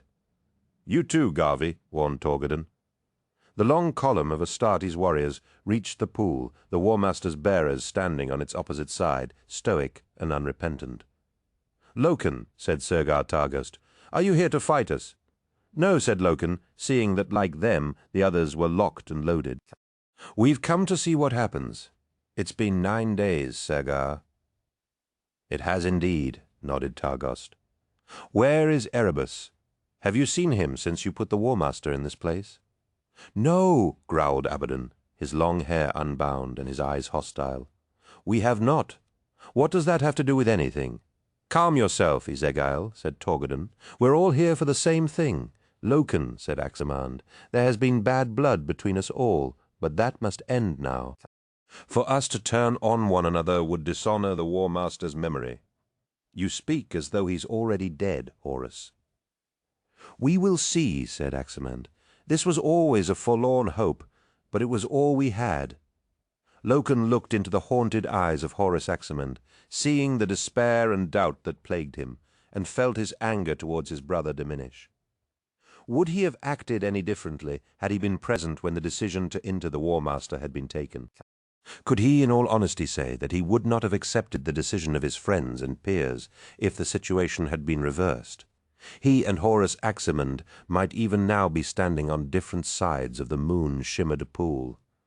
"Then let us wait as brothers united in hope," said Loken, and Aximand smiled gratefully. The palpable tension lifted from the confrontation, and Loken, Torgadon, and Vipus marched around the pool to stand with their brothers before the vast gate. A dazzling bolt of lightning reflected from the gate, as the Mournival stood shoulder to shoulder with one another, and a thunderous boom that had nothing to do with the storm split the night. Loken saw a dark line appear in the center of the gate as the thunder was suddenly silenced and the lightning stilled in the space of a heartbeat. The sky was mystifyingly calm, as though the storm had blown out and the heavens had paused in their revelries better to witness the unfolding drama on the planet below. Slowly, the gate began to open. The flames bathed Euphrates Keeler, but they were cold and she felt no pain from them. The silver eagle blazed in her hand, thrust before her like a talisman, and she felt a wondrous energy fill her, rushing through her from the tips of her toes to the shorn ends of her hair. "The power of the Emperor commands you, abomination," she yelled, the words unfamiliar but feeling right. Ingmei Singh and Kirill, Sindaman, watched her in amazement as she took one step and then another towards the horror. The monster was transfixed, whether by her courage or her faith, she didn't know. But whatever the reason, she was thankful for it. Its limbs flailed as though some invisible force attacked it, its screeching laughter turning into the pitiful wails of a child. "In the name of the Emperor, go back to the warp, you bastard," said Keeler, her confidence growing as the substance of the monster diminished, skins of light shearing away from its body. The silver eagle grew hotter in her hand, and she could feel the skin of her palms blistering under its heat. Ingmei Singh joined her, adding her own powers to Keeler's assault on the monster. The air around the astropath grew colder, and Keeler moved her hand close to the psyker in the hopes of cooling the blazing eagle. The monster's internal light was fading and flickering, its nebulous outlines spitting embers of light as though it fought to hold on to existence. The light from Keeler's eagle outshone its hellish illumination tenfold, and the entire corridor was bleached shadowless with its brilliance. "Whatever you're doing, keep doing it," cried Ingmei Singh. "It's weakening." Keeler tried to answer, but found that she had no voice left. The wondrous energy that had filled her was now streaming from her through the eagle, taking her own strength with it. She tried to drop the eagle, but it was stuck fast to her hand, the red-hot metal fusing itself to her skin. From behind her, Keeler heard the clatter of armored ship's crew and their cries of astonishment at the scene before them. "Please," she whispered, as her legs gave out and she collapsed to the floor. The blazing light faded from her hand, and the last thing she saw were the disintegrating mass of the horror and Sindaman's rapturous face staring down at her in wonder. The only sound was that of the gate. Loken's entire existence shrank to the growing darkness between its two halves, as he held his breath and waited to see what might lie beyond. The gate swung fully open, and he risked a glance at his fellow sons of Horus, seeing the same desperate hope in every face. Not a single sound disturbed the night, and Loken felt melancholy rise in him as he realized that this must simply be the automated opening of the temple doors. The War Master was dead. A sick dread settled on Loken, and his head sank to his chest. Then he heard the sound of footsteps and looked up to see the gleam of white and gold plate emerge from the darkness. Horus strode from the Delphos with his cloak of royal purple billowing behind him and his golden sword held high above him. The eye in the center of his breastplate blazed a fiery red, and the laurels at his forehead framed features that were beautiful and terrible in their magnificence. The War Master stood before them, unbowed and more vital than ever, the sheer physicality of his presence robbing every one of them of speech. Horus smiled and said, "You are a sight for sore eyes, my sons." Torgadon punched the air in elation and shouted, "Lupakal!" He laughed and ran towards the War Master, breaking the spell that had fallen on the rest of them. The Mournival rushed to this reunion with their lord and master, joyous cries of Lupercal, erupting from the throat of every Astartes warrior as word spread back through the files, and into the crowd surrounding the temple. The pilgrims around the Delphos took up the chant, and 10,000 throats were soon crying the War Master's name. "Lupercal! Lupercal! Lupercal!" The walls of the crater shook to deafening cheers that went on long into the night. Part 4. Crusade's End. Itene. Brothers. Assassination. This turbulent poet.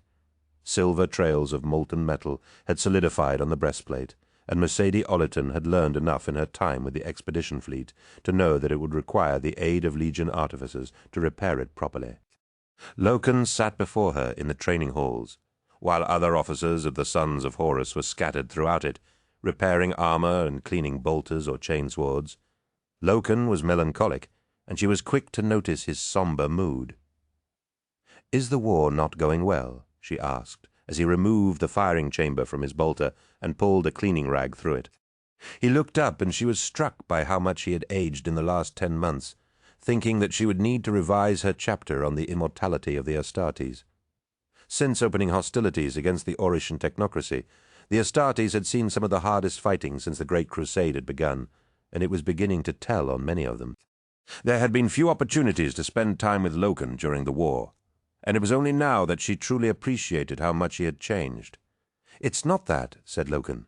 "The Brotherhood is virtually destroyed, and the warriors of Angron will soon storm the Iron Citadel. The war will be over within the week." Then why so gloomy? Loken glanced around to see who else was in the training halls and leaned in close to her. "Because this is a war we should not be fighting." Upon Horus's refury on Davin, the fleet of the 63rd Expedition had paused just long enough to recover its personnel from the planet's surface and install a new Imperial commander from the ranks of the army. Like Rakris before him, the new Lord Governor-elect, Tomaz Vesalias, had begged not to be left behind, but with Davin once again compliant, Imperial rule had to be maintained. Before the fighting on Davin, the War Master's fleet had been en route to Sardis, and a rendezvous with the 23rd Fleet. The plan was to undertake a campaign of compliance in the Kaiades cluster, but instead of keeping that rendezvous, the War Master had sent his compliments and ordered the 23rd's Master of Ships to muster with the 63rd Expedition in a binary cluster designated Draconis 311. The War Master told no one why he chose this locale, and none of the stellar cartographers could find reports from any previous expedition as to why the place might be of interest. 16 weeks of warp travel had seen them translate into a system alive with electronic chatter. 2 planets and their shared moon in the second system were discovered to be inhabited, glinting communications satellites ringing each one and interplanetary craft flitting between them.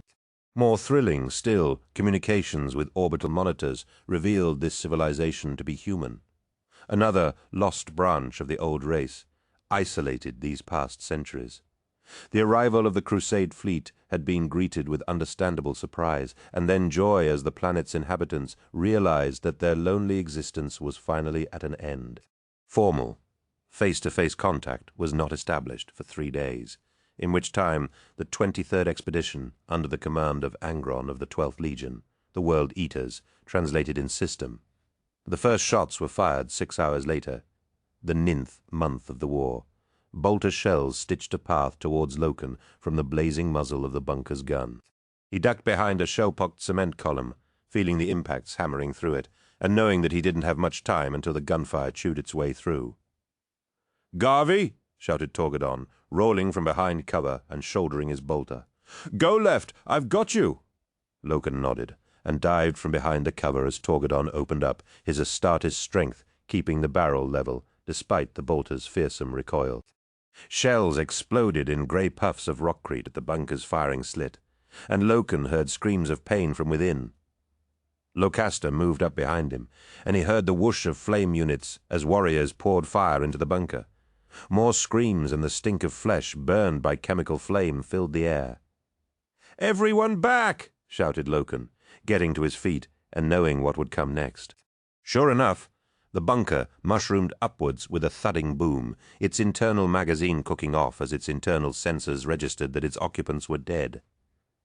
Heavy gunfire ripped through their position, a collapsed structure at the edge of the central precinct of the planet's towering city of steel and glass. Loken had marveled at the city's elegance, and Peter Egon Momus had declared it perfect when he had first seen the aerial scans. It didn't look perfect now.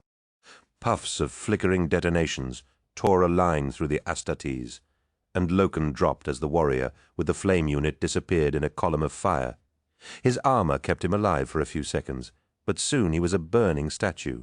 The armor joints fused, and Loken rolled onto his back to see a pair of speeding aircraft rolling around for another strafing run.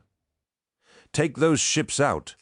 yelled Loken, as the craft, sleeker, more elegant Thunderhawk variants, turned their guns towards them once again.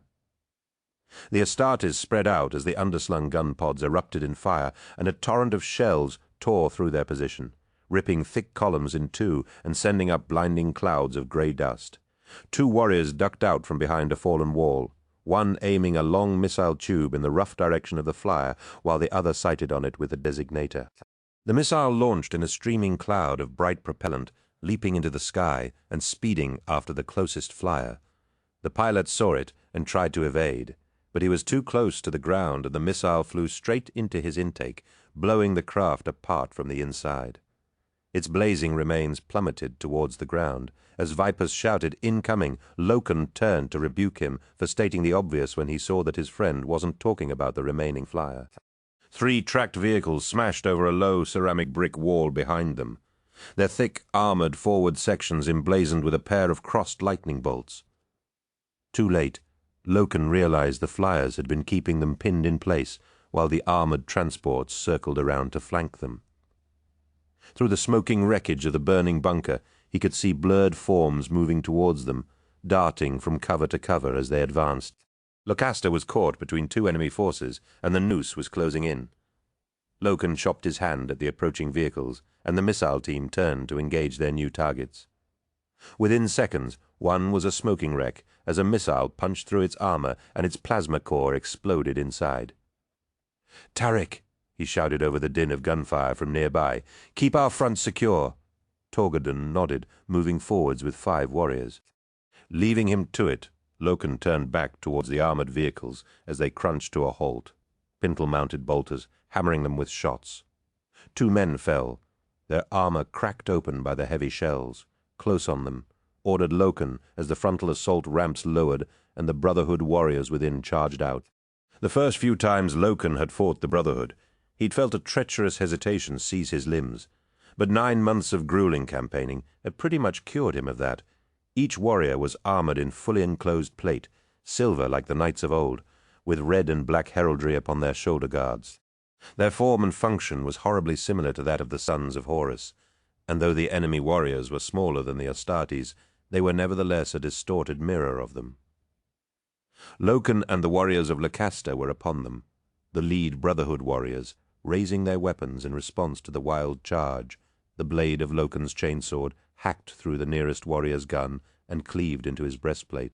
The Brotherhood scattered, but Loken didn't give them a chance to recover from their surprise, cutting them down in quick, brutal strokes. These warriors might look like Astartes, but up close they were no match for even one of them.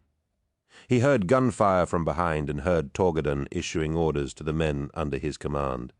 Stuttering impacts on Loken's leg armor drove him to his knees, and he swept his sword low, hacking the legs from the enemy warrior behind him. Blood jetted from the stumps of his legs as he fell, spraying Loken's armor red. The vehicle began reversing, but Loken threw a pair of grenades inside, moving on as the dull crump of the detonations halted it in its tracks. Shadows loomed over them, and he felt the booming footfalls of the Titans of the Legio Mortis as they marched past, crushing whole swathes of the city as they went. Buildings were smashed from their path, and though missiles and lasers reached up to them, the flare of their powerful void shields were proof against such attacks. More gunfire and screams filled the battlefield, the enemy falling back from the fury of the Astartes' counterattack. They were courageous, these warriors of the Brotherhood, but they were hopelessly optimistic if they thought that simply wearing a suit of power armor made a man the equal of an Astartes. "Area secure," came Torgadon's voice over the suit fox. "Where to now?" "Nowhere," replied Loken, as the last enemy warrior was slain. "This is our object point. We wait until the World Eaters get here. Once we hand off to them, we can move on. Pass the word." "Understood," said Torgadon. Loken savored the sudden quiet of the battlefield, the sounds of battle muted and distant as other companies fought their way through the city.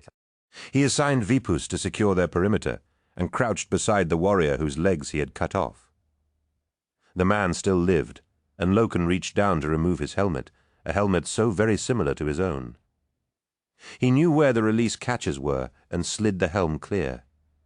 His enemy's face was pale from shock and blood loss, his eyes full of pain and hate, but there were no monstrously alien features beneath the helmet, simply ones as human as any member of the 63rd Expedition. Loken could think of nothing to say to the man, and simply took off his own helmet and pulled the water-dispensing pipe from his gorgets. He poured some clear, cold water over the man's face. "I want nothing from you," hissed the dying man. "Don't speak," said Loken. "It will be over quickly." But the man was already dead. "Why? Shouldn't we be fighting this war?" asked Masadioliton. "You were there when they tried to assassinate the War Master?" "I was there," said Loken, putting down the cleaned firing chamber. "I don't think I'll ever forget that moment. Tell me about it." "It's not pretty," warned Loken. "You will think less of us when I tell you the truth of it." "You think so? A good documentarist remains objective at all times." "We'll see." The ambassadors of the planet, which Loken had learned was named Aureus, had been greeted with all the usual pomp and ceremony accorded to a potentially friendly culture. Their vessels had glided onto the embarkation deck to surprised gasps as every warrior present recognized their uncanny similarity to stormbirds. The War Master was clad in his most regal armor, gold-fluted and decorated with the Emperor's devices of lightning bolts and eagles. Unusually for an occasion such as this, he was armed with a sword and pistol, and Loken could feel the force of authority the War Master projected. Alongside the War Master stood Malagurst, robed in white, Regulus, his gold and steel augmetic body polished to a brilliant sheen, and First Captain Abaddon, who stood proudly with a detachment of hulking Josterin Terminators. It was a gesture to show strength, and backing it up, 300 sons of ours stood at parade rest behind the group, noble and regal in their bearing, the very image of the Great Crusade, and Loken had never been prouder of his illustrious heritage. The doors of the craft opened with the hiss of decompression, and Loken had his first glimpse of the Brotherhood. A ripple of astonishment passed through the embarkation deck as 20 warriors in gleaming silver plate armor, the very image of the assembled Astartes, marched from the landing craft's interior in perfect formation, though Loken detected a stammer of surprise in them too. They carried weapons that looked very much like a standard-issue bolt gun, though in deference to their hosts, none had magazines fitted. "Do you see that?" whispered Loken. "No, Garvey. I've suddenly been struck blind," replied Torgodon. "Of course I see them. They look like Astartes. There's a resemblance, I'll give you that, but they're far too short. They're wearing power armor. How is that possible?" "If you keep quiet, we might find out," said Torgodon. The warriors wheeled and formed up around a tall man wearing long red robes, whose features were half flesh, half machine, and whose eye was a blinking emerald gem. Walking with the aid of a golden cog-topped staff, he stepped onto the deck with the pleased expression of one who finds his expectations more than met. The Oretian delegation made its way towards Horus, and Loken could sense the weight of history pressing in on this moment. This meeting was the very embodiment of what the Great Crusade represented, lost brothers from across the galaxy once again meeting in the spirit of companionship. The red-robed man bowed before the War Master and said, "Do I have the honor of addressing the War Master Horus?" "You do, sir, but please do not bow," replied Horus. "The honor is mine." The man smiled, pleased at the courtesy. "Then, if you will permit me, I will introduce myself.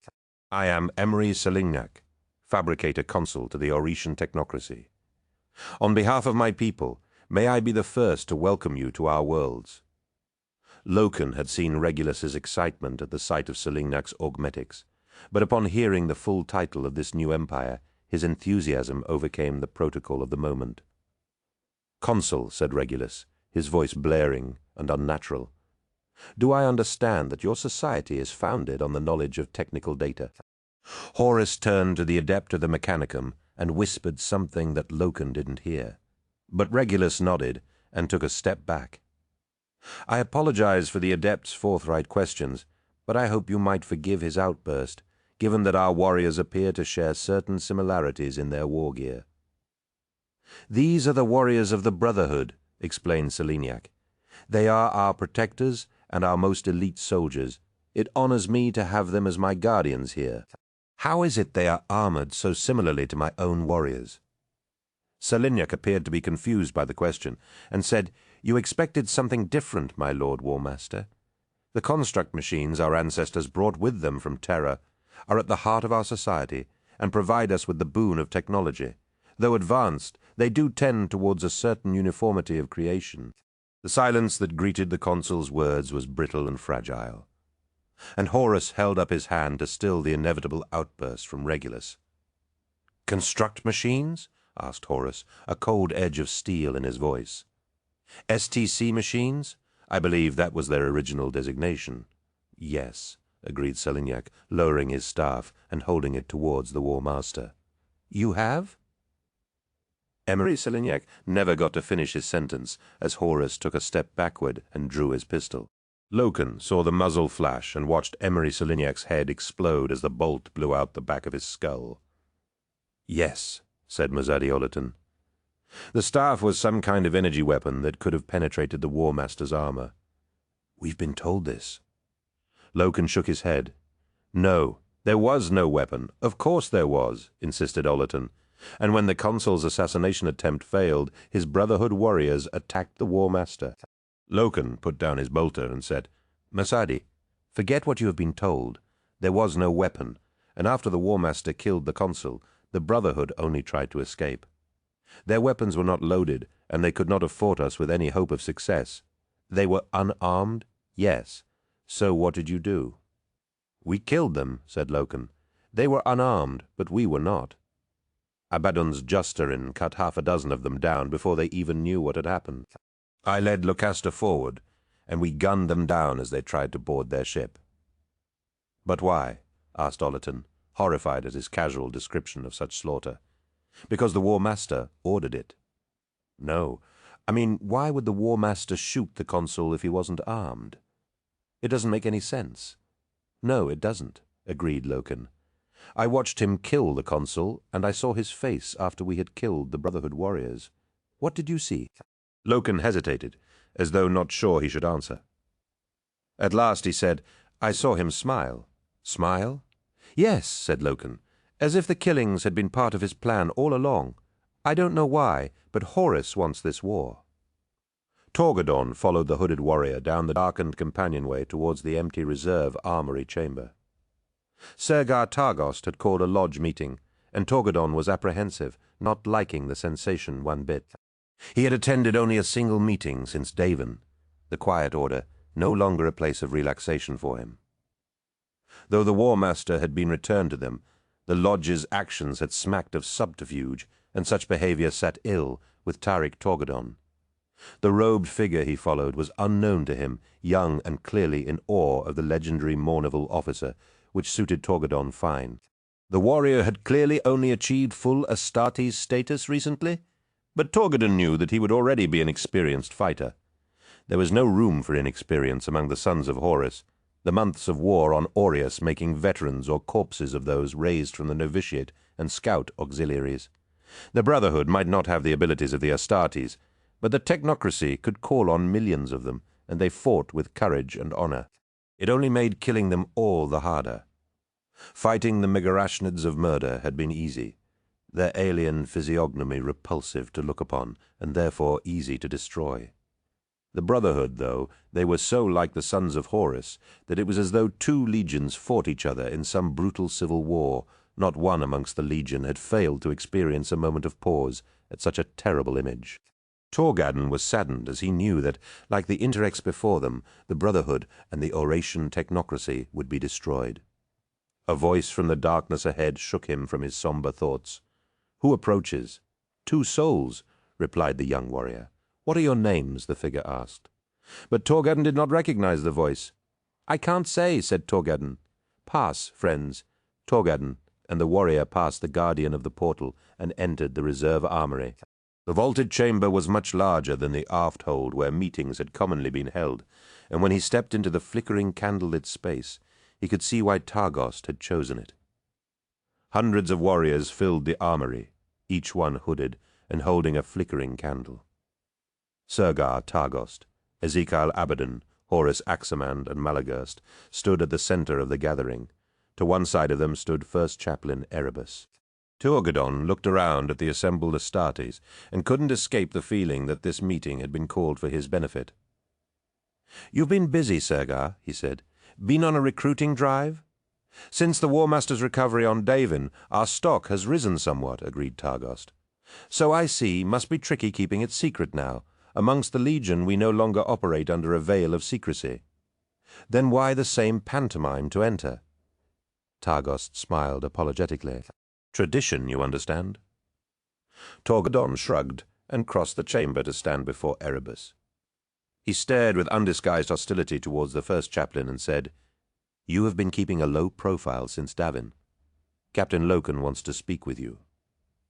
"I'm sure he does," replied Erebus, "but I am not under his command. I do not answer to him."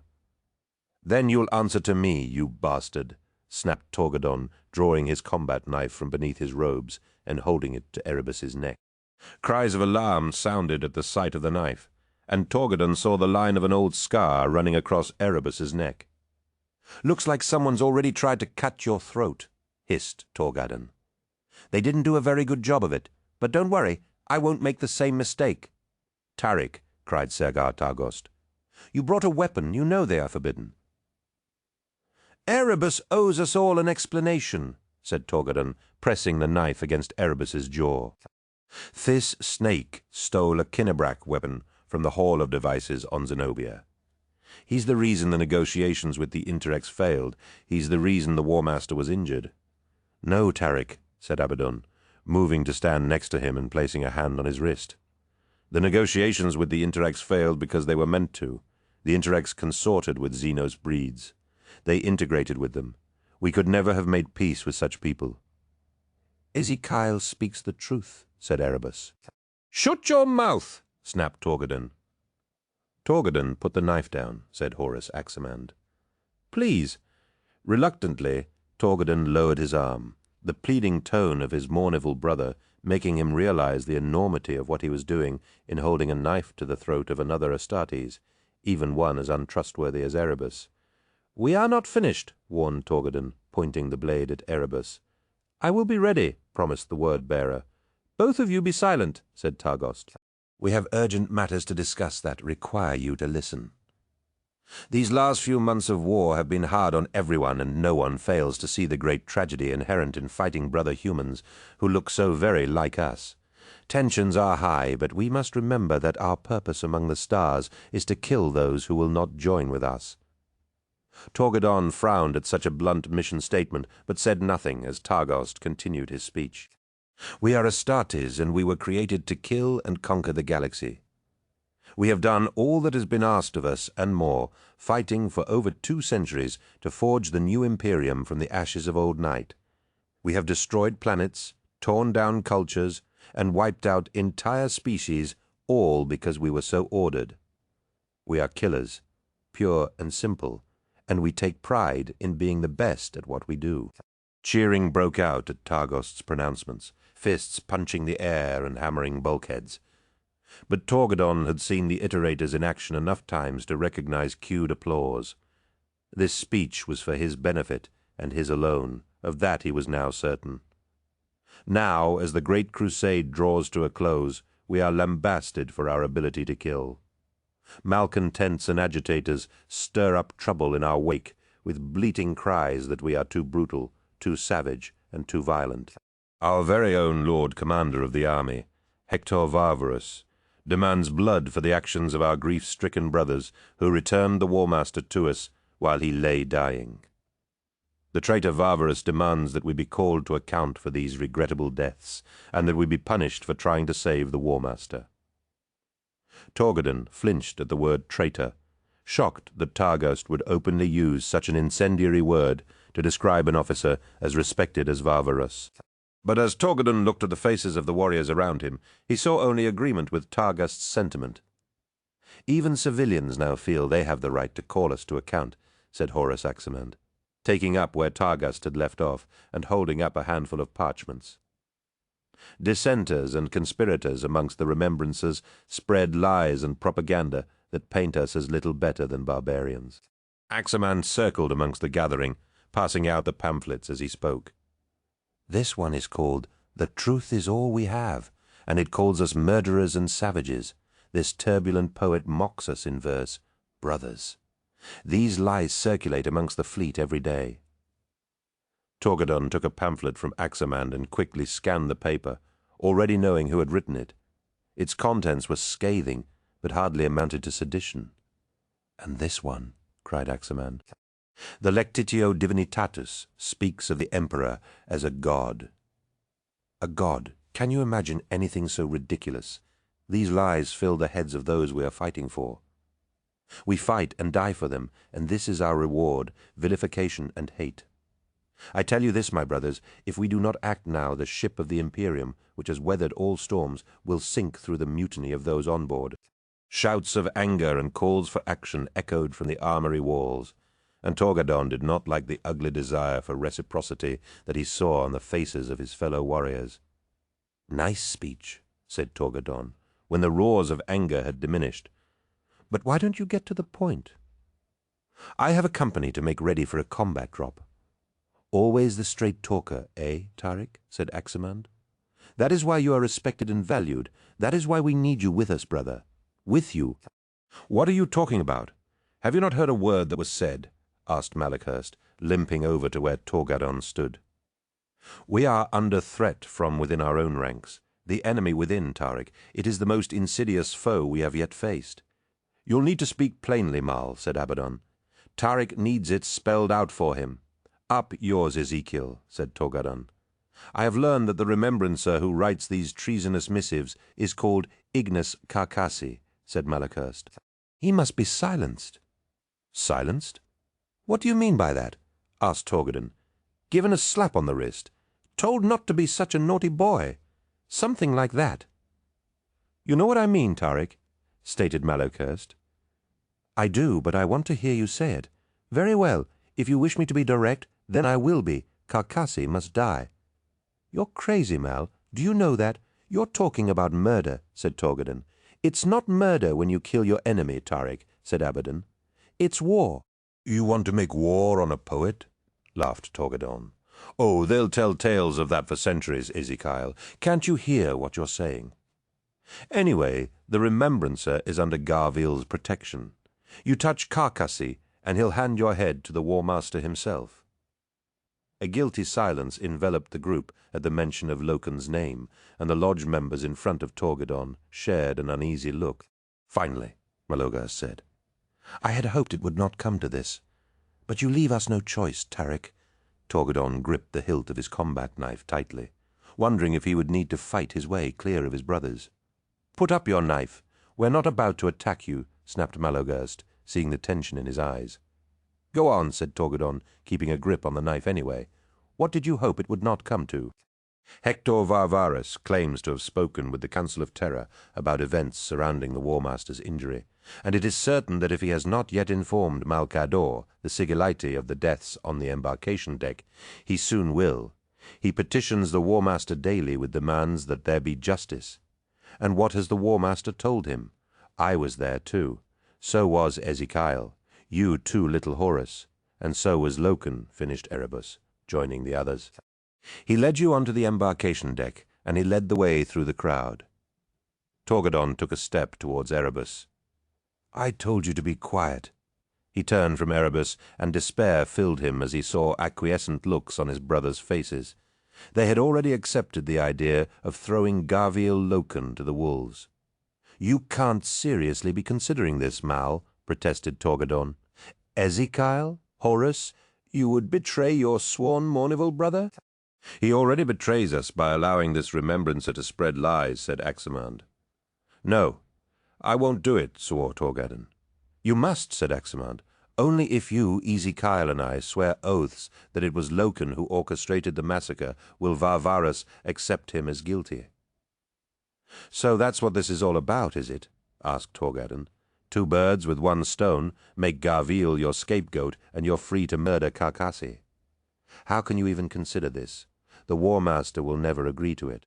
"Bluntly put, but you are mistaken if you think the War Master will not agree," said Targast. "This was his suggestion." "No," cried Torgadon. "He wouldn't. It can be no other way, Tarik," said Mellowhurst. "The survival of the Legion is at stake." Torgadon felt something inside him die at the thought of betraying his friend. His heart broke at making a choice between Loken and the sons of Horus, but no sooner had the thought surfaced than he knew what he had to do. He sheathed his combat knife and said, "If betrayal and murder is needed to save the Legion, then perhaps it does not deserve to survive. Gaviel Loken is our brother, and you would betray his honor like this? I spit on you for even thinking it." A horrified gasp spread through the chamber, and angry mutterings closed in on Torgadon. "Think carefully, Tarik," warned Malachurst. "You are either with us or against us." Torgadon reached into his robes and tossed something silver and gleaming at Malachurst's feet. The lodge medal glinted in the candlelight. "Then I am against you," said Torgadon. "Ninteen, isolated, Arles, eagle's wing." Petronella sat at her escritoire, filling page after page with her cramped handwriting, the spidery script tight and intense. Her dark hair was unbound and fell around her shoulders in untidy ringlets. Her complexion had the sallow appearance of one who has not stepped outside her room for many months, let alone seen daylight. A pile of papers beside her was testament to the months she had spent in her luxurious cabin, though its luxury was a far cry from what it had been when she had first arrived on the Vengeful Spirit. The bed was unmade, and her clothes lay strewn where she had discarded them before bed. Her maidservant, Babeth, had done what she could to encourage her mistress to pause in her labors, but Petronella would have none of it. The words of the War Master's valediction had to be transcribed and interpreted in the most minute detail if she was to do his confession any justice. Even though his words had turned out not to be his last, she knew they deserved to be recorded, for she had tapped into the War Master's innermost thoughts. She had teased out information no one had contemplated before, secrets of the Primarchs that had not seen the light of day since the Great Crusade had begun, and truths that would rock the Imperium to its very core. That such things should perhaps remain buried had occurred to her only once in her lonely sojourn. But she was the Palatina Majoria of House Carpinus, and such questions had no meaning. Knowledge and truth were all that mattered, and it would be for future generations to judge whether she had acted correctly. She had a dim memory of speaking of these incredible truths to some poet or other in a dingy bar many months ago, while very drunk, but she had no idea what had passed between them. He had not tried to contact her afterwards, so she could only assume that he hadn't tried to seduce her, or that she hadn't in fact been seduced. It was immaterial. She had locked herself away since the beginning of the war with the technocracy, trawling every fragment of her mnemonic implants for the words and turns of phrase that the War Master had used. She was writing too much. She knew, but damn the word count. Her tale was too important to be constrained by the bindings of a mere book. She would tell the tale for as long as it took in the telling. But there was something missing. As the weeks and months had passed, the gnawing sensation that something wasn't gelling grew from a suspicion to a certainty, and it had taken her until recently to realize what that was: context. All she had were the War Master's words. There was no framework to hang them upon, and without that, everything was meaningless. Finally, realizing what was amiss, she sought out Astartes' warriors at every opportunity, but hit her first real obstacle in this regard. No one was speaking to her. As soon as any of her subjects knew what Petronella wanted, or who she was, they would clam up and refuse to speak another word, excusing themselves from her presence with polite abruptness. Everywhere she had turned, she ran into walls of silence, and despite repeated entreaties to the office of the War Master to intervene, she was getting nowhere. Every one of her requests for an audience with the War Master was declined, and she soon began to despair of ever finding a means of telling her tale. Inspiration as to how to break this deadlock had come yesterday, after yet another afternoon of abject failure. As always, Maggard escorted her, clad in his golden battle armor and armed with his Curlian rapier and pistol. After the fighting on Davin, Maggard had made a speedy recovery, and Petronella had noticed a more cocksure swagger to his step. She also noticed that he was treated with more respect around the ship than she was. Of course, such a state of affairs was intolerable, despite the fact that it made his vigor as her concubine that much more forceful and pleasurable. An Astartes warrior had nodded in respect as Petronella despondently travelled along the upper decks of the ship towards her stateroom. She had made to nod back, before realizing that the Astartes had been paying his respects to Maggard, not her. A scroll upon the Astartes' shoulder guard bore a green crescent moon, marking him out as a veteran of the Davin campaign, and thus no doubt aware of Maggard's fighting prowess. Indignation surged to the surface, but before Petronella said anything, an idea began to form, and she hurried back to the stateroom. Petronella had stood Maggard in the center of the room and said, "It's so obvious to me now. Shame on me for not thinking of this sooner." Maggard looked puzzled, and she moved closer to him, stroking her hand down his molded breastplate. He seemed uncomfortable with this, but she pressed on, knowing that he would do anything for her in fear of reprisal should he refuse. "It's because I am a woman," she said. "I'm not part of their little club." She moved behind him and stood on her tiptoes, placing her hands on his shoulders. "I'm not a warrior. I've never killed anyone. Well, not myself. And that's what they respect, killing. You've killed men, haven't you, Maggard?" He nodded curtly. "Lots." Maggard nodded again. She laughed. "I'm sure they know that too. You can't speak to boast of your prowess. But I'm sure the Astartes know it. Even the ones that weren't on Davin will be able to see that you're a killer." Maggard licked his lips, keeping his golden eyes averted from her. "I want you to go amongst them," she ordered. "Let them see you inveigle yourself into their daily rituals. Find out all you can about them, and each day we will use the memo quill to transcribe what you've discovered. You're mute, so they'll think you simple. Let them. They will be less guarded if they think they humor a dolt." She could see that Maggard was unhappy with this task, but his happiness was of no consequence to her, and she had sent him out the very next morning. She had spent the rest of the day writing, sending Babette out for food and water when she realized she was hungry, and trying different stylistic approaches to the introduction of her manuscript. The door to her stateroom opened, and Petronella looked up from her work. The chronometer set into the escritoire told her that it was late afternoon ship time. She swiveled in her chair to see Maggard enter her room and smiled, reaching over to pull her data slate close, and then lifting the memo quill from the lathe well. "You spent time with the Astartes?" she asked. Maggard nodded. "Good," said Petronella, sitting the reactive nib on the slate and clearing her mind of her own thoughts. "Tell me everything," she commanded, as the quill began to scratch out his thoughts. The War Master's sanctum was silent save for the occasional hissing, mechanical hum from the exo-armature of Regulus's body, and the rustle of fabric as Malachurst shifted position. Both stood behind the War Master, who sat in his chair at the end of the long table, his hands steepled before him and his expression thunderous. "The Brotherhood should be carrion food by now," he said. "Why have the World Eaters not yet stormed the walls of the Iron Citadel?" Captain Khan, equerry to Angron himself, stood firm before the War Master's hostile stare, the dim light of the sanctum reflecting from the blue and white of his plate armor. "My lord, its walls are designed to resist almost every weapon we have available, but I assure you the fortress will be ours within days," said Khan. "You mean mine?" growled the War Master. "Of course, Lord War Master," replied Khan. "And tell my brother Angron to get up here." "I haven't seen hide nor hair of him in months. I'll not have him sulking in some muddy trench avoiding me, just because he can't deliver on his promises. If I may be so bold, my Primarch told you that this battle would take time," explained Khan. "The Citadel was built with the old technology and needs siege experts like the Iron Warriors to break it open. And if I could contact Perturabo, I would have him here," said the War Master. Regulus spoke from behind the War Master. "The STC machines will be able to counter much of the Mechanicum's arsenal.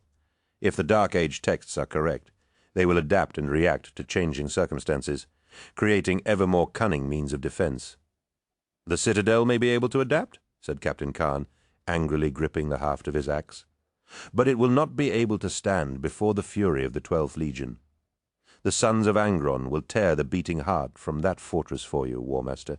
Have no doubt of that." "Fine words, Captain Khan," said Horus. "Now storm that citadel for me. Kill everyone you find within." The World Eater bowed and turned on his heel, marching from the sanctum. Once the doors slid shut behind Khan, Horus said, "That ought to light a fire under Angron's backside, This war is taking too damn long. There is other business to be upon. Regulus and Malokirst came around from behind the War Master, the equerry, taking a seat to ease his aching body. "We must have those STC machines," said Regulus. "Yes, thank you, Adept. I had quite forgotten that," said Horus. "I know very well what those machines represent, even if the fools who control them do not." "My order will compensate you handsomely for them, my lord," said Regulus. Horus smiled and said, "At last we come to it. Adept." "Come to what, my lord? Do not think me a simpleton, Regulus," cautioned Horus. "I know of the Mechanicum's quest for the ancient knowledge. Fully functional construct machines would be quite a prize, would they not?" "Beyond imagining," admitted Regulus. "To rediscover the thinking engines that drove humanity into the stars and allowed the colonization of the galaxy is a prize worth any price." "Any price?" asked Horus. "These machines will allow us to achieve the unimaginable, to reach into the halo stars, and perhaps even other galaxies," said Regulus. "So yes, any price is worth paying. Then you shall have them," said Horus. Regulus seemed taken aback by such a monumentally grand offer, and said, "I thank you, War Master. You cannot imagine the boon you grant the Mechanicum." Horus stood and circled behind Regulus, staring unabashedly at the remnants of flesh that clung to his metallic components. Shimmering fields contained the Adept's organs, and a brass musculature gave him a measure of mobility. "There is little of you that can still be called human, isn't there?" asked Horus. "In that regard you are not so different from myself or Malokirst." "My lord," replied Regulus, "I aspire to the perfection of the machine state, but would not presume to compare myself with the Astartes." "As well you should not," said Horus, continuing to pace around the sanctum. "I will give you these construct machines, but as we have established, there will be a price." "Name it, my lord. The Mechanicum will pay it." "The great crusade is almost at an end. Regulus.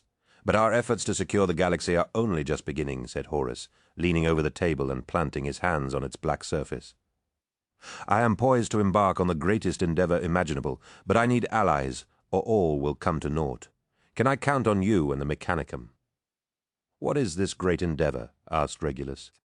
Horus waved his hand and came around the table to stand next to the Adept of the Mechanicum once more, placing a reassuring hand on his brass armature. "No need to go into the details just now," he said. "Just tell me that you and your brethren will support me when the time comes and the construct machines are yours." A whirring mechanical arm wrapped in gold mesh swung over the table and placed a polished machine cog gently on its surface. "As much of the Mechanicum as I command is yours, War Master," promised Regulus, "and as much strength as I can muster from those I do not." Horus smiled and said, "Thank you, Adept." "That's all I wanted to hear." On the 6th day of the 10th month of the war against the Oretian technocracy, the 63rd expedition was thrown into panic when a group of vessels translated in-system behind it, in perfect attack formation. Boaz Comnenus attempted to turn his ships to face the new arrivals, but even as the maneuvers began, he knew it would be too late. Only when the mysterious ships reached, and then passed, optimal firing range did those aboard the Vengeful Spirit understand that the vessels had no hostile intent. Relieved hails were sent from the War Master's flagship to be met with an amused voice that spoke with the cultured accent of old Terra. "Horus, my brother," said the voice, "it seems I still have a thing or two to teach you." "On the bridge of the Vengeful Spirit," Horus said, Fulgrim. Despite the hardships of the war, Loken was excited at the prospect of meeting the warriors of the Emperor's children once again. He had spent as much time as his duties allowed in repairing his armor, though he knew it was still in a sorry state. He and the Mournival stood behind the War Master as he waited proudly on the upper transit dock of the Vengeful Spirit, ready to receive the Primarch of the E3 Legion.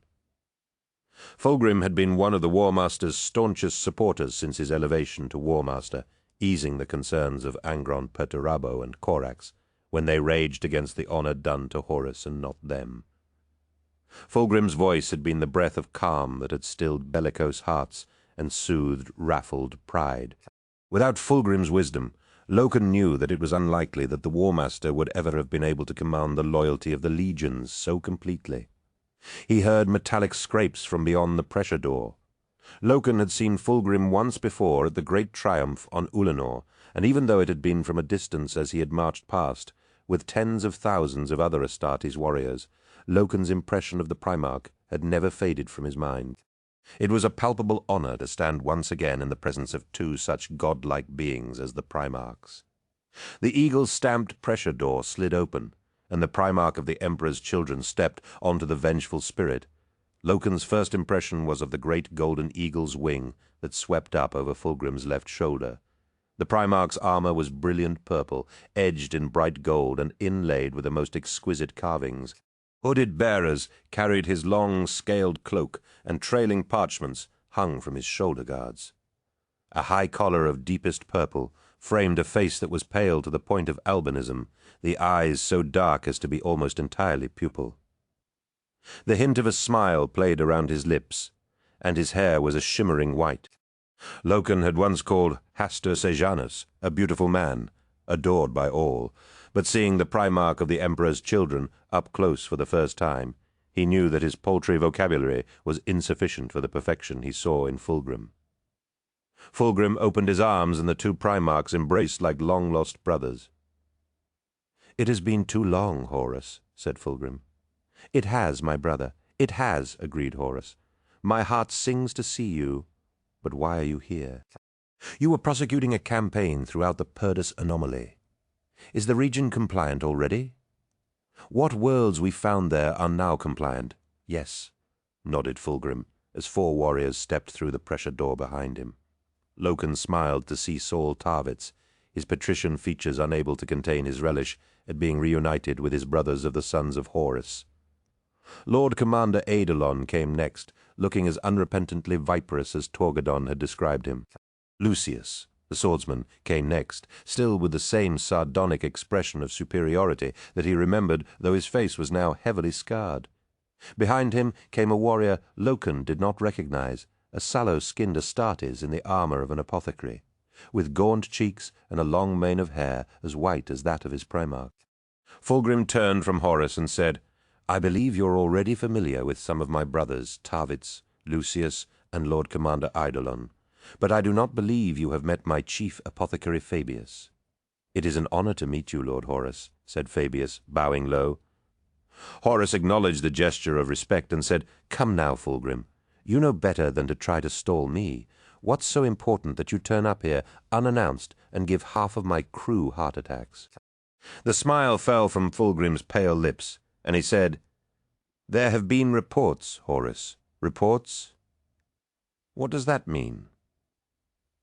"Reports that things are not as they should be," replied Fulgrim. "That you and your warriors should be called to account for the brutality of this campaign. Is Angron up to his usual tricks?" "Angron is, as he has always been, that bad." "No, I keep him on a short leash, and his equerry Khan seems to curb the worst of our brother's excesses." "Then I have arrived just in time, I see," said Horus. "Are you here to relieve me, then?" Fulgrim could keep a straight face no longer and laughed, his dark eyes sparkling with mirth. "Relieve you? No, my brother. I am here so that I can return and tell those fops and scribes on Terra that Horus fights war the way it is meant to be fought. Hard, fast, and cruel. War is cruelty. There is no use trying to reform it.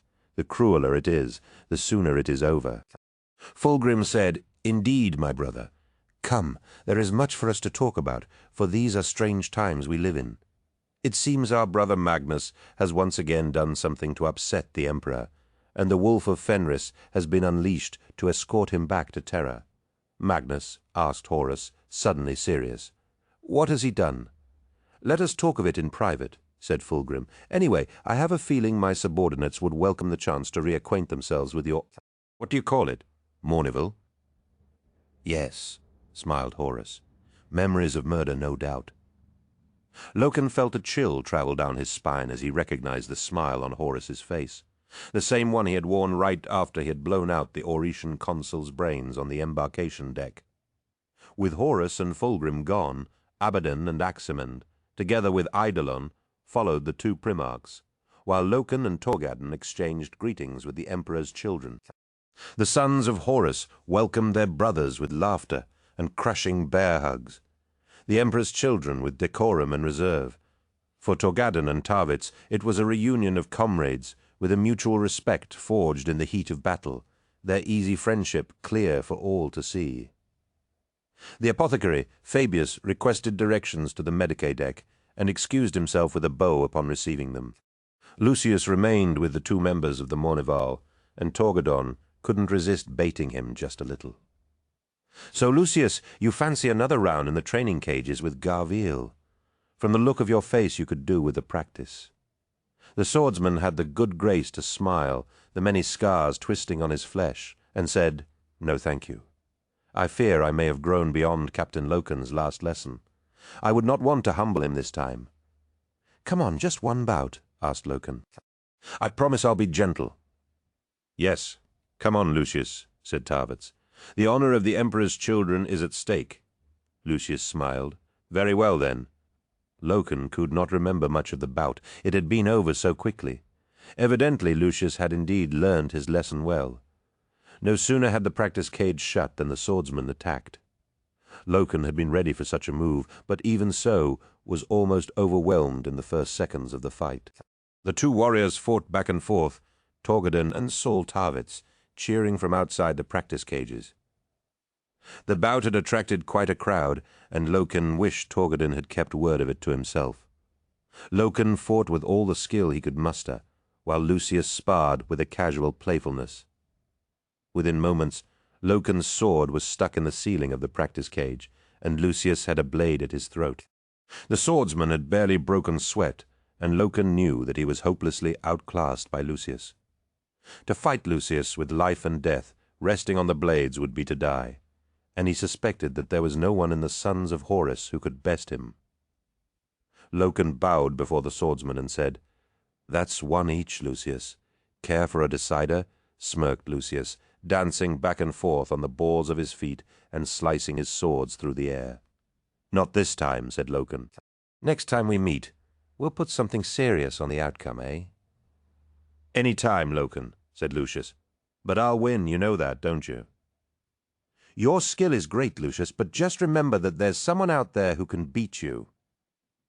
"Not this lifetime," said Lucius.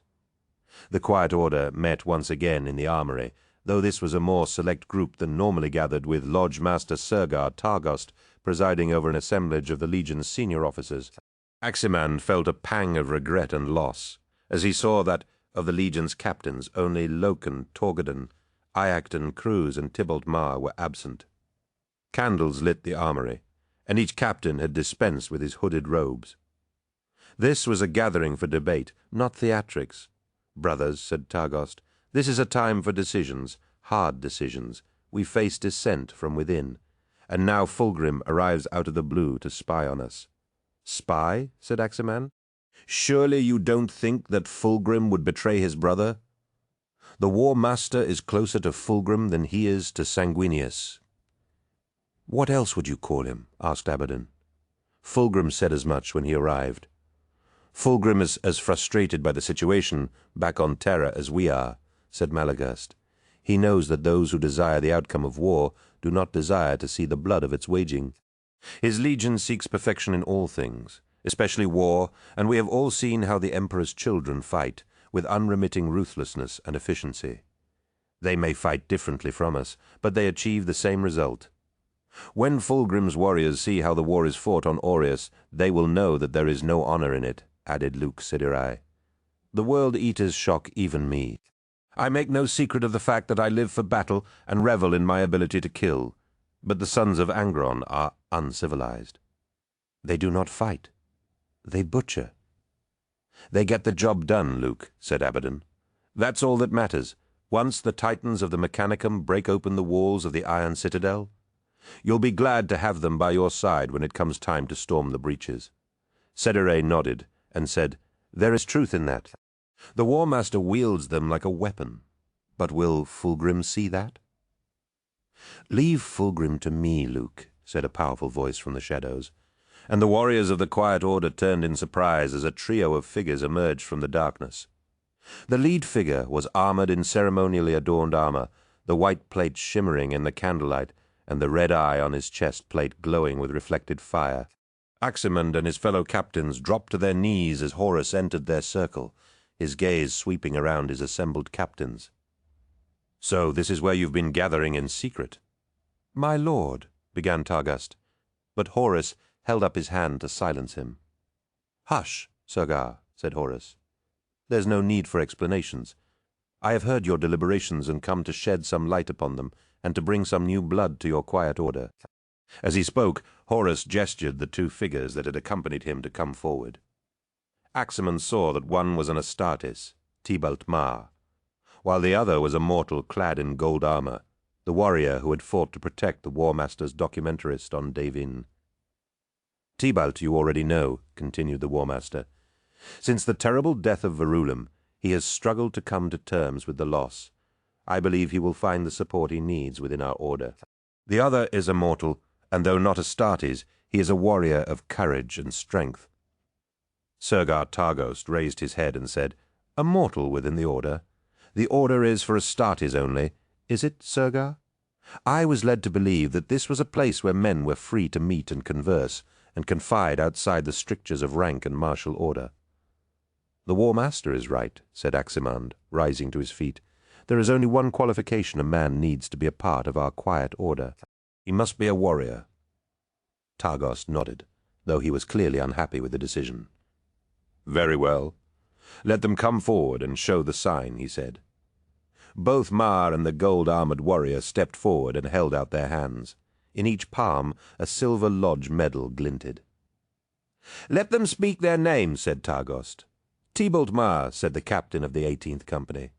The mortal said nothing, looking helplessly at Horus. The lodge members waited for him to announce himself, but no name was forthcoming. "Why does he not identify himself?" asked Aximand. "He can't say," replied Horus with a smile. "Sorry I couldn't resist, Sergar. This is Maggard, and he is mute. It has come to my attention that he wishes to learn more of our legion, and I thought this might be a way of showing him our true faces." "He will be made welcome," assured Aximand. "But you didn't come here just to bring us 2 new members, did you?" "Always thinking, little Horus," laughed Horus. "I've always said you were the wise one. Then why are you here?" asked Aximand. "Aximand," hissed Targhost. "This is the War Master. He goes where he wills." Horus held up his hand and said, "It's all right, Sergar. Little Horus has a right to ask. I've kept out of your affairs for long enough, so it's only fair I explain this sudden visit." Horus walked between them, smiling and bathing them in the force of his personality. He stood before Aximand, and the effect was intoxicating. Horus had always been a being of supreme majesty, whose beauty and charisma could bewitch even the most stoic hearts. As he met the War Master's gaze, Aximand saw that his power to seduce was beyond anything he had experienced before, and he felt shamed that he had questioned this luminous being. What right did he have to ask anything of the War Master? Horus winked, and the spell was broken. The War Master moved into the center of the group and said, "You are right to gather and debate the coming days, my sons, for they will be hard indeed. Times are upon us when we must make difficult decisions, and there will be those who will not understand why we do what we do, because they were not here beside us." Horus stopped before each of the captains in turn, and Aximand could see the effect his words were having on them. Each warrior's face lit up as though the sun shone upon it. "I am set upon a course that will affect every man under my command, and the burden of my decision is a heavy weight upon my shoulders, my sons." "Share it with us," cried Abaddon. "We are ready to serve." Horus smiled and said, "I know you are, Ezekiel, and it gives me strength to know that I have warriors with me who are as steadfast and true as you. We are yours to command," promised Sergar Targhost. "Our first loyalty is to you." "I'm proud of you all," said Horus, his voice emotional, "but I have one last thing to ask of you." "Ask us," said Abaddon. Horus placed his hand gratefully on Abaddon's shoulder guard and said, "Before you answer, consider what I am about to say carefully. If you choose to follow me on this grand adventure, there will be no turning back once we have embarked upon it. For good or ill, we go forward, never back." "You always were one for theatrics," noted Aximan. "Are you going to get to the point?" Horus nodded and said, "Yes, of course, little Horus, but you'll indulge my sense for the dramatic, I hope." "It wouldn't be you otherwise," agreed, said Horus. "But yes, to get to the point. I am about to take us down the most dangerous path, and not all of us will survive. There will be those of the Imperium who will call us traitors and rebels for our actions, but you must ignore their blatings and trust that I am certain of our course. The days ahead will be hard and painful, but we must see them through to the end." "What would you have us do?" asked Abaddon. "In good time, Ezekiel. In good time," said Horus. "I just need to know that you are with me, my sons. Are you with me?" "We are with you," shouted the warriors as one. "Thank you," said Horus gratefully. "But before we act, we must set our own house in order. Hector Varvaris and this remembrancer Carcassi, they must be silenced while we gather our strength. They draw unwelcome attention to us, and that is unacceptable." "Varvaris is not a man to change his mind, my lord," warned Aximan, "and the remembrancer is under Garviel's protection." "I will take care of Varvaris," said the War Master, "and the remembrancer. Well, I'm sure that with the correct persuasion he will do the right thing." "What do you intend, my lord?" asked Aximan. "That they be illuminated as to the error of their ways," said Horus. 20 the breach. A midday clear plans. The visit of the Emperor's children was painfully brief, the two Primarchs sequestering themselves behind closed doors for its entirety, while their warriors sparred, drank, and talked of war. Whatever passed between the War Master and Fulgrim appeared to satisfy the Primarch of the Emperor's children that all was well, and 3 days later an honor guard formed up at the upper transit dock as the Emperor's children bade their farewells to the sons of Horus. Saul Tarvitz and Torgadan said heartfelt goodbyes, while Lucius and Loken exchanged wry handshakes, each anticipating the next time they would cross blades. Eidolon nodded curtly to Torgadan and Loken, as Apothecary Fabius made his exit without a word. Fulgrim and Horus shared a brotherly embrace, whispering words only they could hear to one another. The wondrously perfect Primarch of the Emperor's children turned with a flourish towards the pressure door, and stepped from the vengeful spirit, his long scale cloak billowing behind him. Something glinted beneath the cloak, and Loken did a double-take as he caught a fleeting glimpse of a horribly familiar golden sword belted at Fulgrim's waist.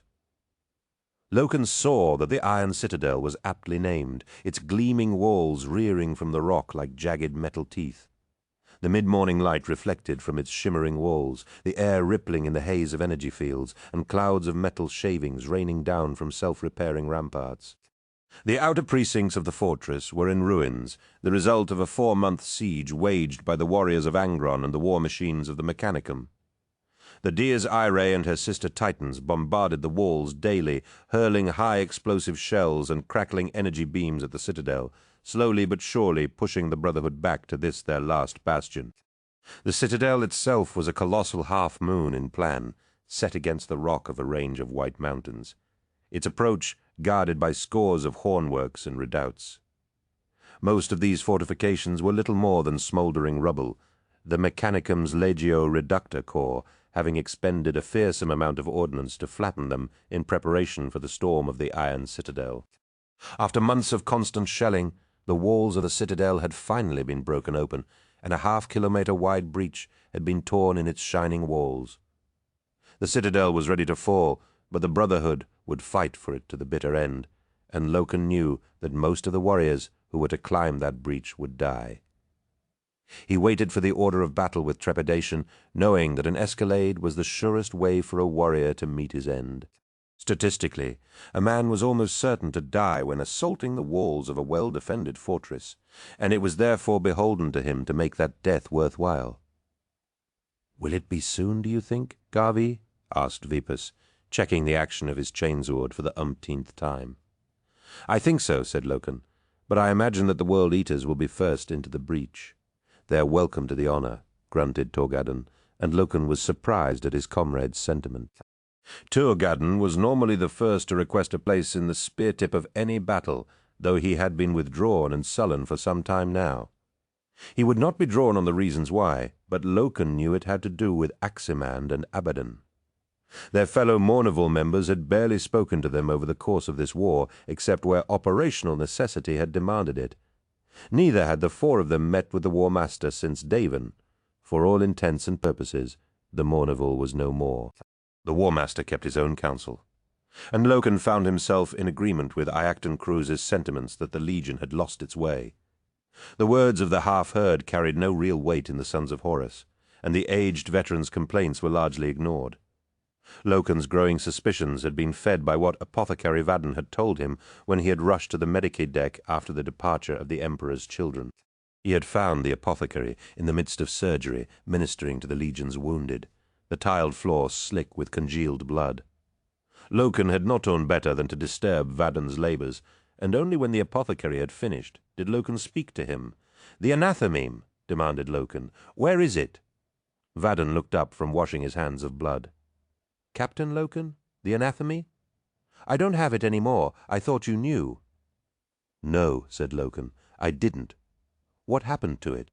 "I told you to tell no one that it was in your possession." "And nor did I," said Vadden angrily. "He already knew I had it." He asked Loken, "Who are you talking about?" "The apothecary of the Emperor's children, Fabius," said Vadden. "He came to the Medicaid deck a few hours ago and told me he had been authorized to remove it."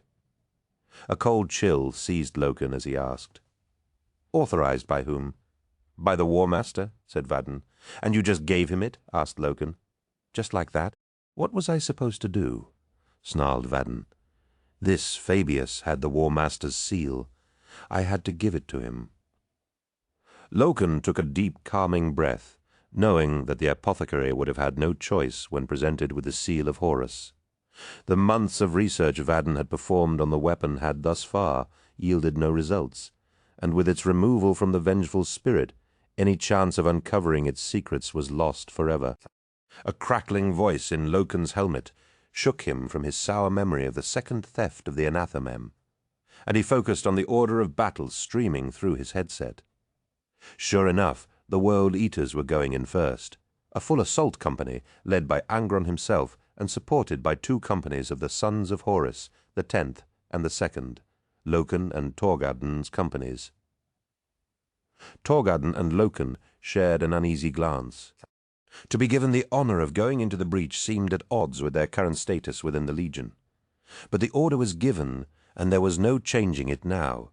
Army regiments would follow to secure the ground the Astartes won, and Hector Varvaras himself would lead these detachments. Loken shook hands with Torgadden and said, "See you on the inside, Tarek. Try not to get yourself killed, Garvey," said Torgadden. "Thanks for the reminder," said Loken, and here was me thinking that was the point. "Don't joke, Garvey," said Torgadden. "I'm serious. I think we're going to need each other's support before this campaign is over." "What do you mean?" "Never mind," said Torgadden. "We'll talk more once this citadel is ours, eh?"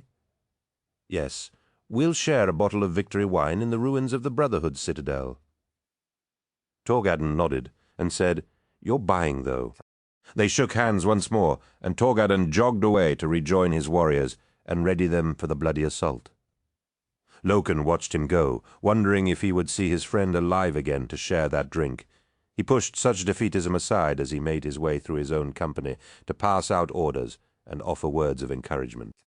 He turned as a huge cheer erupted from further down the mountains, seeing a column of warriors clad in the blue and white armor of the World Eaters, marching towards the approaches to the breach.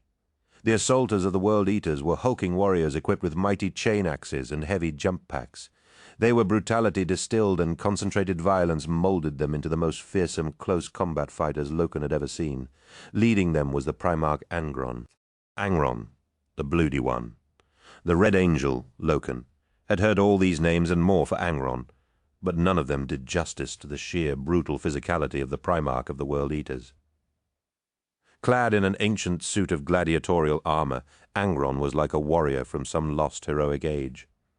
A glinting mesh cape of chainmail hung from his high gorget and pauldrons, with skulls worked into its weave like barbaric trophies. He was armed to the teeth with short, stabbing swords and daggers, the length of an Astarte's chain blade. An ornate pistol of antique design was holstered on each thigh, and he carried a monstrous chain glaive, its terrifying size beyond anything Loken could believe. "Thrown alive," breathed Nero Vipus, as Angron approached. "I wouldn't have believed it had I not seen it with my own eyes." "I know what you mean," answered Loken, the mighty Primarch's savage and tribal appearance putting him in mind of the bloody tales he had read in the chronicles of Ursh. Angron's face was murder itself, his thick features scarred and bloody. Dark iron glinted on his scalp, where cerebral cortex implants punctured his skull to amplify his already fearsome aggression. The implants had been grafted to Angron's brain when he had been a slave, centuries before, and though the technology to remove them was available, he had never wanted them removed. The bloody Primarch marched past, glancing over at the men of 10th Company as he led his warriors towards the bloodletting. Loken shivered at the sight of him, seeing only death in his heavy-lidded eyes, and he wondered what terrible thoughts must fill Angron's violated skull. No sooner had the Primarch of the World Eaters passed than the bombardment began, the guns of the Legio Mortis launching rippling salvos of rockets and shells into the breach. Loken watched as Angron delivered his assault orders with curt chops of his glaive, and felt a momentary pity for the Brotherhood warriors within the citadel. Though they were his sworn enemies, he did not envy them the prospect of fighting such a living avatar of blood and death. A terrifying war cry sounded from the World Eaters, and Loken watched as Angron led his company in a crude ritual of scarification. The warriors removed their left gauntlets and slashed their axes across their palms, smearing the blood across the faceplates of their helmets as they chanted canticles of death and bloodshed. "I almost feel sorry for the poor bastards in the citadel," said Vipus, echoing Loken's earlier thoughts. "Pass the word to stand ready," he ordered. "We move out when the World Eaters reach the crest of the breach." He held out his hand to Nero Vipus and said, "Kill for the living, Nero." "Kill for the dead," answered Vipus, the assault began in a flurry of smoke as the World Eaters surged up the lower slopes of the breach with roaring blasts of their jump packs. The wall head and the breach itself were wreathed in explosions from the Titan's bombardment, and the idea that something could live through such a storm of shot and shell seemed impossible to Loken. As the World Eaters powered up the slopes of rubble, Loken and his warriors clambered over the twisted, blackened spars of iron that had been blasted from the walls above. They moved and fired, adding their own volleys of gunfire into the breach before the assaulters reached their targets. The slope was steep, but eminently climbable, and they were making steady progress. Occasional shots and last blasts ricocheted from the rocks or their armor, but at this range nothing could wound them. 500 meters to his left, Loken saw Torgadon leading 2nd Company up the slopes in the wake of the World Eaters, both forces of the Sons of Horus protecting the vulnerable flanks of the assaulters and ready with heavier weapons to secure the breach. Behind the Astartes, the soldiers of Hector Varvarus's Byzant Janizars, wearing long cream greatcoats with gold frogging, followed in disciplined ranks. To march into battle in ceremonial dress uniforms seemed ridiculous to Loken. But Varvarus had declared that he and his men were not going to enter the citadel looking less than their best. Loken turned from the splendid sight of the marching soldiers as he heard a deep bass rumbling that seemed to come from the ground itself. Powdered rubble and rocks danced as the vibrations grew stronger still, and Loken knew that something was terribly wrong. Ahead he could see Angron and the World Eaters reaching the crest of the breach. Blazing columns of smoke surrounded Angron, and Loken heard the mighty Primarch's bellowing cry of triumph, even over the thunderous explosions of battle. The rumbling grew louder and more violent, and Loken had to grip onto a rusted spar of rebar to hold himself in place as the ground continued to shake as though in the grip of a mighty earthquake. Great cracks split the ground and plumes of fire shot from them. "What's happening?" he shouted over the noise. No one answered, and Loken fell as the top of the breach suddenly exploded in a sheet of flame that reached hundreds of meters into the air. Rocks and metal were hurled skywards as the top of the wall vanished in a massive seismic detonation. Like the bunkers in the cities, the Brotherhood destroyed what they could not hold, and Loken's reactive senses shut down briefly with the overload of light and noise. Twisted rubble and wreckage slammed down around them, and Loken heard screams of pain and the crack of splintering armor as scores of his men were pulverized by the storm of boulders. Dust and matter filled the air, and when Loken felt safe enough to move, he saw in horror that the entire crest of the breach had been destroyed. Angron and the World Eaters were gone, buried beneath the wreckage of a mountain. Torgadon saw the same thing, and picked himself up from the ground. He shouted at his warriors to get to their feet, and charged towards the ruin of the breach. Filthy, dust-covered warriors clambered from the wreckage and followed their captain as he led them onwards and upwards to what might be their deaths. Torgadon knew that such a course of action was probably suicidal, but he had seen Angron buried beneath the mountain, and retreating was not an option. He activated the blade of his chainsword and scrambled up the slopes with the feral cry of the sons of Horus bursting from his lips. "Lupercal! Lupercal!" he screamed as he charged. Loken watched his brother rise from the aftermath of the explosion like a true hero, and began his own charge towards the breach. He knew that there was every chance a second seismic mine was buried in the breach, but the sight of a Primarch brought low by the Brotherhood obliterated all thoughts of any tactical response, except charging. "Warriors of the 10th," he roared, "with me, Lupercal!" Loken's surviving warriors pulled themselves from the rubble and followed, Loken with the War Master's name echoing from the mountains. Loken sprang from rock to rock, clambering uphill faster than he would have believed possible, his anger hot and bright. He was ready to wreak vengeance upon the Brotherhood for what they had done in the name of spite, and nothing was going to stop him.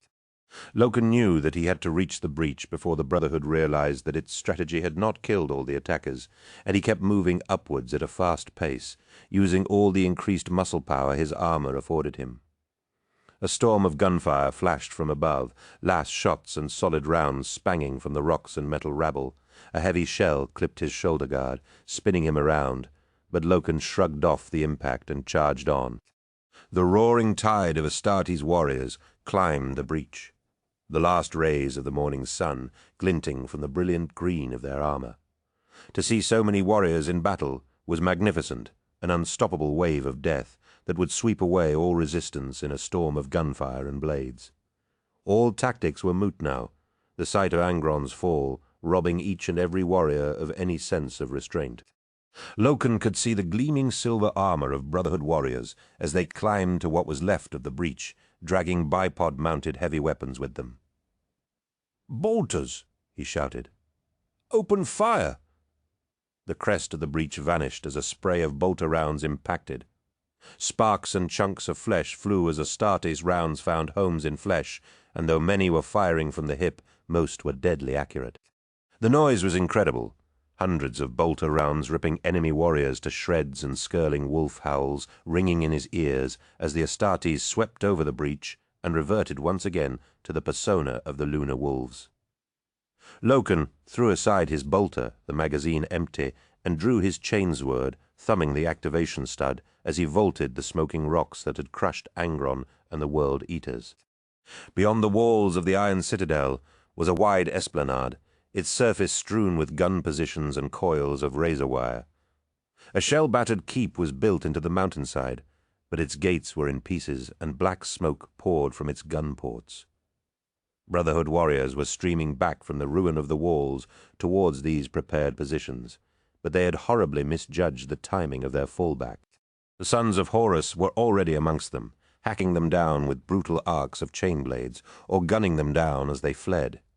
Loken tore his way through a knot of Brotherhood warriors, who turned to fight, killing 3 of them in as many strokes of his sword, and backhanding his elbow into the last opponent's head, smashing his skull to splinters.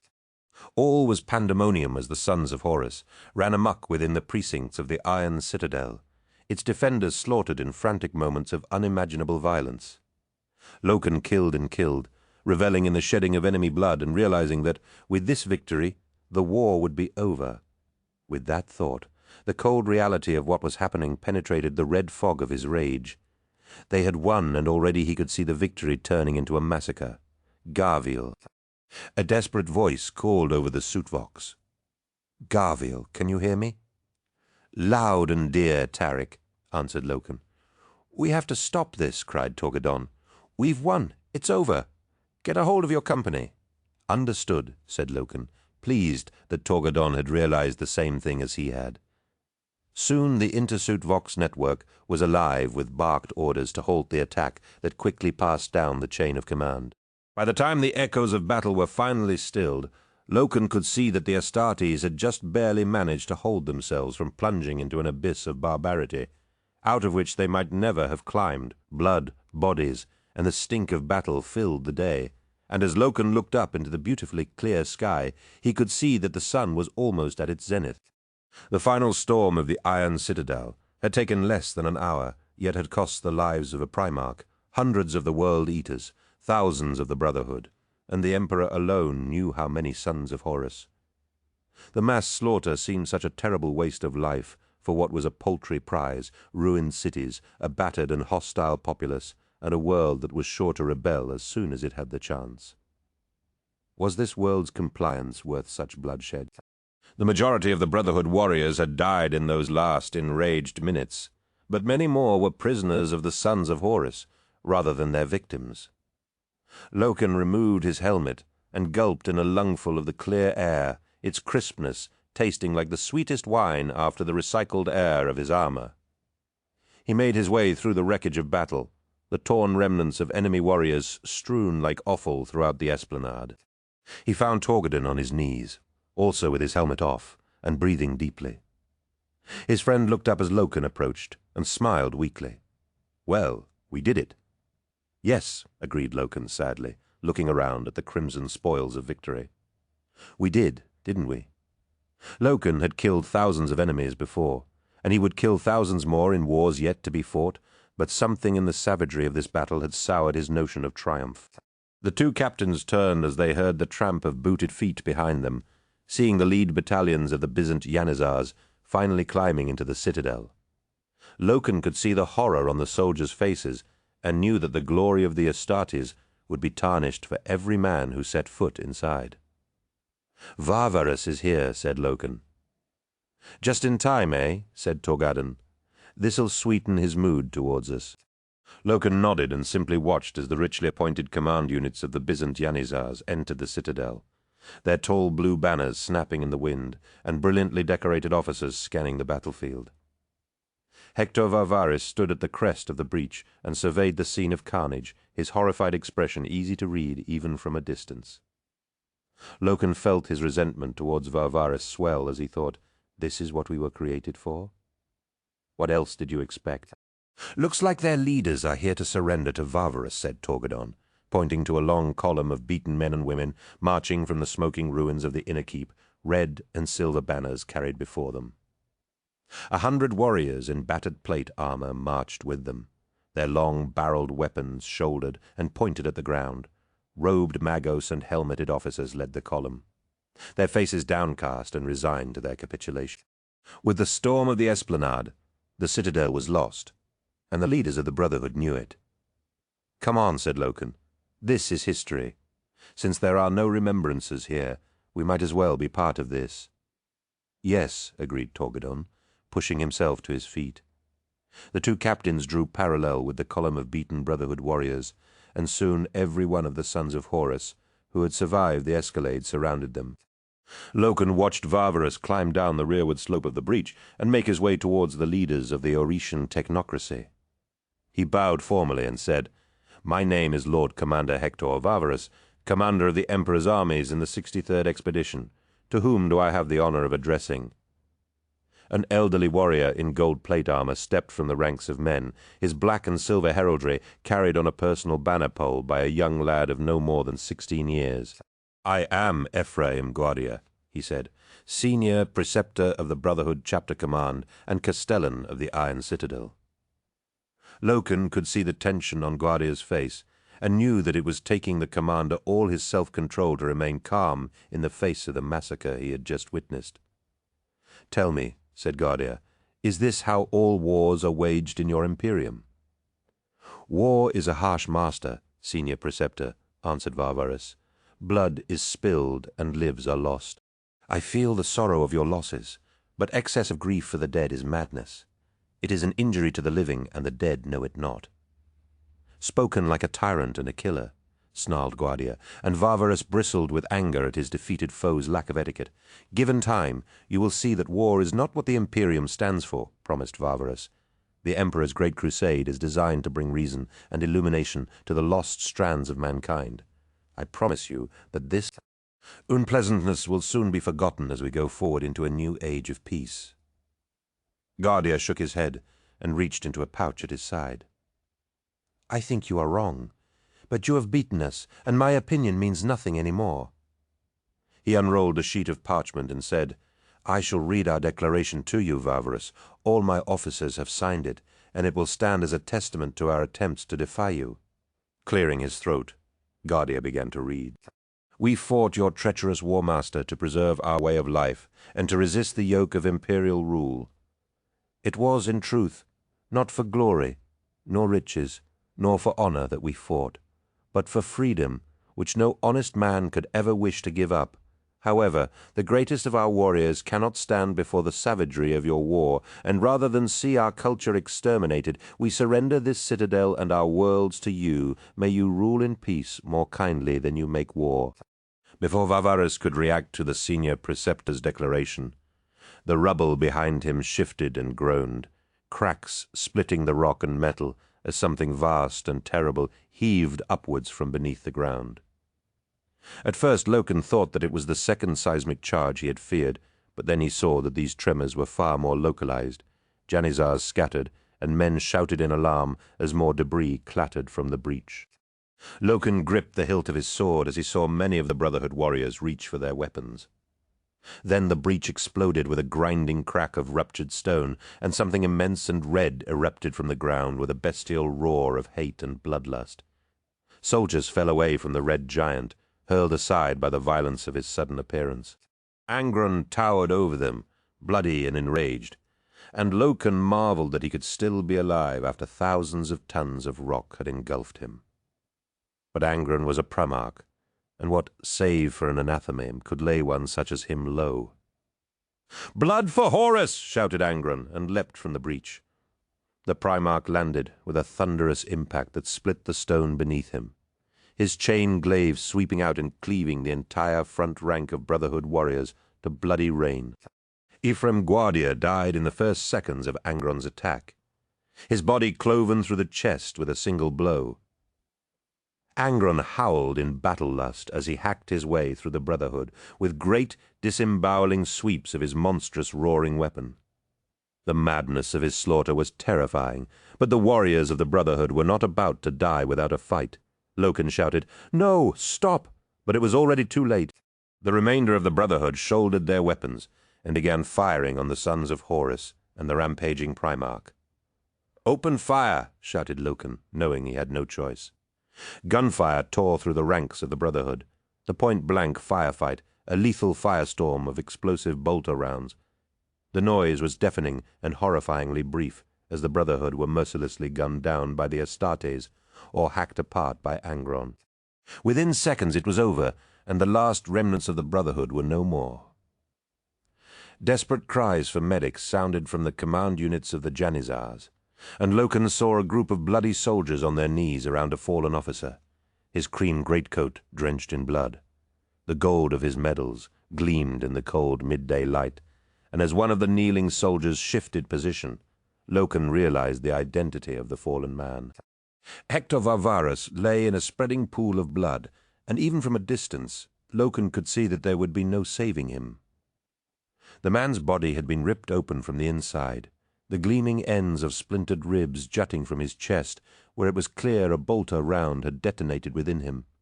Loken wept to see this fragile piece broken, and dropped his sword in disgust at what had happened and at what he had been forced to do. With Angron's senseless attack, the lives of his warriors had been threatened, and he'd had no other choice but to order the attack. Still, he regretted it. The Brotherhood had been honorable foes, and the sons of Horus had butchered them like cattle. Angron stood in the midst of the carnage, his glaive spraying the warriors nearest him with spatters of blood from the roaring chain-blade. The sons of Horus cheered in praise of the World-Eater's Primarch, but Loken felt soul-sick at such a barbaric sight. "That was no way for warriors to die," said Torgadon. "Their deaths shame us all." Loken didn't answer. He couldn't. 21. Illumination. With the fall of the Iron Citadel, the war on Aureus was over. The Brotherhood was destroyed as a fighting force, and though there were still pockets of resistance to be mopped up, the fighting was as good as over. Casualties, on both sides, had been high, most especially in the army units of the expedition. Hector Varvarus was brought back to the fleet with due reverence, and his body returned to space in a ceremony attended by the highest-ranking officers of the expeditions. The War Master himself spoke the Lord Commander's eulogy, the passion and depths of his sorrow plain to see. Heroism is not only in the man, but in the occasion, the War Master had said of Lord Commander Varvarus. It is only when we look now and see his success that men will say that it was good fortune. It was not. We lost thousands of our best warriors that day, and I feel the loss of every one. Hector Varvarus was a leader who knew that to march with the gods one must wait until he hears their footsteps sounding through events, and then leap up and grasp the hem of their robes. Varvarus is gone from us, but he would not want us to pause in mourning, for history is a relentless master. It has no present, only the past rushing into the future. To try to hold fast to it is to be swept aside, and that, my friends, will never happen.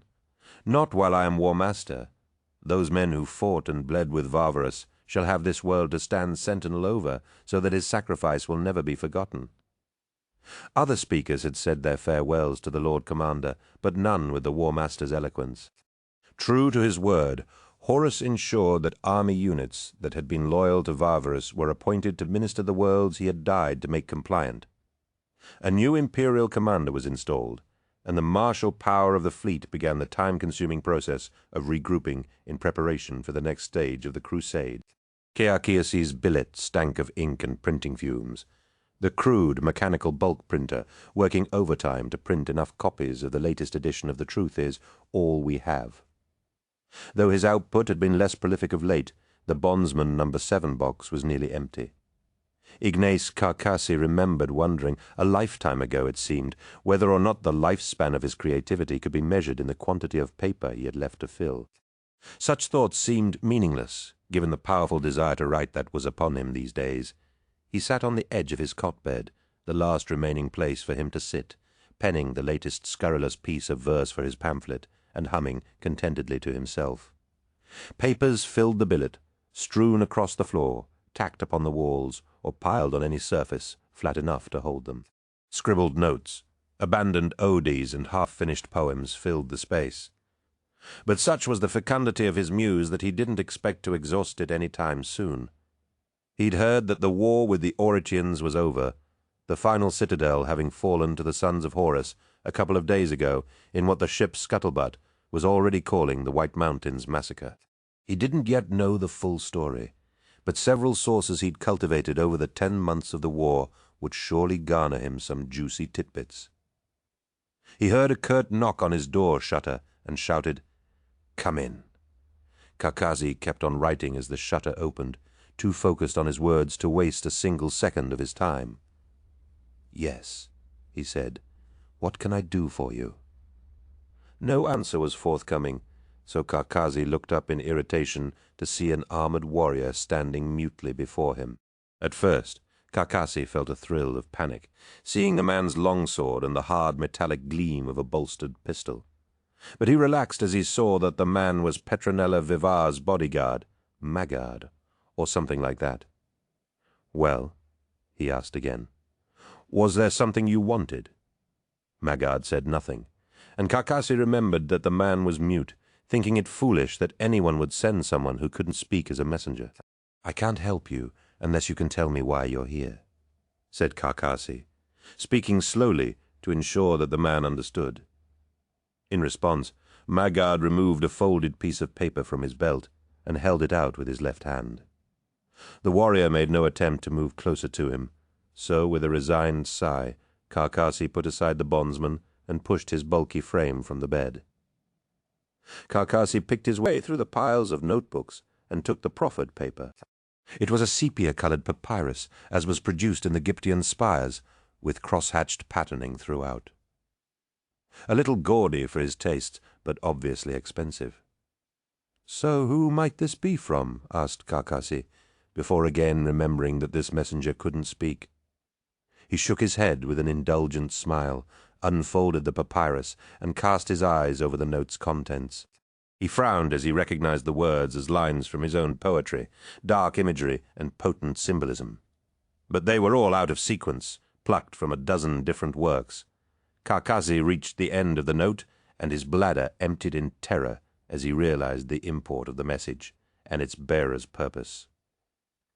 Petronella paced the confines of her stateroom, impatient to begin transcribing the latest thoughts of her bodyguard. The time Maggard had spent with the Astartes had been most fruitful, and she had already learned much that would otherwise have been hidden from her.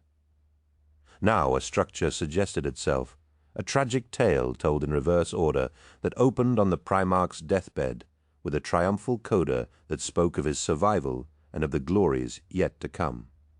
After all, she didn't want to confine herself to only one book. She even had a prospective tide, one that she felt conveyed the correct gravitas of her subject matter, yet also included her in its meaning. Petronella would call this masterpiece In the Footsteps of Gods, and had already taken its first line, that most important part of the tale where her reader was either hooked or left cold from her own terrified thoughts at the moment of the War Master's collapse. I was there, the day that Horus fell. It had all the right tonal qualities, leaving the reader in no doubt that they were about to read something profound, yet keeping the end of the story a jealously guarded secret. Everything was coming together, but Maggard was late in returning from his latest foray into the world of the Astartes, and her patience was wearing thin. She had already reduced Babeth to tears in her impatient frustration, and had banished her maidservant to the tiny chamber that served as her sleeping quarters. She heard the sound of the door to her stateroom opening in the receiving room, and marched straight through to reprimand Maggard for his tardiness. "What time do you call?" she began.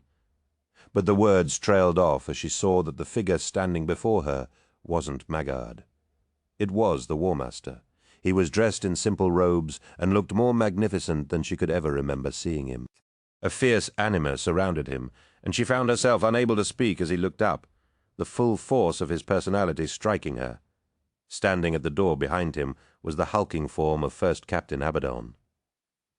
Horus looked up as she entered and nodded to Abaddon, who closed the door at his back.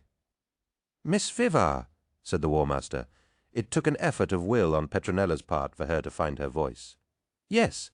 "Me lord," she stammered, horrified at the mess of her stateroom, and that the War Master should see it so untidy.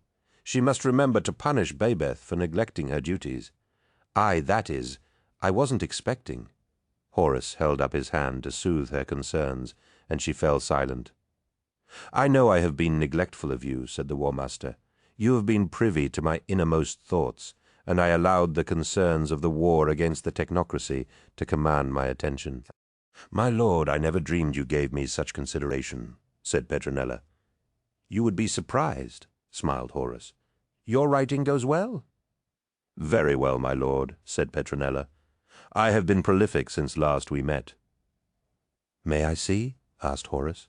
"Of course," she said, thrilled that he should take an interest in her work. She had to force herself to walk, not run, into her writing room, indicating the papers stacked on her escritoire. "It's all a bit of jumble, but everything I've written is here," beamed Petronella. "I would be honored if you would critique my work. After all, who is more qualified?" "Quite," agreed Horus, following her to the escritoire and taking up her most recent output. His eyes scanned the pages, reading and digesting the contents quicker than any mortal man ever could. She searched his face for any reaction to her words, but he was as unreadable as a statue, and she began to worry that he disapproved. Eventually, he placed the papers back on the escritoire and said, "It is very good. You are a talented documentarist. Thank you, my lord, she gushed, the power of his praise like a tonic in her veins. Yes, said Horus, his voice cold. It's almost a shame that no one will ever read it. Maggard reached up and grabbed the front of Carcassi's robe, spinning him around and hooking his arm around the poet's neck. Carcassi struggled in the powerful grip, helpless against Maggard's superior strength. Please, he gasped, his terror making his voice shrill. No, please don't. Maggard said nothing, and Carcassi heard the snap of leather as the warrior's free hand popped the stud on his holster. Carcassi fought, but he could do nothing. The crushing force of Maggard's arm around his neck robbing him of breath and blurring his vision. Carcassi wept bitter tears as time slowed. He heard the slow rasp of the pistol sliding from its holster and the harsh click as the hammer was drawn back. He bit his tongue. Bloody foam gathered in the corners of his mouth. Snot and tears mingled on his face. His legs scrabbled on the floor, papers flew in all directions. Cold steel pressed into his neck. The barrel of Maggard's pistol jammed tight under his jaw. Carcassi smelled the gun oil. He wished. The hard bang of the pistol shot echoed deafeningly in the cramped billet. At first, Petronella wasn't sure she'd understood what the War Master meant. Why wouldn't people be able to read her work? Then she saw the cold, merciless light in Horus's eyes. "My lord, I'm not sure I understand you," she said haltingly. "Yes, you do." "No," she whispered, backing away from him. The War Master followed her, his steps slow and measured. "When we spoke in the Apothecarian, I let you look inside Pandora's box, Miss Vivar, and for that I am truly sorry. Only one person has a need to know the things in my head, and that person is me. The things I have seen and done, the things I am going to do." "Please, my lord," said Petronella, backing out of her writing-room and into the receiving-room. "If you are unhappy with what I've written, it can be revised, edited. I would give you approval on everything, of course." Horus shook his head, drawing closer to her with every step. Petronella felt her eyes fill with tears, and she knew that this couldn't be happening. The War Master would not be trying to scare her. They must be playing some cruel joke on her. The idea of the Astartes making a fool of her stung Petronella's wounded pride, and the part of her that had snapped angrily at the War Master upon their first meeting rose to the surface. "I am the Palatina Majoria of House Carpinus, and I demand that you respect that," she cried, standing firm before the War Master. "You can't scare me like this." "I'm not trying to scare you," said Horus, reaching out to hold her by the shoulders. "You're not?" asked Petronella, his words filling her with relief. She'd known that this couldn't be right, that there had to be some mistake. "No," said Horus, his hands sliding towards her neck. "I'm illuminating you." Her neck broke with one swift snap of his wrist. The Medica cell was cramped, but clean and well-maintained. Mercadiolitan sat by the bed and wept softly to herself, tears running freely down her cold, dark skin. Kirill Sinderman sat with her, and he too shed tears as he held the hand of the bed's occupant. Euphratie Keeler lay unmoving, her skin pale and smooth, with a sheen to it that made it look like polished ceramic. Since she had faced the horror in Archive Chamber 3, she had lain unmoving and unresponsive in this Medicae bay. Sinderman had told Mersadi what had happened, and she found herself torn between wanting to believe him and calling him delusional. His talk of a demon and of Euphratie standing before it, with the power of the Emperor pouring through her, was too fantastical to be true, wasn't it? She wondered if he'd told anyone else of it. The apothecaries and medics could find nothing physically wrong with Euphratie Keeler, save for the eagle-shaped burn on her hand that refused to fade. Her vital signs were stable, and her brainwave activity registered normal. No one could explain it, and no one had any idea how to wake her from this coma-like state. Mersadi came to visit Euphratie as often as she could, but she knew that Sinderman came every day, spending several hours at a time with her. Sometimes they would sit together, talking to Euphratie, telling her of the events happening on the planets below, the battles that had been fought, or simply passing on ship gossip. Nothing seemed to reach the Imagist, and Mersadi sometimes wondered if it might not be a kindness to let her die. What could be worse for a person like Euphrate than being trapped by her own flesh, with no ability to reason, to communicate, or express herself? She and Sindaman had arrived together today, and each instantly knew that the other had been crying. The news of Ignace Carcassi's suicide had hit them all hard, and Masadi still couldn't believe how he could have done such a thing. A suicide note had been found in his billet, which was said to have been composed in verse. It spoke volumes of Ignace's enormous conceit that he made his last goodbye in his own poetry. They had wept for another lost soul, and then they sat on either side of Euphrates' bed, holding each other's and Keeler's hands as they spoke of better times. Both turned as they heard a soft knock behind them. A thin-faced man wearing the uniform of the Legio Mortis and an earnest face stood framed in the doorway. Behind him, Masadi could see that the corridor was filled with people. "Is it all right if I come in?" he asked. Masadi Olaton said, "Who are you?" "My name's Titus Cassar, Moderati Primus of the Dies Irae. I've come to see the saint." They met in the observation deck. The lighting kept low, and the darkness of space, leavened only by me-reflected glare of the planets they had just conquered. Loken stood with his palm against the armored viewing bay, believing that something fundamental had happened to the sons of Horus on Aureus, but not knowing what. Torgadon joined him moments later, and Loken welcomed him with a brotherly embrace, grateful to have so loyal a comrade. They stood in silence for some time, each lost in thought as they watched the defeated planets turn in space below them. The preparations for departure were virtually complete, and the fleet was ready to move on, though neither warrior had any idea of where they were going. Eventually Torgadon broke the silence. "So, what do we do?" "I don't know, Tarik," replied Loken. "I really don't." "I thought not," said Torgadon, holding up a glass test tube with something in it that reflected soft light with a golden gleam.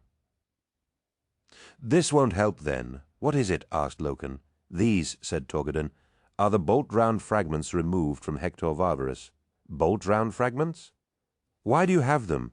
"Because they're ours." "What do you mean?" "I mean they're ours," repeated Torgadon. "The bolt that killed the Lord Commander came from an Astartes bolter, not from one of the Brotherhood's guns." Loken shook his head. "No, there must be some mistake." "There's no mistake. Apothecary Vadden tested the fragments himself. They're ours, no question." "You think Varvarus caught a stray round?" Torgadon shook his head. "The wound was dead center, Garviel. It was an aimed shot." Loken and Torgadon both understood the implications, and Loken felt his melancholy rise at the thought of Varvarus having been murdered by one of their own. Neither spoke for a long moment. Then Loken said, "In the wake of such deceit and destruction shall we despair, or is faith and honor the spur to action?" "What's that?" asked Torgadon. "It's part of a speech I read in a book that Kirill Sindaman gave me," said Loken. "It seemed appropriate given where we find ourselves now." "That's true enough," agreed Torgadon. "What are we becoming, Tarik?" asked Loken. "I don't recognize our legion any more. When did it change?" "The moment we encountered the technocracy." "No," said Loken.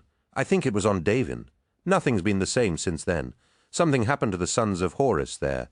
Something vile and dark and evil. Do you realize what you're saying?" "I do," replied Loken. "I'm saying that we have to uphold the truth of the Imperium of mankind, no matter what evil may assail it." Torgadon nodded. "The Mournival oath. Evil has found its way into our legion, Tarik, and it's up to us to cut it out." "Are you with me?" asked Loken. "Always," said Torgadon, and the two warriors shook hands in the old Terran way. The War Master's sanctum was dimly lit, the cold glow of the bridge instruments the only source of illumination. The room was full. The core of the War Master's officers and commanders gathered around the table. The War Master sat at his customary place at the head of the table, while Aximand and Abaddon stood behind him, their presence a potent reminder of his authority. Malachurst, Regulus, Erebus, Princeps Turnit of the Legio Mortis, and various other hand-picked army commanders filled out the rest of the gathering. Satisfied that everyone who needed to be there had arrived, Horus leaned forwards and began to speak. "My friends, We begin the next phase of our campaign among the stars soon, and I know that you're all curious as to where we travel next. I will tell you, but before I do, I need every one of you to be aware of the magnitude of the task before us." He could see he had everyone's attention and continued, "I am going to topple the Emperor from his throne on Terra and take his place as the master of mankind." The enormity of his words was not lost on the assembled warriors, and he gave them a few minutes to savor their weight, enjoying the look of alarm that crossed each man's face. "Be not afraid, you are amongst friends," chuckled Horus. "I have spoken to you all individually over the course of the war with the technocracy. But this is the first time you have been gathered, and I have openly spoken of our destiny. You shall be my war council, those to whom I entrust the furthering of my plan." Horus rose from his seat, continuing to speak as he circled the table. "Take a moment and look at the face of the man sitting next to you. In the coming fight, he will be your brother, for all others will turn from us when we make our intentions plain. Brother will fight brother, and the fate of the galaxy will be the ultimate prize. We will face accusations of heresy and cries of treason, but they will fall from us because we are right. Make no mistake about that. We are right and the Emperor is wrong. He has sorely misjudged me if he thinks I will stand by while he abandons his realm in his quest for godhood and leaves us amid the destruction of his rampant ambition. The Emperor commands the loyalty of millions of soldiers and hundreds of thousands of Astartes warriors. His battle fleets reach across the stars from one side of the galaxy to the other. The 63rd expedition cannot hope to match such numbers or resources. You all know this to be the case, but even so we have the advantage." "What advantage is that?" asked Malachurst, exactly on cue. "We have the advantage of surprise. No one yet suspects us of having learned the Emperor's true plan, and in that lies our greatest weapon." "But what of Magnus?" asked Malachurst urgently. "What happens when Leman Russ returns him to Terra?" Horus smiled. "Calm yourself, Mal. I have already contacted my brother Russ and illuminated him with the full breadth of Magnus's treacherous use of demonic spells and conjurations. He was suitably angry, and I believe I have convinced him that to return Magnus to Terra would be a waste of time and effort." "Malachurst," returned Horus's smile, "Magnus will not leave Prospero alive." "No," agreed Horus, "he will not." "What of the other legions?" asked Regulus. "They will not sit idly by while we make war upon the Emperor. How do you propose to negate them?" "A worthy question, Adept," said Horus, circling the table to stand at his shoulder. "We are not without allies ourselves.